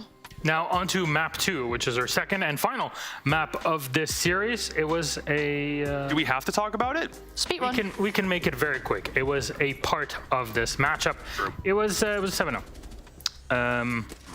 Yeah, what? I'm just the host. I don't know how to analyze. Well, a big factor that changed from map 1 to map 2 for Koi was that in map 1 they were very successful in getting entry kills. Entry conversion, not the greatest as we saw on the round count, but in that second map, Spoit was able to pick up an opening kill, and that's technically the only opening kill they got. Yes, you can make count that round where the Monty was team killed, but that was the only real influence that Koi had on the beginning of those rounds. And after that, for me personally, it felt like Koi were over-peaking so many situations. We just had 2 very clear examples there where they had the man advantage, they had the major win condition on their side because the Monty got team killed, and still you're managing to bring yourself down in a player disadvantage because you're over-peaking every single W7M player. I mean, the problem more stems from thinking that you need to make an impact and thinking the only way you can do that is by being aggressive and trying to play unexpected, but that you it's not something you can really do against a team like W7M that are dialed in on a level where even if you do like go try for that swing, they're going to unlock a second sleeper gear in the back of their head that enables them to win that gunfight 9 times out of 10. And it's a really weird thing to see a guy like Spoik get shut down as consistently as he did. I think if you're going to call anyone's performance into question, it might be Kanto. It might be Cryan at this point based on how he played in that second map. But you don't want to see your superstars get shut down as completely as they were. W7M were doing that. They were taking advantage of Koi getting over aggressive because, again, it felt like that was the only thing they had in their playbook to counter the way that W7M were playing in this one. So, yeah, that's just a bloodbath.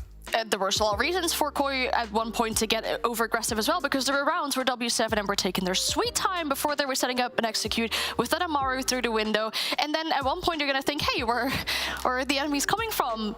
We'll go and try and find some gunfights. That's what happened. And at some points, W7M were just in the faces of Koi the entire time, making sure they were playing aggressive.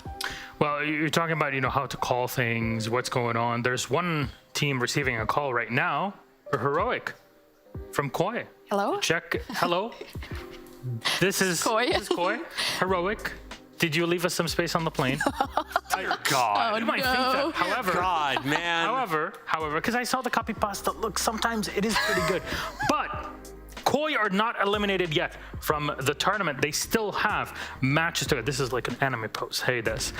They'll be dropping down into the lower bracket where they'll be facing the winner of Astralis versus BDS later on. So they are guaranteed to be on the stage. It's just now the question is, will there be European teams that could actually make it really into the weekend? So I'm starting to shake my boots, but we'll be fine. Copium has not been rolled out just. I mean, you're not allowed to break the copium out. Neither are you, because we have so many European teams that are still left in this thing because of the pure oversaturation of European teams coming in. There were 7 by comparison to every other region that maxed out at 6. And we're going to have a guarantee of a North America versus a LATAM grand final, or one of their participants are going to be there in the first place. So I think these are just excuses. So I'm just going to dismiss them. Thank you very much. Sure, whatever. Here's what our bracket looks like, just to update you on things in the upper bracket. Is both of them, actually, as you can see here. So Wolves will be facing off against the winner of MAT versus G2. That's coming up in just a bit. And then Astralis versus BDS. Winner of that goes up to Koi. Now, if you lose between MAT and G2 or Astralis BDS, you're out of the tournament. But for everybody advancing, they will make it to the main stage. OXG and W7M in the upper bracket, they will have an easy time, I guess, in comparison to the rest of their teams, or the rest of their opponents. They can chill out for a bit and get themselves ready for said main stage. Thank you very much, Anne and Jacob. That is our desk done for this moment, and that's my day done for today, really. It's been pretty short, surprisingly, but we had a lot of fun with it, and always the trash talk kind of makes it real fun. So Jack is going to come back here. Our analysts, get ready, because we have more games coming up. We'll see you in a bit.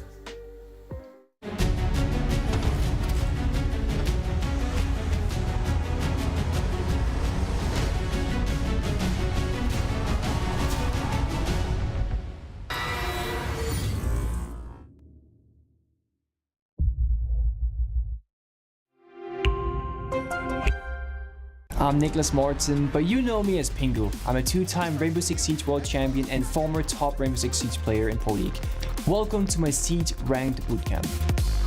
We're talking 20 seconds left on the clock, you got the diffuser in hand, what do? Play the way that you're comfortable with, because you have confidence when you're in this position. That is when you're gonna be at your very best. Good luck.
teams have been eliminated, only 8 remain, and today 2 more will fall. Welcome back to the 6th Invitational. I'm Jackie Jing, and I am with Dev and Mandy. Mandy, makeup on point, girl. She had the butterflies. Dev, what happened here? I actually did have butterflies this morning. You did? Okay. Yeah, but they were getting a little bit itchy, so I took them off. Okay, you were getting itchy. You were getting excited about this matchup that we have ahead of us. Exactly. So let's dive right into it. We got M80 versus G2. They're both scrappy. They're both chaotic. They're both titans here at SI. This is a fight for survival, Jackie. It's a North American team versus an everything but North American team. G2, what a great story it has been. They have failed to make top 4 at every event since they were champions here in Montreal in 2019. But we'll get more to that later. M80, they've been exceeding expectations. Yeah, let's start off with M80, actually. Mandy, they sent SSG packing yesterday, and a great interview with Kino. He was actually like, we're fans of G2, and we closely watch them. So I was like, what? That must be so cool, right? Like, you finally get into the lobby, and you're going to go play against your idols. That is awesome, first of all, just to go ahead and say that. But I actually think it makes a lot of sense for the way that M80 has developed over the last year. They've really got this very strong 5-man calling style now, with Spirits, who's the main ideas guy of the team, but really it's on the onus of all 5 players to be directing each other, to be directing their teamwork, and that's exactly how G2 structure their roster as well, and that's exactly how they have these really great tactics and micro gameplay in the server.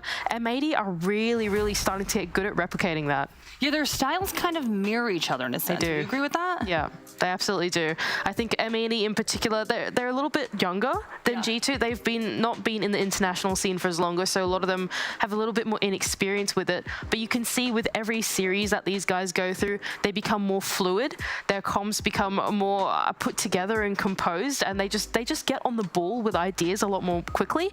And I think I'm just excited to see them go up against G2, because playing against your idol is a very special feeling. I'm excited too. Dev, we also have to speak about Diaz. This is a versatile player. He makes huge contributions to this team. He's versatile, and I think he's going to be on the shortlist for the event MVP. You call him Diaz. I'm going to kind of spin a story here that you could call him Fragmite. This man is a support fragger.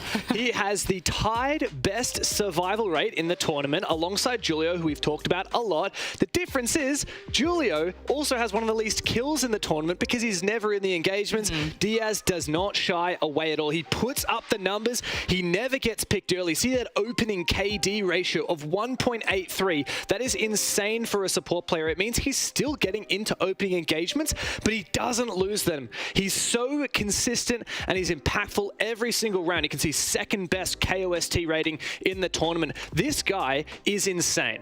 Yeah, Diaz, M80, both looking fierce, but let's talk about their opponent now. G2. I mean, where do I even begin here? Mandy, G2 knocked out FaZe and Dark Zero. They have to be exhausted. They have to be drained. But all I can think is Coach Fabian is just like injecting them with energy right now, because that's how he does. That's the way to go, honestly. Fabian, as a coach, brings so much value to this team. I was actually going to go out for dinner with those guys yesterday, but we just ran into each other and they got sleepy and decided to stay in the hotel instead. They're like, we're canceling plans. Yeah, no, really. They were thinking about going out, and then they were like, we are not leaving this hotel. We're so tired. We're just going to stay inside. But really, Fabian has come back into this team, right? He's come back into this organization, and he's completely reconstructed this roster after all the adversity and turmoil, pretty much, that this roster has been across the past 2 years. He really gets into these players both headspace and strategy-wise. I think he's able to really touch on both those things as an ex-player himself. He just brings a lot of experience, a lot of wisdom that he can pass on to all 5 of these players. And I really think that he's put together this roster. He's like architected this roster in the most like genius way. It's just so brilliant to watch. Dev, he's a legend. He is. He's won 2-6 invitationals, and he has very high expectations as a coach because he knows he can still do it as a player. That's what he said last night to me. It was like, look, I may be a coach now, but if I did some aim training for a few weeks, I could play just as good as my players. And I think that means that if they're failing, he knows he can do better, and he won't accept failure. We saw that the other day in that tactical timeout when G2 really started to struggle. Fabian, he knows exactly what to do to whip them back in line. For 4 years, it's been less so G2 and more G-Who. They haven't even managed to get past top 4 at any tournament. And I think, Jackie and Mandy, with this roster, we're finally seeing a squad that looks capable of raising a trophy again. You know, Dev, it was interesting because earlier you talked about M80 combining play styles. I mean, G2 brings multiple regions together. You were also emphasizing that, and they are aggressive. Oh yeah, this is an international melting pot. It's a EU, APAC, Brazilian cocktail. They've experienced competing in lots of different regions, and they mix the best of lots of different play styles. I really love their aggression, like you're saying. They just push and push. They trust their playmaking. They trust that aggression, and they don't expect anything less than the best out of every single match that they play. They know that they are better, and they will demonstrate it in the server. Okay, I believe we are ready to get into the map veto process, working to get that information up on your screen right now. Here it is. All right, Mandy. Oh, girl, what you thinking here? What am I thinking? What is going on?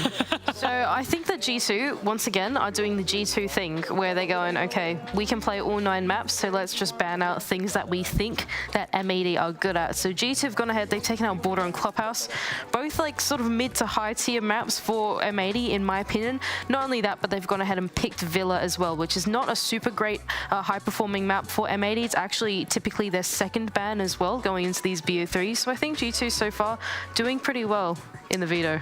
I'm going to touch on that Villa one again. Like, G2 are on a 3-match winning streak. They played it against FaZe, SSG, and Koi this tournament. Particularly Koi, obviously a very, very powerful team, and G2, that was their opening match of the tournament. They took that victory. On the flip side for M80, like you said, Mandy, they do ban this Villa a lot at Six Invitational, and they actually haven't played it since September when they took down Mirage in a very tight 8-6 in the NAL Stage 3. So for M80, this is a map where there's no doubt about it. They have had to have been working on it in the background. And if not, we might see a game perhaps as dominant as the Villa we just saw between Koi and W7M, which would spell disaster for M80 to start the series. Just to quickly go through the vetoes a little bit more, so M80 going for Oregon as well doesn't really surprise me all too much. It's one of their very clear maps in their map pool, in my opinion. The thing that surprises me the most is that actually, like you said, letting Villa through the veto. M80 going ahead and banning out Skyscraper instead of banning Villa does mean that it leaves G2 open to pick between Villa and essentially Chalet, in my opinion, as like what would be the better 2 maps to go up against them. M80 always have this permaban of Cafe, and as a result, it sort of leaves them a little bit more inflexible in the veto, whereas I think that G2 really had a lot of free reign to pick their weaknesses here.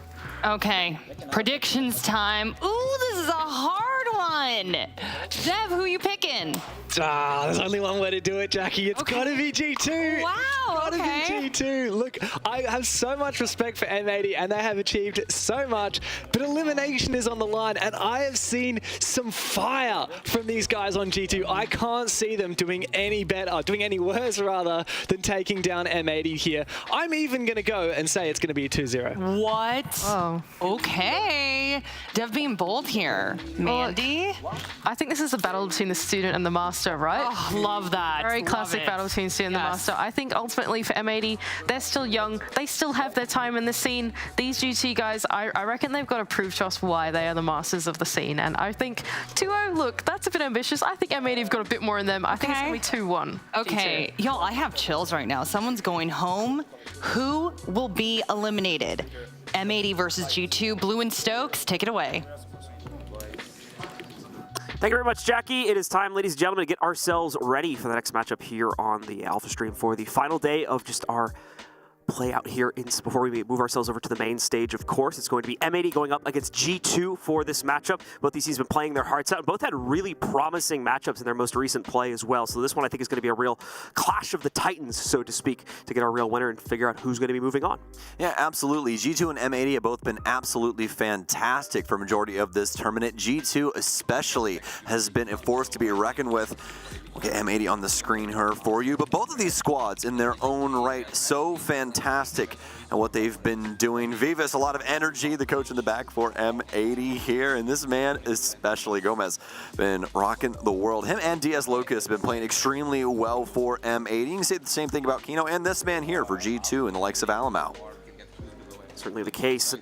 Once again, those are some of the big players that we like to talk about going into this series. Alamau, of course, being the big pickup that G2 had when forming this super team, and alongside him, Doki, who struggled, of course, in the earlier matchup yesterday, but was able to rebound and give it actually a pretty impressive performance when everything was said and done. I think he used the term menace multiple times, and the fact that he would constantly just pop up on the roam flank for defense and on just normal flanks, for, of course, for the attacking side as well, and shut down multiple players when they were playing against their opponents yesterday. So we see that type of performance echo out once again. That could be a problem for M80 when we get into that late round situation. They may still be able to exercise their reach in the early round with their aggressive roam game, which we've been seeing play out quite well throughout this event, but later on in the round, that's when those players like Doki can potentially come back into it, maybe shake things up a little bit to give G2 some chances to close out the rounds as well. Yeah, and this is where things get interesting because both of these rosters have been playing in full. We do have a couple of things that could really lead to some major problems, especially for G2. Blur hasn't been playing all that great, -27, but he is playing Thermite and Mira, so in some harder positioning just based off of what position he plays for his squad. So got to give him the benefit of the doubt there.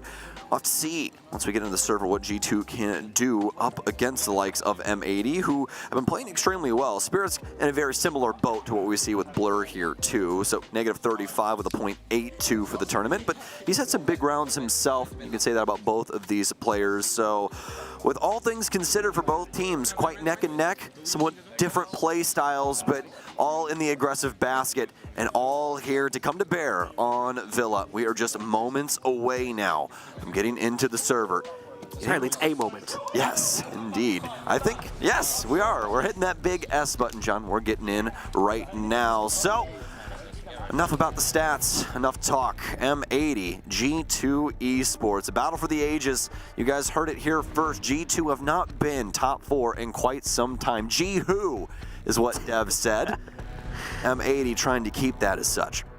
We'll see if they can keep them in that status. 68% of you, however, believing that G2 is ultimately going to win this one. Doke is the first ban out on the board as we get into those. Second one going to come out in just a second. G2 having the middle bans, meaning they get this last attacker ban and first defender ban. Flores is their choice for an attacker ban. For Villa, makes perfect sense as far as I'm aware. Most of our sites are interior to the building, and I've explained that's where the power of Flores comes from, being able to access those usually locked down sites and take out utility pieces that you would otherwise not be able to get. Solus is the first defender ban. Once more, we've been seeing her first in the pecking order quite often, either be banned or picked the majority of the time.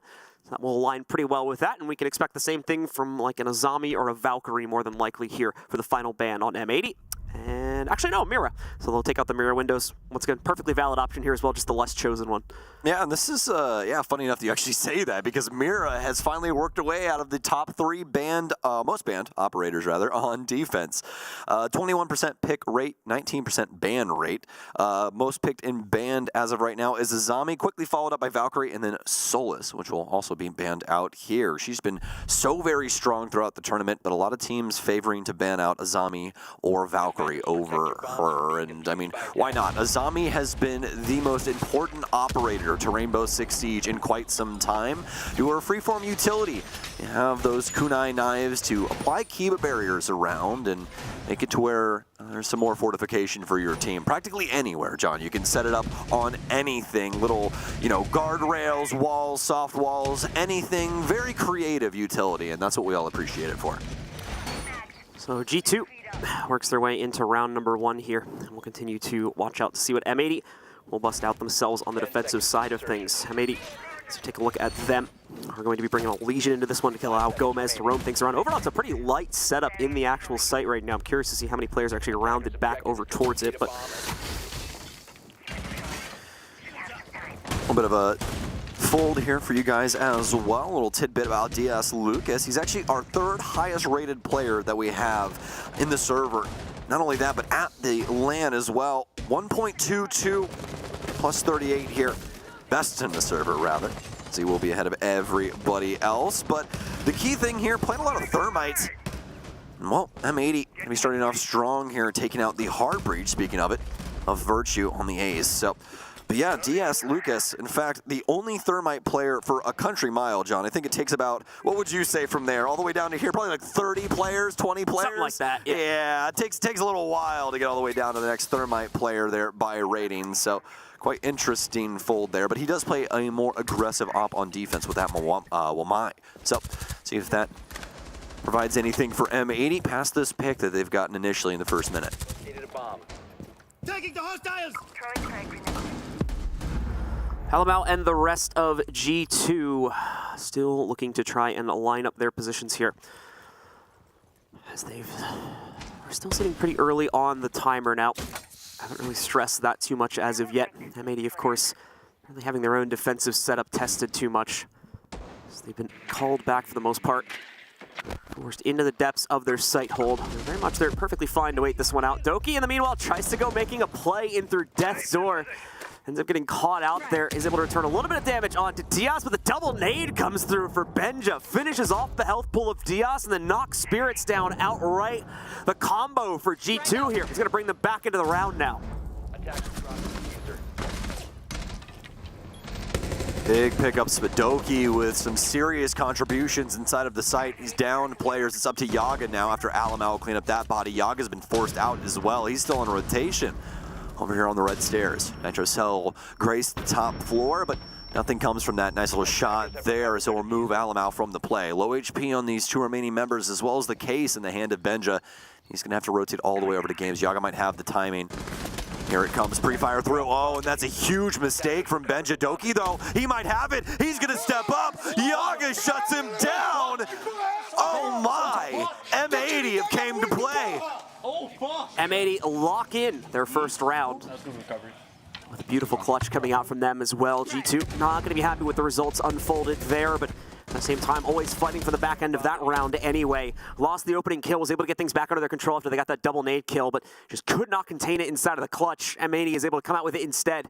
So they lock down that site and they'll move over to the other side of the map now in trophy statuary for their second hold. Yeah, G2 with a flurry of blows, but they forgot where the case was, and it was well out of reach in order to get it into the actual site before M80 could do anything about it, before Yaga could do anything about it, really. 3 kills for him on the round. Big pickup there for M80. Into trophy and stat we go. Yaga will be able to stick around on the Jaeger. Had the Valkyrie previously, but still a fantastic rifle. That one does only provide the 1X in comparison to a lot of other guns nowadays that defenders end up picking up. Still going to have the Zombie working her way in as well. Past that, DS will have the most interesting little wrinkle here with the Doc working its way in. We've seen a decent amount of Doc play actually at this tournament. He got a buff in about like the last 6 months, which changed his stim pistols to where they deal a lot more HP, just straight up. It's a 200 HP and it'll just overheal you as well. So it's a nice little addition there. Doc always fantastic, not only for a gunfight, but now also to have those little opportunities to not only heal you, but potentially your teammates back up. Might need that, as Benja's trying to put the hurting on him down low. Benja waiting this one out. Not going to get any immediate players count from M80 to round over towards him. He's going to continue to maintain his spot down on the first floor. As M80 sits stalwart in their positions upstairs. Another nade dump going to come in, this time against Gomez. It was looking like we were winding up to that. No confidence anymore, though. Gomez still stays in place. G2 unable to burn any of the defenders out of position just yet here. Still a minute and a half to go before G2 are really going to be forced into this situation. And M80 obliges here. They're not necessarily baiting into this one either, just sitting back, waiting nice and cautiously. Then we'll get a few EE1D charges out, forcing the movement in from the Azami. That'll be Gomez once again spotted from down below, but still can't lock in a nade position. He just decides to outright push into walk-in, grabs one for himself. Unfortunately, a small room, so easy for Benja now to land the nade and find the counter, bringing it down to a 4v4. M80 still have the key positions locked down, though, necessary to keep this site not only held, but the G2 opposition at bay. Try and break down triple wall. Have that soft paneling. This nade not going to land for Doki. No more nades reside in Benja's pockets, but one more for Doki-san here. They're just going to adjust himself towards Solarium here. This is going to be the big rotation cutoff. He's going to take down Kino. M80 have to recoil, have to try and gather control of some of these entryways. Big picks needed now. They know where Spirits is too. Blur has this cut. Another ping to confirm. Yes, he is indeed in this corner. Alum out. Lots of damage off onto him. Benj is actually going to go down to DS. Still locked up. Spirits somehow has made it away from this. The ace of Blur dropping the angle there. Spirits getting away. Now Doki is going to be the lone soul over on bench. Some preventative maintenance in the corner on Statue as well, but Doki will rip it away. Spirits down. DS, he now has to try and consider this himself. But where's Yogg? Where's the assistance on these angles? The plant's going down in concrete. He's got somebody over in Trophy. It's going to be Yogg inside the bathroom. The duel needed. Alamo to shut down DS. This is looking like a G2 round all over. G2 with full control of everything except the kill on Yogg, and even that won't evade them for too long. Doki to lock it down, quickly rebounding after the first round loss here. Realistically should have been theirs as well. The clutch did not occur, so G2 bouncing back into it now. 1-1's the scoreline. Round 3 will decide who holds the lead for the foreseeable future. And neither one of these teams really speaking each other's language here. There was just a lot of awkward engagements there. Some big fights, especially for M80, not really going their way. Able to get some pickups on the entry from G2, but they'd already dealt their damage earlier on in the round, making that plant nigh impossible to deny from M80. Now, feeling as though that top floor site is not going to be beneficial to their success going forward, so they're going to move themselves down to kitchen. See what they can find here. They'll bring the Malusis in, also have the smoke and the cap can, so a lot of delay coming through. Will partner in crime as well as Spirits will have the Legion mine, so plenty of traps to be able to keep G2 at bay. Obviously some top pressure going to be applied by M80. Do not want to allow G2 to work their way in too quickly. Gonna have plenty of soft breach to try and break up this flooring. No sledge, but probably some breaching charges abound. 5 seconds left before insertion. Few repicks in for G2. Mainly just the Ash as well as the Twitch for Virtue and Alamau there.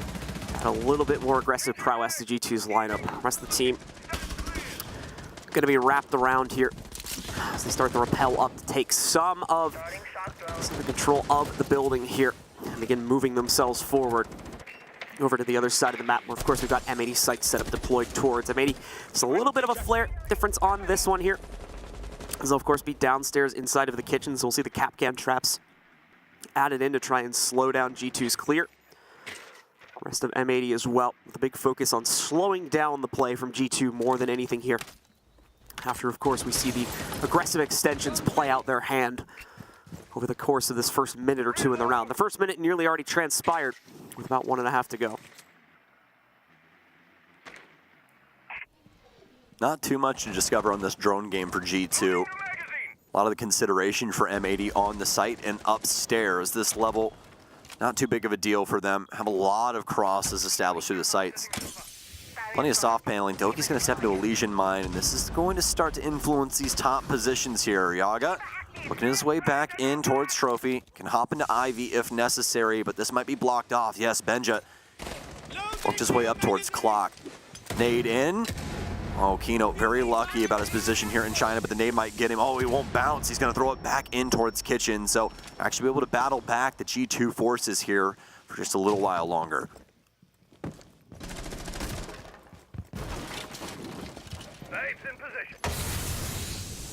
Doki with the wrap back down here to join up with his teammates. See at least part of the G2 roster ready to try and make a move forward. As Doki completes his wrap back over into Pantry with the pinch now set up. The rest of the team ready to move out from Red Hall. No additional counter pressure from the living room side of things here. As now we see the rest of G2 ready to move forward, ready to dodge into this one. And Blair thinks he's safe, and it's certainly not the case. Diaz just gets away with one for free because his position's not checked. A second will evade him, however. Doki continues to frag on entry, working his way up through that Pantry spot. Yaga and Gomez are all that's left. Still in the fight, though, and now equalizing it with Gomez picking up the frag on Doki. Well, that's one way to enter the site. Virtue out in some space right outside of Laundry. Bench has got the counter here as well. Outside of Memorial. will be able to pick up the case. Virtue, a lot of damage off onto him. No smokes here, but Gomez has the means to try and make some angles, make things hard. They don't know where he's going to potentially come from. Yaga's going to drop into a Claymore, though, and this makes it a one-on-one.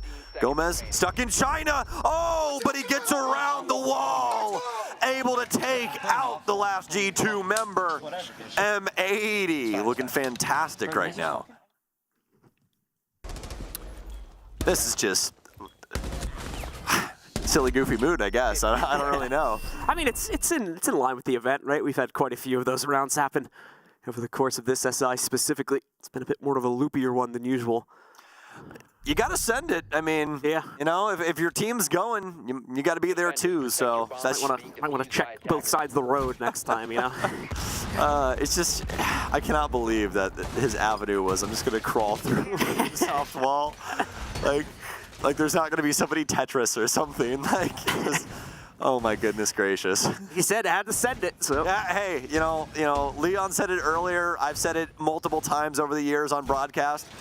You know, just because it's stupid doesn't mean that it won't work as long as you do it together. You know, like as long as you are playing as a team, there is a way for anything to work. So just make sure you check that first box.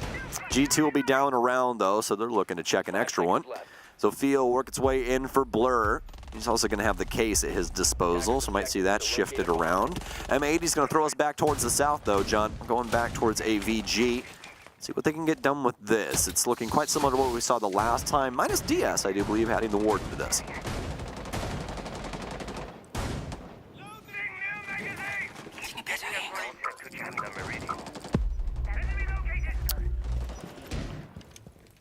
We're going to see G2 start to move in through the kitchen avenue first off, taking some of that control for themselves, but they're not going to be able to fully claim it as of yet, of course, with M80 still having that potential lurk downstairs that could activate against Benja and the rest of G2. Gomez also over here by Red with some play potential. Benja's going to have to watch out, of course, make sure he doesn't get pinched away, as he is trying to clear things up over by Living Room and on the inside of the library. There's a few other players also lurking behind, and it all really comes down to a matter of timing on this, and Benja will certainly know something's up having spotted this rotation. It's Doki to claim the opening frag of the round, however, working his way over on the outside of Statuary. Knocks out Gomez, brings him down, and eliminates the Legion from play. A lot of opportunities still here for M80, though, to try and recruit with this. Flank drone's getting set up for G2. No, Virtue's going to push it towards site. Maybe ill-advised, as Yaga really wants to try and pressure Red here, but Bench is in the area. Could be G2 Superman. Both of them very patient. Doki prowling around as well now down here, and you heard that drone too, so active battlefield now for G2. Yaga's gonna have to be patient. Smooth criminal activity. Benja working his way forward, EE1D out, frag grenade as well, dealing a lot of damage to Kino, but he's not dead yet. No Doc this time though, won't be able to heal him up. Really need this play to go off for Yaga before this execution. They swamp the site and take up too much. There's just really nothing Yaga can do. He doesn't even have a nitro cell. These kills are what's gonna make the difference. And the frag grenade here primed, you just hope it misses. Oh, Kino, he'll stay alive. Has some verticality as well here too. Kino with that most recent pickup there. It's gonna find Blur getting the next one here as all the defense melts down, save for Kino. Has that one trade, of course, over against Blur. Now the only kill on the round so far. Doki brought down low from his entry activities, but still very much in controlling position for this round. Him and Spirits will only be able to hold kind of a reverse position now on this site as they take control of the study and top main stairs. Usually the first thing the attackers get, but right now we're working with the opposite. As Kino finally sniped out there.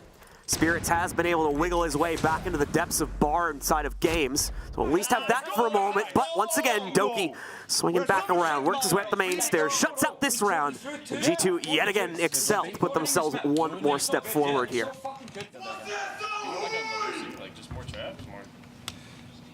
Where we go? Yeah, let's adapt here, boys. You hear the call from M80, trying to figure it out. And tough cookie to crumble right now for G2 as they constantly recoup rejoin and then reassess the situation that's in front of them. They're not really trying to get too forceful with sight anymore. They're trying to take those little skirmishes, get their big picks, and then move things back to a set point that they can kind of, leapfrog off of into the later round. And it's working really well because it's really throwing M80 off. You can see they were kind of stunted there, kind of stumbling around, figuring out what angle G2 is going to try and come from. Are they going to go for a plan on the vault door? What's going to happen here? What's safe? What's not safe? And then all of a sudden, especially for the last goal, that's a perfect example. Doki coming up main at like 10 seconds remaining, and they're not even focused on that at that moment in time. And it's constantly because G2 are able to abuse those timings, especially into the later portions of the round, simply by reinserting themselves over and over again. So we'll head into our next round here. Time for one of these teams to try and set up at least a guaranteed tie point at halftime. Breathe a little bit of sigh of relief, whoever ends up claiming this round. We'll certainly want a little bit more than that, of course. Just at the beginning of this series, so still plenty of territory to go through. We're going to see G2 once again start things out with Benja. Leap it in through the pantryway. The rest of M80 and whatnot sitting just kind of by the wayside right now. Trying to line up any potential hold that they may be able to work themselves towards G2. As we can see for them, just focusing on drone work right now. Not really able to take too much, but they do have sights on Yogg. So we're going to probably begin the process of trying to box him out.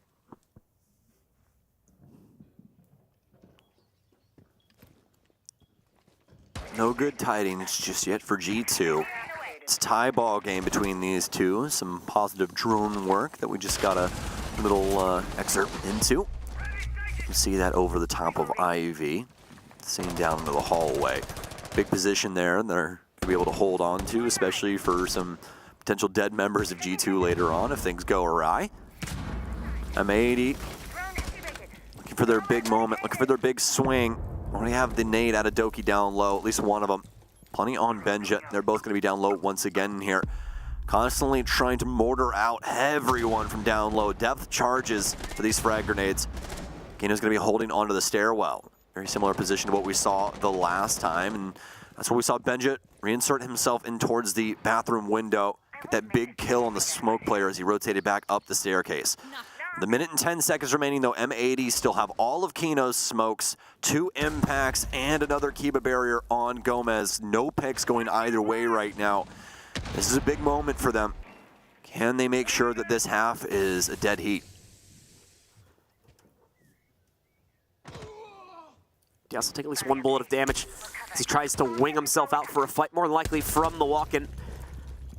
Yogg, though, able to claim the first actual kill, eliminates the lurk from Benja. Not able to get anywhere this round with the Nook, so he'll be caught out there. Early edge to M80, but can they keep it? G2 has already been on the rebound for a few of these rounds here. They're potentially going to try to take Connector in a second, but never mind. Unfortunately, forced away from that one. Gomez is just able to line up for yet another kill, this time against Virtue. Spirits and Yaga with 2 more as well. And man, just an absolute shutdown to come in here from the M80 roster, taking absolutely no prisoners in this situation, barely letting G2 even get into the building, let alone set up for a site take. Nicely done as they equalize things just before we go on to round 6 and take a little bit of a lead as well with a 1-round advantage. Well, an opportunity here presents itself for M80. A chance to close out this half at 4-2 on G2's map pick of Villa.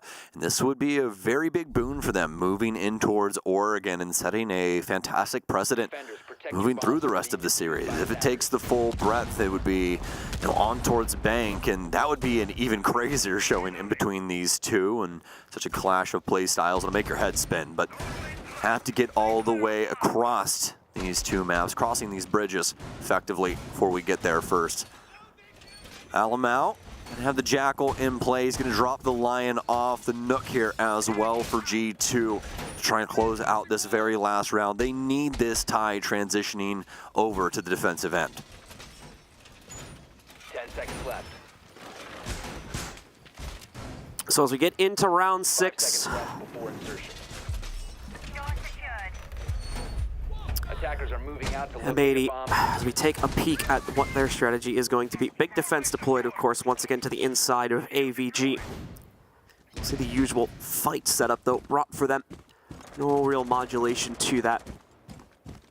And G2 going to begin to rotate themselves into position, especially over here by main door. Looks like they are going to try and go. And Benja with some opportunity to frag here. Tries to play it on timing, and he gets it. A little shaky on the spray. Has to go hunting for the head. But eventually off of that drone intel, does catch Gomez rotating back out after throwing down the Capcan trap. Just took a little bit too long to get his utility placed, and G2 captured it, taking him down.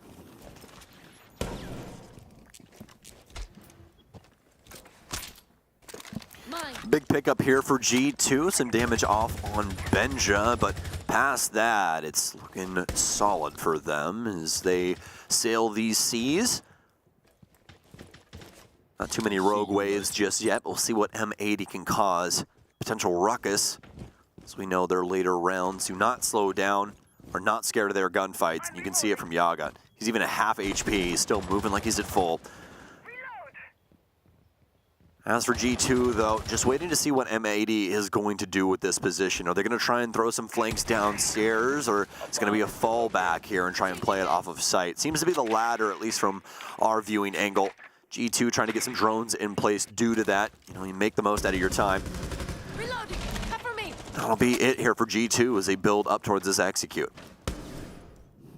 Frag grenade. Nades out from Benja. The rest of G2 as well here, trying to line up for the early utility clear. Deployable for the rotate out from bar is taken care of.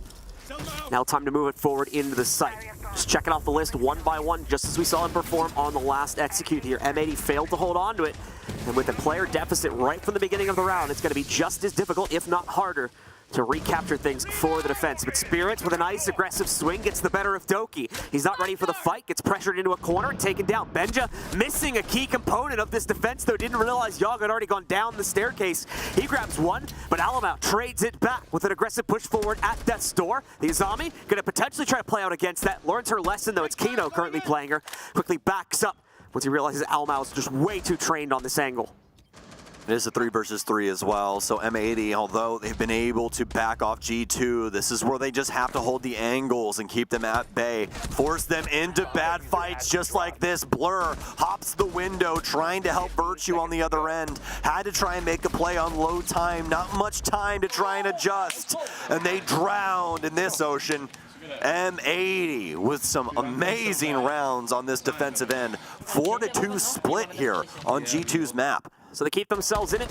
G2 faltering a little bit, of course, on that attacking side, but a chance for redemption now going to be given to them. They're actually going to take a moment to actually pause as well here in the middle of our halftime. So let's go ahead and listen in, see what G2's thinking about here as they get ready to go on to defense. Okay, you can hear me now. There are a few things that I take this time up for. We're stressing up during situations where it doesn't need to be. We're in maps our advantage, we have map advantage, and we're stressing up our communication. So calm down with that. For this map, the drones doesn't work, but we need to focus on our wing condition. We have nades underneath, but we're not actually properly droning for the guys underneath. That's going to change now because we're going defense, but it's the same concept now with the defense. We need to focus up, play for our wing conditions, and then have proper coordination so we don't stress out. Because those are the key reasons we've lost rounds. Just stress on my voice. Energy up, boys. Fucking energy up! Guys, if I say slow down, everyone slow down. If I say play aggressive, everyone play aggressive. Just trust what I'm saying. It's fine. Yeah, let's go. Can you play Valk maybe? Play Mozzie. All right, so the pause will close out, and we'll get ourselves into it now. That's my goat right there for a coach. Fabian, right to the point. Like, there's no butt kissing, nothing. He's like, listen, here's why you're losing. Do this. I know that this is why, you know, this is happening, but like, it translates over to this on defense. Very well done. Allowing his players to get some conversation in there too, not just soaking up the whole clock for himself either, so. Very true. Well, the repicks currently make this lineup look very awkward until we see that happen. Dual snipers? I was about to say. This isn't FaZe Clan. Like I can deal with the Glaz and the Cali, come on. So that does end up getting repicked as you'd kind of expect. He's going to keep it too. M80 usually flashes that one for a repick anyway, so they hate you. I think that's what it is. They're like, oh, we're just going to mess with John. I doubt it's for me specifically. But what if it was? What if Gomez specifically was like, I'm just going to flash this every time Blue casts, just so he has to see it? Well, speaking of seeing things, We're going to have Chalet in. Well, yeah, we are going to get the Chalet at least, so one sniper in play, but Chalet, again, having a lot more capability to work into this round. Even if she doesn't get the chance to use the sniper necessarily, her secondary is more than capable in combat, in my opinion. And then, of course, her utility can be quite nice, too, because it's, a lot of people, just kind of an alternate Thatcher. And it actually, if my memory serves me correctly, it still actually destroys the utility instead of just disabling it now like Thatcher's utility does. All right, Keno. Give us something here. Ben's just going to get lit up. What? From where? I think that was a crot. Yup, there it is. Gomez must have tagged him up trying to go through Memorial. Oh, yeah, there you go. A little hunter action there from our spectator. Follow the blood trail. See if you got yourself a deer. Low HP for 2 of these. Doki-san attempting to move himself forward. Every time I say that, it makes me feel like a Borderlands character, I swear. Past that, though, slow beginnings here for M80. Really trying to give respect to G2 on this roam game, and I mean, why not? You know, G2 has been really strong, especially with Doki and Benja, what we've seen through a lot of these games here so far at SI. As we've got G2, once again, on the room, Doki specifically trying to get right into the face of the M80 clear, and he's going to be gifted with an opportunity as well. Yaga, though, ducks out of the way of it, saves his own life, keeps himself in the fight. Doki going to try to help out with this one. Gomez also lurking back up here for the attacking side as well. Has a bit of a cutoff. Spirits will finally get the better of Doki. Alamau to re-exchange it back into a 4v4 with the damage also considered onto Gomez, but also looking keenly towards Alamau and Benja. More than likely, both these teams going to respectfully back away from each other now in these off-site positions. No longer do they want to really waste out any additional playtime, let alone health. So they'll be trying to be extra careful about how they proceed past this point. Alabama, of course, with the immediate flank behind them, does just by default slow things down here. So his presence is kept in play. And hey, yeah, there we go. The sniper actually shoots true on this round, claims a kill. It's a rare sight even when Chalet is in play. Virtue goes down to it. I only had to wait 2 minutes and 8 seconds on the same angle. Gomez will get downed here. It's a strong angle, though. Fantastic rotation. That's the thing about this, is if you flirt with it too much, you're more than likely going to get taken out. Spears with a great find as well. Knows that Alamalva still has to be in the neighborhood. Takes out that late rotation. Nitro Cell down, and still plenty of time here. Kind of premature for G2. Case is going to be in Diaz's hands. They'll finally be able to get Gomez up, but no plant opportunity. There's the big play there. Triple kill for Spears as he'll take down Blur. It's a 2 versus 1. Spears with the Overwatch, though, a quad for him, and one of the biggest rounds that we've seen from him on the entries here. The Yana play getting it done. So nicely played by the attackers on M80. He said making the Cali work for them on the attack. He'll steal away the first defense from G2. Certainly going to make them worry a little bit here as the scoreline starts to get a bit drastic with M80 now only 2 rounds away from victory on map number 1 here. G2 not favoring the hold upstairs yet again, not even going to the other side of the map either. Dining and kitchen is where they'll try to play things. Hopefully they can spread out the defense a little more and stand a better chance against M80 in the early round. Pretty unfortunate there for that rotation from Virtue, but I don't think he even thought that he was going to get instantaneously combusted by a sniper rifle, so kind of got caught off guard there by the Kali. And ooh, Spirits. After that big round, it's time for a big play, and that means you need a big character. Time for some blitz action. Character that's why he's got a big shield. But the shield isn't that big in comparison to some other shields, but all shields work. I'd say this shield is quite adequate, John. The perfect size. Big sheet of metal, pretty good at blocking off bullets. So we'll see if that's going to work as well here for Spirits, if he can avoid his legs getting chopped off while he rushes into the room. Yeah, that's a big thing. That and the shoulder pads. Very burly man holding that shield. It's the Achilles shoulder in this case. For it's very true. For Spirits. I guess Achilles heel would still work too, because he can still shoot his feet, but it's really just his toes. Yeah, that's almost worse. There we go. Now we get to see it too. Oh, he's got the black ice on it too. He's looking fit. No wonder he brought it. Oh man, John, are you ready? Yep. Big execute coming in here from M80. They're not going to be pulling any punches whatsoever. Once they start this, there's no stopping it. Gomez is waiting for the call, already having worked them into laundry. They're going to try to swing this through as well. I think waiting until they get into the actual sight room to make the call for the swing in, but Virtue gets one out on his lonesome. Gomez gets countered on the hop in too. It is not panning out at all from M80, but they've already committed. There's no peeling back. The mistake has been made, and now they have to deal with the consequences as Yaga's left alone in the 1v5. No, he's not. Well, yeah, it's not enough for very long. Good shit, Jake! Fucking go, man. What legend? Guys, I don't have a laser like this though. What the fuck? M80 a little deflated after that one. G2, of course. I was just trying to see what they were going to say about that, but not really, no real response from just me. There's like, well, that man, sucks. what the hell? Oh, gosh. Anyways. I mean, I guess how else do you react to, unfortunately, what is basically an utter failure like that? I mean, there's not really much to hark back on. That's true. Not really much to talk about other than, well, let's not do that again, like, which is kind of goes without saying, so. It really is the ultimate, it is what it is. Yeah, pretty much. So we'll just kind of not look at the cameras for that one and go back to the game. No flash photography, please. Please. I mean, I will say this, though. They needed a little bit more execute utility for that. The blitz butt combo was not enough to force back G2, and that was like glaringly obvious from what we saw from Alamau. He just simply walked up to the laundry door and shot Buck in the side of the head. There's really nothing they could do about it, because again, there was nothing to hold back any of the G2 opposition. That was more or less, hey, let's try and open up the site and let Spirits run through it and see what he can potentially do with the blitz play. But nothing really happening along those lines. And then past that, the other, other facets we saw from M80, like the Gara hook and other things, just simply not working out. DOA head-on arrival. But M80 still have a lot of rounds ahead of them. Try and clean these up. They're one away from map point here on Villa.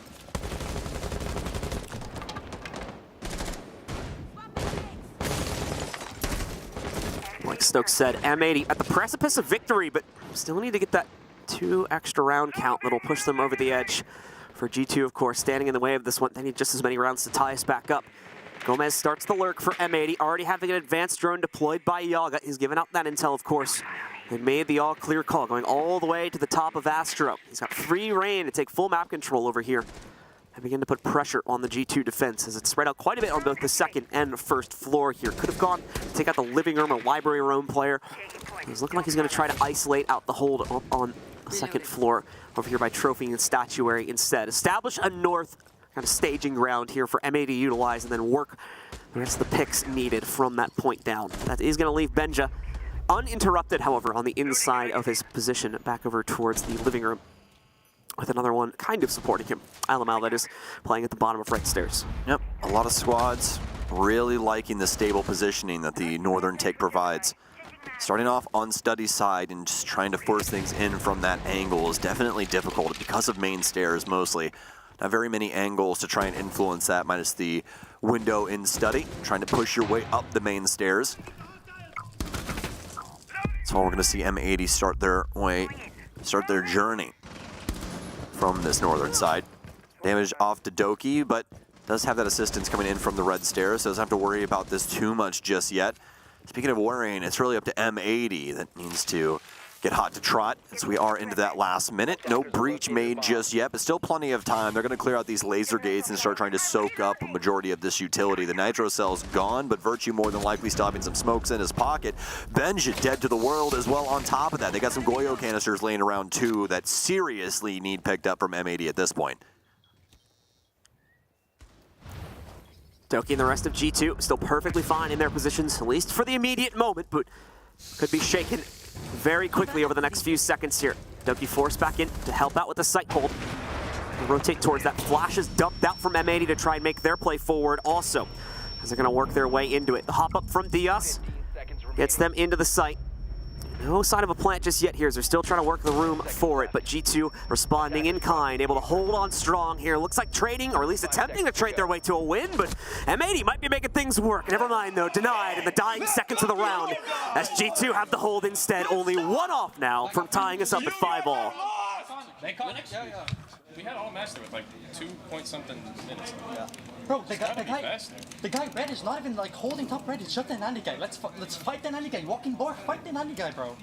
Yeah. He's close. He's on the hallway. He's not even firing nanny. Let's just take gunfight. Kino feeling like there's not enough bite in this bark here for M80. And I mean, just look at the scoreboard. You can really tell you that. Yaga, as well as Gomez, the ones getting it done right now, which is quite interesting because DS Lucas has had a heck of a tournament. He's 4-6 currently. Spirits having a lot more consideration in this game, but a lot of that coming from one big round as well, as he did get a triple kill. So M80 looking to try and pull ahead again here, but Fabian trying to give North America a hard time as per usual. If you didn't know, Fabian's still perfect when it comes to playing against NA, not only as a player, but as a coach. So would also mean that we would need some Brazilians to finally take out Fabian for North America. So a little interesting angle to look at from that perspective as well. So do with that information as you may. I've got M80 on the board yet again.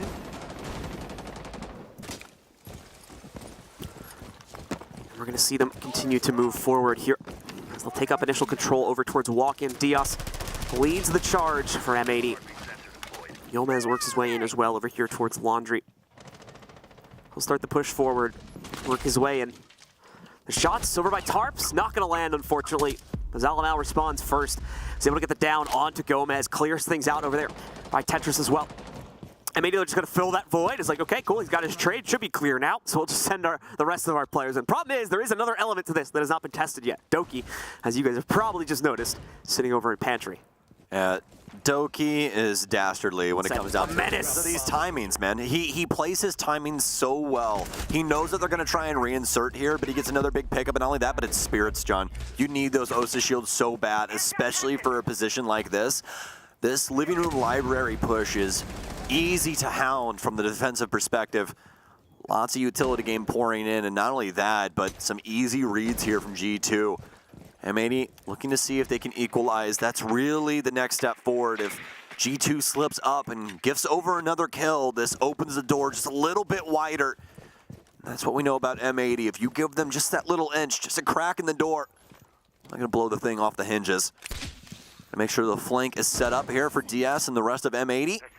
But still a lot of things to consider, especially with how many members G2 still have at their disposal.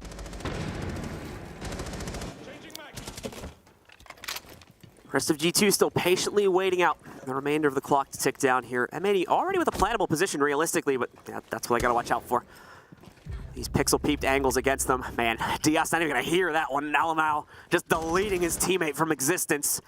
Silent but deadly. Kino's left wondering just what the heck happened there. More importantly, what the heck do I gotta position myself for to not get hit by that same thing? As he tries to wrap around into it. Yaga will try to take up a new position, but Kino, I believe, falls to the same exact thing, if not a similar position. Blur finishes things off. G2 with a defiant stance now. Tie us up 5-5. Looks like maybe the full distance on this one to get a winner. This is just map 1. Okay. Well, we have a tech timeout here, so let's take a listen in for M80. Maybe not. Yeah, we did. All right, they have a timeout. Let's get top default. And Gomez, I think you climb up red because they play two on top, one down and one on one side. So climb up red and let's cut off this guy on top, you know? And we get top. Let's get top, okay? Yeah, okay. That's that. If it's a statue, let's see what we set up. If it's safe, let's go to the other side. If they're doing armor, we just get below and execute running on the brick door, okay? Yeah. Bro, I don't think I want to play this round because it's like I've done it like 2 times already. Bro, and don't be afraid to play the game. Don't be afraid, bro. Let's go. It's only 2 rounds. You know everything that they do. Just play the game. How you guys know? How I know that you guys know how to play. You know, you guys know how to play this game. Let's go, bro. It's easy. It's easy. Not that like G4. Go trophy or Danny. Obviously, we got the M80 mics on right now. You can just hear Fabian in the background. Let's go, boy! Woo! Just completely bleeds through the M80 mics. Are we sure that Fabian's dad is not Ric Flair? Are we positive? You'd have to DNA test him. Certainly bringing the energy to his team, that's for sure. Yeah, definitely fitting the description, I'd say. You think they'd have enough of that already, given the roster they have, but... Oh, man. Between Doki and Alamal, you'd think there'd be enough of that to go around. Yeah, so much energy and so much talent as well. Like, I'd be scared to be a G2 player, just be like, man, if I keep messing up, my coach is just going to play for me. Oh, God. Like, get out of the turn! Get out of the turn! I'd be quaking. I'm stepping in. Right? I'd just be quaking in my boots. Like, please, no. Just in between maps, Fabian's like, get out! This is my seat! Pingu's now the coach. He's done casting. He's gonna start bringing out a bat with him. Oh my gosh. That's a throwback for anybody who knows that one. Oh my goodness gracious. Classic Counter-Strike fans out there. Absolutely love Fabian as the coach of G2. Just love that he's back in the scene in a serious way. It's been fantastic having his energy back around, and always a positive light in the scene. So M80 now past attack timeout here. Ready to try and take these next 2 rounds. I mean, they settled this in regulation. Their dream that they had when they were up by 2. Detected a bomb. Now they need to match that exact same storyline that G2 just took under their camp. 11-6 here for Doki for his KD spread. He's had a heck of a game so far. Heck of a tournament as well. Probably the best one that I've seen from him since they made the run all the way back in Japan at Tokonami. That was when he was under the Navi banner. Been some time now that he's been playing for G2, and definitely the best showing that we've seen from him on this roster.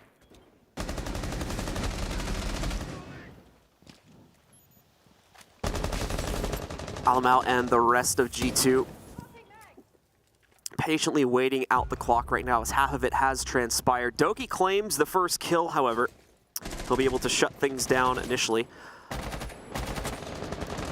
To see where G2 try to take it after this, however. Diaz and the rest of M80 still leaning into this one, trying to take it ever so slowly in hopes that they can recapture that frag that was lost a few moments prior with Spirits. Virtue nearly becomes that player as he almost walks directly into the spray channel.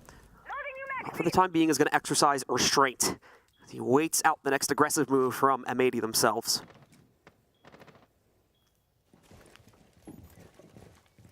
Well, Spirit's gone now.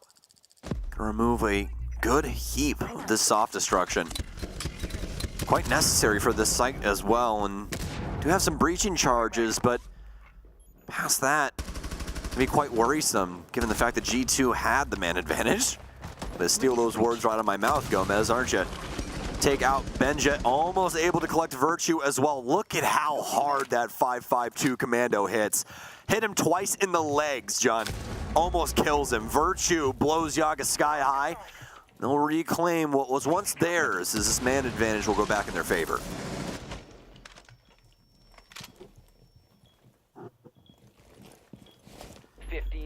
Kino is going to lurk his way in here now, try to play this on his lonesome. He'll be caught out by Blur. Another player dropped as well. Diaz, the final one to fall. As G2 complete the set now, complete the comeback.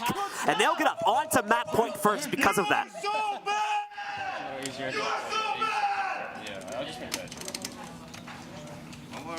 I wonder what G2's opinion of M80 is. I don't know. I have to ask him.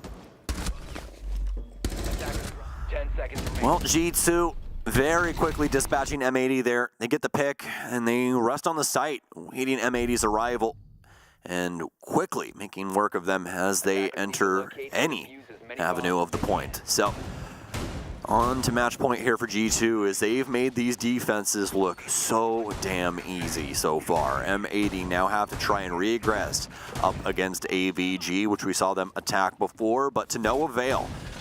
We're going to flash the glass there again just for Blue's consideration, but they're going to move that on over to the Finca. Spirits will have Nook instead of the Yana as well. So that got dropped from DS as he's going to need some ranged hard breach. 10 seconds left. M80 and the rest of G2. 5 seconds left. Just those 3 repicks that are going to be brought in. And for the most part, they're just switches as well. Gomez with the Yana. Spirits on the Nook now. And Diaz going over to the Habana.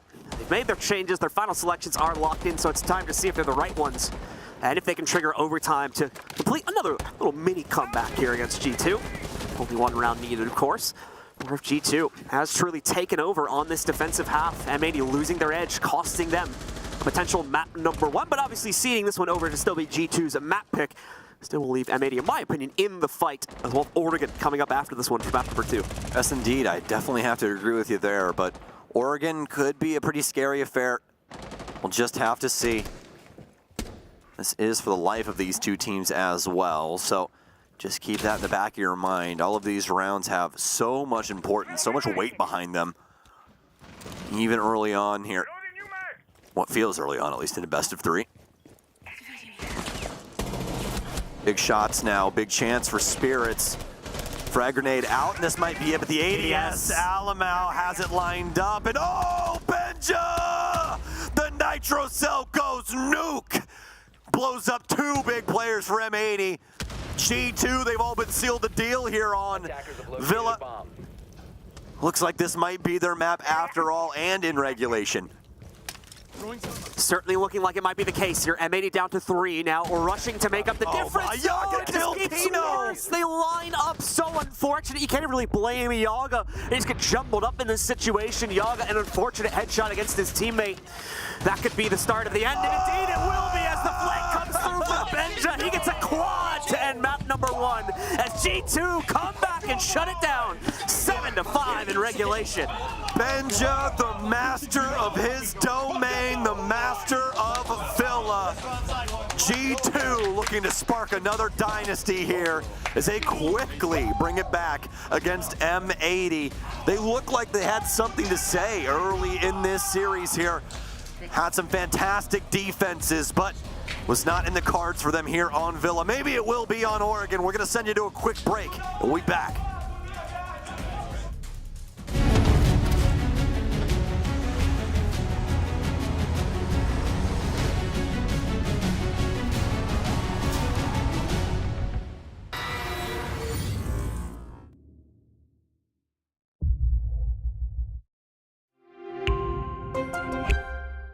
I'm Nicholas Morton, but you know me as Pingu. I'm a 2-time Rainbow Six Siege World Champion and former top Rainbow Six Siege player in Pro League.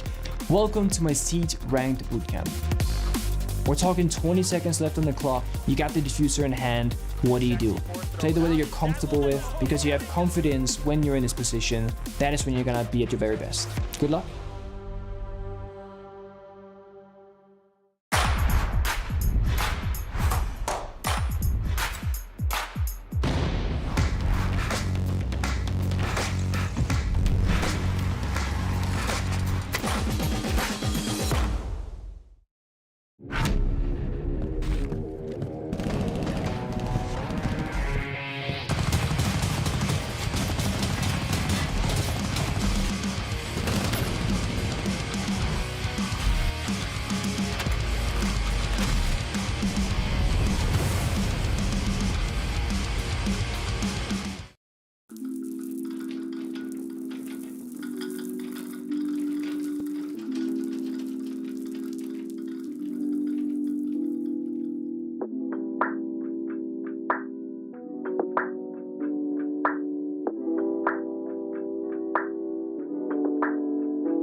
again, ladies and gentlemen, to the 6 Invitational. We've got M80 going up against G2.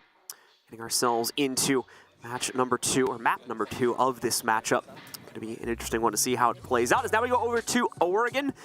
A lot of very open fights going on in the previous map. Now going to lock itself down a little bit tighter. Our attackers, in this case, to start the map off, going to be M80. Going to have to work just a little bit harder for some of those initial kills here as G2 really holding things a bit closer to the actual site where those aggressive rows be caught up in. You can see once again on the replays here how a lot of these frags are going to be found in that portion of the round. This is a funny one. But overall here, just need to see that improvement on the attacking side from M80 as they're going to be thrown right back into the boiler where they were also struggling on map 1.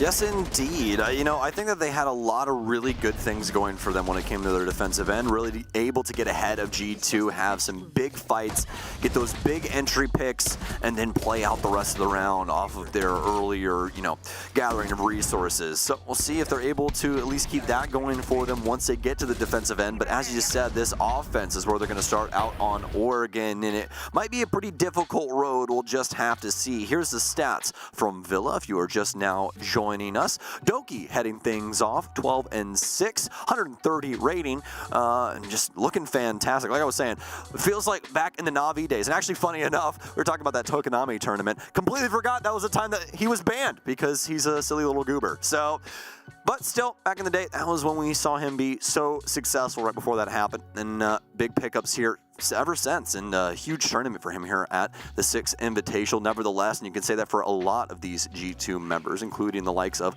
Benjamaster and Alamau. But now we have to turn the sights back over to M80 because they're in the hot seat, one map away from being booted out of the 6 Invitational, an express ticket back home from Montreal. Let's get into Oregon and see if they can push us onto map 3. As we get ourselves into it, we'll get started here with the first round. And we'll see the bans come through first, of course. Montaigne is going to be the first operator to get knocked out of the pool here, so that will be an interesting one to see, specifically here for Oregon, and the ban coming from G2 as well. M80, I do believe, has tried to use him a little bit, but it's not necessarily been a mainstay by any extent, so it's a usual addition for M80, I would definitely say. Yeah. When it comes to spirits, he definitely likes his shield play. We already saw that blitz, and usually end up trending back towards Monty on something like this. So that'll make sense when everything is said and done. Ying as well, making perfect sense as far as Oregon is concerned. The Azami band will be the first defender, so everything proceeding pretty much as we saw back on map number 1. We'll see if it's going to be a direct echo for the defenders here, if we get the mirror ban, or if maybe they're feeling something a little bit different and just allowing the mirror to come into play. Nah, G2 does not want to mess around with the mirror, so they're just knocking that one right out. Not a part of their defensive strategies, so they'll get rid of it for M80 here. And we'll get ourselves into round number 1. Let's see if G2 is able to continue the rampage now. As like we said in the pregame, they do have the defensive start, so a little bit of an advantage, in my opinion, at least given to them there also. Basement is the usual expected first site that they'll go into. Delay composition seems to be the way to play this. Well, Doki will be messing around a little bit upstairs, and I imagine Benja too. So he'll be on the Mozzie there, so he'll pre-deploy all of his utility.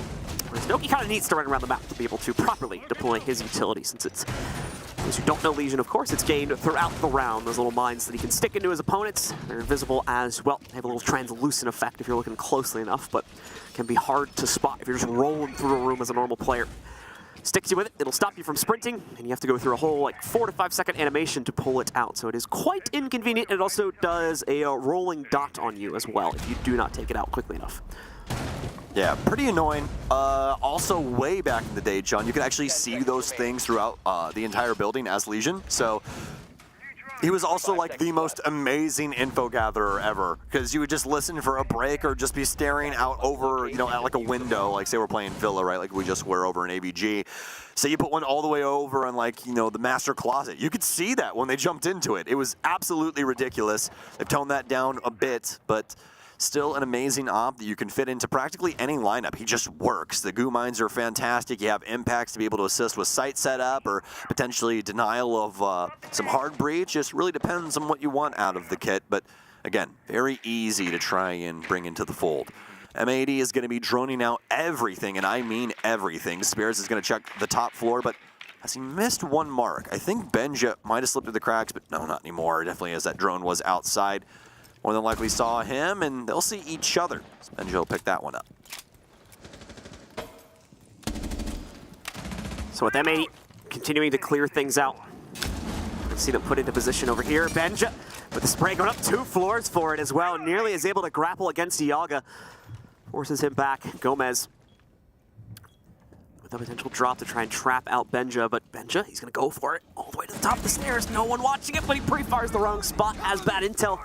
Thinks there would have been someone hiding out behind kitchen, having a watch established for the back stairs, but not going to end up being the case. G2 now peel all their aggression away from Freezer. A big stack on the outskirts of it here, as they're looking to still line themselves up for the drop from M80. We have no one from M80 trying to push this part of the map, by the way, so G2 kind of expecting something that is not going to be happening in any near point in the future here, but still just try to be prepared for it, as they'll more than likely expect the back push to be the play from our attackers. Stay clear of ADS, let me fire. I'm going to have that damage off onto Yaga, but it's going to come down to the last minute to decide the first round, but to be expected with a basement assault. G2 want to try and rest on the utility, make sure they can use that to its fullest. Oh, Virtue doesn't get it. It won't, yeah. Walked a little bit too far there. Won't even get the ADS over in the corner either, so a little unfortunate there for DS. Doki will still be able to maintain his position inside of tower. M80 have not been able to deal with a lot of the pressure points of G2's setup. Going to try and work their way into Laundry, which is the harder side of this coin. We've seen this go wrong for a lot of teams, but it's going to begin right here for M80. Big kill, though, for Benja. This will at least slow it down for the time. Case is going to be on Kino. They have to quickly try and find some space for this. The Goyo will go off. That's going to delay a lot of time here. Those are 20-second canisters. A rush through from Kino. He gets up in the face of Benja. Doki drops him behind. He now has case control. A huge play from him. 2 versus 1. Bring it back under for Kino. Yaga has the overwatch. Alamau, he doesn't know where this is going down. They're going to move around, go for the kill. He's got the pick. And now he just has to play inside the corner. Yaga, he moves. He rotates. Alamau shuts it down. The Brazilian god in EU cleans it up.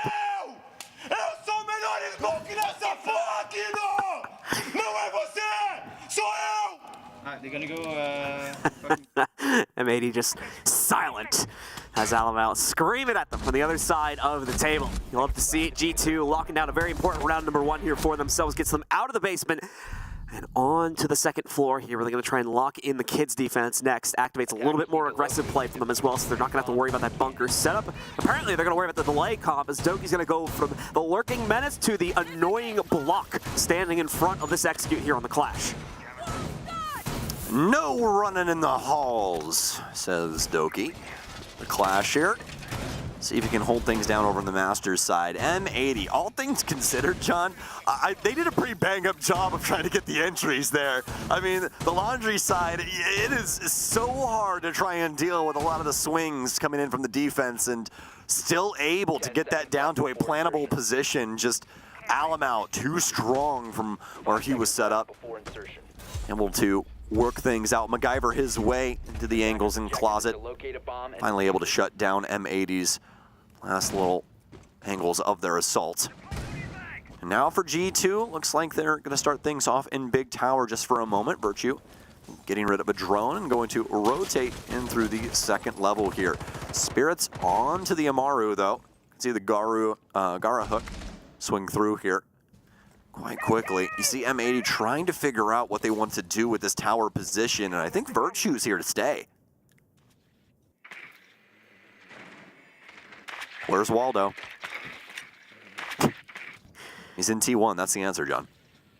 Virtue not going to be found out just yet, and the drone's not spotting him either, but there we go, now they will. Virtue gets popped out of coverage. A second drone confirms his retreat. Thankfully, no one from M80 in position to immediately frag him. Neither of the barricades have been popped, so he remains safe and is given the opportunity to evacuate, just as we see Spirits, of course, take up the T3 positioning and get himself ready for his descent back down onto the lower platform. Well, M80 vying for position a lot across Big Tower there, but ends up only being a one-front assault. So they give up some drones to get their member in there. start trying to push things down on the Master side. Everything barricaded up here. Going to try and get some drones in to assist this. They'll know the clash is in play, but now they have to try and find a way to deal with this. They don't have any of the traditional ways that we see of dealing with clash, like Zofia. She isn't worked in nearly as often as she used to be. Still a fantastic op, but since they've set her up as a 3 armor, just haven't seen her nearly as much when it comes to the entry game. Blair's going to get a big pickup onto Gomez, some damage back onto Benja as well as Alamau. Spirit's now getting into this, and Virtue will get it from down low. G2, they're keeping the back door wide open in case there's a rainy day. Bring the dogs back inside, G2. They'll smoke 3 members of M80. Try and bring it back towards site. A lot of different angles to play into this as well, as Yaga will be able to pick up 1. Yaga tries to work himself up to the top of white. G2 more than ready for this challenge, though. Doki still standing defiantly in the way of this one. Yaga to find the clip of Blur at least, so Himani still staying in the fight. How prominently is still yet to be seen here with Diaz literally stuck. Oh, Doki! Looks the wrong way, downs himself, the Nitro's off point. Benja's not immediately in position to counter it, even with the Nitro thrown out there. He's working on rushing himself upstairs, trying to get the trade when Doki's finished off, it looks like. No, he'll be caught too, as Yaga has his own counter flank. A triple now on the round from Yag. And the confirmation onto Doki along with that. Virtue, all that remains, but he's gonna crack shot! 2 in a row from him on the heads, as he saves it in the clutch for G2. Guys, Calibrate that scope. Gilly in the mist from downrange. Smokes himself too. A few wood chips from the door barricade there. Probably going along with him, as that is a pixel shot, if there ever was one, to shut out the players from M80 immediately as they try to peek out into the open. Yeah, sending splinters right there. Incredible from G2 as they've round up 2 rounds where M80 have had a full-on assault, practically braiding G2's entire defensive setup, but they're still able to work it out. And by the way, both of those a 1vx situation from 2 different players. Alamau, the first one to get it, our Brazilian, and then immediately after that we get it from the Aussie himself in Virtue. Polar opposites when it comes to planet basis. Existing on 2 completely different sides, but both of them pretty damn good at Rainbow Six Siege. Definitely the case, as G2 now looks to really lock in their advantage and potentially prompt an early tack pause from M80 here by trying to lock in round number 3. Full refresh of the attacking roster as well for M80. Few operators just getting switched around, it looks like. But overall, we're going to end up with the Habana, the Yana, the Sledge, the Osa, and the Flores are what M80 will deploy towards on this round. Pretty balanced composition at the end of the day here. The entry for Spirits, Yaga on soft breach, Kino on hard breach, Gomez on utility clear, and then Diaz as well, assisting with the execute utility there by having those shields. Let's see the path they'll try to take into it. Weaver going to be actually on the inside of Cafeteria for this one. That could potentially prompt the tower take because of that. Small tower, that is. How long can Virtue exist in his bio? What? That was Diaz? Yeah? I'm not even going to lie to you. I didn't think that was him. I didn't think he killed him right there. He didn't even mean to do it. They have it? Is there a drone around there? No, he just shot the barricade. Pre-fired like with a 1-tap and just absolutely aced it, apparently. Listen, there's a reason why you just spam random walls in this game, and it's because of that stuff right there. I really wish we had Doki's camera, because that would have been one of those moments where just like arms are up, like, what did I do? Well, what did I do wrong? That was very fun and interactive. So Spirit's going to try to make a wrap. There is another member of G2 waiting around the corner. Virtue gets some assistance, apparently, from Benja down below. The trap setup is sprung for G2, and they strike twice to get those kills back. Doki's death matters not that much anymore here with the frags they have been able to find. That was just gross. Rotero drones in. Virtue, he stays alive. Gomez gets him, though, with the explosive device. Minute and 20 seconds, and I think that might be our first Rotero drone death here, this event. I think actually somebody ended up killing themselves with their own Rotero drone, maybe? Something along those lines? Yeah. I know we've had a few team kills of Goyo canisters, too. So. That's a little bit more self-explanatory, though. I mean, you play with fire, you're bound to get... Yeah, that's just, like, unfortunate timing for players crossing angles and stuff like that a lot of the time. But in the same line, I guess if you play with explosives, you're down to blow up, right? Yeah. I mean... Thermite knows a lot about that. Yeah, so does his hands. Those things are kind of torched up a little bit, depending on the skin that you're playing. Stuns in now, though, is M80. They've been stalwart in this position, John. They haven't wanted to really progress here. G2, they found a lot of very good positioning, but Ben just sends it into small tower. He gets restless, and he's dead because of it. Gomez with a second here as well. Brings G2 down to only one. A triple on the round from Gomez. Blur in the 1v3 here. Trying to find the right timing for this peak, but it's the big swing from Gomez again. Quad on the round for him. Massive individual effort coming out here as M80 looks to rebound.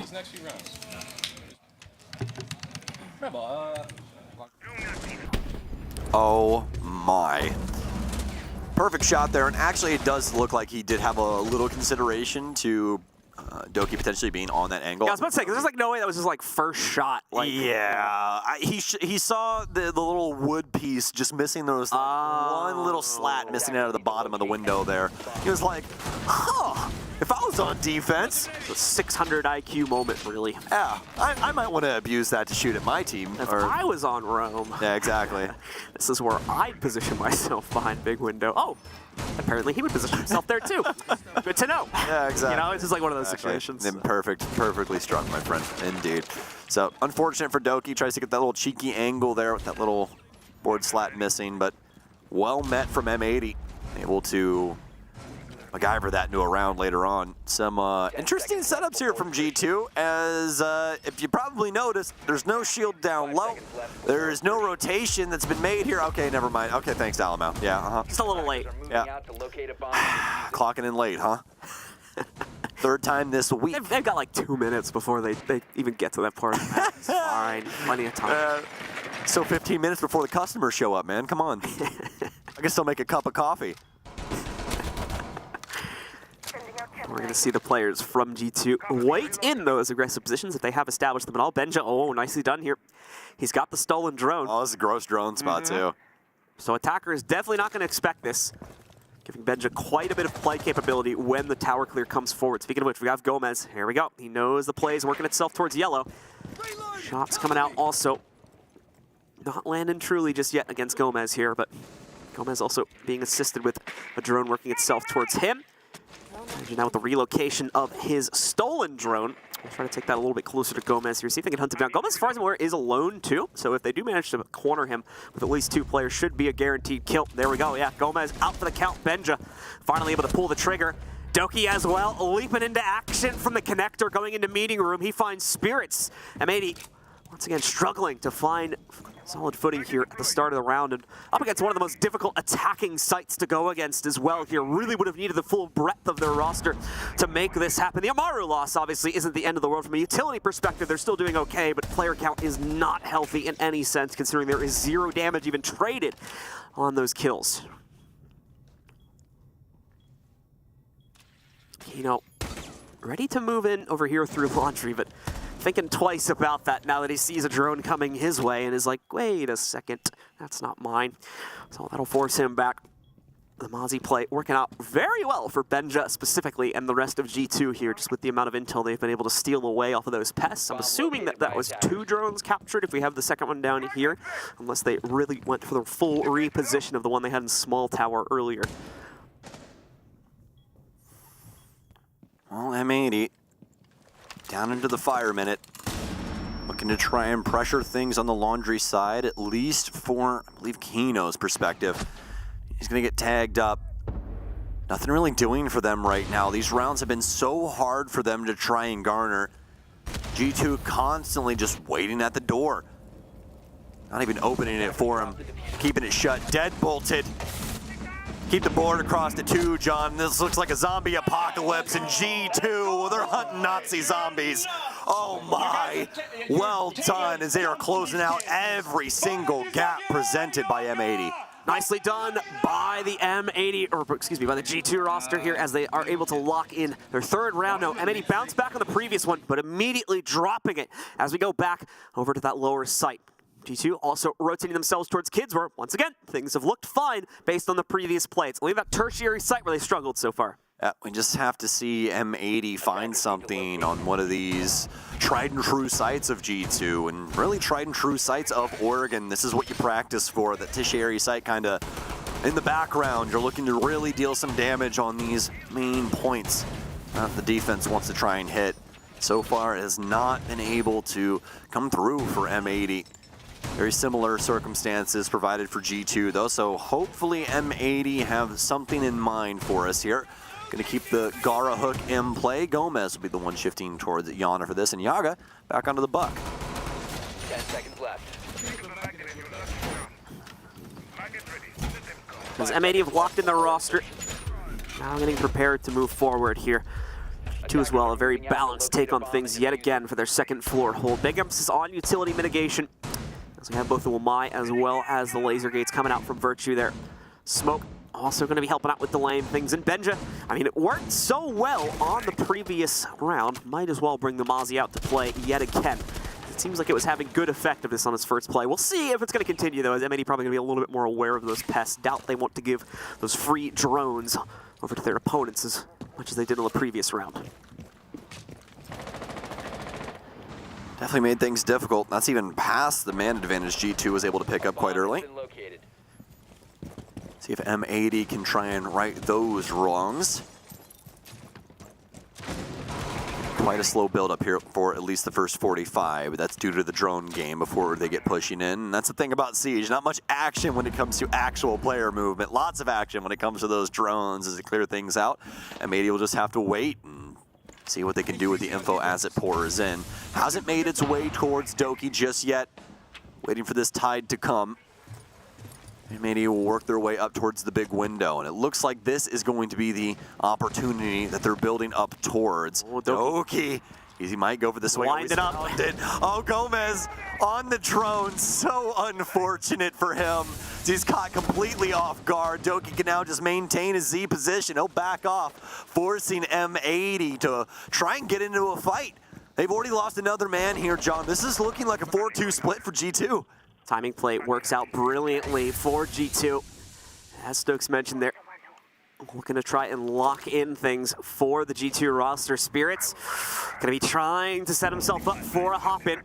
This is where things are gonna get a little bit more drastic for him to try and work towards those. Once the drones are in proper position, he's gonna be flying in blind. He goes for it anyway though, and Benja more than ready for the challenge. However, not forever. Diaz establishes a late top white cross and does take him back down. But at the cost now of that, Amaru Hoppin is going to leave things in a little bit more of a peculiar spot for the rest of M80. No longer with the confidence to fully fling themselves at this site. Yaga, you can see, slowly trying to creep forward here. Doki finding some serious damage thrown out against him, mainly coming in from Diaz here. The impact trying to hold back the assault from M80, but it's not really going to work out all that well. Flash dump lands directly on top of Doki, and he's in the corner waiting for that to fade away. Oh, he gets curious though.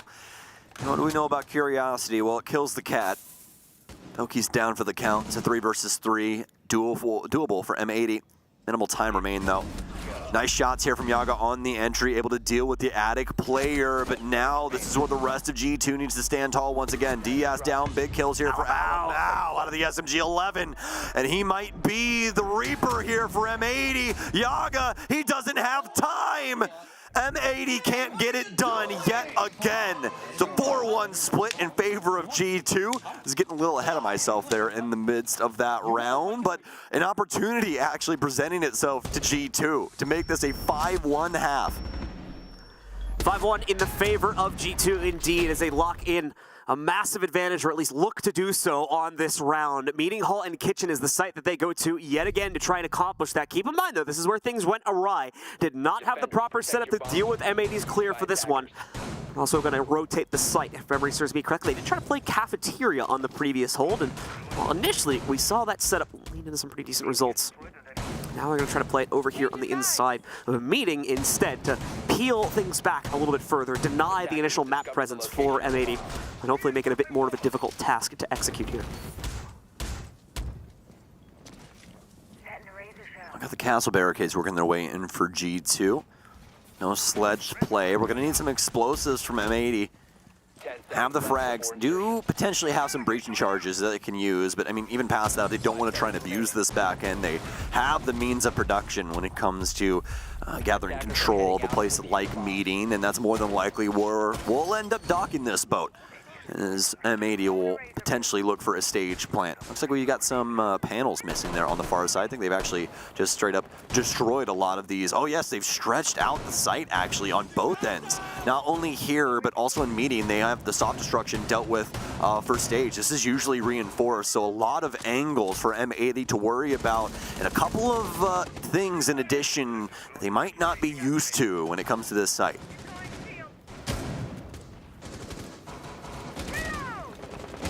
M80 continue to take a very slow roll to this. As we're going to see them try to line themselves up for a quicker swing in through Cafeteria. Have the territory open for the taking now. Virtue, of course, trying to stand in the way of that.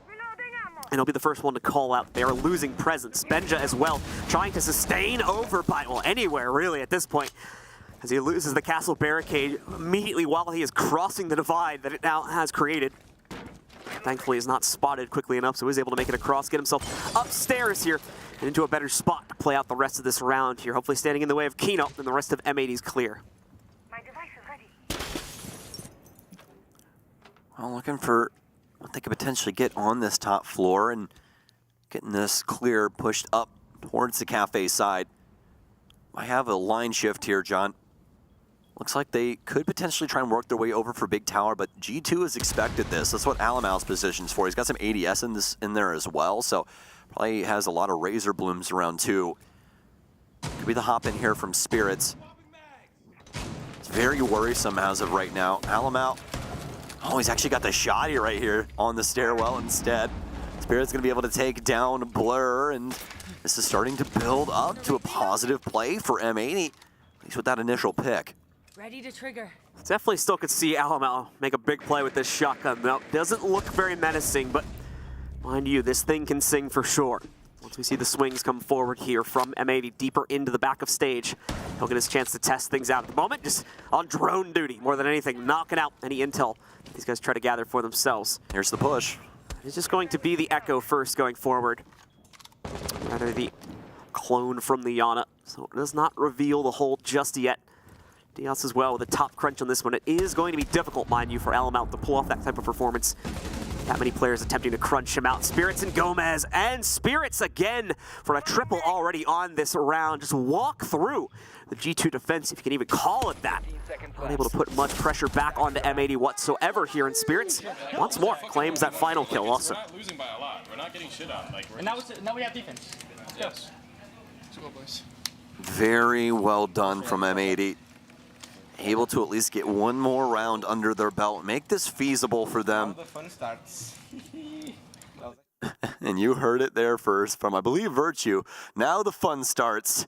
As G2 will be over on the offensive side now, and it's going to be a laundry supply room defense to start us off from M80. A decently successful offensive half there from M80, but G2 throwing a lot of looks at them that they really weren't up to snuff on. Able to really pick apart M80's initial entry, get those big players off the board, and obviously translate that into a pretty successful late round. Now for M80, the shoe's on the other foot. They're going to head downstairs and try and work on the building blocks that they've gathered for themselves. A little padding here before G2 pushes it to the penultimate point. And potentially the match as well, which would spell the demise of M80 here at this tournament. 5 seconds left.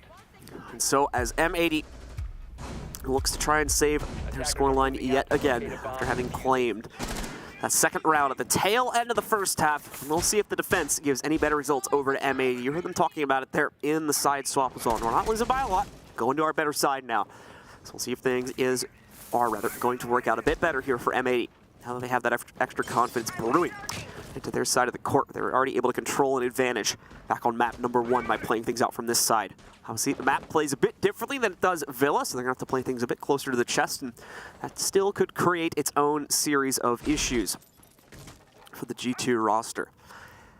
However, we are regardless seeing them stack up now for their initial clear, as they'll attempt to move things in on that front door side. Only really one player trying to push it from the back of Big Tower. So.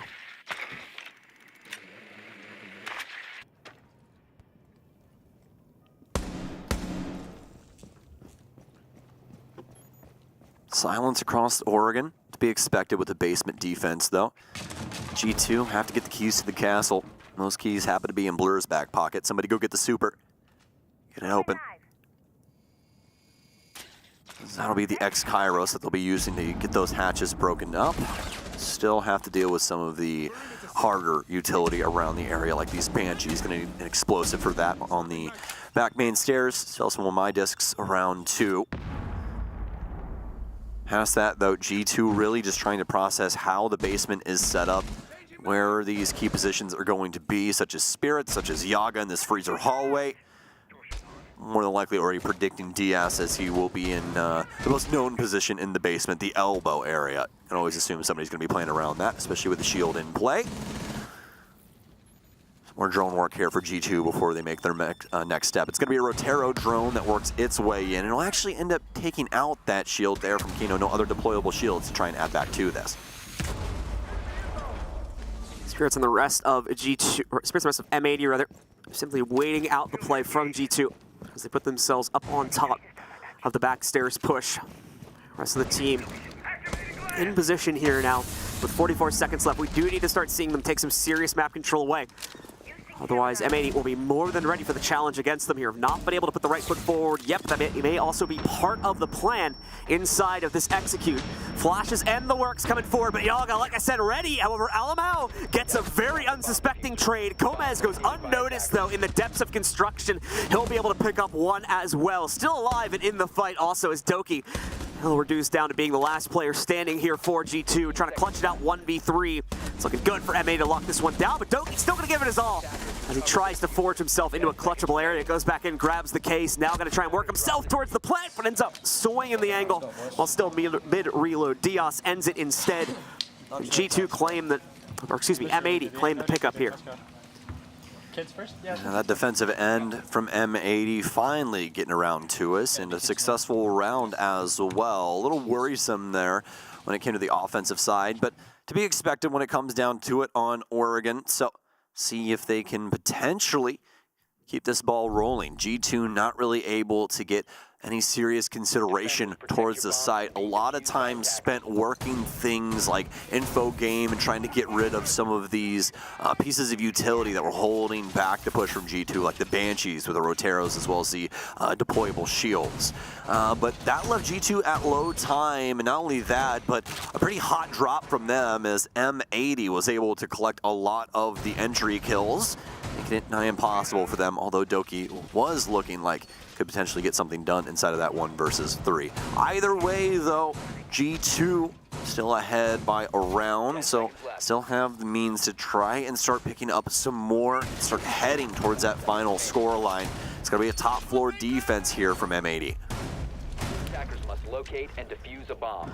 And as M80 now position themselves into it, only 1 round away from the comeback. Yogg trying to swing out as well, immediately going for a peek over by the front doorway. Does give away his own position, obviously, but this early in the round, that's not much of a problem. He can still easily rotate back upstairs, get himself into a much safer spot. Can't necessarily say the same for Gomez here, as he's nearly caught out. G2 committing themselves into the garage first as Benja takes that first strike against Gomez. And attempts to knock him down, unsuccessful though. He just knocks off about 1/3 of his overall HP. Benja, he'll try to move himself forward instead. Still on his solo mission right now, but he could yield results if he's willing to commit to the inside of security. Player on cams right now. Here we go, the walk up and the easy kill against Spirits to claim one of the extensions from it, from M80.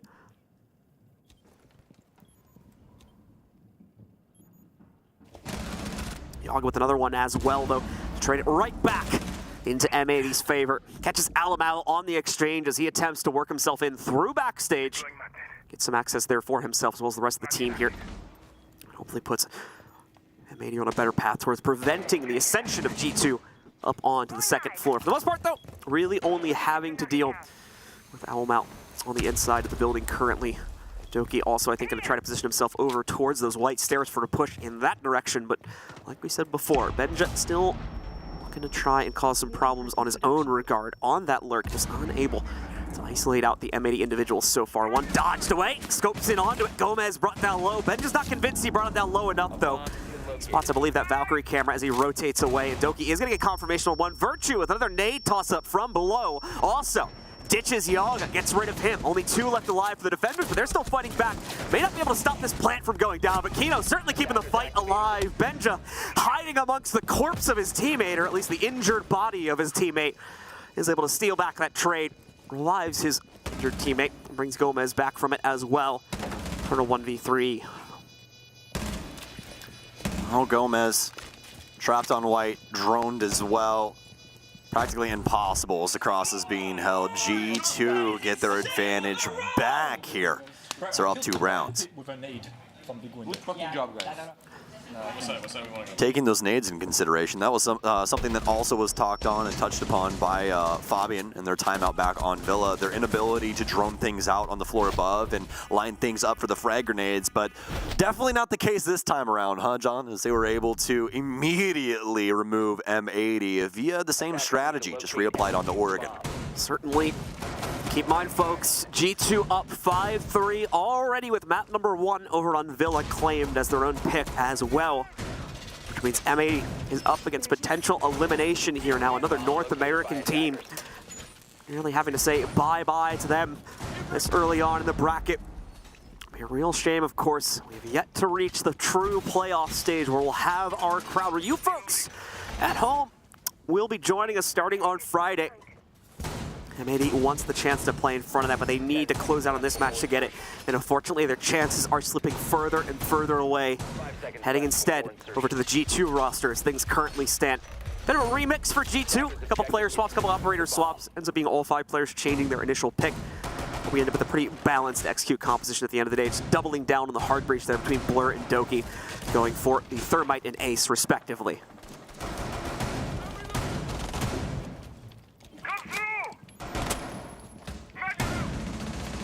Alamau playing things in where he once was on the defensive end. Saw him here inside of T1, back and forth with Kino, both of them tagging each other up. The Kino able to stay alive a little while longer. Alamau, though, will be able to claim spirits, and Kino gonna eat another bullet here, but at least gets the refrag onto Alamau. So equal footing between these two, but Yaga still with a lot of, or rather Kino still with a lot of work to do when it comes to Big Tower.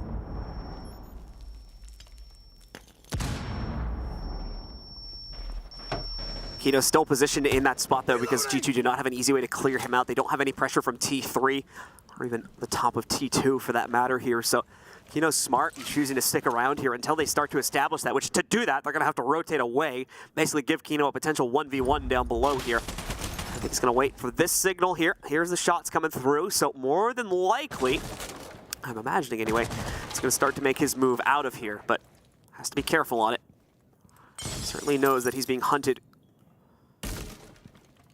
The big emphasis being put onto him specifically, so very careful with every step, but that's still not going to save him. Benja just a little bit quicker and a little bit more free-flowing there, placing himself onto the rappel, and he's going to be able to claim that kill. M80 find a response against Virtue. Already over halfway through this round. 4 out of 10 players dead. And it's down to a 3v3 for our final fight between the remaining players. As Diaz simply waits for pressure from the front side. Has the wrong read on it currently, though, as we're not really going to see much of anything coming from G2 in that direction. They're executing entirely from backstage. So we will need to see Diaz rotate to that accordingly. And I believe he has just caught onto it. He's gotten the call from his teammates, so he's going to look to get in the way of this one. But the plant now starting to go back down. It's a hard repeat for Diaz, so the plant is going to be clean here. Just not enough presence in the back of the site. 2 more frags. Make it 3 for G2. And they're well on their way to the 2-0 shutdown now.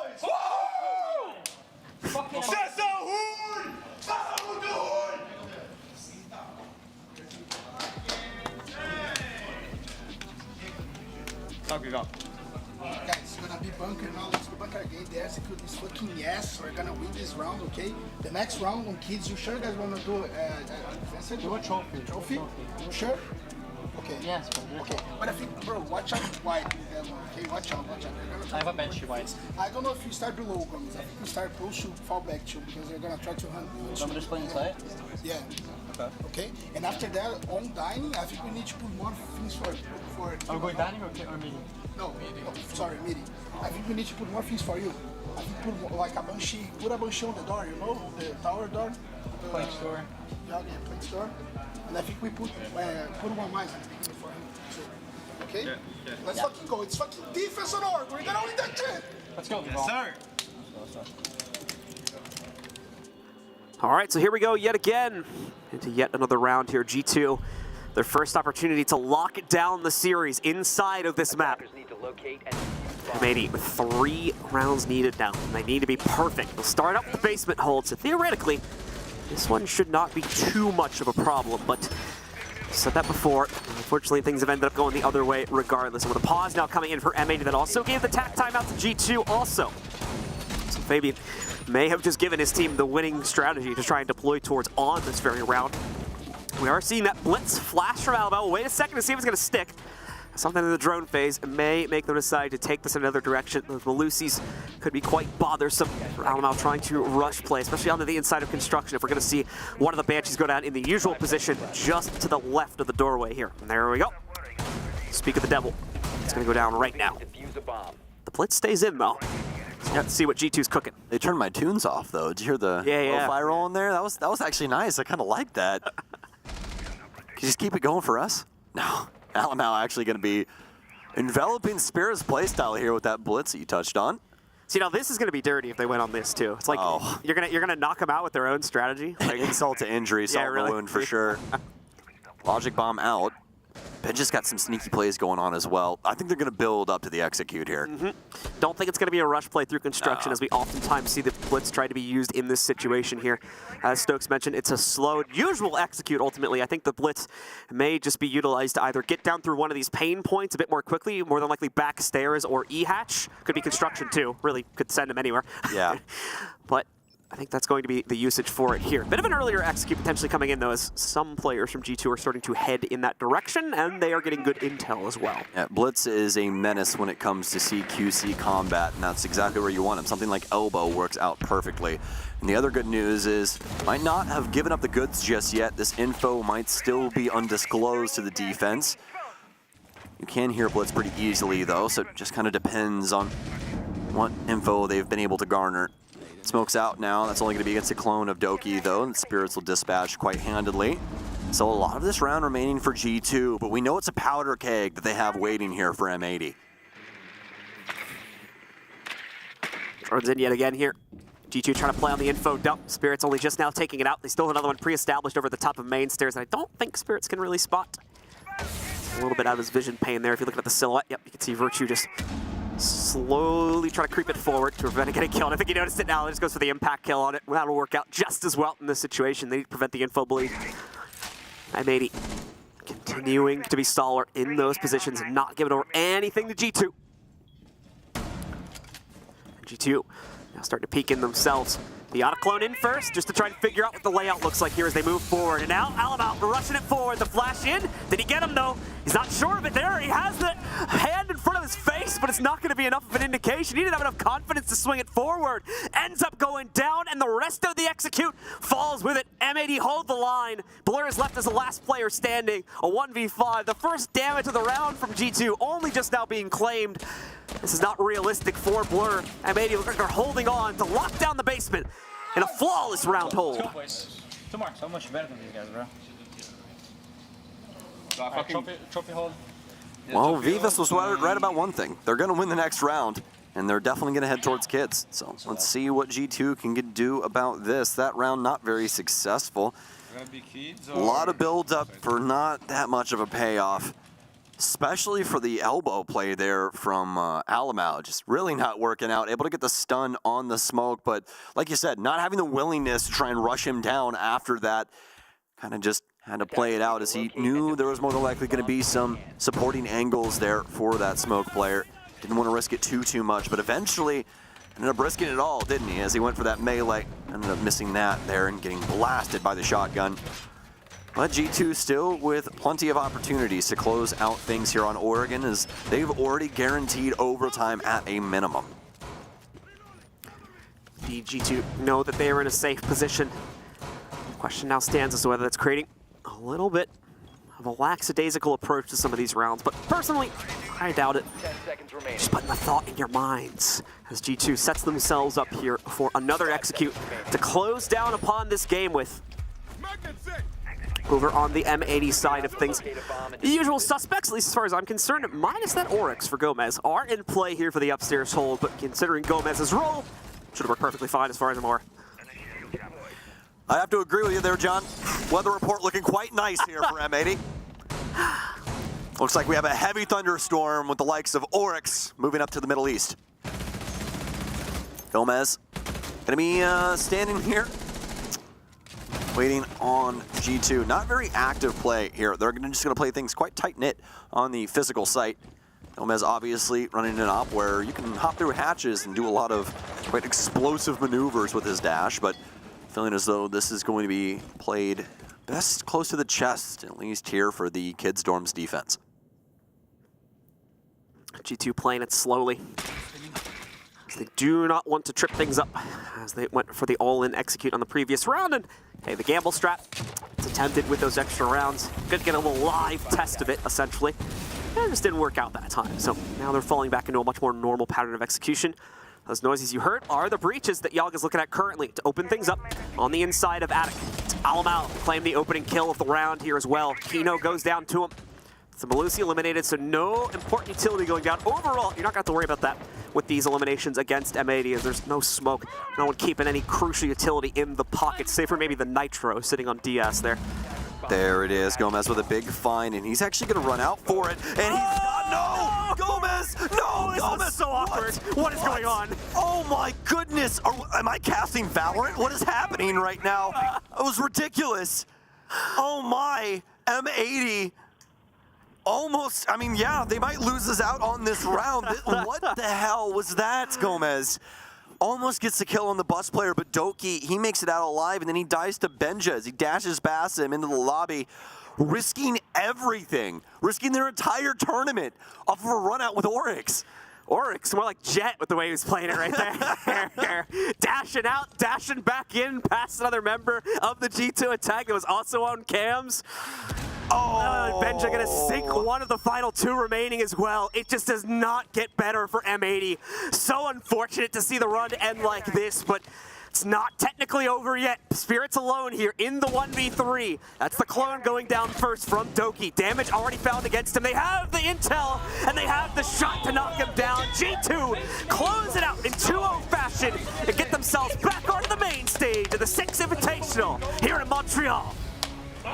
Fantastic play from G2. M80, they go from bad to worse, just like my voice crack. But G2, it's bad boys for life over here, baby. They are looking so solid, especially with Fabian at the helm, the coach, bringing so much positive play, so much insight to this team, and they are constantly finding success, even up against such talented rosters like M80. And you have got to feel for our pseudo-Brazilian roster in NA. M80, like we said, keep in mind, this is only the beginning of their journey, truly. Obviously, this roster has a legacy that goes back to the old Exit days of last year, where they were able to surprise everyone with their initial performance, not only in Stage 1 of the NAL, but of course, the following majors after that, too. I think it's not the last time we're going to see M80 on a stage like this, and hopefully, next year, maybe their time to push things just a little bit further and on to that main stage event. But for now, we do have to say goodbye to them, as they are officially eliminated by G2 as G2 moves onward to their next matchup. Yeah, super unfortunate, but I mean, either one of these teams, you want them to stick around, right? So many amazing players, huge names, but I mean, G2 just better here and clearly showing it, a 2-0 victory over M80. Somebody finally able to put a collar on this beast from Brazil. So an amazing series that we had here today for G2, and a lot of fun. I don't know about you, John, but I had a pretty good old time. Yeah, I think we both did. It was a good series of games overall for us, but that's going to do it for us for the time being, ladies and gentlemen. We'll hopefully be seeing you on Friday in the arena. But for now, it is time to say goodbye, ladies and gentlemen. We're going to wait bye-bye, but we are going to go to a break, and we have your analysis desk ready and waiting, of course, to break things down in that matchup and then get you ready for the final game of the day.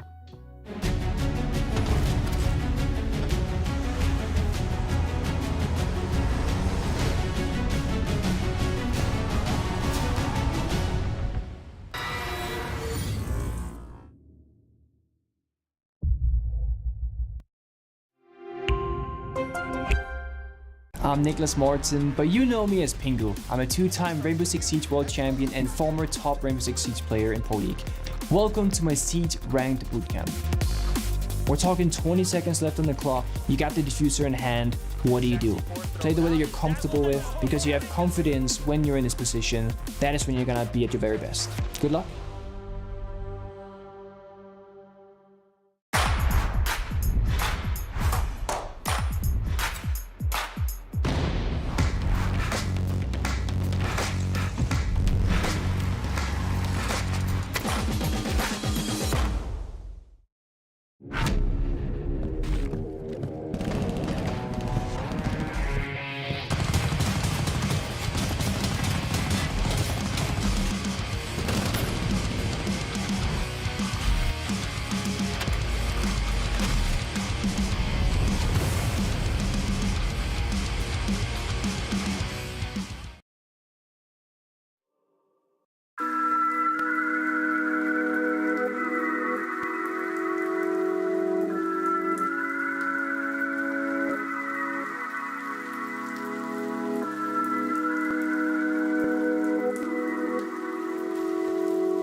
M80 is gone, they're heading home. G2 is victorious. And I'm super excited because right now I am with the MVP, Doki.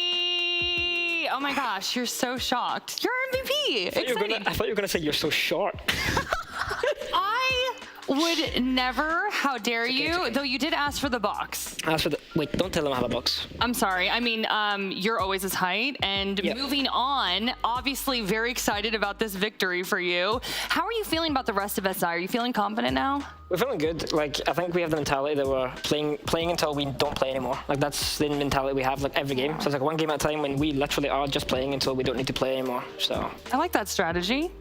Yeah, you guys have got a fiery attitude. I really like that. It's pretty rolled up in the server with Alamau shouting after every round.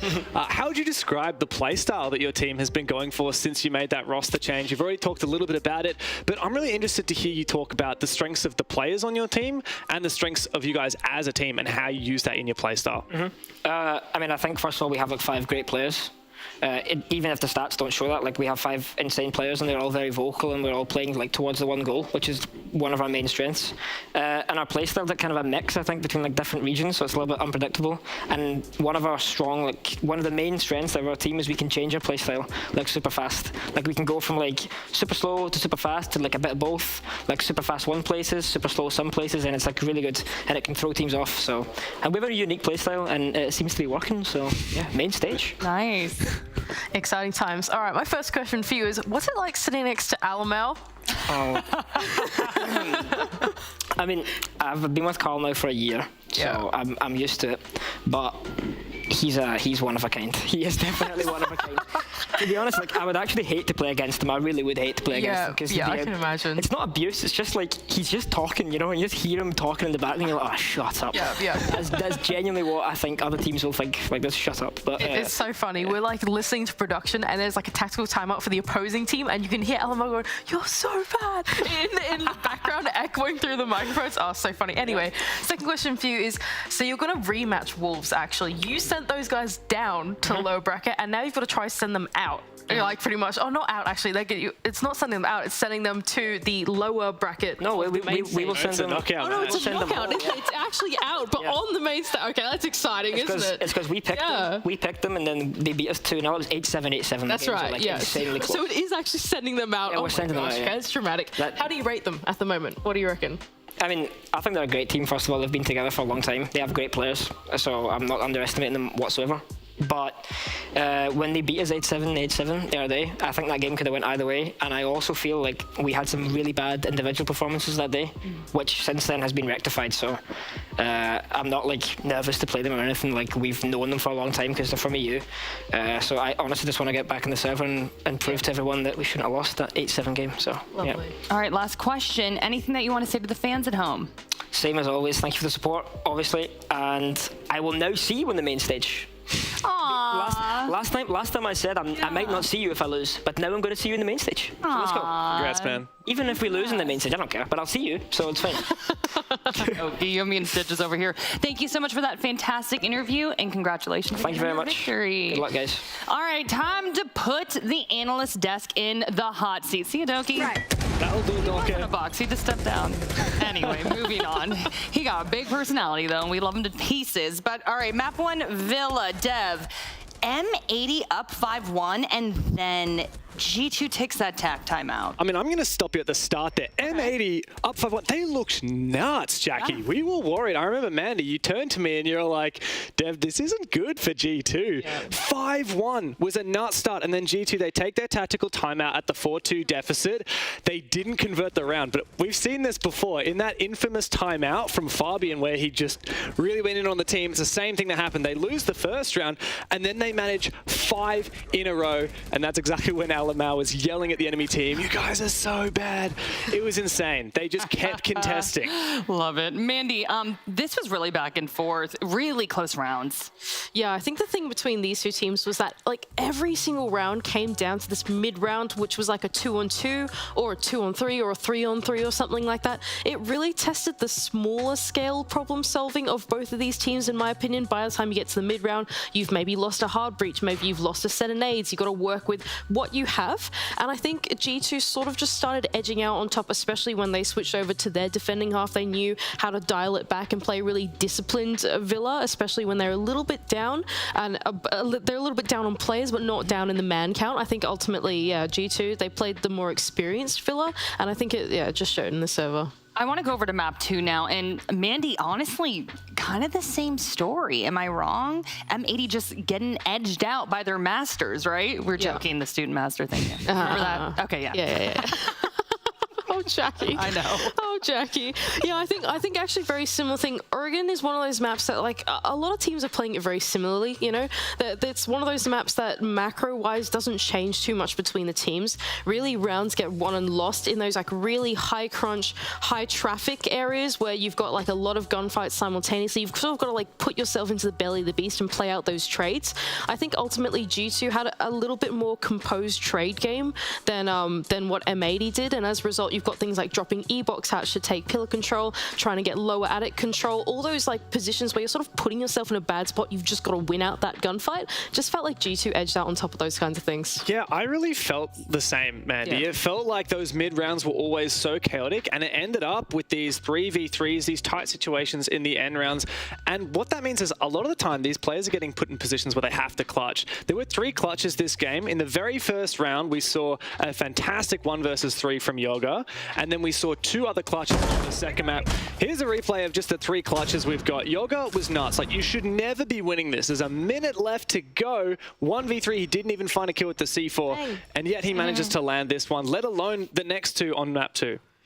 Yeah, I don't know. These two, this was pretty nuts. Like, when I saw Yoga do this, you can even see G2 go here. All right, we can go for kill. We've got like 40 seconds left. We could play the 2-on-1, and nope, Yoga's around the corner already. Takes that one. I can't get the trade. It's just nuts from them. All right, and we have a couple more on the docket, correct? We do. Okay. This one is a bit longer than I remember, but it just goes to show that in this situation, like, it just becomes so tight at the end of the rounds when teams are looking to... Oh, there you go. There's a second one. And that's all of them. There you go. Well, okay. On the other ones, there was some fantastic 1v2s from Alamau and Virtue on the second map. And overall, I just think that G2, even though Yoga did manage that really tight one on the first, I think that it was in map 2 when G2 are whittling down the man count in the mid round, they're holding out these clutches in the late rounds. It makes a huge difference being able to pull out hero plays like that. Yeah, and Dev, we got to give you some credit here. You predicted this. Technically, I did say... 2-0. We were like, oh, he said what? I'm going to like reveal the magic a little bit here. Okay. I was kind of just going for a hot take. Like, I didn't actually think it was going to be a 2-0. I did think G2 were favored, but I was kind of just looking to rile people up with the 2-0. Yeah. But hey, now I look cool, so I'll take it. Clutch is definitely having an impact there for sure, though, so I'm glad you brought that up. But Mandy, let's talk about how everything is played out today and take a look at the bracket. Some thrilling action throughout the day, so let's roll that up here really quickly. Anything sticking out to you in particular, though? Anything sticking out? Honestly, this matchup to me is sticking out. Yeah, that was a really fun matchup to watch. All of the matches actually been quite enjoyable to watch. But this one in particular, yeah, it's been really exciting. Mandy's so nice. She's like, oh, they've all been good. Yeah, like, look, they have all been good, but this one in particular... 7-0 though, right? Yeah, okay, look, that was that was scary, okay? I don't know if that was good or scary, Jackie. I don't know how to feel about those kinds of things, right? Whereas this G2 match was like, that was some good siege, you know? That was some good siege. It was very back and forth. 2 teams that sort of emulate a very similar play style as well. That was awesome to watch, right? Whereas that's 7-0.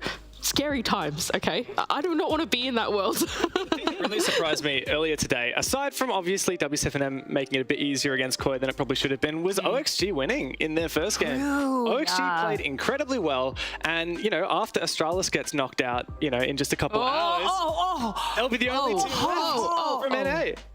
You know what? I would usually be giving Dev a hard time about this, but his prediction was right earlier, so I'm like, I don't know, maybe I'm wrong here. Really quickly, I would like to bring the camera back to Mandy, if we could do that. Mandy, it has been an absolute honor working with you. This is our first time working together. This is your first SI on the broadcast, so I just wanted to give you an opportunity to speak to those at home and say thank you, or whatever you want to say. It's all yours. Oh, okay. Well, first of all, y'all throwing me on the spot. I did not get told that this segment was going to happen from either of them, so thank you so much to everyone who's been watching from home. We're from APAC and we don't often come to like talk about all these crazy EU and NA teams and get to see all of you guys on the stage. So from everyone back at home, whether from Australia, from overseas, getting to know us, thanks so much for having us both on the stage. Me in particular, you're going to continue working it, but me, yes, it's the last time you're going to see me on the broadcast. So thank you so much for having me. Your enthusiasm is infectious. You're incredibly knowledgeable, and you're also a wonderful person. And I've really enjoyed working with you. I'm not going to get emotional, so we're going to go to a break. Okay, we're going to be back in a little bit. We got another series to talk about. She's amazing. Don't take her away from me. No, no. Chris Price getting ace in our team is easily solid off. That guy just walks in. Just watch out, that's all I'll say. Who will be the quickest to ace a team? It's either Shaiko or Renchiro, I think. It's probably me. I'm the guy that always doing flash things, playing fast, and getting the first frag. It's probably me. Because Renchiro, if he's on point, like, he's just clicking heads. Who on my team would get an ace the quickest? Jake Virtue. Jake Virtue, he's fast. He's very, very fast. Probably Newers. Probably New, just because, you know, he would get one and just keep going. He would just snowball through it. The one who could get the quickest ace is definitely Mowgli, because when he starts killing, he doesn't stop. In my opinion, honestly, it might be Gio. I think there's these moments with Gio where he's just like, he goes dead silent and he kills like 4 people. It's crazy. Fastest ace case because this is a lion.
13 teams have been eliminated now. Who will join them? Who will survive? Who will stay alive? I can tell you who's staying alive right now, though. Jacob with that outfit, 70s vibe, staying alive, staying alive. Thank you, Anne, for helping me a little bit. Though, but on a broadcast, I would dance for sure. But okay. So no more singing from me. Let's get to this series and just hop right in there. And I am excited about this one, though. We got a Group C rematch. Yeah, exactly. There was quite a lot of Group C teams actually surviving up until this point. And yes, as you mentioned, this is a Group C rematch where BDS were able to take down Astralis in a 2-1 fashion. BDS won Cafe, then Astralis won Oregon, and BDS won Bank. And it was very attacker favored. Most teams really making the difference by winning an insane amount of attack in rounds on all 3 maps. Okay, Anne, we got to talk about this too. Top 8 SI for Astralis. I mean, who would have thought? No fear right now from this squad, and it's super admirable and paying off. I just don't think many people thought they'd get this far. I'm just being real. Well, yeah, you could say that indeed. They had their last 2 matches versus Sonics and lost one, and they had the tendency in both those matches to lose the first map and then eventually come back to win the series in a 2-1 fashion. And what's really been surprising me the most in a positive manner from this squad is how exciting their attacks are and how attacker favored this team is, despite us being in a very defender favored tournament. And Jacob, would you agree with those sentiments? Yeah, for the most part. I'm more curious about some things that I've talked to Call Out over the past couple of days, trying to figure out where the team is at, if they're going to be breaking out some more things from their map pool that we maybe haven't seen, because now that we are in do or die territory, looking for ways to be more creative or be out of the box, try to do things that teams don't expect so that you can get a very late advantage in this bracket, is the kind of thing I think you need to tap into if the ability is there. So in talking to Call Out, he said there might be another permaban map pick at some point down the road. So if we see a club or a Chalet come up in this series, it'll be interesting to see how they've decided to adapt themselves, again, in what is a lose or go home scenario, or win or go home scenario, I should say. We got it. Did we? I mean, I didn't, but then when you corrected yourself, I was like, oh, okay, haha. It's cool. So you got it. Just wanted to clarify. I realized I was messing up. That's anyway, moving on. Jacob, I do want to point this out. You've been closely monitoring our rookies, and I know you want to talk about one for sure. I mean, I do, because there's only one left. I think if you're going to make a roster change before the biggest tournament of the year with somebody who hasn't played at this level before, then you should be looking at the guys like this very intently. But Spiff is now the only rookie remaining of the 5 that we've been highlighting so far at the whole tournament. Obviously, Noodle playing in Mexican Tier 1 before now is a caveat we need to add when this graphic comes up, but Spiff is right there in the middle of the pack. He used to be the highest rated player on Astralis. Now he's dropped down comfortably in 3rd place, but it's not a concern. I've been very vocal about thinking that the way that Spiff has been integrated into this team has been done basically flawlessly, considering the amount of stress that's been put on him and the fact that he's had to basically learn 9 maps with a brand new team out the box. He's been doing great. He's only -2 on his KD. He's prioritizing these fragger operators. He was known for playing Jaeger in Tier 3, and he's coming into a situation now, and it seems like he's been thriving at it so far. So he's the only guy remaining, and if Astralis were to lose, then that means all of the rookies are gone. But I mean, considering the games that they won against Dark Zero, against Los 1, they are doing everything about as right as they can right now. Yeah, Spiff has certainly been a standout. I do want to pivot over to BDS. Dez is calling them the Grim Reapers of the lower bracket. I honestly think that's a fitting title. I mean, let me take a look here. Okay, they sent home Liquid. They've knocked out Eminem. Yep. Astralis next, Dan? Yeah, you would say so. If you have that little Grim Reaper meme where it comes knocking on the doors and there's the team's names on the doors, I could imagine such a meme happening for BDS. But this team is no meme at all. We've seen insane performance from these players. Ranchiro, whereas he usually is a bit of a quieter person in his like physics or like his behavior and in-game, he's been really showing some good performances and also being really eccentric in how he's responding to that as well. It's the most animated I've ever seen him too. Yeah, exactly. It's the most emotion I think we've seen from him so far, also in this tournament. And apart from that, it has also been a bit of the League Effect and Shaiko show. Yeah, his enthusiasm has been absolutely infectious. I love seeing Ranchiro get excited. But I'm excited for this. Jacob, you have been closely studying BDS's maps.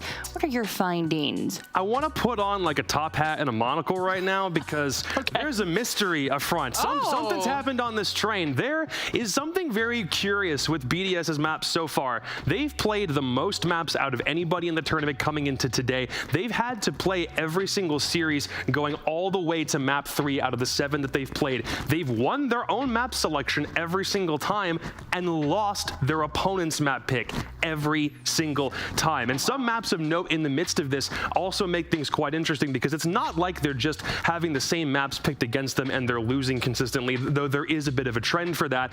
And there are some maps where they're winning because it is their pick all the time. So if we see a Cafe in this series, expect it to be in BDS's pocket. If we see an Oregon or a Border, expect BDS to maybe not do nearly as well. This is a considerable trend that we've seen from no other team in this tournament aside from BDS, and they've not been able to win every single decider. Like we said in the previous graphic, it's been 4 out of 7. That's why they find themselves in the lower bracket in the first place. So keep these maps in mind. The top 2 will be great if we see them come from BDS. The bottom 2 may be concerns if we see them in this series. Well, Oregon was a map that they played in that best of 3 series against Astralis, and it was also the only map that Astralis was able to win against BDS. They did play Cafe as well. One other very peculiar thing about the map pool for BDS, they have played all 9 maps on the tournament. So they have a super flexible map pool. They're comfortable going on multiple maps. As you mentioned in the graphic and with your story just now, they haven't been performing the best on all the maps, but they showed that they have a lot of flexibility in this map pool. Yeah, they've certainly bounced back, and I mean, Grim Reapers, real talk.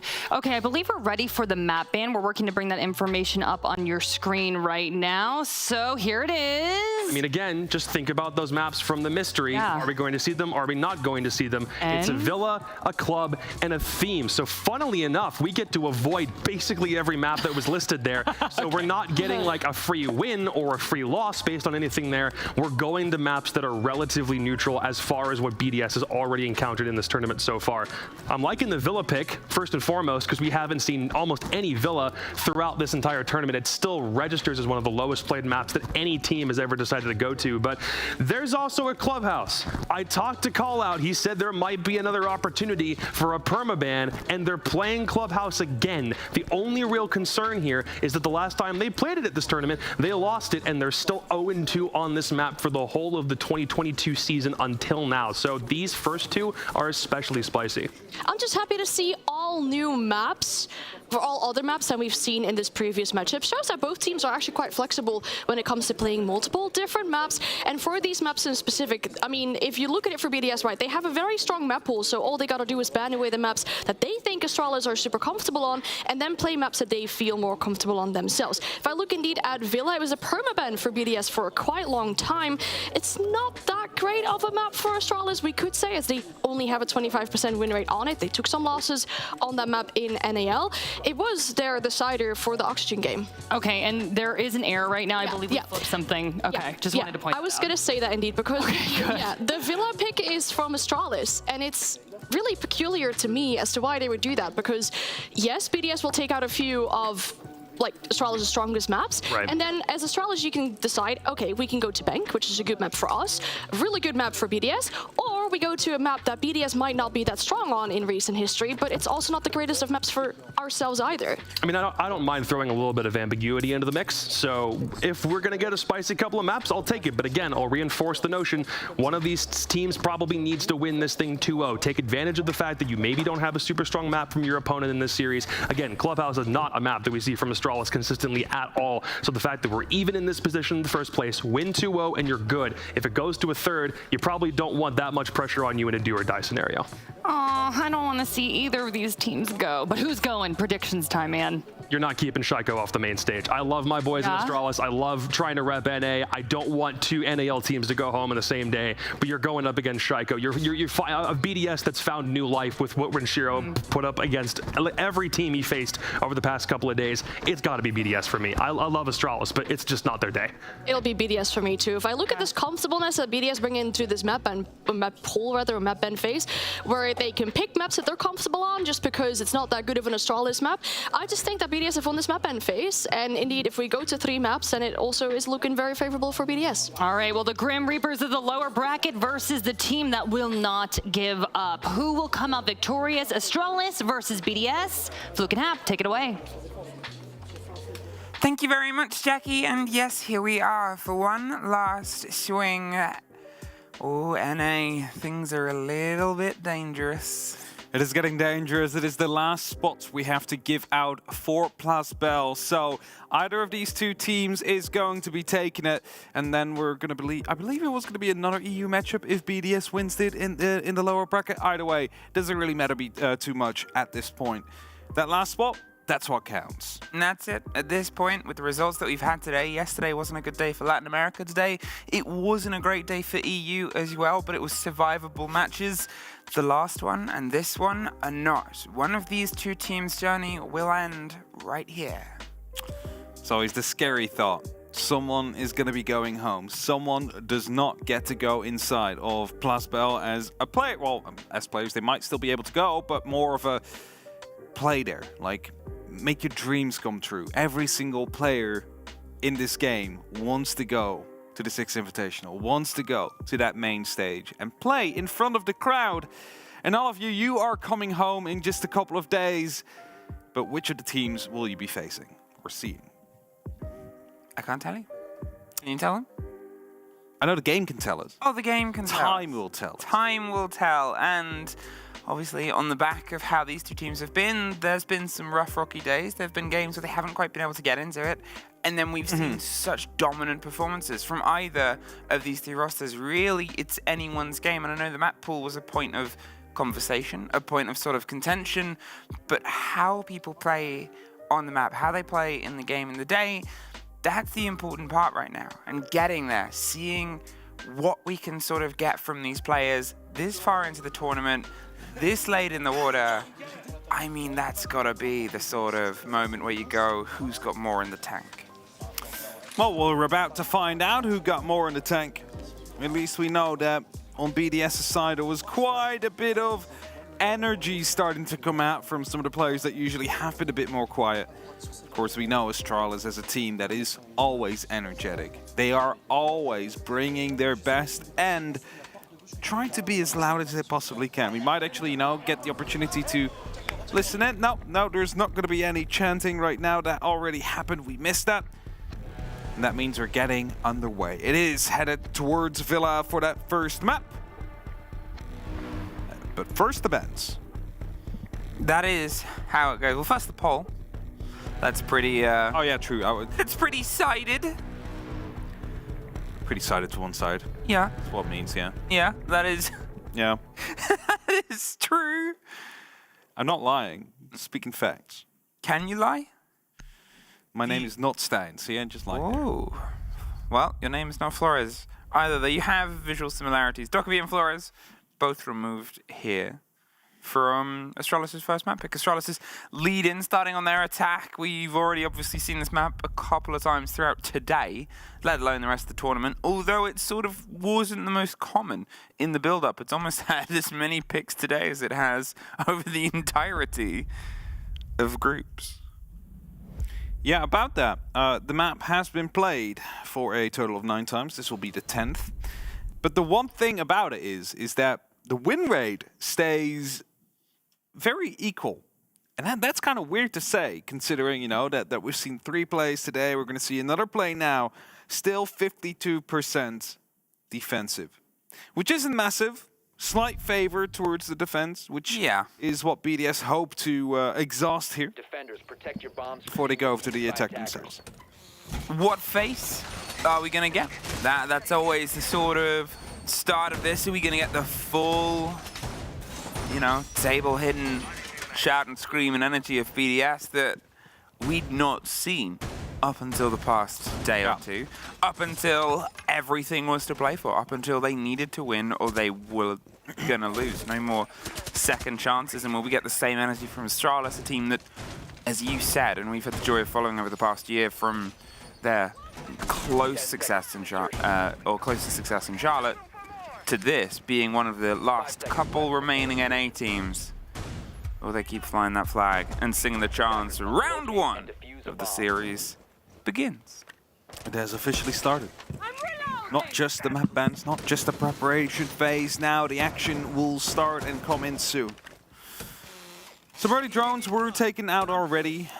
As you can see, there is 8 on the board. That is with 2 Twitch drones still, so that doesn't doesn't hurt too much. Now with Shaco playing a little bit far away on the stretch, there's a lot of initial pressure here coming from Astralis on towards Study, on towards the box itself. It's fair enough, a bit of a split push. They've got some bodies off towards bedroom as well. They're sort of going to do this as a standard take. You start to put the pressure onto the site, you draw some attention over towards this side, and then you try and shepherd and catch the players on their route back from the opposite ends.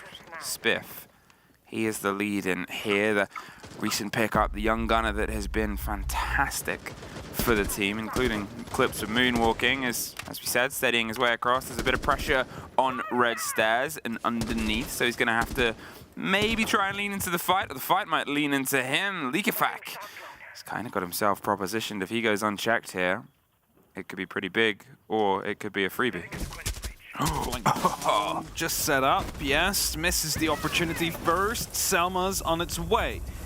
Will create a bit of a smaller, wider opening rather, which will allow them to, see and check if there is any secondary corners to worry about. The E1D pops up, and that is going to be Astralis trying to make a move happen, and they'll make it stick as well. Swung in either side of that door. I don't know if that was a miss or just an attempt to cover, but Forrest's got one. Get out, Brede. That's the cover on the back end. Ranchiro's still watching, but look at Iconic crouched and waiting. That smoke will dissipate at some point. Alems is underneath. Is he aware of the hunt and how close it might be? Because he does have the C4 to loose. He might just be waiting for this. The call and the plant as it gets checked out. EFAC. He's buried inside. Alems is actually on the move. They're trying to reposition themselves. There's a lot of time, and you want to make sure that the push and the gambit goes off at the right one. The grenade and the E1D pop together at the back end. A great bit of play. They're pushing in. The same swing comes around, but EFAC's able to get rid of the buck, and J90 keeps driving across. Spiff hits the big shot they needed to. That's one more for J90, and it leaves just Alem. C4 still in hand. Will he get the planter? He gets the cover instead. So we get into the post-plant situation, 2 versus 1. They knew where he was. They know where he's probably going to come up from. How does he isolate the fights here? It's awkward. He's got the close swing to his right-hand side. And he takes that out before anyone can even blink. The last is inside the gun vault, and he can't make the matter. His Spiff gets the last of the first round. Still got very close in the end there. You hear it in the comms as well, just some notes being given. Whilst they are debating about, the round was good, but this, and this. Now we'll head over to the next side. BDS is not going to be sticking around on the Aviator and Games room. I'm going to head towards Trophy and Statuary. See if they can make the difference there, make themselves feel a little bit more safe. As of course they lost that first. It's not the end of the world. As I mentioned, 52% defensive win rate. It is as much of a 50-50 you are probably going to be getting throughout this event. So let's see how it plays out. A bit of a swing back in, and what I loved from Astralis there was the take. We saw, obviously, the double swing in either side of the strategy table on the default plant. Hitting both windows isn't the most common, especially when you have pretty much, I believe, everybody was still standing as the first swing came in. How stacked up they were around that situation, I'm not sure, but you have 10 people on the board, and you're throwing yourself into the most direct plant. It's the most direct possible place towards the fight. Coming out with a bit of success, Iconic surviving and waiting for the rest of the team to get into a position unchecked before he crept up right alongside the wall and utilized the buck to smash his way in from Study. It's just a really nice little mid-round adaptation, the clarity of the comms and the push. And Spiff is going to be the start of that, potentially on the next, but on the opposite end. Instead of leaning in on the bedroom, you pretty much start from Study and mirror your own route. So it's a bit of the opposite side, right? Like, you're going opposites, and Alems this time will be finding the first kill as well. The Chittle to be shut down. Likafak holding tight. Wants to be going aggressive a little bit, but he's going to be shot in from the back. No information coming through there. Forrest just sneaking up on him, taking him down. Leaves Shaiko up in the point where he needs to fall back or he's going to get caught off. Luckily for him, Forrest chose the internal route by going through the billiards. Thus he makes it back safely. Yeah, very well played there again. Really well coordinated and communicated by Astralis. They knew when they need to hold and know when they need to fold. And know when they need to go all in. The impact trick against it. Shaiko, he's playing above the hatch. It's a bit of a gamble, hoping it goes unchecked, but the width was Iconics to take, and there's Renshiro. Instantly back in via the bedroom. Forest creeps on by the camera underneath. He's maybe going to try and put some pressure from a grenade up around the side of the stairs or even directly underneath it. It makes things a bit awkward. And Spiff on the back end with J90. They've got a sort of triangle of damage wrapped all the way around the site, but they have to try and force a first fight. They have to see if they can get an engagement when this grenade doesn't quite have the impact they want it to. A lot of damage done by Bride, but he instantly gets shut down. The trades continue. Spiff looking up on the front door into the trophy entrance now. Alems finds one, and that means they only need to find the one left.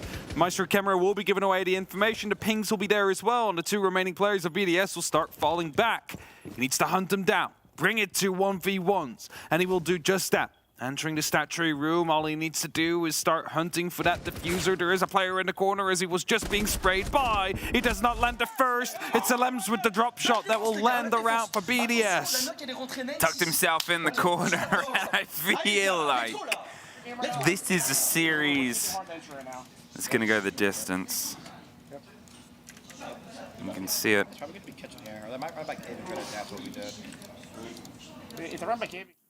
In their faces and in the play that it's a trade game. At the end of the day, the teams that have been able to get ahead of the trade game, the teams that have been on that throughout this tournament, have generally been more successful. You have to think of how aggressive the meta can be, how explosive it can be as a lead-in as well. We are in a nature built upon pace, and this is sort of exemplified in this. If they can keep this pace, both teams throughout the whole series, that is really going to be the challenge. If both people hit the ground running and you treat it like a sprint, it's whoever's got the better time. I mean, last time these two met, we had two maps that were a bit like that, as you just mentioned. BDS on the first, for example, was able to get 4 consecutive rounds before finally Astralis was able to put anything on the board. It was up until the last map when they started trading round by round by round by round, until BDS was able to find a couple in a row and just managed to lock it out from there. A 7-5 victory it was. And that shows you that these teams have the opportunity to just continue trading onwards for the entire game, if they want to, if they feel like it. And thus that might be the game we have on our hands. If they feel like it. If they feel like it. You know, if you're up to it. Don't stress yourself. Have a good time. On to the third site. They'll keep the rotation up, and Astralis predicted this well. There's something that BDS often do is, regardless of win or lose, they're, depending on certain maps, they're rarer to double themselves back in. It's a wider hunt.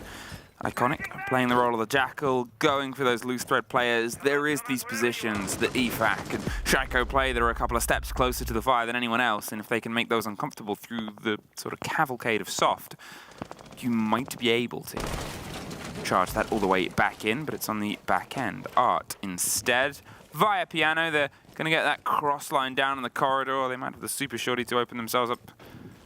Angles. Angles. Angles. Hopping up to the stairs, joining the rest of the Astralis team who are clearing out vertically. Oh, player there, Shaiko, hoping to lean in. Deals a little bit of damage, takes some as well. No big stress so far. I think they've already started to fall back. Someone's being tossed in as well. BDS is starting to receive a little bit of pressure. E1D pops. It's going to be making sure they're allowed to move. And Likefak is going to get his door opened up for him there. Is Spiff already going over the top. Basically shepherded everybody out. Yeah, that's it. They've jumped out. J9O's jumped down, been able to find Shaiko on the back end. He's holding off this angle. He's concerned about the swing that might come around from Mud, where EFAC is tucked. But with the opener, it's kind of the big risk, because he doesn't have a route out. Everything is watched. The C4 delivery system, right on time, signed, sealed, and sent straight to shuttle. But at this point, with the first bodies gone either side, the pressure is still coming above them. There's EFAC takes J90, takes the room back, takes himself some control over the far end, and Spiff gets caught out. I'm not sure if that was just a spray up top. Frost mat. Oh, the Frost mat. Oh, okay, Renshiro was right below him with a shotgun there. Oh, and then he got shot from the opening. All he needed to do was just send a single shell onwards, and Force now finds himself in the side after he opens up, but Lem's right behind him, and Capcan Trap blows up right in his face, brings him back down. But now it's a 1-on-3 situation. Likafak on the clutch. If he can find the two on the left, they're both just a single bullet. There he goes, lines them up, but now he's on as well. And Iconic finds him. Traps, guys, fucking traps. Trap. Listen, do not play res there. Like next time when you're not gonna play res there. Stay gun up, stay. En vrai, je serais pas bougé là. C'est moi, Vinci. Vas-y, go, viens. Vous voulez pas prendre un Warden là, s'ils refont un truc avec des smokes là? Bah, c'est Sheko prend Warden. Traps. I mean, they're right. Getting caught in a frost mat, getting hit by a cap can. It's the sort of trifecta, or the doubling down of pain. What's the trifecta, would you say? Goo? Goyo, Razor Blooms. I think a Razor Bloom hurts. Yeah, Razor Bloom would. Goyo did say. You used to be able to go for the insta-kill with a Frostmat if you just put a Goyo mine right behind it, but the initial damage isn't there anymore. DBNO, you also don't take a Goyo mine or a Goo mine? Goo mine, sorry. Goo mine. You could get the, not the insta, but you could also be very evil and sadistic and punishing if you combined a Frost and a Goyo. Yes. Like, call that barbecue. Flambe. 2-1, Astralis. They take the first and the third. BDS is their chance to try and bounce back here on AVG, the site that was, once again, scrappy back and forth. Came down to a 1 versus 1, but it was a 3 versus 1 around that point. The C4 was the first, and obviously the fight up the stairs, and a hell of a flick as the first engagement. But you sort of look down the board, you're looking at big individual performances sort of dictating some of the rounds right now, and there's just one more player on Astralis that's been able to have that impact as of yet. Drones coming through. As per usual, just to find out where the players are going to be sitting still and hiding from the side of BDS. Are they trying to lean into fights early on, or are they just going to be playing it patiently from the Aviator and Games room? Those are questions that need to be answered by these drones. And they're being very busy bees right now, just all droning about. It is an E1D, it is going to be an Impact EMP, and it is going to be some all in quick succession, just to make sure there's nothing they could have done against it, up until the Impact grenade came through from the other side. A bit of a pause. There you go. Oh. A bit of a hold, the pressure and the break on the wall itself. EFAC going for a long adventure all the way underneath, and whether that's because he's being found by a jackal, the jackal's trying to find him, he's not going to stick around. You have a lot of space on this map, but you only have a couple of places that you can try and get your way back up, so you have to sort of go on these long range runs and routes back home. The grenade just to get rid of the hot pocket, the Goyo canister earlier on. Here's the Banshee cry on the top of the stairs, hops over to get rid of it as EFAC waits. The E1D pings. No reveal, and another trade out once again. Shaiko and J90, they find one apiece. EFAC gets the catch on the stairs, gets the back end of Spiff. BDS aggressively try and retake red, retake 90, and isolate the hold on the back end, leaving Astralis with just a single side of force now on Study. Holding tight. What can you do right now, Astralis? Grenades are going to be coming in from below. Might find one. Yes, perfect. It does. Shaiko taking out perfectly thrown. Brings it back to a 3-3. Time running low. Another grenade to be sent through. Won't find anybody this time, but that's going to be a spot they now know is clear. Force has the opportunity to start moving up, and so he'll do exactly that, hoping to clear out the red stairs and see if he can go for a bit of a pinch. Likafak is still hiding there, however, and he's going to be able to find that kill. Has a C4 still in hand, and he's going to go down below to use that now. J90, in the meantime, he's made his way into the site itself. They've known that a player was slightly further away. Shuttle couldn't quite get the distance covered. They're concerned about the swing coming through. There's not a huge amount of time left. They're angling and eyeing up and sees the side. A triple kill for J90. He's going to see if he can start the process of the plant. Just around the corner, the C4 on the wrong side of the door. There's the swing, the first and the second. And EFAC finds the tail end of the round. And it is just a bloodbath. Just the scared moment as soon as he swung around the corner and saw a player prone there, then realized he was in a DBNO before he was able to lean back in and actually secure the kill that mattered. Hold on there. inside of BDS. But again, like that got way too close for comfort there for them. I mean, the kit was down. You can't get any. You can't physically. It was down in a 1v1. Yeah, you can't physically sort of get any closer in that sort of situation. It was just tough, but you have to give credit again. Astralis being able to come back, being able to sort of, you know, the first plan failed. There's no ways about that. They lost the 2 players on the back end. The controller red, the controller 90 was gone. And then yet still, in the 3 versus 4, they were able to get themselves in, draw some attention. They lost the player on the back end. They got the grenade kill. It's just this consistency of them finding a route. There's not an end to an Astralis round until the round is over. No, I mean, but that's basically the case with any of the teams that are left in the 6th Invitational, right? Like, all of them are just so highly skilled, so extremely high level that you cannot count them out until the round is over. And both these teams here are prime examples of it. They always make something happen to get themselves back in it. Who will break this deadlock? Will it be broken? Will Astralis get this and BDS get the next? And we're here for eternity until one team is actually able to find the end. Luckily, there's no infinite OT yet. No, not yet. I don't know if it's coming. I don't know if it's coming. I guess that'll be announced. We're not to know.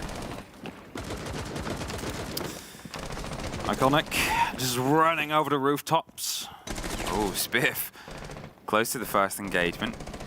Don't know if he was expecting something to come over the top. He's baited the pull on the pin there. But I talked about the patience of these players before. There's the pull on the pin the second time round. They've moved away. I think the reveal of the E1D is kind of the conversation of this is for real this time. It definitely is. Spots coming through right now from Swift. Psycho comes out on top. And that's quite unfortunate for Astralis there, losing out your first player like that, because that means that the southern side stays up for now. Forrest is definitely close in an area where he can start and try and take it, but he's going to be alone. That's going to be making it so much more problematic.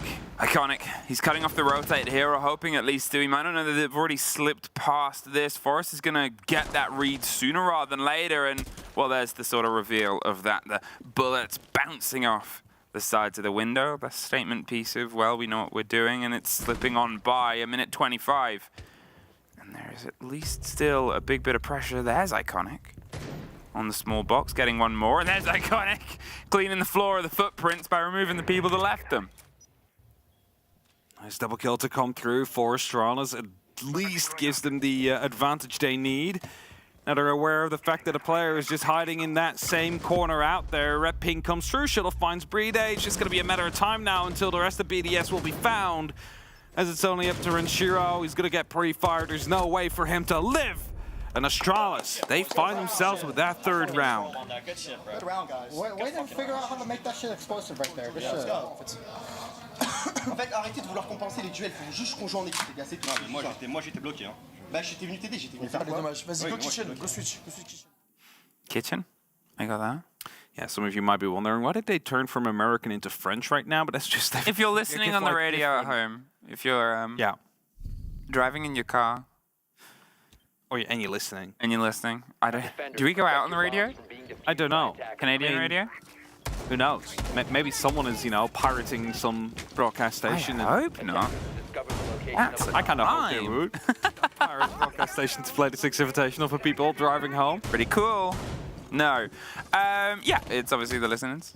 But, I mean, this is it. It's step for step at this point. And you try and work out what's going to piece the deadlock, and nothing, because they are just all there. There's not really a missing point. You can see quite blatantly in this Siege playstyle, it's not the quickest, it's not all huge clutches and all huge drives, it's great takes, but it's formulaed great takes. This is doing your sort of right result, and we get to see all the math behind it. And showing the working is one of those things where it's kind of helped on Villa, where you can see the questions, you can see the quandaries from quite a distance away. Using the Deagle to open up the window quickly. Silence Deagle, very fun sound. It's a suppressor, actually. It's not a silencer, come on. Everybody just being upset now. You use that word as a joke. Very fun gun, for sure. It's going to be making sure, you know, that they don't know they opened that window, because you definitely can't see. Selmas are going to be tossed in. The E1D pops up as well. It's going to be making sure that there is no direct move right behind it. However, the Mute Jammer is stopping them from truly opening it up. And that has been a recurring theme so far throughout this game, is whenever they want to open something up, there's going to be that one Mute Jammer that stops them from doing it. And then an impact EMP needs to come around. Now, both of them have been expended just now, but I'm not quite sure if that's actually on the walls they wanted to open up. Does not sound fully put. They have some of the angle. Yeah, there it is, down underneath. Thanks, Observer. Thank you for showing us. And talking of Observer, Bredo, observing that there's an approach coming from underneath. Spiff has already driven his way up. The Nook, you know, you can't turn off your heart. I'm sorry to say. Draw the romantics there from Valentine's yesterday. And here it is, though. Spiff has got himself right tucked in on Memorial. Pre-fires in the swing. I mean, Renshiro gets the kill. There's the follow-up that's going to come through. The cover is there, but look at Iconic and Shuttle in the sight. On the back end, the two of them drove themselves in on the back of the motion. Lems finds Jay and I know. It's a 2 versus 2 technically, but where do you go? Where do you hide, and where is the approach coming from? Shuttle covers some of it. Gets the lockdown. They need to find a bit of safety, but there's still so much utility around them that they're steadily clearing at this point. They are not entirely trapped, but trying to get a bit of safety out. Fight against Defect. Oh, Shuttle gets the kit back. They get themselves moved over to the corner. He's using it as bait, so he's dropping it because that's what you can actually see. So he's hoping that the Solus is going to try and create that vertical angle to try and challenge. Oh my word. But he's like 2 meters beside it, see? So he's going to be trying to use it as word. This is like 5,000 IQ. There's the plant, there's the drop. Unfortunately ran out of time. Maybe expected the Solus to have moved away. There's the second reveal. And with very little amount of time, Iconic trying to find somewhere that's invisible. Unfortunately against Solus, that just does not exist. Maybe trying to waste out the time of the glasses, but there you go. Oh. Okay. I can't wait to close there. Astralis, they found themselves in the side very early on, but they weren't able to go for that plan. Of course, factually, due to the fact that Solus was upstairs and they used the bait that BDS used themselves in earlier games. It's so big brain. It is big brain, but they weren't able to find Solus on the back of it. And that's the unfortunate part right there. That's the...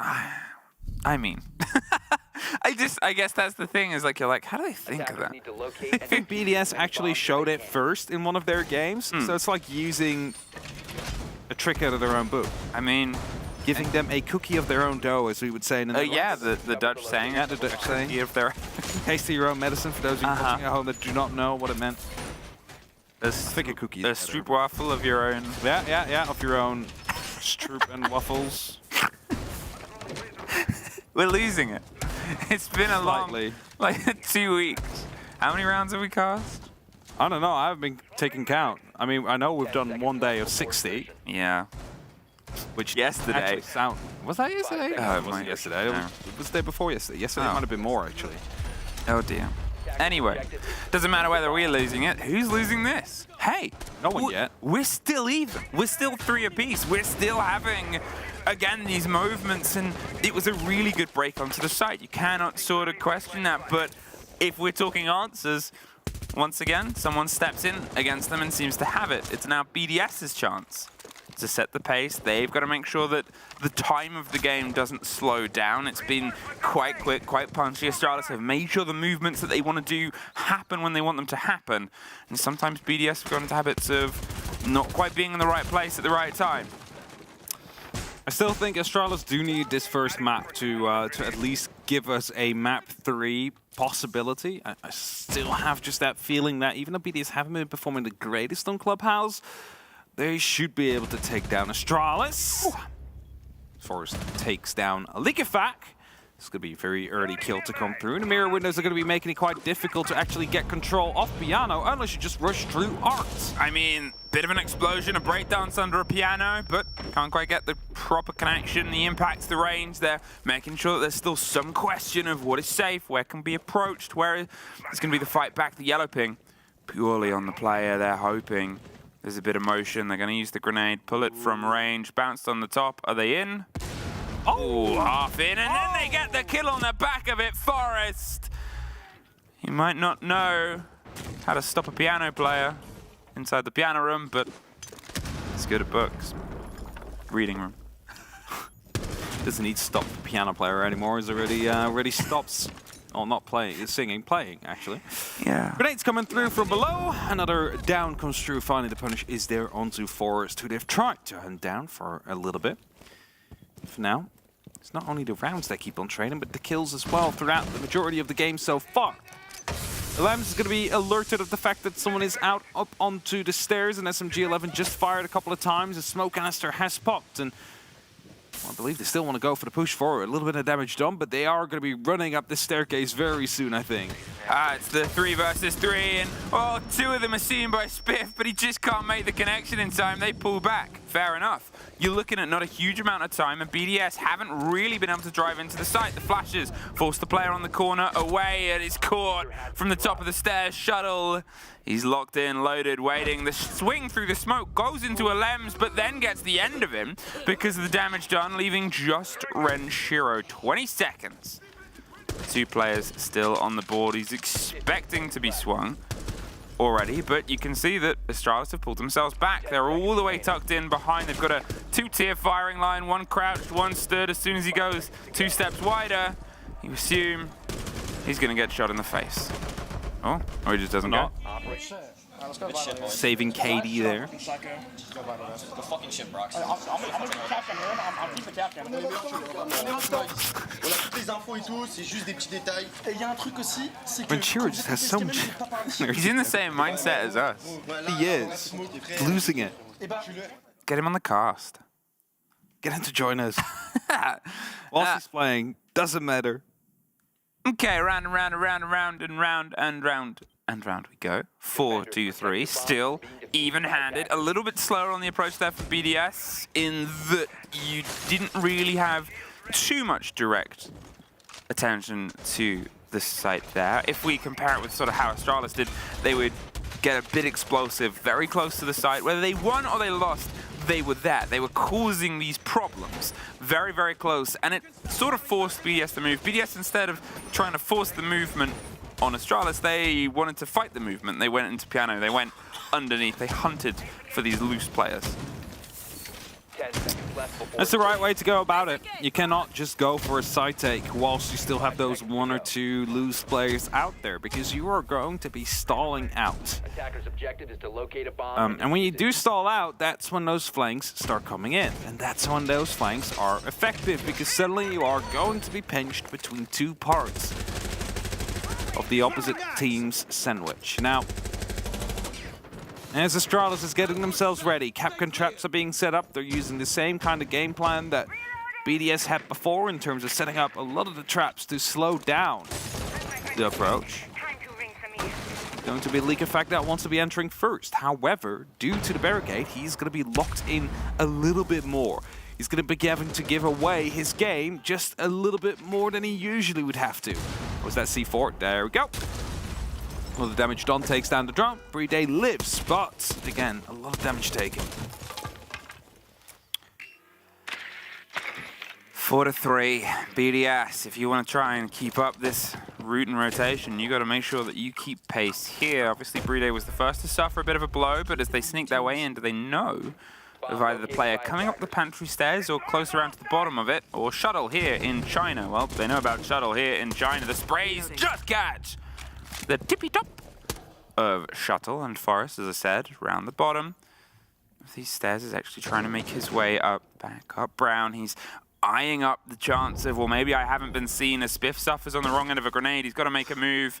Doesn't quite have the looseness, but if the Nook just drifts on by, well then, you assume that should be a catch. But it's Shaiko in the meantime that gets the end of Spiff, Who is going to be seen? Will Forrest see anybody? He could be huge right now. There's two bodies coming his way. And there's the first caught out, the rotate on the way out. He's not going to be able to be traded. It's a very bold move with J9 offering some attention and hoping that they try to flood themselves out the side. But again, another two-punch movement. Forrest drives all the way into the front to give Iconic something else to survive by. And in one fell swoop, has brought this round potentially back to Astralis.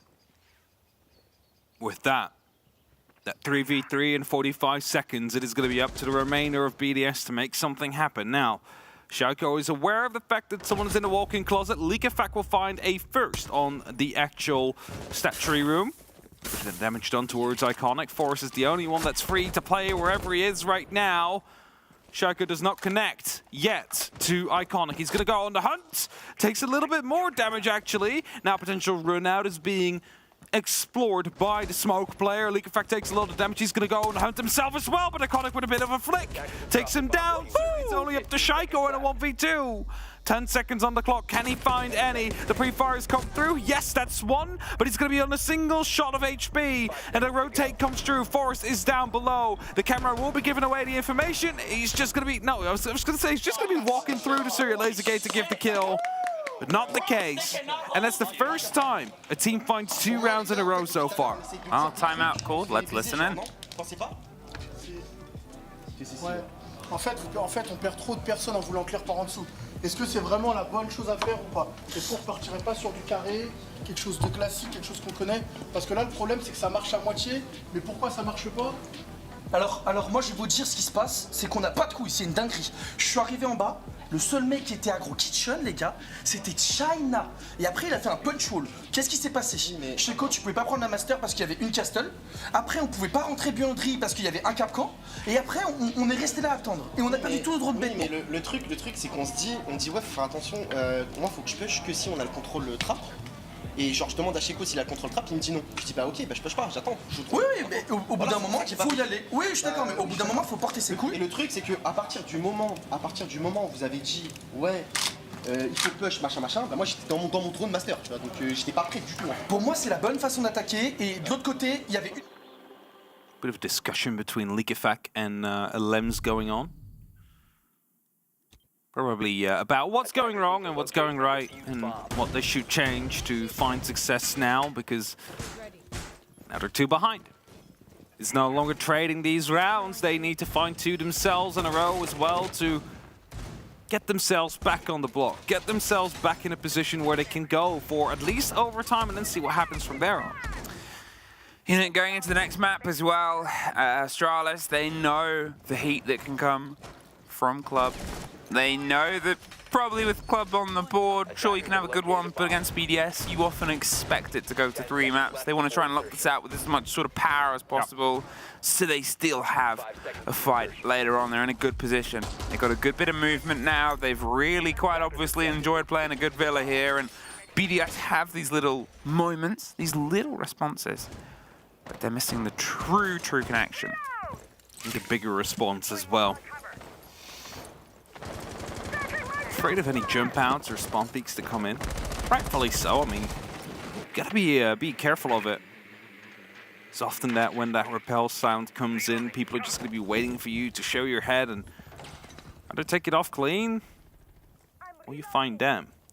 This could be a quick entry into the wine cellar. However, there is gonna be 2 players out, 1 player out there. He just heard that.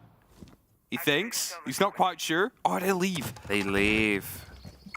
They open it up. They make it a little bit cautious. They make it something they got to think about. And, you know, as you said, he definitely called the audio. There's not really much that can be broken around that area.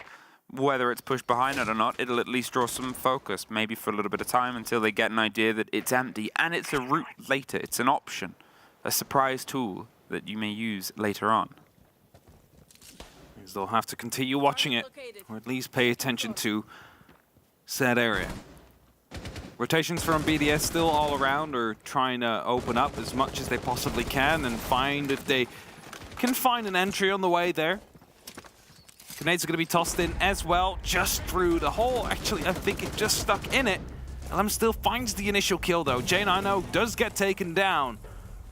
It's the entry BDS needs, but most of their entries haven't actually gone their way so far. Wow.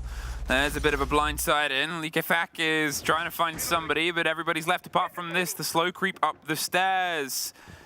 They're not pushing too far, and Shearer's on the window. In fact, Spiff heard that and got out of there. They didn't quite get the catch on the back end of it. They chase with an invisible woman.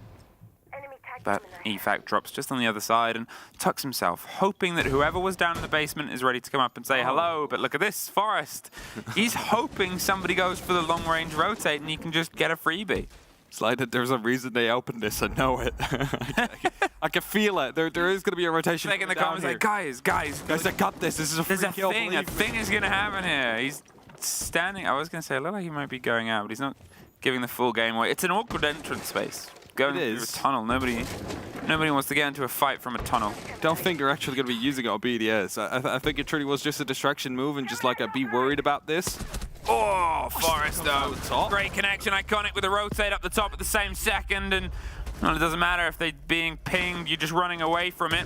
There's a bit of motion right inside the middle. Lem still heavy hitting with the rifle, but look at the timer. They have to drive to the site. They're trying to find the right through. Spiff gets one, gets Shaiko. They're going to break open the back end of China, get that covered. They're seeing if they can get the cover down on the kit itself. The Lems, they're swinging all over the shop, and there is Astralis. 3 rounds. Let's go, baby. Nice, guys. 3 opportunities to lock out this first map against BDS. It's going to be crucial for them to do so. Again, I mentioned it, like, Clubhouse is always that danger. And yes, BDS haven't been performing on that to the best of their abilities, but it's still like a scary team to play against on that map. Which means that, considering the fact that it is the next map, we might just head to a map 3. Defenders, protect your bombs if Astralis lock it off here. I mean, it's been a great lead-in from Astralis. It is. It's clean siege. It's the sort of siege that you can write about and go, yep, I was there. I watched it. I saw it happen. I saw it happen, and I saw all the individual parts working together. You can see the communications collated. You can see they've come into this with the book of plays, and they're making sure that they play each and every one of them, and they play it as a team and a unit. And that's awkward to fight against. BDS, it's not their map. It's not their comfortable terrain and territory. It is quite obviously Astralis's, but 10 seconds remaining. There's still a chance. They're all great teams. They're all sort of top-tier tournament teams. BDS, they've got 3 chances to try and, well, 3 opportunities to not let this slip away and get themselves into OT. Astralis have 3 chances to move us to our second map of club. Of course, they're going to be looking to do that as soon as they possibly can, because they want to be making sure they find themselves in that good spot, in that opportunity of closing it out on club. Oh, almost Day's head taken off. Yep, trying to make friends, but also get out of there. You know, at that point, the E1D, you know what the sort of danger is. You know that, well, we're putting the pressure on. They know they're coming for us. A grenade almost gets a double, I assume. Spiff and Forest both suffering. I think it was their own impact. Yeah, no, it couldn't have been a grenade. I just had to look over. All of them are in, so the impact. Spiff literally just threw an impact grenade, and I think he might have hit his friend instead. Oh, no. As they walk by, because there was 3 people rotating on a very, very close cluster. I think that's how they might have done some of that damage. Either way, they are alive. That's most important. They can fight. Yes, at least half of their HP is lost, but that doesn't mean that they are out of that count. Drones are still coming through. 2 minutes left on the clock. Plenty of time for BDS to make something happen here. These drones are going to be finding out where, you know, players are going to be located. Talking of which, Forest, on a bit of a roam, has got unspotted so far. To be able to make a surprise strike happen. I mean, Forest is having a fantastic game, a fantastic map. He keeps getting himself in these problematic places. That's a hatch. So even if it doesn't get the kill, it will do this! Iconic, revealed and removed by Efak, and Forest might see if he can try and get the bite back. J9 is there to draw some attention to Red. They want the focus to go towards this, the push, and they hope the cover comes through enough to keep that player alive. There is some soft, but the nade is pretty hard. Renshiro gets the end of it. There is Forest getting a connection. The grenade, split second too late, and that can allow them to try and leak their way back up the red stairs or go for the rotate underneath, which is where they've opted for. You can see them still kind of eyeing up some danger, still kind of eyeing up some opportunities, but 50 seconds, sooner rather than later, he knows that they've got to try and hit the site. Yeah, they need to start moving in quickly now. The shield on the roost table has been taken care of. And that means that, you know, they need to find different spots in the actual site itself now. A single grenade left in pocket as well from Shaiko, but that's not his most dangerous weapon. It's going to be his gun that he's playing with. Alem's coming up from behind. It's going to be opening up the study door. That gives away his game. Make sure that they're aware of the fact that the pressure is coming. Spiff goes aggressive, finds none as he gets shut down. Only up the forest now. He gets shut down as well. BDS find the first out of 3. They need to survive and push for overtime. BDS, another round, another fight, another chance, another opportunity. They know what they have to do. And it's a distance of 2. All right, let's go. Let's run stat here. We're going to do a hard zone below right now. Let's bring a mirror for the triple wall. Let's put a mirror on the AV side right now. I'll bring the mirror. I'll reinforce the triple on the... You heard it, the mirror. Triple wall, aviator side as well. We'll see how it works, and we'll see how it works out. See how it comes together. Practice. Yep, I mean that's it. You can sort of play this with a bit of an aggressive swing. You can also use the mirror in 2 functions. We've seen the function here of sometimes just making breaches awkward for people. Yeah. Where if the teams are under a bit of the sort of cover and danger, they'll shoot out the middle and use it to impact trick. Maybe Selmas, maybe damage being done from Hibana pellets, depending on the pressure. Here it's much more of a swing thing, because the wall is awkward. If it's entirely locked to defend, you usually have to either dedicate resources under. Yeah. This way you can sort of keep some pressure in it, so they cannot just sort of enter and swing their way in. They'll probably still go underneath and pop that mirror window, you would guess. I was going to say, like, you probably have to, because, you know, it's just going to be difficult to get rid of the player right behind it. Like, you can try and get a grenade cooked just right to have it explode in the person's face who's out there, but you would also assume that someone watching through a mirror window would see that grenade coming and can step out of the way just in time. It's just going to be making it a little bit more awkward for the attack, trying to go for the approach over that side. Forrest is playing on the Solace. It's an operator we've seen been made great use of during the tournament so far. Cannot wait to have it decide rounds like in a major final. Like the SI finals. Imagine just, you know, it's match point, just Solace down below. Imagine a Solace. Deciding it. EFAC, moving under the cover of the Lion. Said Astralis aren't scared of it. They're more than happy to sort of go, all right, we're out of here, just a ping, as has been said. And at this point, it buys the Ash a little bit of a route up. The slightly sneaky Frost Trap there, removed, and oh, they have gotten so far to the site and found nothing.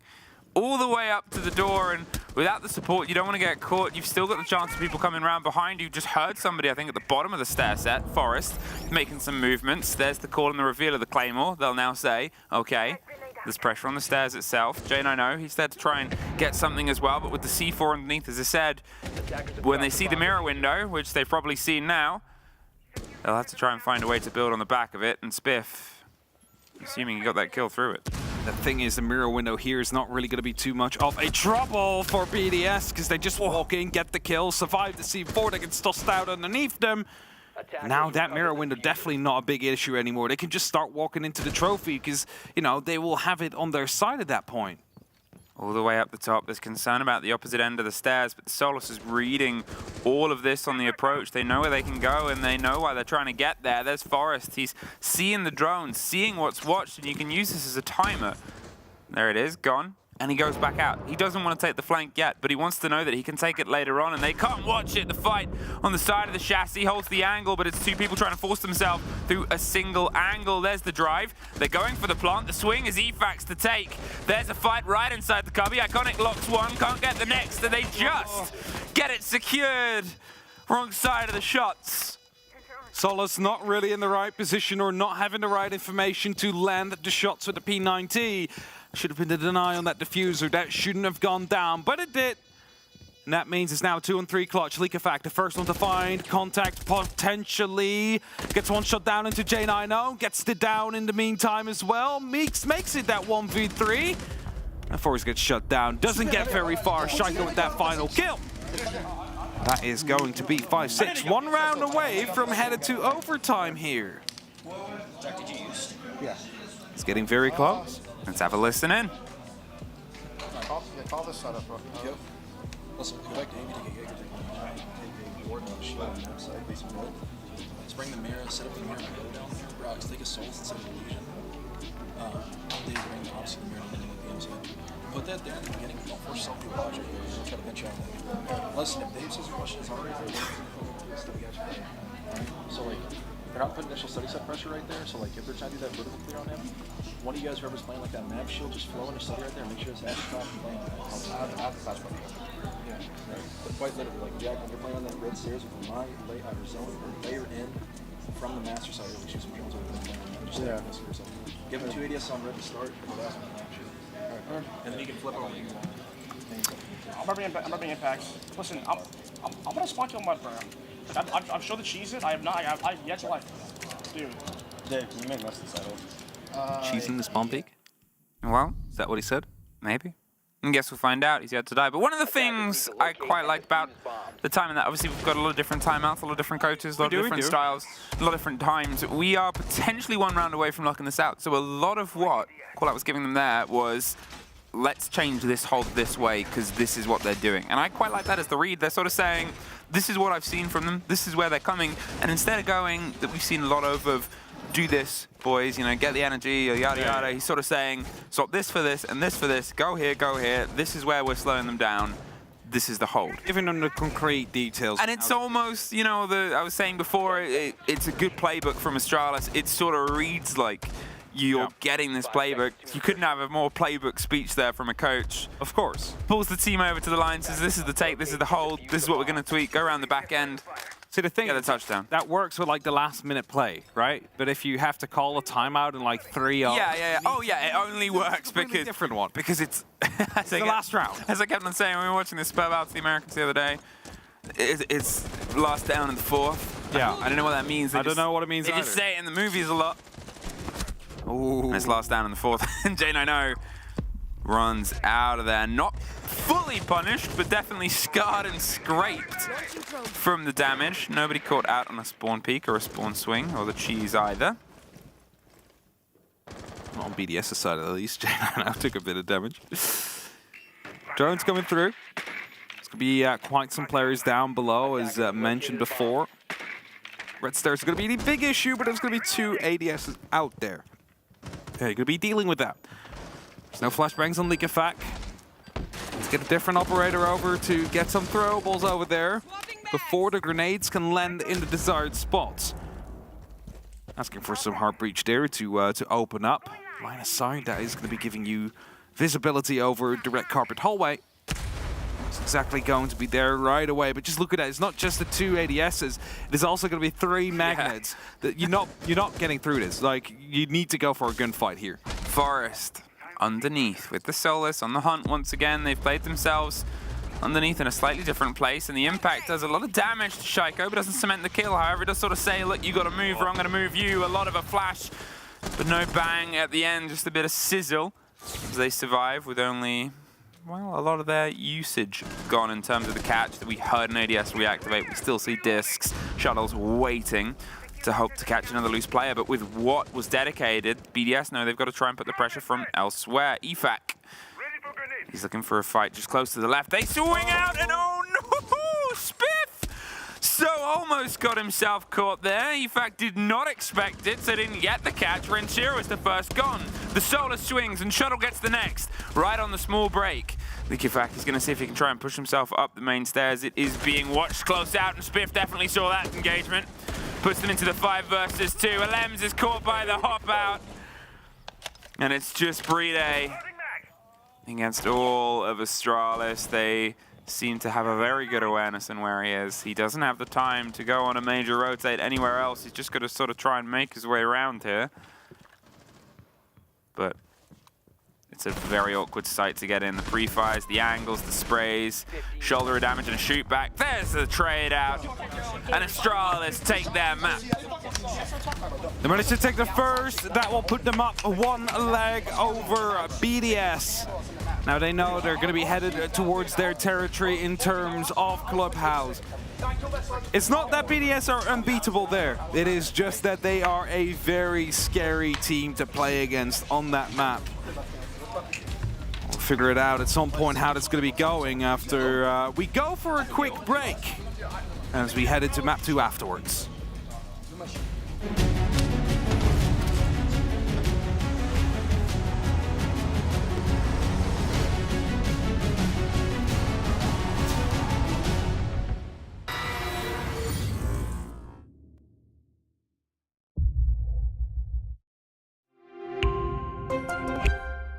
I'm Nicholas Morton, but you know me as Pingu. I'm a 2-time Rainbow Six Siege World Champion and former top Rainbow Six Siege player in Pro League. Welcome to my Siege Ranked Bootcamp. We're talking 20 seconds left on the clock, you got the diffuser in hand, what do? Play the way that you're comfortable with, because you have confidence when you're in this position, that is when you're gonna be at your very best. Good luck.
Hello, and welcome back here to our very last game of...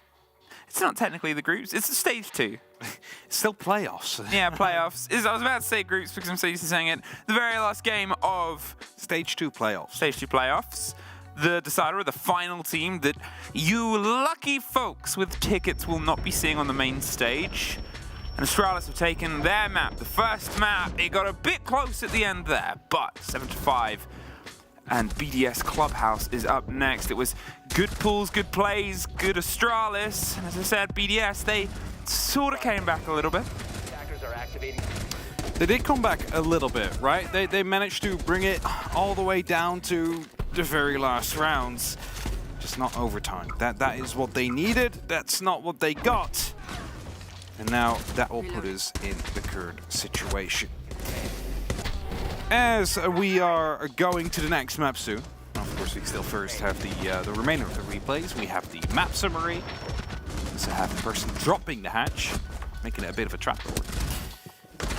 It is going to be Clubhouse. And Clubhouse, historically speaking, is a map where you do not take BDS to go play. Because they will not play. They will slaughter you. That's literally what they want to do. Over the event so far, or at least over the last 3 months, BDS have played it a total of 7 times, have won it a total of 5. They've lost it twice, both times against W7M. Yeah, both times against... Yes. A great Clubhouse team. Which, you know, there's no shame in that. Astralis have played it once, and they've lost it once against Lost One. Yeah, it's not as common. Lost one. Once, and the ones they've played it again, lost one. Once a loss. It's not as common from the side of Astralis, but yeah, how many times? How many times? How many what? How many times How many what? do we say everybody's got a club? I mean, not everybody's clearly good at club, but... No, I'm not saying they're good, but I'm saying everybody has a club. Everybody has a club. Everybody has a club. Very true. Everybody should know how to play Clubhouse. If you don't know how to play Clubhouse, there's something wrong with you. How do I know this? Well, even if you somehow accidentally fall into Destitute rated, ranked in Siege Silver, which is Copper. Oh, Copper. Sorry. Yeah. Okay, no. You'll see people go for actual takes. I'm not saying they're doing it well, but you'll see people go for actual takes. And I'm not saying that's what we're going to see. We're going to see, obviously, a much more intense version of that. But it's the same. The fact that it's so intrinsically linked to this game is that's always that gamble of saying club is my favorite, I'm the best at club, is you can't always keep people out of club. No. Club is just going to be played a lot. It's not that exclusive a Clubhouse. No, it's a very, very inclusive Clubhouse. Everybody's welcome. Everybody's welcome into Clubhouse. It's not a very nice Clubhouse, we have to say. Like, there's definitely been some murders there, I believe.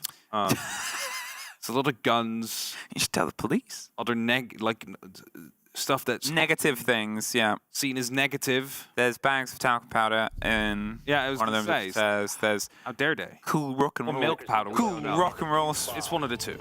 No, it can't be, because I mean, Canada does bag its milk. Yeah, but this is Germany. Oh. We're in. I think. Oh, we're in. I don't know. We're in. Hibana, Thatcher, Bandit as a removal is okay. It's more of a target towards the top floors. Obviously, you've still got Kaid though. You've still got the claws that can be played, and BDS are very good with Kaid claws. They trick, they trap, they try and play things against it. They're pretty adept. So limiting just the Bandit as the lead-in. 10 seconds left. Maybe they're trying to force something a little bit more uncomfortable, but I feel like LM's or occasionally Ranchero isn't going to be that uncomfortable. No, definitely not. They're going to be able to just play the way they want to. It's just to stop any Bandit tricks from happening. I mean, we've seen it in the previous game. We've done. A Grenade was supposed to take care of it, but didn't. So the Bandit trick was successful in the end. And as we mentioned back then as well, the Bandit tricks have started to become more and more successful again because, you know, time is cyclical as people don't really expect it to happen anymore, and then it does happen again. And you know, now people are going to be more wary of a potential Bandit trick to come through. That's how they phase in and out. By the way, first 30 seconds have passed. Drones are going to be rolling through. First hatch that they want to open up feels like it will be the kitchen. But I believe there is going to be some electrification there, so that's not just going to happen. Spiff on the far end, watching the rotate, and the first 2 floors will be a bit of a hunt, but the fact that all the BDS players are down close, it means that Astralis have been free to do this. We talked about their excellence of execute on the previous map as well, how quick they are to pay direct attention to the site. Then you look at the lineup, the smokes, the candelas, the E1Ds, the chance of maybe smoking and covering themselves in on the drop on a hatch, maybe going for a bit of a push that way, and EFAC, he's going to be the chance on a fight, just sees the bright yellow shoulder of the Lion, but cannot quite pop the safety suit that he seems to wear. Yeah, the hazmat suit. Hazmat suit, that's the word. Of course, what's it called? CRDN, something like that. It was the unit that joined Team Rainbow. Yeah. The extraction threat. Well, Forest is the first off the board. Renshiro sprays back up above the hatch, takes care of the body, and they have a minute 10 in the E1D just to stop a second coming through, but he almost goes for it. Spiff's holding the angle.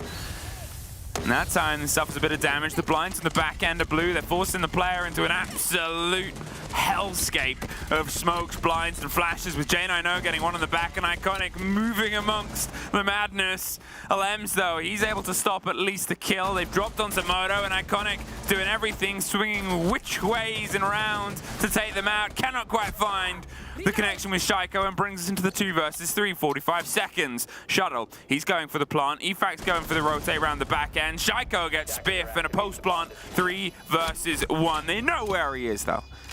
And BDS, they're able to open up here and take round 1.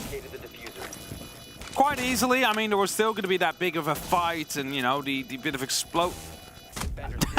I just heard these. Moi en plus je suis un débile parce que je mets un pas Ying, je me retrouve sur les cales, je me dis je suis mort. Pas mort frère. I think something Ying. What I might do is I might talk to one of our many French speakers around and get them to write a quick list of buzzwords of Siege. Oh yes. Communication. We do have 2 French teams, so it will be very helpful. It will be very helpful. I mean, I guess we'll see how this goes. We just need, we need like a translation document of some of the most common Siege words. Rush, plant, underneath, and then so we can listen out, and obviously, you know, for W7M, we could have it in Portuguese as well. I don't know what language G2 speak. Just a bit of anything. Bit of anything. Yeah, it's Australian. Swedish. Sverige, yeah. It's, Danish. Yeah. A little bit like Dutch. All over the shop. Not quite like it. Okay, but BDS, they take the first round. They were pleasantly surprised. They were able to hold in, but it was still close. It still had that big breach impact that Astralis love to do. They just hit sites hard. They have this fearlessness about them this late on the tournament with how the performances have gone. It reminds me of, dare I say, Charlotte Astralis. An Astralis that we haven't seen for a long time has really started to come back into form in this tournament. It was a slow start here as well. They know this, we know this. They're proving that there's no other steps, no other levels to go to. BDS, you know, they've had more prominence recently, but they've also stumbled during this tournament. I mean, you can always start us slow, that's fine, as long as soon as it starts to matter, you are there to respond. An impact quickly tossed in to stop the Selmas from truly blowing up. It's going to be creating just a small angle and having them to forcing them to use more hard breach utility.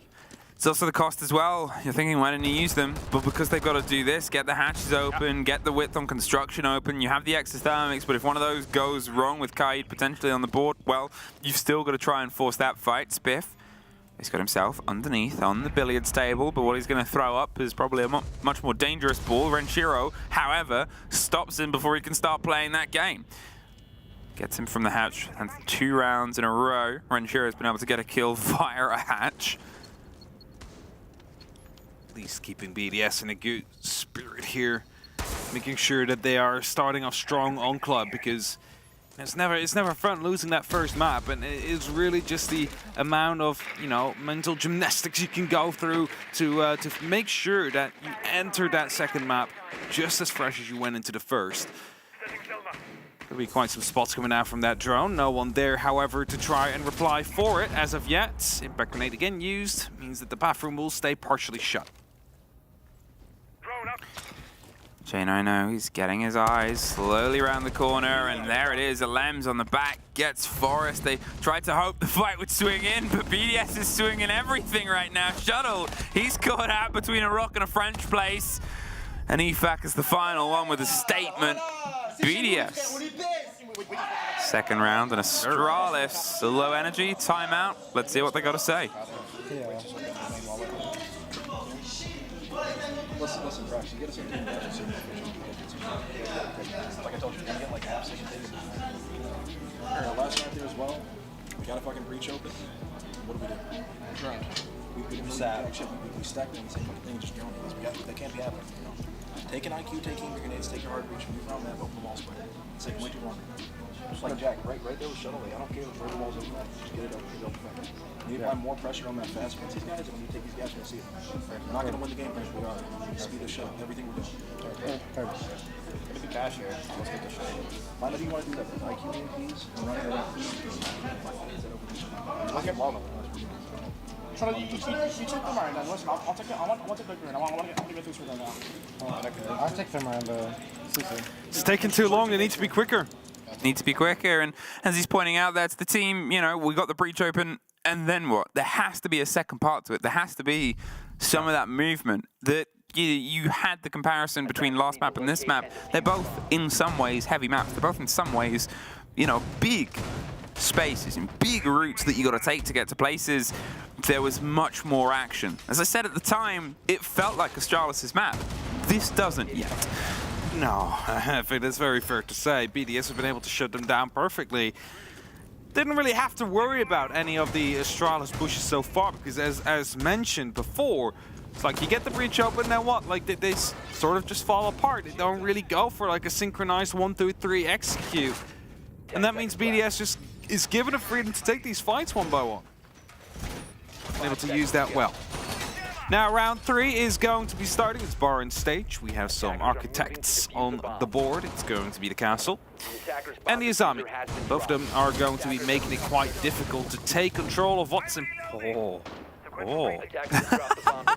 Little small angle right there. Is he going to get a kill from it? Maybe not, but I mean, he's going to hold on to that. He's got himself in a position now where he's got some safety. The fact that they have that with their own structure, their own level of bulletproof, means that, well, you have to try and approach it as if you were clearing out garage and rafters on a CC take. But it's also bar stage, so Astralis, they might sort of move away from trying to take it, put pressure elsewhere, force the motion. There's the reveal and the ping on the location of where the player can be. They're swinging themselves further around. See the drone and you'll see the position. There's 3 players of Astralis. 4 players of Astralis currently circling around this. They breach underneath. There's pressure on the window. There's a rotate that's about to come through. Are they going to go for the fight? He moves away from it, and he's not able to win it out. Spiff, with a great connection, takes the fight in the rafters. And, well, if there's too much to move, just move the player. Yeah, that's it, right? Because the drones came through. That means that the pre-ping would be coming down. An easy pickup if he would have stayed on that small angle. As it gets picked up. Wall gets opened up further as well, and Astralis now find themselves in an opportunity to start taking that top floor truly under control. Again, we're playing bar stage, and that means that it is important to have that top floor in your hands as an attacker, because if the defenders do, they're going to be shutting you down at every single opportunity they get to get that diffuser down. So, all of that soft breach you see, all of the hard breach that's going on currently is all just to work towards that one goal. The thing is, though, is that you need to be a bit quick, because if you slow down too much, you're going to be missing out on these players hidden on the actual side. Oh no! Slipped on by the missed drone and the missed moment. There's a pressure on the door. He's going to hold in. You can see they're trying to rotate some of this control, and he has the hatch if he wants to take it. He doesn't take it in time, but he doesn't get the connection, so he's still forced elsewhere. They know he's off, and Spiff is still on. Alems, though, stops that trainer rolling, and they have some vertical control. The angle's above. Renshiro, he's about to be under a bit of pressure from the hatch. Alems, he's able to win out one more, but Iconic has the cover they need. It is just Forest with the kit. And they're on 2 different stories right now. Renshiro is on one. EFAC's holding underneath. They're just waiting in a showdown when you can start to hear some of those cowboy tunes playing. Who's going to be the quickest draw? The movement comes across. They're looking for the fight. It's the other side of the bar. The C4 is looped. And the only thing being served is a glass full of French champagne. What's that sound coming out? Either way, Blind managed to come through. The defuse is going to be there. And BDS, they find themselves in a 3-0 lead. They've managed to avert the actual tactical timeout that came through, so that is going to be helpful for them. They had a good half. We can have a fucking good half right here. Let's get this shit right here, right now. Fucking go. Let's Motivational. Let's go. They had a good half. We can have a half right now. They're probably feeling themselves here. I mean, there's still time. It's 3 rounds deep. You're sort of on your defenses here. There's, you know, how many times on Club have you sort of seen teams take a preference into their defense if things don't quite hit the full mark? He's fully right. They can still have a good half. They just are running into the similar problems that it's almost like we had on the second half of the last map, where you've got a bit of a struggle, you've got a bit of a take. Obviously, the fact that it's BDS's map, remember, Astralis opted to lead on their attacks. They wanted to start putting the pressure on. They wanted to try and do this as their opener and then end on their defense on the second sort of split of this. They know what they were getting into. But how much of it do they know that they were getting into because of obviously the timeout called as early as it was in this game? That's that big question that we'll probably never get the answer to. Unless they say it. Unless they say it, and then we would have the answer to it. Then we would have the answer, but normally they don't. And thus that leaves us with just guesses left. It's BDS. Quite strip room right here, Leak Effect. Just taking out all the forms of sound coming through. This time a spot will come through from the drone. They'll check the corners. And that means Leak Effect will have to fall back. Yeah, he's already done some of the distance. Iconic's also getting a drone round behind him as well. They're watching for the rotate. Forrest, are you ready? Ooh, just not ready enough. There's a lot of damage to him, though. And obviously, when you're putting pressure down below, some of these firefights are going to be scrappy. There's going to be bullets pinged between the bars, across the boards of Kitchen, across, obviously, around the corners of Blue as well. There's always some damage that can come just from the side of it. It might even just be Shuttle utilizing the Buck Skeleton key to open up the floor that could put an end to EFAC. Yeah, Leak Effect will have to find himself in a bit of a safe position and not just go for these overextensions now. And talking about which, he's actually playing right underneath the hatch, so who knows? He might actually get himself caught. Of course, he has 2 impact grenades, wants to use them to make sure that the hatch don't completely open up. If you start thinking about it, well, there is Heartbreach gadgets that can be used. There's also Selmas that can be used, and all of those are easily trickable. Oh, they're in.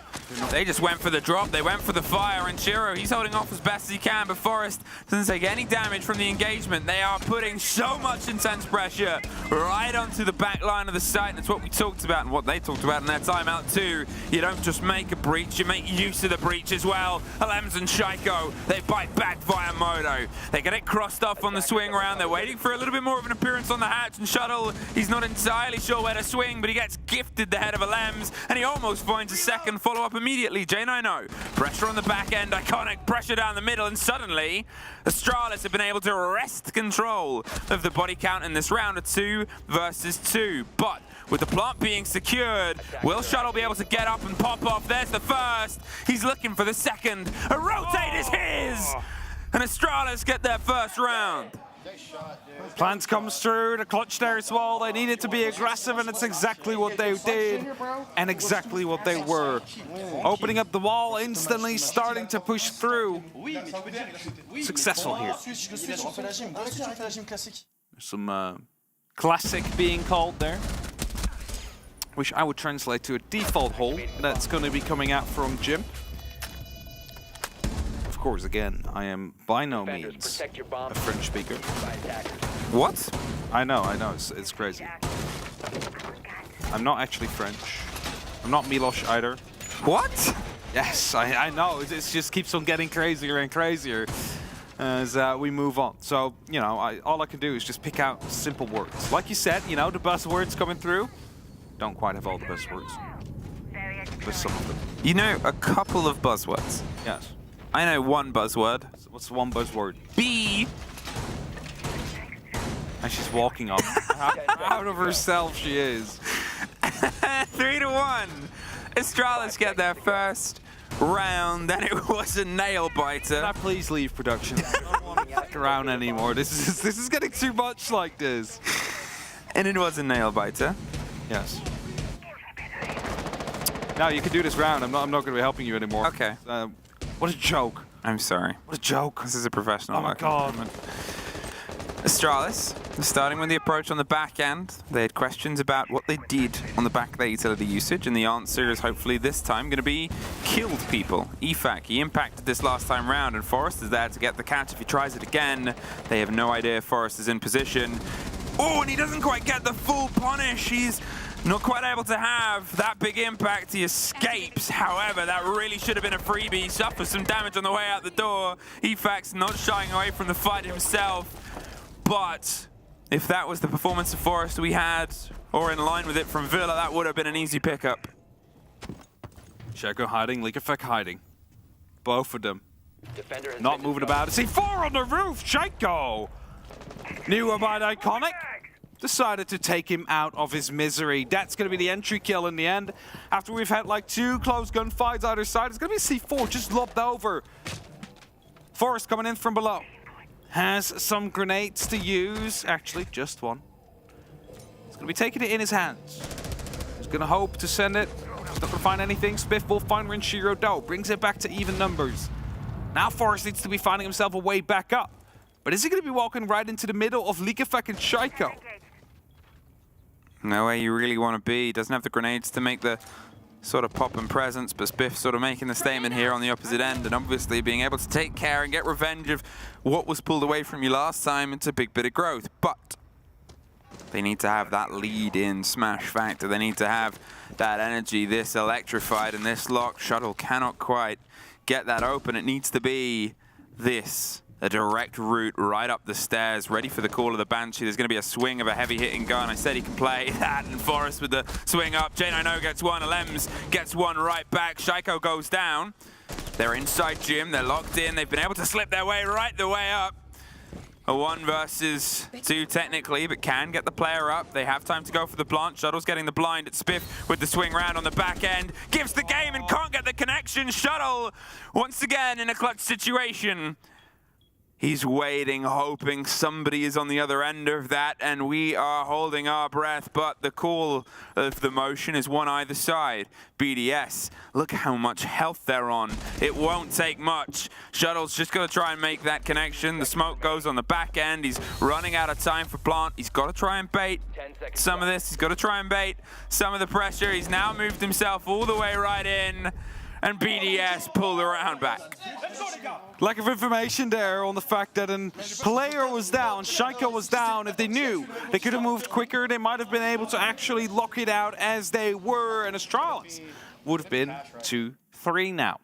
Now we're going to have a technical pause coming through in just a bit, I've just been told. So as we quickly go over all these replays, we might go back into the player games. There you have it. A quick technical pause. Quick technical. Something needs to be fixed. They're probably coming for me. They might be after that joke you've just made. Arrest her. Send over the police. Oh no. Hopefully, we'll be back into this series sooner rather than later. A break in the momentum. Astralis still, as Iconic said slightly earlier on, can pull this back to, you know, an inline attacking half. If they can get a second round, 2-4 on your attack on club isn't the end of the world with the bans that we've got. It's, you know, there's still so much room there for them to bring some of the game back that they had on Villa, bring some of the game back to the game that they're able to flaunt and push this to just a 2-map series and take a spot on the main stage in Place Belle. At the same time, BDS, if they can get themselves set up 5-1, they're in very good stead here to take us to a 3rd map. We are, I believe, close to getting back in as well. There it is. And let's continue. Let's get back into it. Last round of this half, and it's going to be taking place in the church in Arsenal Room.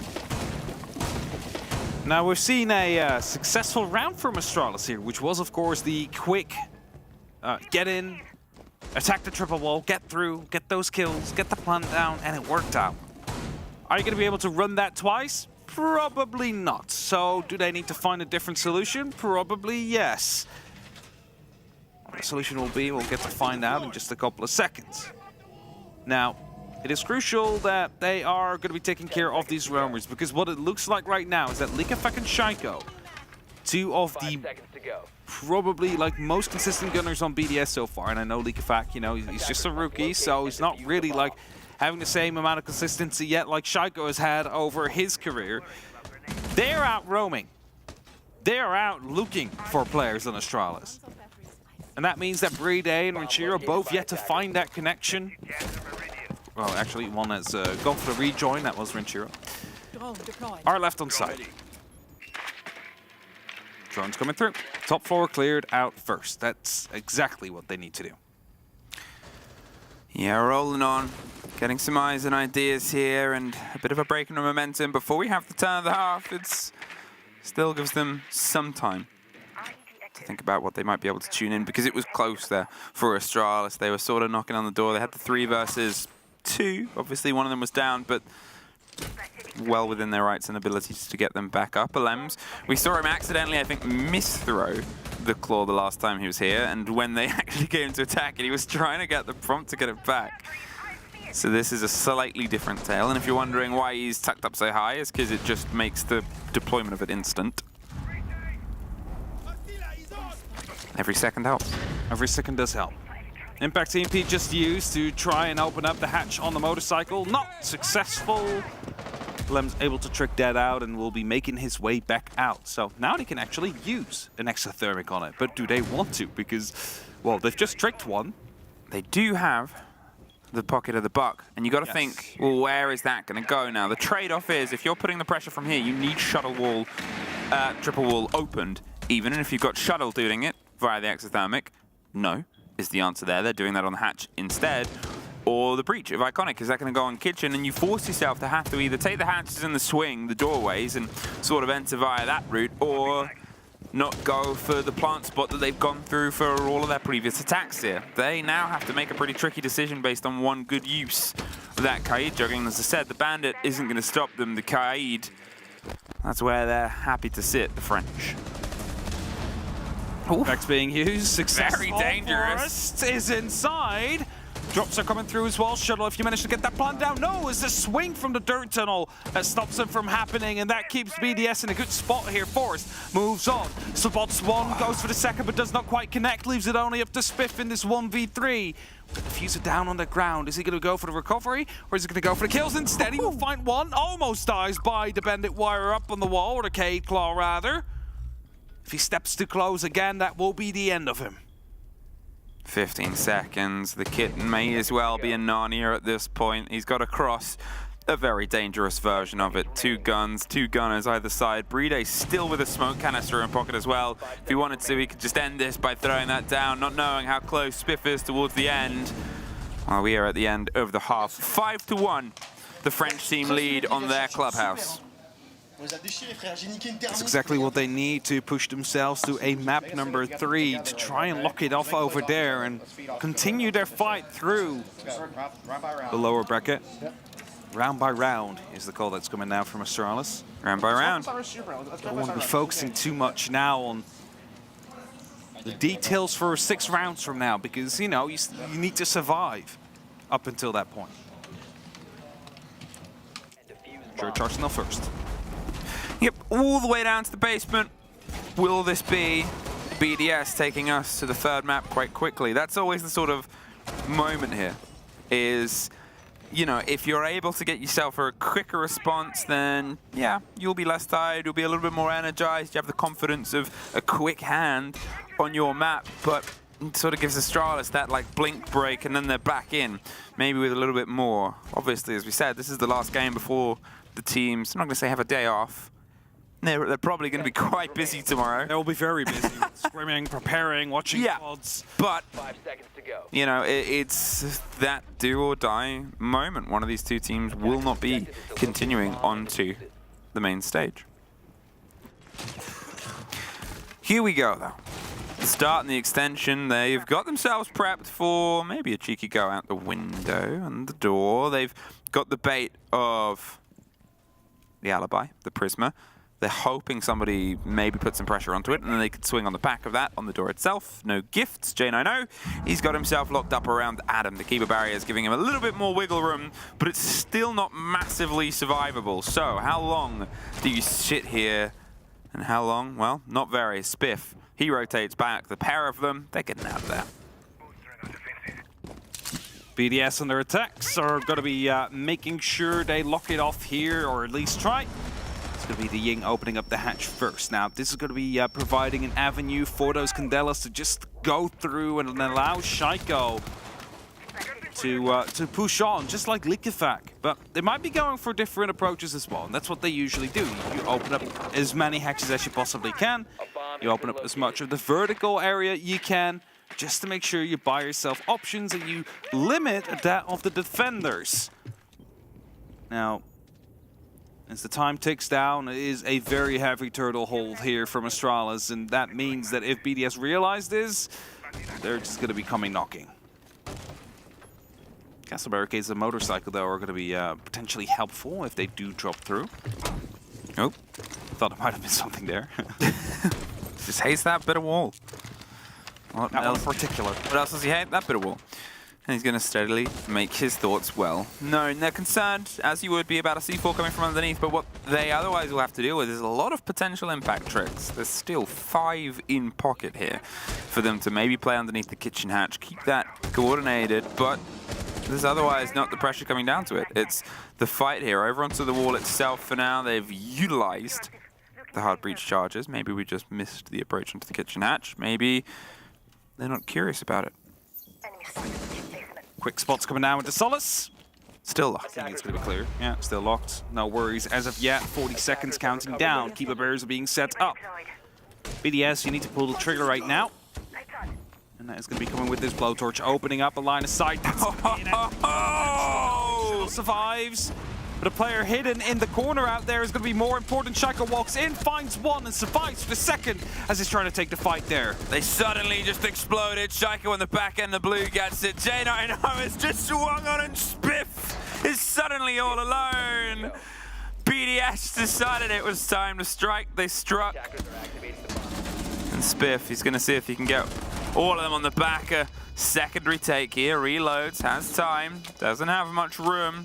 Could open himself up a bit of a rotate, but not all the way around, so has to go with some width. Cannot find the connection. BDS, they sit on map point, ready to take us to the third.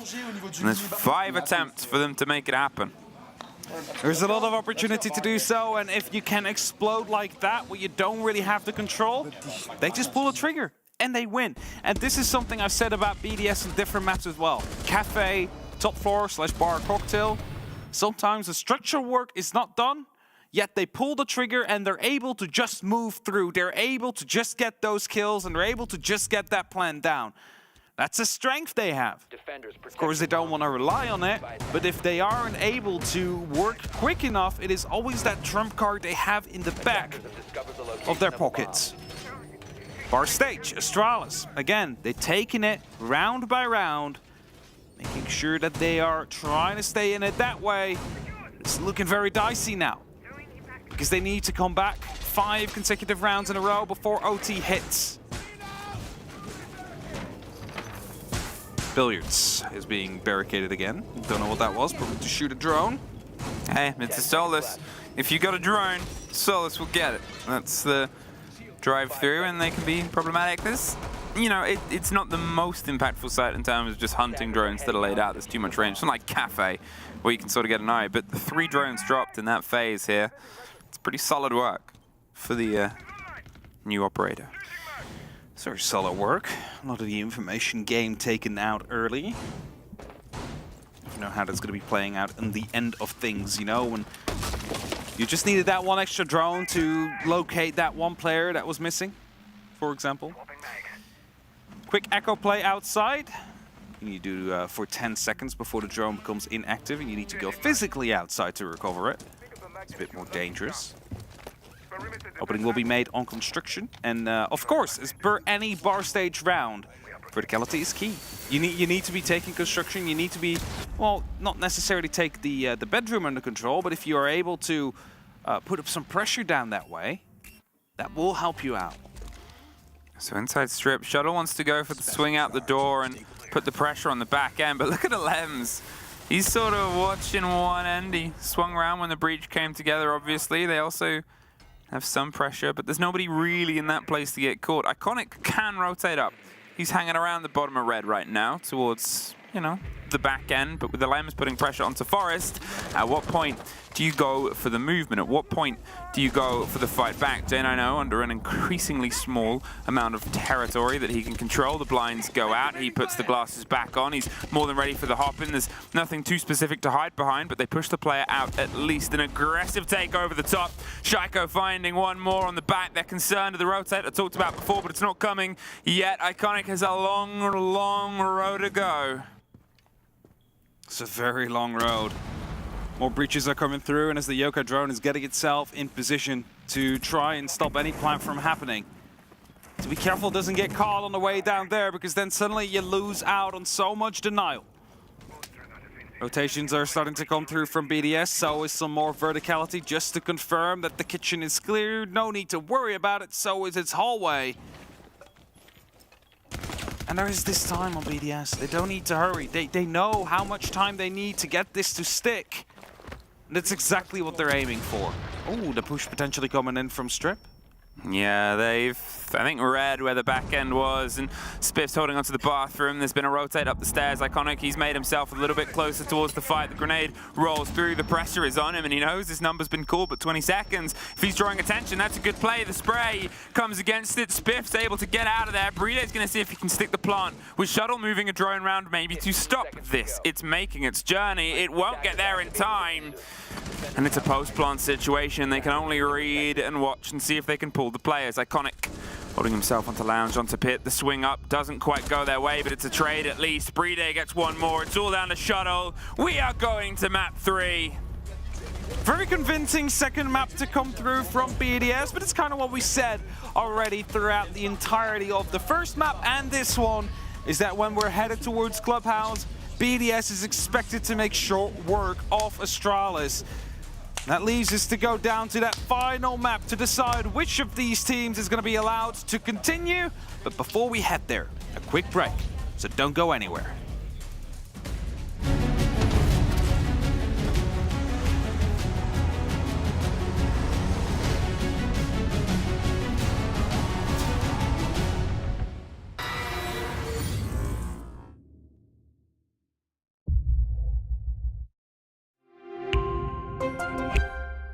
I'm Nicholas Morton, but you know me as Pingu. I'm a 2-time Rainbow Six Siege World Champion and former top Rainbow Six Siege player in Pro League.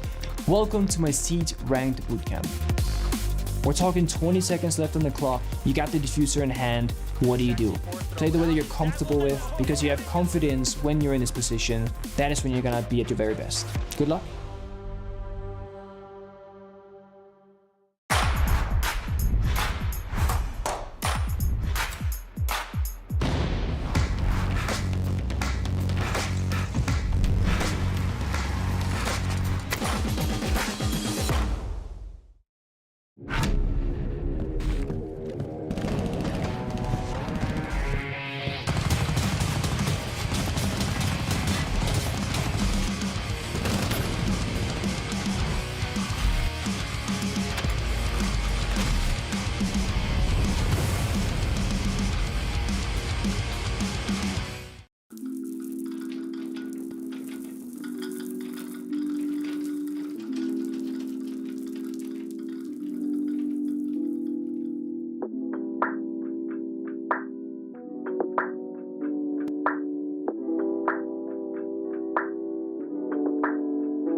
Welcome back. We find ourselves here in what is the last map of Stage 2.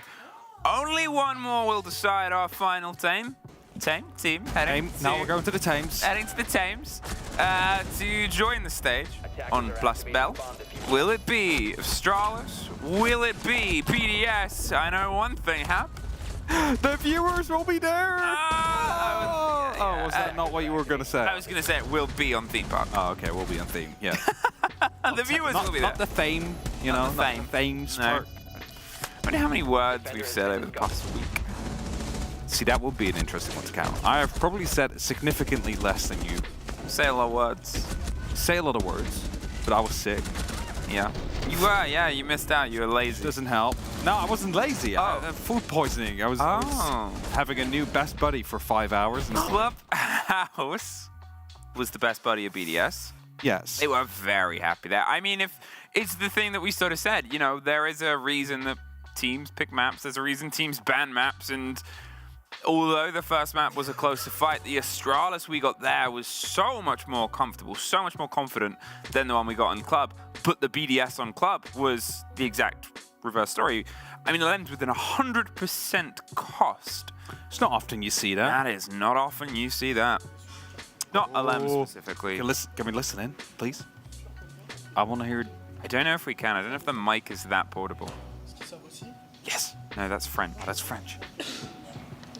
Who knows? It might just yeah, no, they'll be taking their team talk slightly further away. The microphones that pick up the players aren't on the players themselves. They are on the desks. So, yes, there's that one standing mic that's out there. I think they removed it from Renchiro's desks, considering he slams it. I think Renchiro removed it by slamming his desk. Yes, yeah, it just bounced over to the next They're desk. Still looking for it. All right. And as the teams get themselves prepped and ready on one last roar, one last cheer for one of these two teams, the other, this will be the end of the road.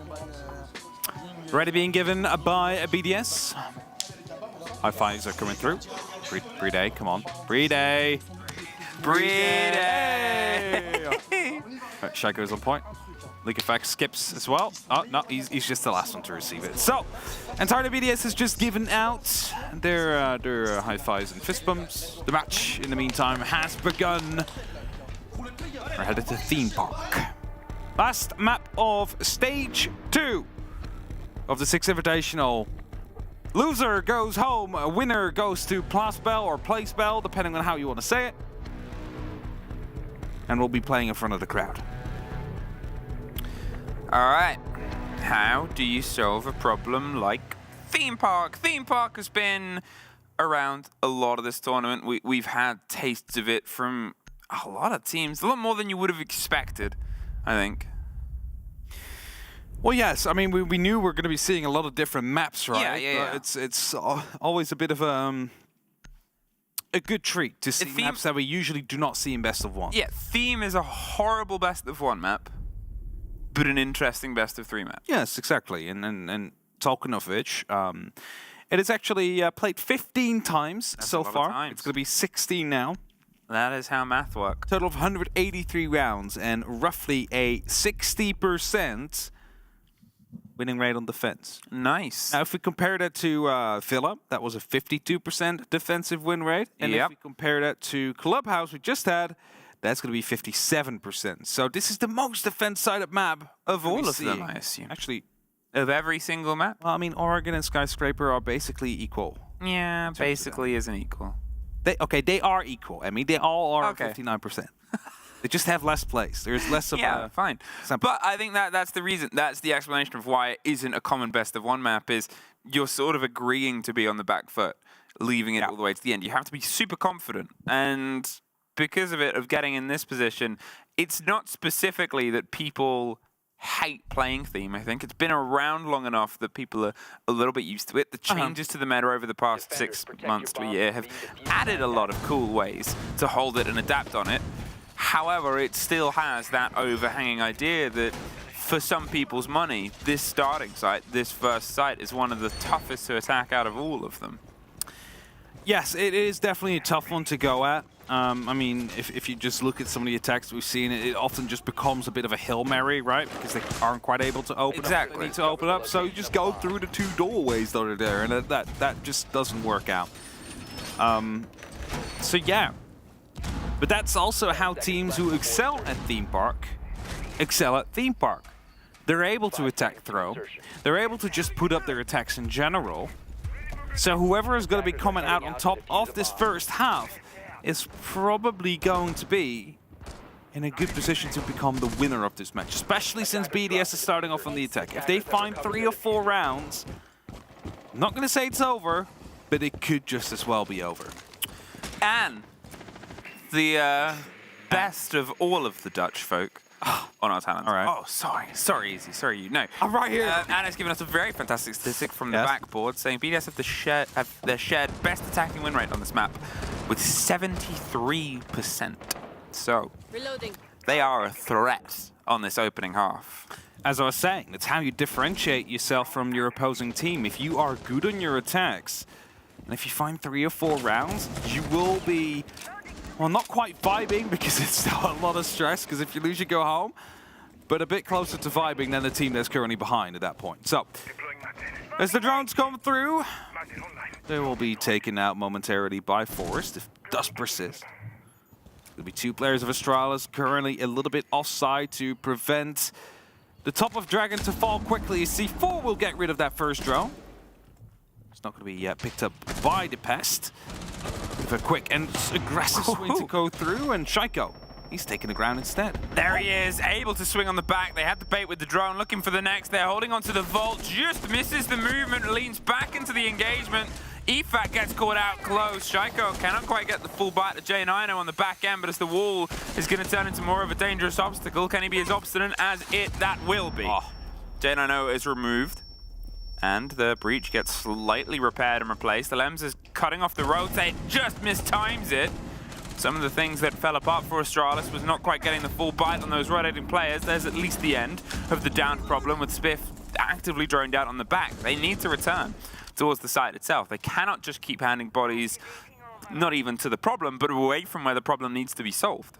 Yeah, that's it. Like, a lot of the bodies were actually up top, which isn't the side eventually. Like, you are going to be banking on the fact that it will fall at some point. The attack is going to get it in their hands, but even if they do, it's not going to be the end of the world. Now, Iconic, after he got shot by the DMR ones, he fell back towards the drug lab. He's just going to be hiding there now, see if he can, you know, become a bit of a problem later on, where he just suddenly pops up in a bit of a flank and hopes to strike true. The thing is, if BDS completely ignore that side of the map, and if they just straight up go for an opening near Dragon, there's not much he can do. He can fall back through split, but at that point, the side might have already fallen. Oh, barely any time here, and Ranchiro going down. They've got to see if they can break themselves through the side. Bride and Alems, they find one apiece. Iconic is above, drops into the fight, cannot quite get the connection. The right call made there, by the way, for him to not shoot the player that was down. Yes, it's a living drone. Yes, he might be looking up towards your hatch and calling you out. But if you shoot him, they know for sure that you're coming from that position, that area. But still, 1-0 for BDS. They attacked throne room successfully, and that's what we just were talking about. If you can attack this one with success, you're going to find yourself in a good day. It was rough there. You can see maybe expected the fight to be a little bit further. It swung around to them. We don't know if, you know, the movement was to try and get to the player. We don't know what was being watched. It could have just been the call from the down player. He's right on me. Get him. Yep. Either way, right place, right time for BDS Air, and almost the right place for Iconic to be in. The first round is BDS's. They still rotate the side of Astralis. They're going to head their way upstairs and get themselves locked into bunk instead. Gives yourself a little bit more of the stretch, and you don't have to worry, you know, about holding above the side. Obviously, there isn't such a possibility, but you do still need an extension towards a similar place that we had on the previous round, the sort of swing on Cash Dash Store, the top of Red Dragon stairs. Initiation office, which is of course the other side up on that top floor, is often that extension you will be going for. Something we saw BDS do, I believe it was on their defense, is just close off those rotations once the push does start coming from that side, because they just didn't want to deal with, you know, the free space to be gained. Likafak might have been closer to a kill there than he might have imagined. He'll be going up on that roof quickly. He's going to be, you know, exploring some of these hatches, some of these windows, start firing through them. So it seems like the majority of BDS wants to take control of Top Dragon first, and again, move in from this direction towards the rest of the map horizontally. Criticality, not really that important here. They have some pressure underneath as well, but it's the spray on the door, J90. He does a lot of damage to EFAC. There's some movement. Iconic does have an impact. He can try and cause some sort of destruction. It will draw the focus. He hasn't found anyone, and he gets out of there. You know, you get awkwardly sort of locked in on the back end, the pair of them. They move themselves. They can be a problem on another day. They're more than happy to roll into that. As I said, you have a bit of an extension, but there's the lock that you talked about. Don't let them pass from initiation. Both of them. And from that side, yep, both sides locked. And BDS, they've got some grounds, but now they've got more things to do in it. At least they can start hammering down on the site now, and they have 1 minute and 40 to make it happen. If you look over on the right-hand side of your screen, there's no problem with opening up these rotations again. They have 2 exothermics in pocket for Bride. There's nothing on the other side to stop it from happening. So, you know, probably will be opened up just as quickly as they were shut down. Brude's just quickly checking the corners, making sure there's actually nothing out there. Gonna be placing the exothermic now. It's gonna be creating a huge hole. Actually might extend over into the break room and close or open up that wall as well. So BDS giving themselves width. Bit of a rebuild. The Keeper Barricade comes out pretty much instantly afterwards. Shuttle suffering half of the end of a grenade, and otherwise, still, no Astralis players have been moved out of position, moved out of place. There was the breach towards the kitchen wall that you called. They have a bit of wiggle room, and the smokes will buy them some time to rotate onto the kitchen windows themselves. Is, well, the first take for Iconic. Hops out at the bottom of Arcade and gets the kill onto EFAC. It's what they need. They need those entries here, because if you let BDS just attack, they know exactly which angles to slowly work out. And just look at the amount of vision that Ranchiro has right here. Break room is basically completely open. There's no safe space to go there. But the one worry BDS have right now is the 30 seconds left on the clock. Diffuser in hand as Alems just swings through. It's going to be able to drop one, and suddenly it all goes to BDS. I don't even understand. They decided to try and take the fight on the side. Iconic can't get his way back up the stairs. And from 20 seconds to nothing to 10 seconds and a technical. I was going to say 4 versus 1. It's a 3 now. They're down getting the plant down. They finish off one player. The pistol. Oh, no, no, no, you wait! J90 also got the Capcan kill. It's J90's round! I didn't see the Capcan kill for a second there. That Capcan really did save him because he waited for like just a little bit of time. And then the diffuser came through. Well, we're going to talk about that in depth. Who's going to talk about that too? The timeout called by Astralis. Let's listen in. 5 seconds left. It's the last I'm going to talk. Listen, I'm not saying this. Like I said, I'm not going to lose this fucking game playing lessons. We're going to lose it, we're going to lose it, we're going to lose it fucking playing what we want to play. Start moving. Don't just stand by, you know, they're making the same shit. It's going to be probably, right now, the only other thing I think we maybe do is get some sightings. That's about it. I'm going to give up on man. Dave, take control right here. Don't stand by. That's okay. On drug, can I just call honky tonk to set up? Yeah. So now everything else we're going for. Listen. See, the one thing that... from one side of the fucking map right now, guys. Let this shit fucking hang, bro. These guys aren't fucking good. It's only Shaiko, bro. It's literally only Shaiko with the gun skill right now. Make these guys clear us out. Let's go hockey knock right now, alright? Conquered. Listen, they might really need side on this. No, not on your side. Watch now. Watch now. Yeah. No. We're playing aggro, bro. Let me hang, bro. Listen, I'm dropping. I was going to say the one thing that I do appreciate from a Fabian tactical timeout is that he always speaks so loud that you can just hear every single word he says. You really need to be listening in here. Yeah, as long as the players can hear it, I suppose. Of course, I'd like to have the headset and the mic, so they should be able to hear. Yeah, that would be, yes. Yeah, some people just aren't loud speakers. No, not true. I mean, not blaming them. I'm just saying, it's like we need to like really listen in because the mic doesn't always catch it. Yeah.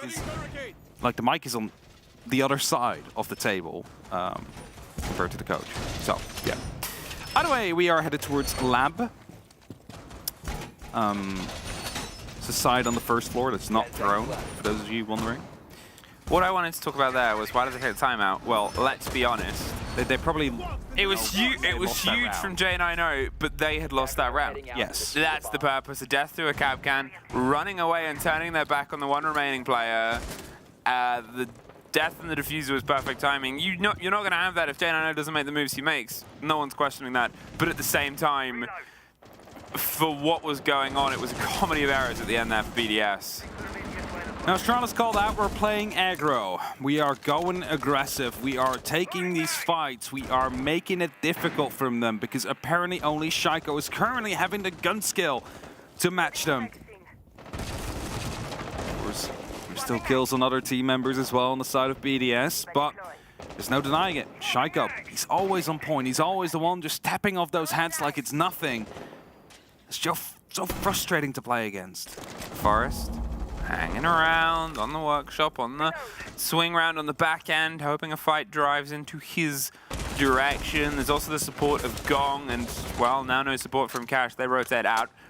I think they realized the pressure was coming in a bit too hot and heavy, and there might be some spray up from underneath. They get a call. There's the motion just to get rid of the drone whilst they know they can. They rebuild the wall a little bit, and they're just drawing attention. They're wasting time. Think about how quick you would want to make that beeline, that route through there, and how long it's now taking BDS. They've crouched in. The calls come together. They've got themselves surrounded. Shaiko's got Spiff. He's looking for the next follow-up fight onto Iconic. But Iconic has otherwise left, headed down Dragon. He heard it though. Oh, this got caught off there. Link Effect will fight Forest. So at least they still have a reply on the back of the phone call that came through. But now they're also aware of the fact that someone could be around in the throne room. So that's one player accounted for, or at least the general area of where they are. Next phone calls come through, so definitely wanting to be moving on the back of this BDS as Shaiko's going on a bit of a hunt, trying to figure out where his target went. Well, he's got himself tucked, I believe, on the opposite end of Split right now. Yep, juiced around, holding on as the fight happens onto Cafe Ranchiro. It's caught in a dangerous place, and there's the catch onto Iconic, the end of it, and suddenly two back here. Shuttle and J90 are able to find one apiece, including Revenge on Olems. So 40 seconds, 3 versus 2. They have a lot of time. They've got to make sure they don't get caught out by the vertical here, don't get isolated by the players starting to force some of this motion. The grenade close on the wall doesn't quite get the bite that they wanted it to, but they still have one more, and not a lot of time. BDS, they're sort of living in a world with a bit of time pressure here, and at this point it's only going to work a little bit more in their favor. I mean, last round it was no time and it ended up not their round. Here, it's turning into potentially a similar story at some point. It doesn't matter if you're in a 3 versus 2. If nobody's on the floor of the site, they've now just got to try and run in. They weren't watching the clock. There's an easy pickup. The second is going for the plant, and that was just confusing. I don't know what to say. 7 seconds on the clock and then people start moving towards the site. It's not like you could have dropped through any hatch there. You needed to be running for literally 6 seconds. They get in, they basically instantly need to plant. I heard the word stress. I heard them sort of talking about the stress of it. You know, they just didn't go. I don't know. It's like you're trying to piece it someone together. missed the call. Like, it's one of those moments where you're wondering, it's you know what the call was. Was there the right call? There obviously wasn't because things didn't go the right way. And you're sort of talking about, okay, soon they'll go. Okay, they're running. BDS, come on. Oh, the round's over. Time's over. Yeah. And again, if the first one was a gift from the combination of J90 going off huge and getting himself in the solid positions and moving and sort of going with the luck that was offered to them, at that point, the two remaining Astralis players were kind of just probably sat there thinking, where are they? Yeah, that's it. Like, you're just sitting there. It's like, is this like what kind of a round is this that people are just not knocking on the front door even though they had a numbers advantage? Like, if they went for a trade game 10 seconds earlier, they could have been successful there. Like, send a drone in, there you go. Now, as Spawn Peak will start things off, J90 will find the Lems. It's going to be the Dokkaebi gone, no phone calls to come through, and as well as one of the top fraggers currently on BDS off the board. Iconic. He gets an idea of where somebody is, and he's going to slink his way a bit closer. They also have some support, and they have the man advantage. They're kind of happy to press it. Forrest wanted the fight. Shows up a little bit late to catch EFAC in his rotation. So instead, the hatches the windows. They'll start to get some pressure from across the bow of Cafe. They've got a lot of attention towards the top of Dragon as well. Renshiro is looking for Spiff and looking to cut off his rotate, but he's otherwise pulled himself just a bit further back and then actually stepped right back into the Dragon window. They're going to rebuild it with the Keeper barricades and help put pressure onto Cash Store. Shaiko sees ahead, cannot get the connection. A minute has passed, and again, still a lot of pressure coming through here. Oh, the opening from the sledgehammer. Spiff almost losing his life twice there, but getting away alive. J90 finds a second. Shaiko taken off the board. And they will fall back because they don't need to stay around right now. It's throne room. They have a 2-man advantage. You just wait now. Let them come to you. There's nothing they can do. You will have flanks upon them as well. You're not all playing on the site. There is no utility to clear out every single room for BDS. This is it entirely. Astralis, they have a double down man advantage. Oh, what? J90 has banged through the wall. Yeah, been absolutely removed from the round there. But at the same time, with the work he's done before, it's still a good bit of growth. EFAC, he's looking to see if he can get one more. Just cannot get the side of this army. The rotate back round. Astralis still have a player on the back end of the top floor, waiting and watching, and they're more than ready to come in with the pressure rotate later on. You know, tucked in close for the fight, and they aggressively leaned in to try and get the bandit charges. 2 of them caught out by Spiff swing there. And you know, you assume if these rounds keep going this way that we're going to get a BDS timeout because you've got a couple of questions. There it is. Let's let it hang, bro. Let it hang. Instantly go for the timeout. Well, let's hear in. Allez les gars. Allez les gars, je casse en 3 rounds. Go se remettre dans le match les gars. Remettez-vous en tête que c'est la dernière map du BO. Et remettez-vous en tête que là si on perd, c'est fini. Donc on se remet dans le match les gars s'il vous plaît. C'est le 6. Reconcentrez-vous dans la game. On remonte 3-3 les gars. Il faut qu'on mette un max de rounds pour qu'on soit tranquille en défense, ok? Moi je sais ce qu'on va faire. Je sais ce qu'on va faire. Là vas-y, pour le premier round, je vais très carré, full setup, reculer. Là ils ont complètement changé. Full trap ultra gros. Qu'est-ce qu'on fait qu'on ce genre de truc? Fast direct BP. Donc go de sortir de Lightning, go sortir du Lion, go sortir de la Marou. 100% les gars, et on se fait confiance, on le fait. Ils vont être aggro à toutes nos inserts. Sur la lab, ils étaient 4 côté dragon. 4. Ouais, je vais faire ça, je pense. T'as raison. Donc go faire ça. Quand on dit push, les gars, c'est push. Hein. Quand on dit push, c'est push. On se trust. Il y en a et au on se revenge. Les gars, il y en a aucun qui s'arrête, les gars. Il y en a aucun qui s'arrête, les gars. Vraiment. Trust, revenge, and let's aim for 3-3. I think it was conversation ahead as well. Conversation, yeah, talk. I heard s'il vous plaît, which means please. Please talk. Please talk, yeah. And then after that, you had Likafak taking the word, actually. He's been very vocal for the team. And he started saying, like, just trust in the push. And now you're looking at your screen and you're like, okay, I can see trust in the push. Yeah. I can see what he's going at, what he's aiming at, what the Yammer. I mean, to be honest, think about the opening 2 rounds. There was trust in the push. They were swinging breach holes to get fights and then succeeding. They were winning these weird engagements. And to be fair, Astralis realized that, stopped it and said, you gotta not be scared of the gunfights with these guys. It's only Shaiko. I guess that's a debate for you to have with French Twitter. And the fans of BDS, but at the same time, it's worked. Look at the motions they're making. Look at the shots that they're hitting. It doesn't matter who you're up against or who you're shooting against. You should always think you can beat them. Otherwise, you've already lost. That is being proven now, and BDS, they got to try and remember that themselves. They've got a lot of grenades, a lot of pockets of gear here to try and go for something a little bit short, sharp and sweet, but they need to remember that they are a good attacking side on here, and they want the 3-3-half. That's what we're aiming for, and trust in the push. And let's see how that works out. Now the Amaru has been picked out. You see the Lion coming in. Ooh. This way. Vertical angle to be created as well. It's going to be playing that with the MP7. Door behind him gets opened up, so Shuttle decides against staying there. Instantly moves out, and there's the push we were talking about. I mean, trust in it. They're inside the site. They dropped out through the wall. Spiff had a punch hole, and he's able to get a Lems, but EFAC does find one in the meantime. Shaiko gets J90, and it's a close fight on the door for Renshiro to just finish out. There's a rotate coming underneath him from Lab. There's only one on the site itself right now, and Spiff, he's able to get the first. Huge take. Gives the game away where he is, and he's probably desperately crying out for a teammate right now because he is not in a good place. Sees the back end, almost gets the punch kill before Forrest locks it in, and Spiff gets it down to a 1 versus 1 with Forrest having the last play.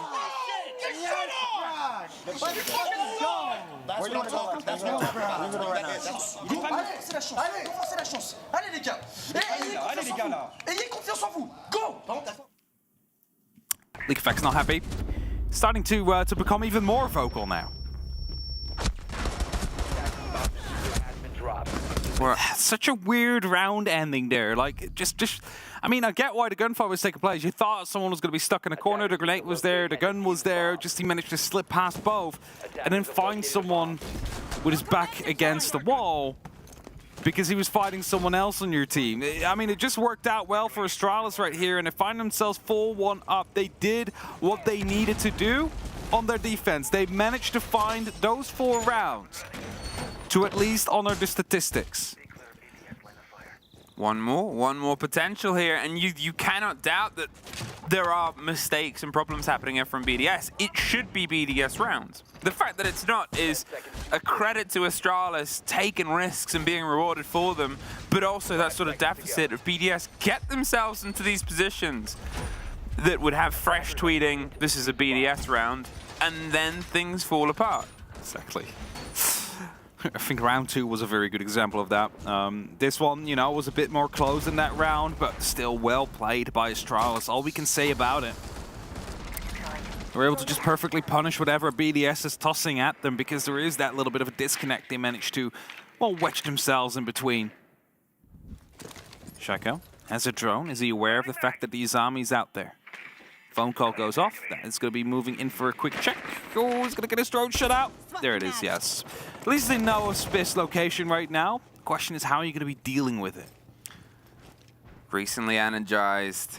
You can see Astralis, they're more than happy to play against these guns. As we pointed out before, you're looking at the site is Drug Lab. You generally couldn't be further away than the approach coming here from the drones out in control room and the pressure elsewhere. They're direct in above. EFAC holding out, waiting for someone to swing into him. Shuttle is sort of popping some of the angles. There's potentially the rotate on the top of the stairs, but it's awkward to get yourself through onto the fight. There's the keeper barricade, and there's the Lems getting one, pushing the back in towards Likafak, who's still just waiting, hoping somebody comes to try and offer them support. They've rotated through the site, through the wall. Will they creep their way back round into EFAC's gun? It's slow and it's steady and it's cautious. And no, they've actually opted to go a bit further on. Another moment of timing there. The time coming through, Shuttle. Moved away! What a shot through the wall. Takes down a EFAC. Shotgun's the response though, making sure that the body count stays in favor of BDS. But there's still someone hiding. Do they know? The drones are not coming through. This is going to be a free flank for Iconic. He is moving in. He will find one in the diffuser. Instantly goes up to the mess and he gets the second, but not the third. Lem shuts him down. 2 versus 2, 50 seconds, and time was the weird end to the round last time we were here. Before this time, BDS have one less player. It's got to be down to Alems and Renshiro versus J9O and Forest to try and bury them inside the side itself and then go for the push. They're making some space, shepherding it. There is still a C4 in the pocket as well, whether they want to try and use it against the soft and risk the fight, or wait until the plant tries to tuck itself in. That grenade rolls to nobody, and a bit more damage is done. A slight rotate round. The watch on the opposite end. 30 seconds have passed. Now they move. Fair bit sooner than the last time. The first reveal of the first player, the grenade, all the way tucked in close, but it's all time that's ticking away. It's a bit of a firing line, and they have a great split push set up here. Close in on the plant. The other side of the soft, Renshiro, he's getting you through the wall. He's going for the fight. They've got to get the kit. They can't quite get the fight, and J9O is safe.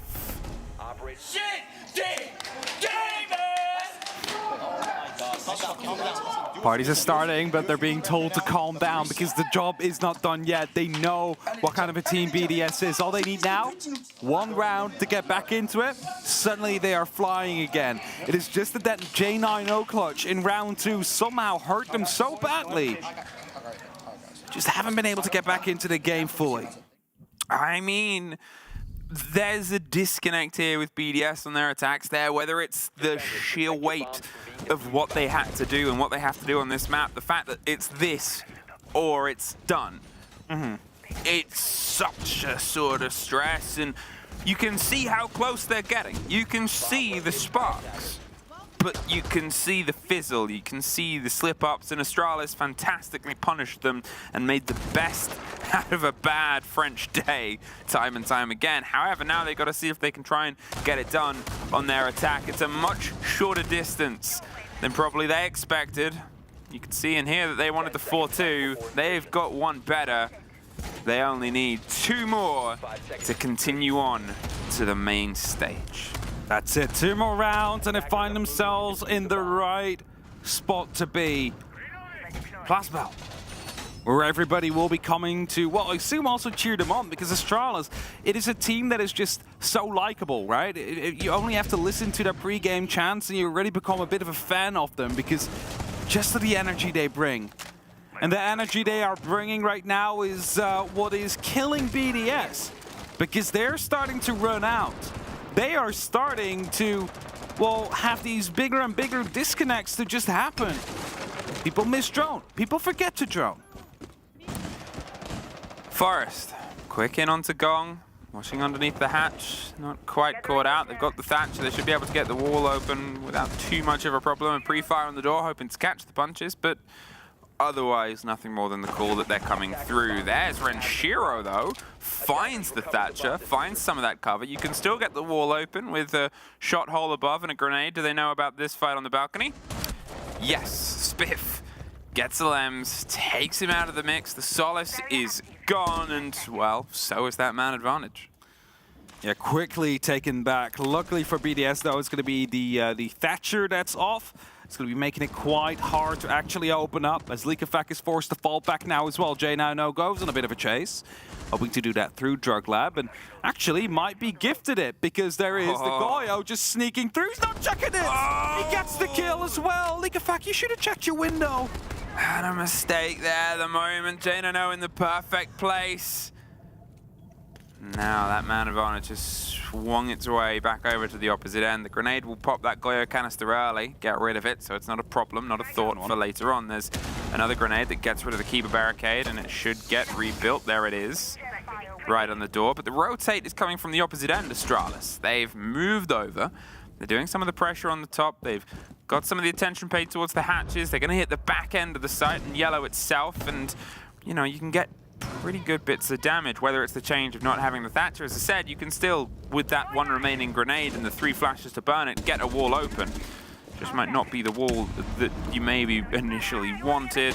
Spiff smashes the board. We can hear the walls falling. Another keeper barricade. BDS still just waiting for this to come to a shove. Oh, Ranchero takes a lot of damage right there. He's rebuilding the side the entire time, but with this, they've given some safety to a player. If they wanted to go into side, a split. Ranchero and Shaiko both pick one up. Shaiko does get taken down, brings it to a 2-on-2. Shuttle with the diffuser is on the ground now, and that means that BDS, all they need to do is just sit tight, and they'll be able to win themselves around. Ranchero swings and gets the kill. 2-5. Nice French energy. Thank you, well done. That's what they're shouting in French. Thank you, well done. That's what we need. Those kind of rounds. They're just gotta keep it explosive here. Yep. And Astralis is saying, let's keep this explosive. Because, I mean, rightfully so, because all you need to do is just break through ones and you're finding yourselves on 6. And then the pressure is going to be increasing so much more onto BDS. Grim. The bees. Now you can make bee jokes. Bees. Not during maps when there's no Grim. If they stick it, but this is a curious lineup. The Grim alongside Blitz on this side. I mean, there's not much more explosive than Blitz. You're looking for a direct line. There's not a huge one that's offered because, sure, you can get into Cafe pretty quickly. Yeah. However, from that point onwards, well, you've got a two-sided wall. You've got to try and force your way. Okay, you could maybe go up arcade stairs. However, there's a whole overhang to make your way up. And you can use the shield for cover, sure, but that's not really what you want to do. You want your elbows on Oregon. You want your sort of quick, short drives and dives in. There's a couple of narrow corridors, and yeah, that's why I think maybe they assumed somewhere else. Yeah, just went off completely of the entire plan. It's just a bit awkward. Don't really want to go for it. I think maybe on a bottom floor hold, it is more successful than the top. Oh, 100 nature. A quick hop in and suddenly you're in the bathroom. Yeah, exactly. All right, here we have BDS getting their first round in a while, though you probably think that they should be doing slightly better than they are. Astralis, they're still only 2 rounds away. They're still in a very good position.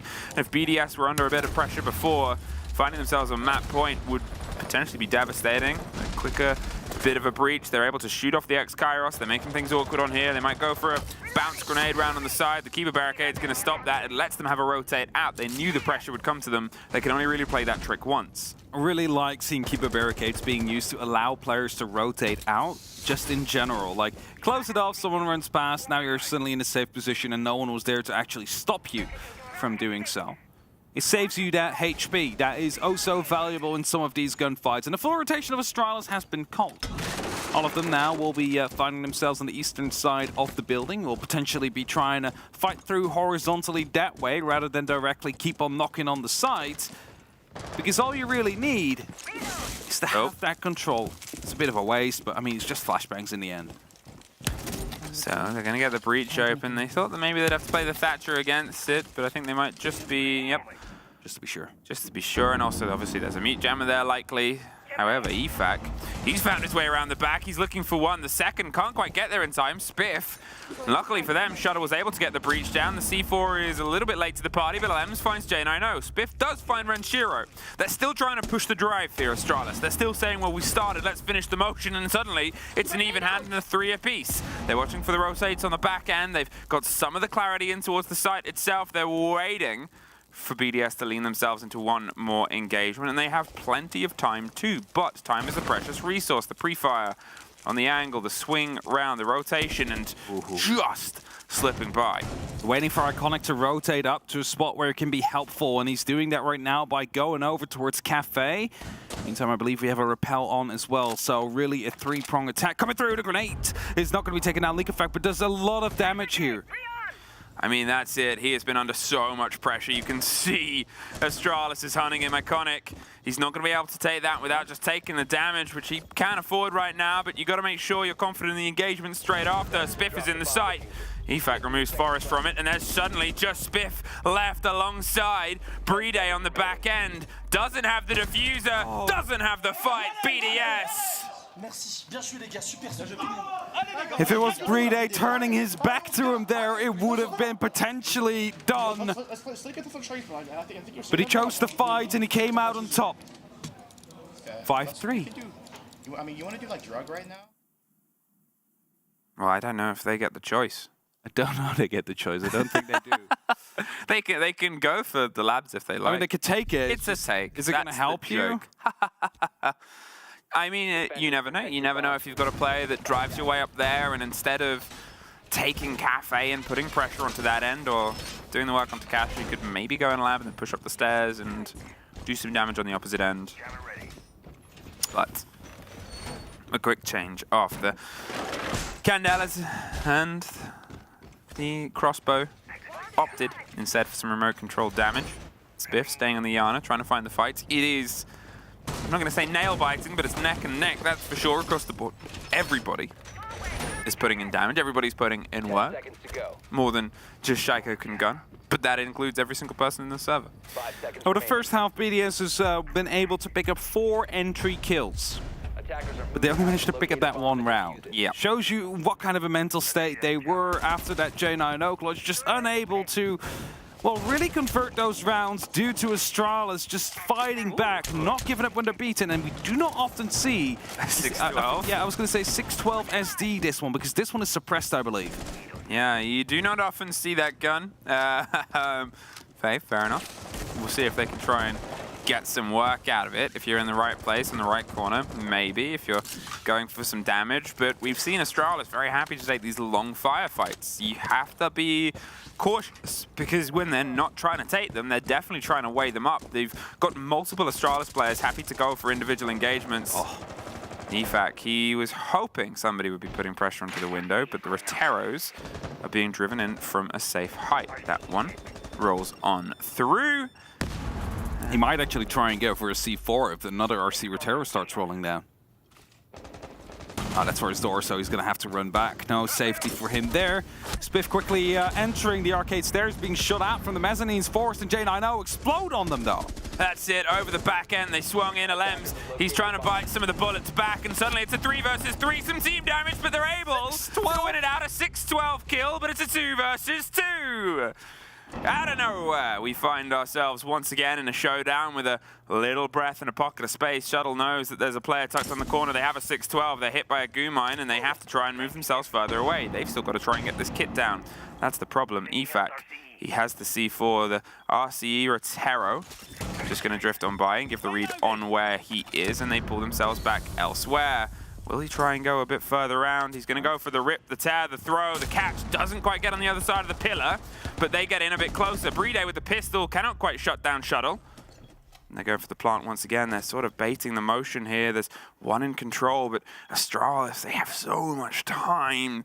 Efak's just hoping that he can force the engagement, sees the end of one, expected that to turn into a fight with 2, cannot get the swing round, and now it's a post plant. They can have 2 guns up at all times. He's going to find it very tricky here with only 10 bullets left in the clip. The reload has to be called. Both of them have put pressure on. They're either side of the pillar. They are forcing the fight, the slight motion, and he's still just struggling. There's one. The second's on his left. He has 26, but Shuttle. Good fucking shit. Good fucking shit, boy. Dude, keep attached where you're broke. Keep it fucking shit. Shaiko was not ready for this shit, bro. Dude, I just on top of fucking... Dommage. En vrai, on avait trop bien joué. C'est juste que, en fait, le mec qui a trop psychu l'a tout baisé. Allez, c'est pas grave. Dommage. On va trop de là. Ouais, go trop de là. 0-0. Yeah, 0-0. Dead ass, yeah, 0-0 right now. 0 fucking. Wait, deep breath, deep breath. 0-0. But when you're 1 round away from locking yourself in to playing on the grandest stage of Siege, how convincing can you be to yourself? You want this to be just a game in a park, but I'm sorry to say, lads, it's so far from that. However, you are so close. BDS, they still have to fight this back. They've still got 3 rounds. They've still got an opportunity. They pulled 2 back when they were in a similar situation just a couple maps ago. Can they go the full distance, or will Astralis just prove to be, alongside the pressure of being so close, the one factor that they haven't been able to surmount? If there was any pressure, it is definitely just increased by tenfold here for BDS. Because it is every single round now do or die. Win or go home. 3 times in a row. Then you go to OT. That's when you make the difference. And whereas Astralis is going to say, well, they don't start that one off well. That's the thermite gone. I was going to say, they might say 1 round at a time, 0-0. BDS, they know this. They just ignited the fire. They lose the thermite, but they do still have the Thatcher, do still have the secondary hard breach. Last time they went with a little bit more of a singular approach, and it didn't cost them, but it made the approach much trickier when it came to it. When they lost the Thatcher, here they have an alternate. They have other options, and they're going to make sure to try and impress them. And impress they do. Explosive is the name of the game, and the word emblazoned across Astralis' front and face, and it's the one that they're trying to bring here to the top of Dragon. The quick throw, the attention paid. They are never stopping moving. The claw won't get the catch. The full bite, it's consistent, and it will at least pop on the second wall, so it does get some of it. The impact alongside limits a lot of the ex-Kairos now. 12 left in the pockets for 3 pairs of walls. All you really need is that one pair. Zelems goes down. It's not great for BDS. Forrest, he does go quite down low, but he has that kill. That's most important. Now verticality will be established with these breaching charges to have a better look into the site. See if they might be able to isolate 1 or 2 of these players hidden in some of these spots. New jammer from the yellow stair wall has been taken care of. That means that that can now be opened up freely by the Hibana. The hiding spots as well seem to be safe. Spiff in a good spot here, prone. Could be catching off some feet if they rotate through. Shaiko as well, he's debating. He's saying, I'm going to be changing this right now. I'm going out. I am going to be finding these kills.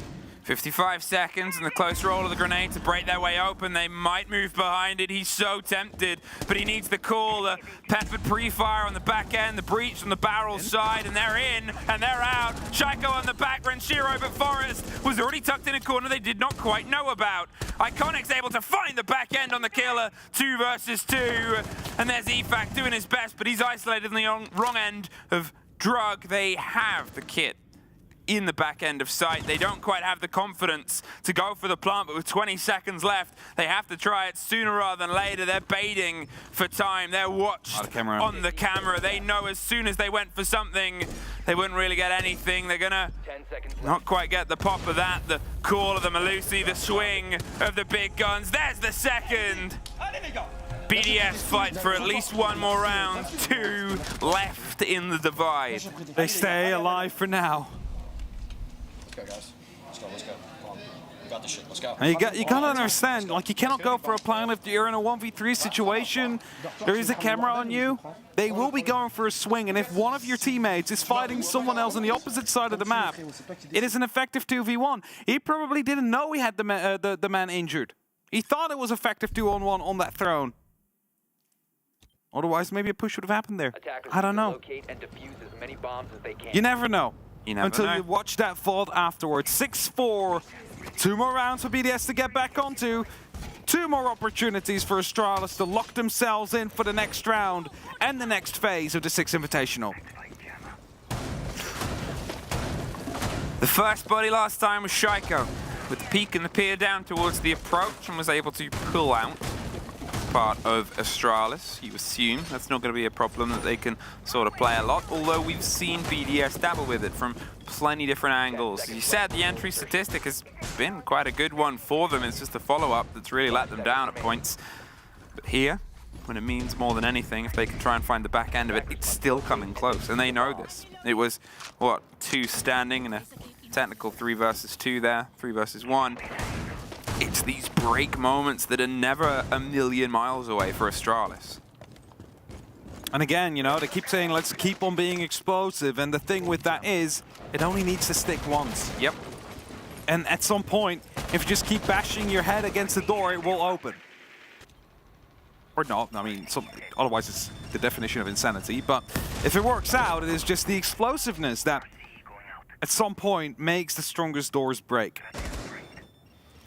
Talking of, the Roteros getting the money's worth and getting everything destroyed and tucked around. We've seen some problems with that late game utility. Look at that though, the quick movement of Forrest underneath, has 2 grenades, might try and be a bit cheeky with them. But in the meantime, he's managed to get himself very deep here, unchecked. The hatch itself is open. He's getting the call on a default cam.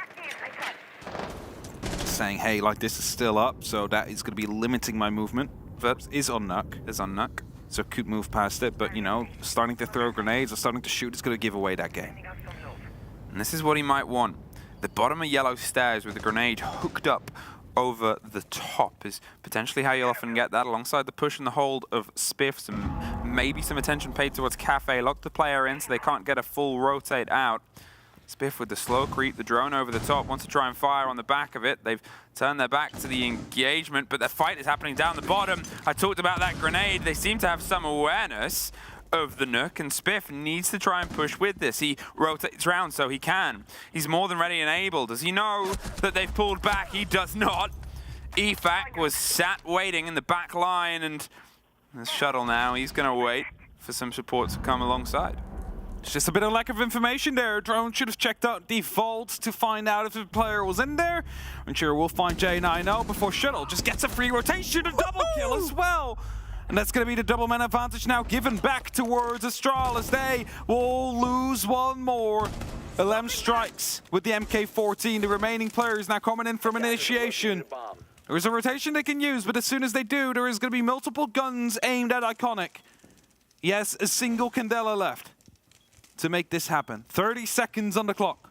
Shuttle, he's low on HP. The camera will be giving away the game, and as the Candela pops out, they need to make a move now because they've just used their last pieces of utility. They're driving around. He wants the bulletproof. He doesn't have the teammate, and he slipped his way back round. He's onto the rotate. They're watching from the back end. He knows it's on the camera. He's able to find the first. He does not have a lot of time here, and he's trying to isolate these individual fights. Someone died over here. Someone's dying around there. BDS, they are on round 5. They are 1 round away from putting us into OT. Make sure if you're going to get the control hatch, you get it, okay? Faut juste pas être naïf de la sécurité. Le seul cheat. Use your head. Use your head. Pour moi, ouais, prends ton mute vidé, ouais. Moi, je vais reprendre Aroni, les gars. Drug or in there. Yeah. I don't think rush drug. I don't think rush drug. Ooh, it's so... Was that a rush round I heard called? Or did he say restaurant? I think... I don't know. It could have been... I'm confused now. It's like either I'm going to play a rush round or I'm going to play a restaurant. Maybe. Which could be cafe. Could be cafe. Ooh, it's tense. It's tense and we are still close because every player is firing in this game. There's no two ways about that. And, you know, the fact that when you look across the grander scheme of things in terms of the KD game, BDS are technically better, which really shows how much work was done by Astralis in the first half and how much was sort of lost by BDS.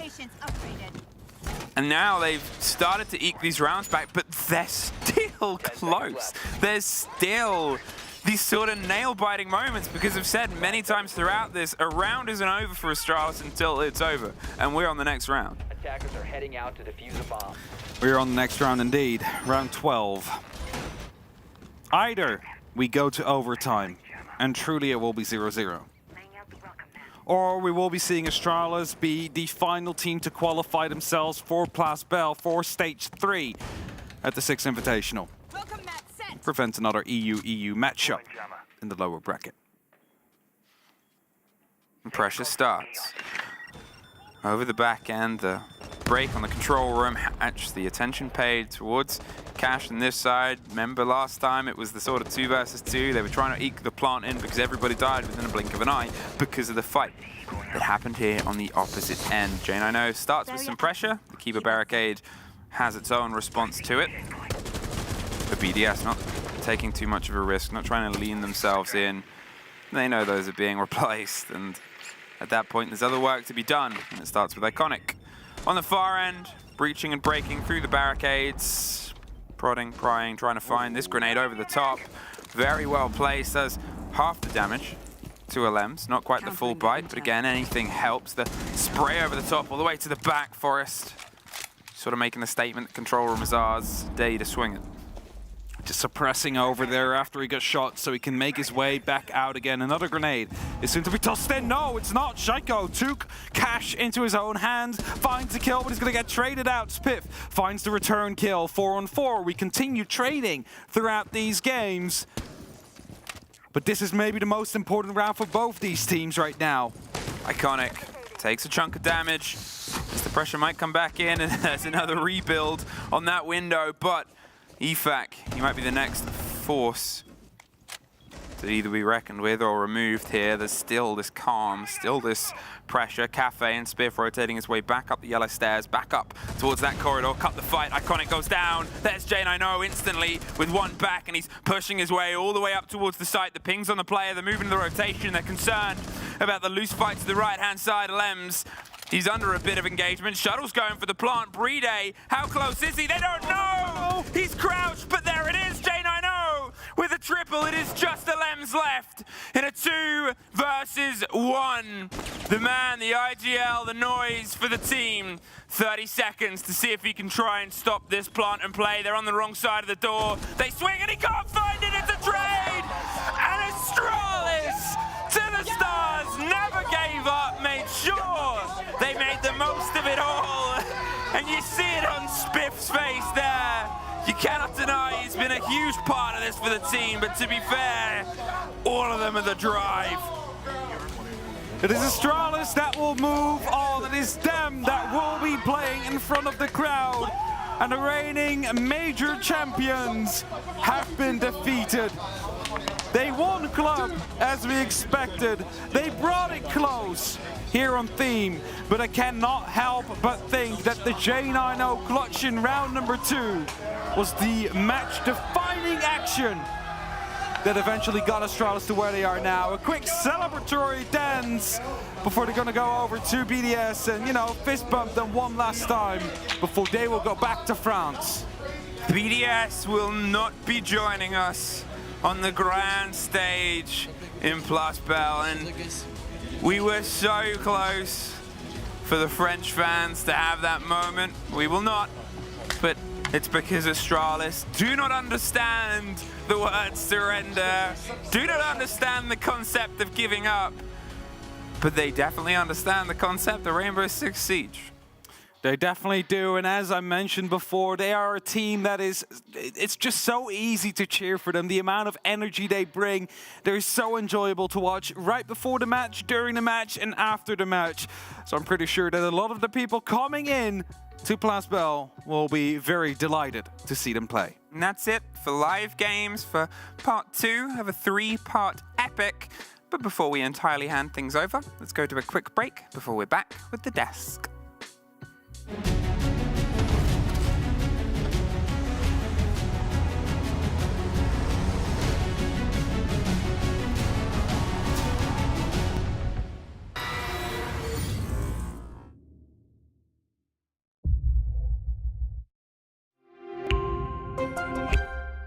I'm Nicholas Morton, but you know me as Pingu. I'm a 2-time Rainbow Six Siege World Champion and former top Rainbow Six Siege player in Pro League. Welcome to my Siege Ranked Bootcamp. We're talking 20 seconds left on the clock, you got the diffuser in hand, what do? Play the way that you're comfortable with, because you have confidence when you're in this position, that is when you're gonna be at your very best. Good luck.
BDS, Astralis survives.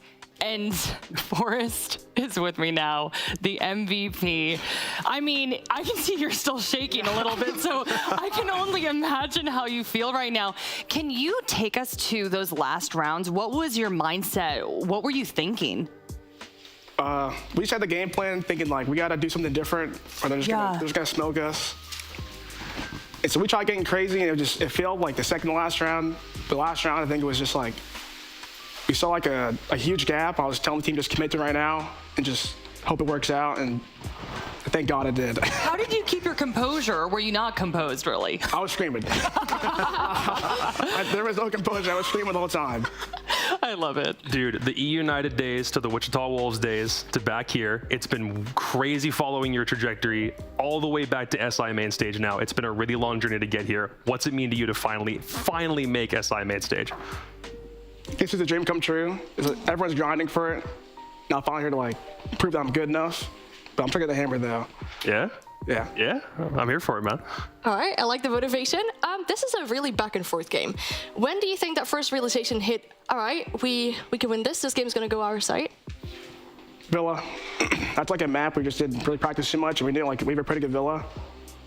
And we knew going into like the second map, like, we're probably gonna lose it. So let's just hit our banks at theme park and just win it. I mean, he told me earlier, he was like, there's probably a chance there'll be another permaban coming up at some point. I'm like, either another Club or Chal's coming down the pipeline. Are you worried if for some reason Club or Chalet comes back up again? Like, you've played Club so far twice. It hasn't worked out so far. Do you think you might still take it out on main stage at this point? Or is it kind of like, man, maybe not? Yeah, we'll take it main stage. I think today we're just trying to like, not trying to hide stuff, but just trying to get like, freaky on the fly. So like, and Chalet too, like, I can't say nothing about that. Yeah. If we play, just know like, we're about to slay out. Okay. I love that. Forrest, anything that you want to say to the fans watching at home? No. Oh, stop it. I hate when y'all do that. I mean, I guess thank you. Thank you to all the doubters as well. Just motivation and we're taking a day at a time. And I'll see you guys main stage. Aw, Forrest, thank you so much for that fabulous interview. Enjoy that victory. All right, Analyst Desk, I can feel the enthusiasm, and it just feels so good. That was such a hard-fought battle. All right, let's take it back to map one. Villa, Astralis win 7-5, their map pick. Okay, real talk, BDS has been a little bit slow in attack on that one, and you thought that hurt them, man. Yeah, it was that second half where they were indeed on attack. They were quite slow. They were a little individual play style as well. There were actually 2 rounds that Astralis won on their defense just simply because the time ran out. But before we got to that, it was to start off Astralis on their own attacks. They had some very horizontal takes. They walked in at times where they just took the gunfights. I really like that bait as well, which you just saw with the Solus dropping the diffuser, making them think that they were in fact planting. And there was also a round where 2 players ended up in the frost mat. Leaky Effect got a 3K, and then still Astralis managed to pull that round to themselves. That's huge.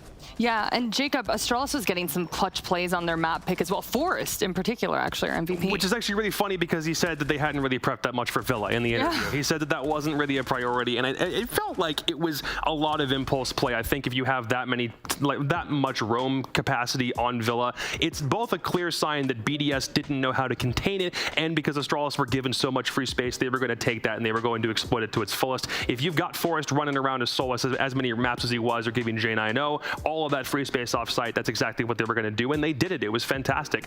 15-8 for Forrest to start things off. That's probably a massive reason for him like continuing into that MVP campaign and why he won it for the whole series. Yeah, and a tale of 2 maps. Map 1 Villa, that was 7-5, but Clubhouse. Astralis don't play Club. Apparently not. They don't play Club. Yeah, BDS, they're the kings of the Clubhouse, right? Yeah, it's arguably one of their better maps. And I think if you're going to allow it to get through a ban phase, there needs to be some kind of wild card factor, but there wasn't. I loved the fact that Astralis were trying to pick up the pace on their attacks. Every time we went to church, we saw somebody top main stairs within a minute 30. They were trying to move it as fast as they could, but it was with Ying play that felt like it will work with more iterations or more attempts using that exact same strategy. It wasn't really at a world championship pace, I feel like, here. So I think if Clubhouse were to come out later down the road for Astralis, I applaud the effort. Their heart was in the right place, just in execution, it didn't feel like it was there yet. Okay, so it was kind of funny because Forrest is straight up like, yeah, we knew we were going to lose that one, right? Yeah. Okay, and I'm kind of putting you in the hot seat for this one. So when I was watching, I was like, BDS is going to just take all this momentum and they're just going to capitalize off of it into the next map. What do you think broke down between map 2 and map 3? Well, you would say that indeed. Obviously, BDS feels super comfortable on Clubhouse. It's the map that they do really well on. Shaiko had a really good game as well. He had a bit of a slower start in that first game. Astralis, on the other hand, they were a little less good on getting the refrags as they were on that first map. BDS also just much better on getting those entry kills. And then you go to that third map where BDS start on attack. We did praise them out. I did give the stats to Emmy saying, well, they have a really good attacking win rate. And yes, it looked like they were going to have a really good set of attacks, but they kept on fumbling the bag. Clear operator advantages, clear opportunities to plant, and then there was still some huge plays, some clutch plays on the side of Astralis where they brought back clutching situation. That huge 2v4 as well from Forrest and Spiff. Whilst the plan was going down from Brude, a BDS player walked through a Capcan trap. Those are runs that you really shouldn't be losing, and well, they came to bite BDS in the back at the end of this game. I don't want to call out Jacob here, but you know I love calling out Jacob. What? This map started and Jacob turns to me and he is like, oh my god, BDS, they haven't lost this one in forever. They're good to go. Look, it's not beginning of map 3. It's not calling me out, it's calling their 4-game win streak out because now it's over. They didn't lose it at any point last year. If you're factoring G8 into the equation, they had a 4-game win streak coming into this. And again, it wasn't on the great BDS map mystery because they had won it one time at this event when it was the decider, and there wasn't anything to suggest that they were suddenly going to lose that advantage. When they tried attacking here, it felt like some of it was half-baked. Call out called attack timeout after round 2 after that insane J9O 1v4 on round 2 and said, you know what, I'm noticing a problem. We need to play more aggressively. Then BDS 2 rounds later called their attack timeout because they want to ensure that they have the first half won and say, you know what, we're noticing this bit of a shift here from Astralis. Let's try to do something to match it. When they do, it is too little, too late. Astralis had too many people making insane plays to start off with that puts them into a 5-1 deficit. If not for that J9O clutch, we probably sit at maybe closer to overtime potential, but round 2 was huge because that first half used both timeouts and then set the pace for the rest of map 3. Exactly, yeah, and if you look at the entries for this last map, 12 rounds out of 12 rounds, 9 rounds, BDS was actually able to get the entry pick. And we had a little bit of a discussion about that later on in the green room. You'd say, oh, if you have the entry, especially on defense, right, all you have to do is sit and wait patient and wait for the attackers to come at you. But that is what really excels in the playstyle of Astralis, right? They'll be so explosive, they'll be in your face all of a sudden, and then when you're just sitting back and you're waiting for them to peek you, you'll be in the deficit. Yeah, I think that BDS was just a little bit jumpy. They were trying to anticipate Astralis's attacks, and yeah. The weird thing about this, okay, the weird thing about the series, yeah, everyone on Astralis was negative. Yes. Everyone on Astralis had below a 1 rating. Everybody on Astralis is in the red or the yellow. There are 3 players on BDS who are in the green. Look at this. Actually, all players of BDS have a higher rating than the highest rated player on the side of Astralis. That's exactly what this says. Renshiro has a 0.96, J9O has a 0.95. Everyone on BDS played better on the stat sheet than everybody on Astralis did, yet Astralis are the winners. Shaiko is still posting a 1.28, still going +10 on KD, and he still might end up being the highest aggregate or average rated player of the whole tournament, yet he's gone.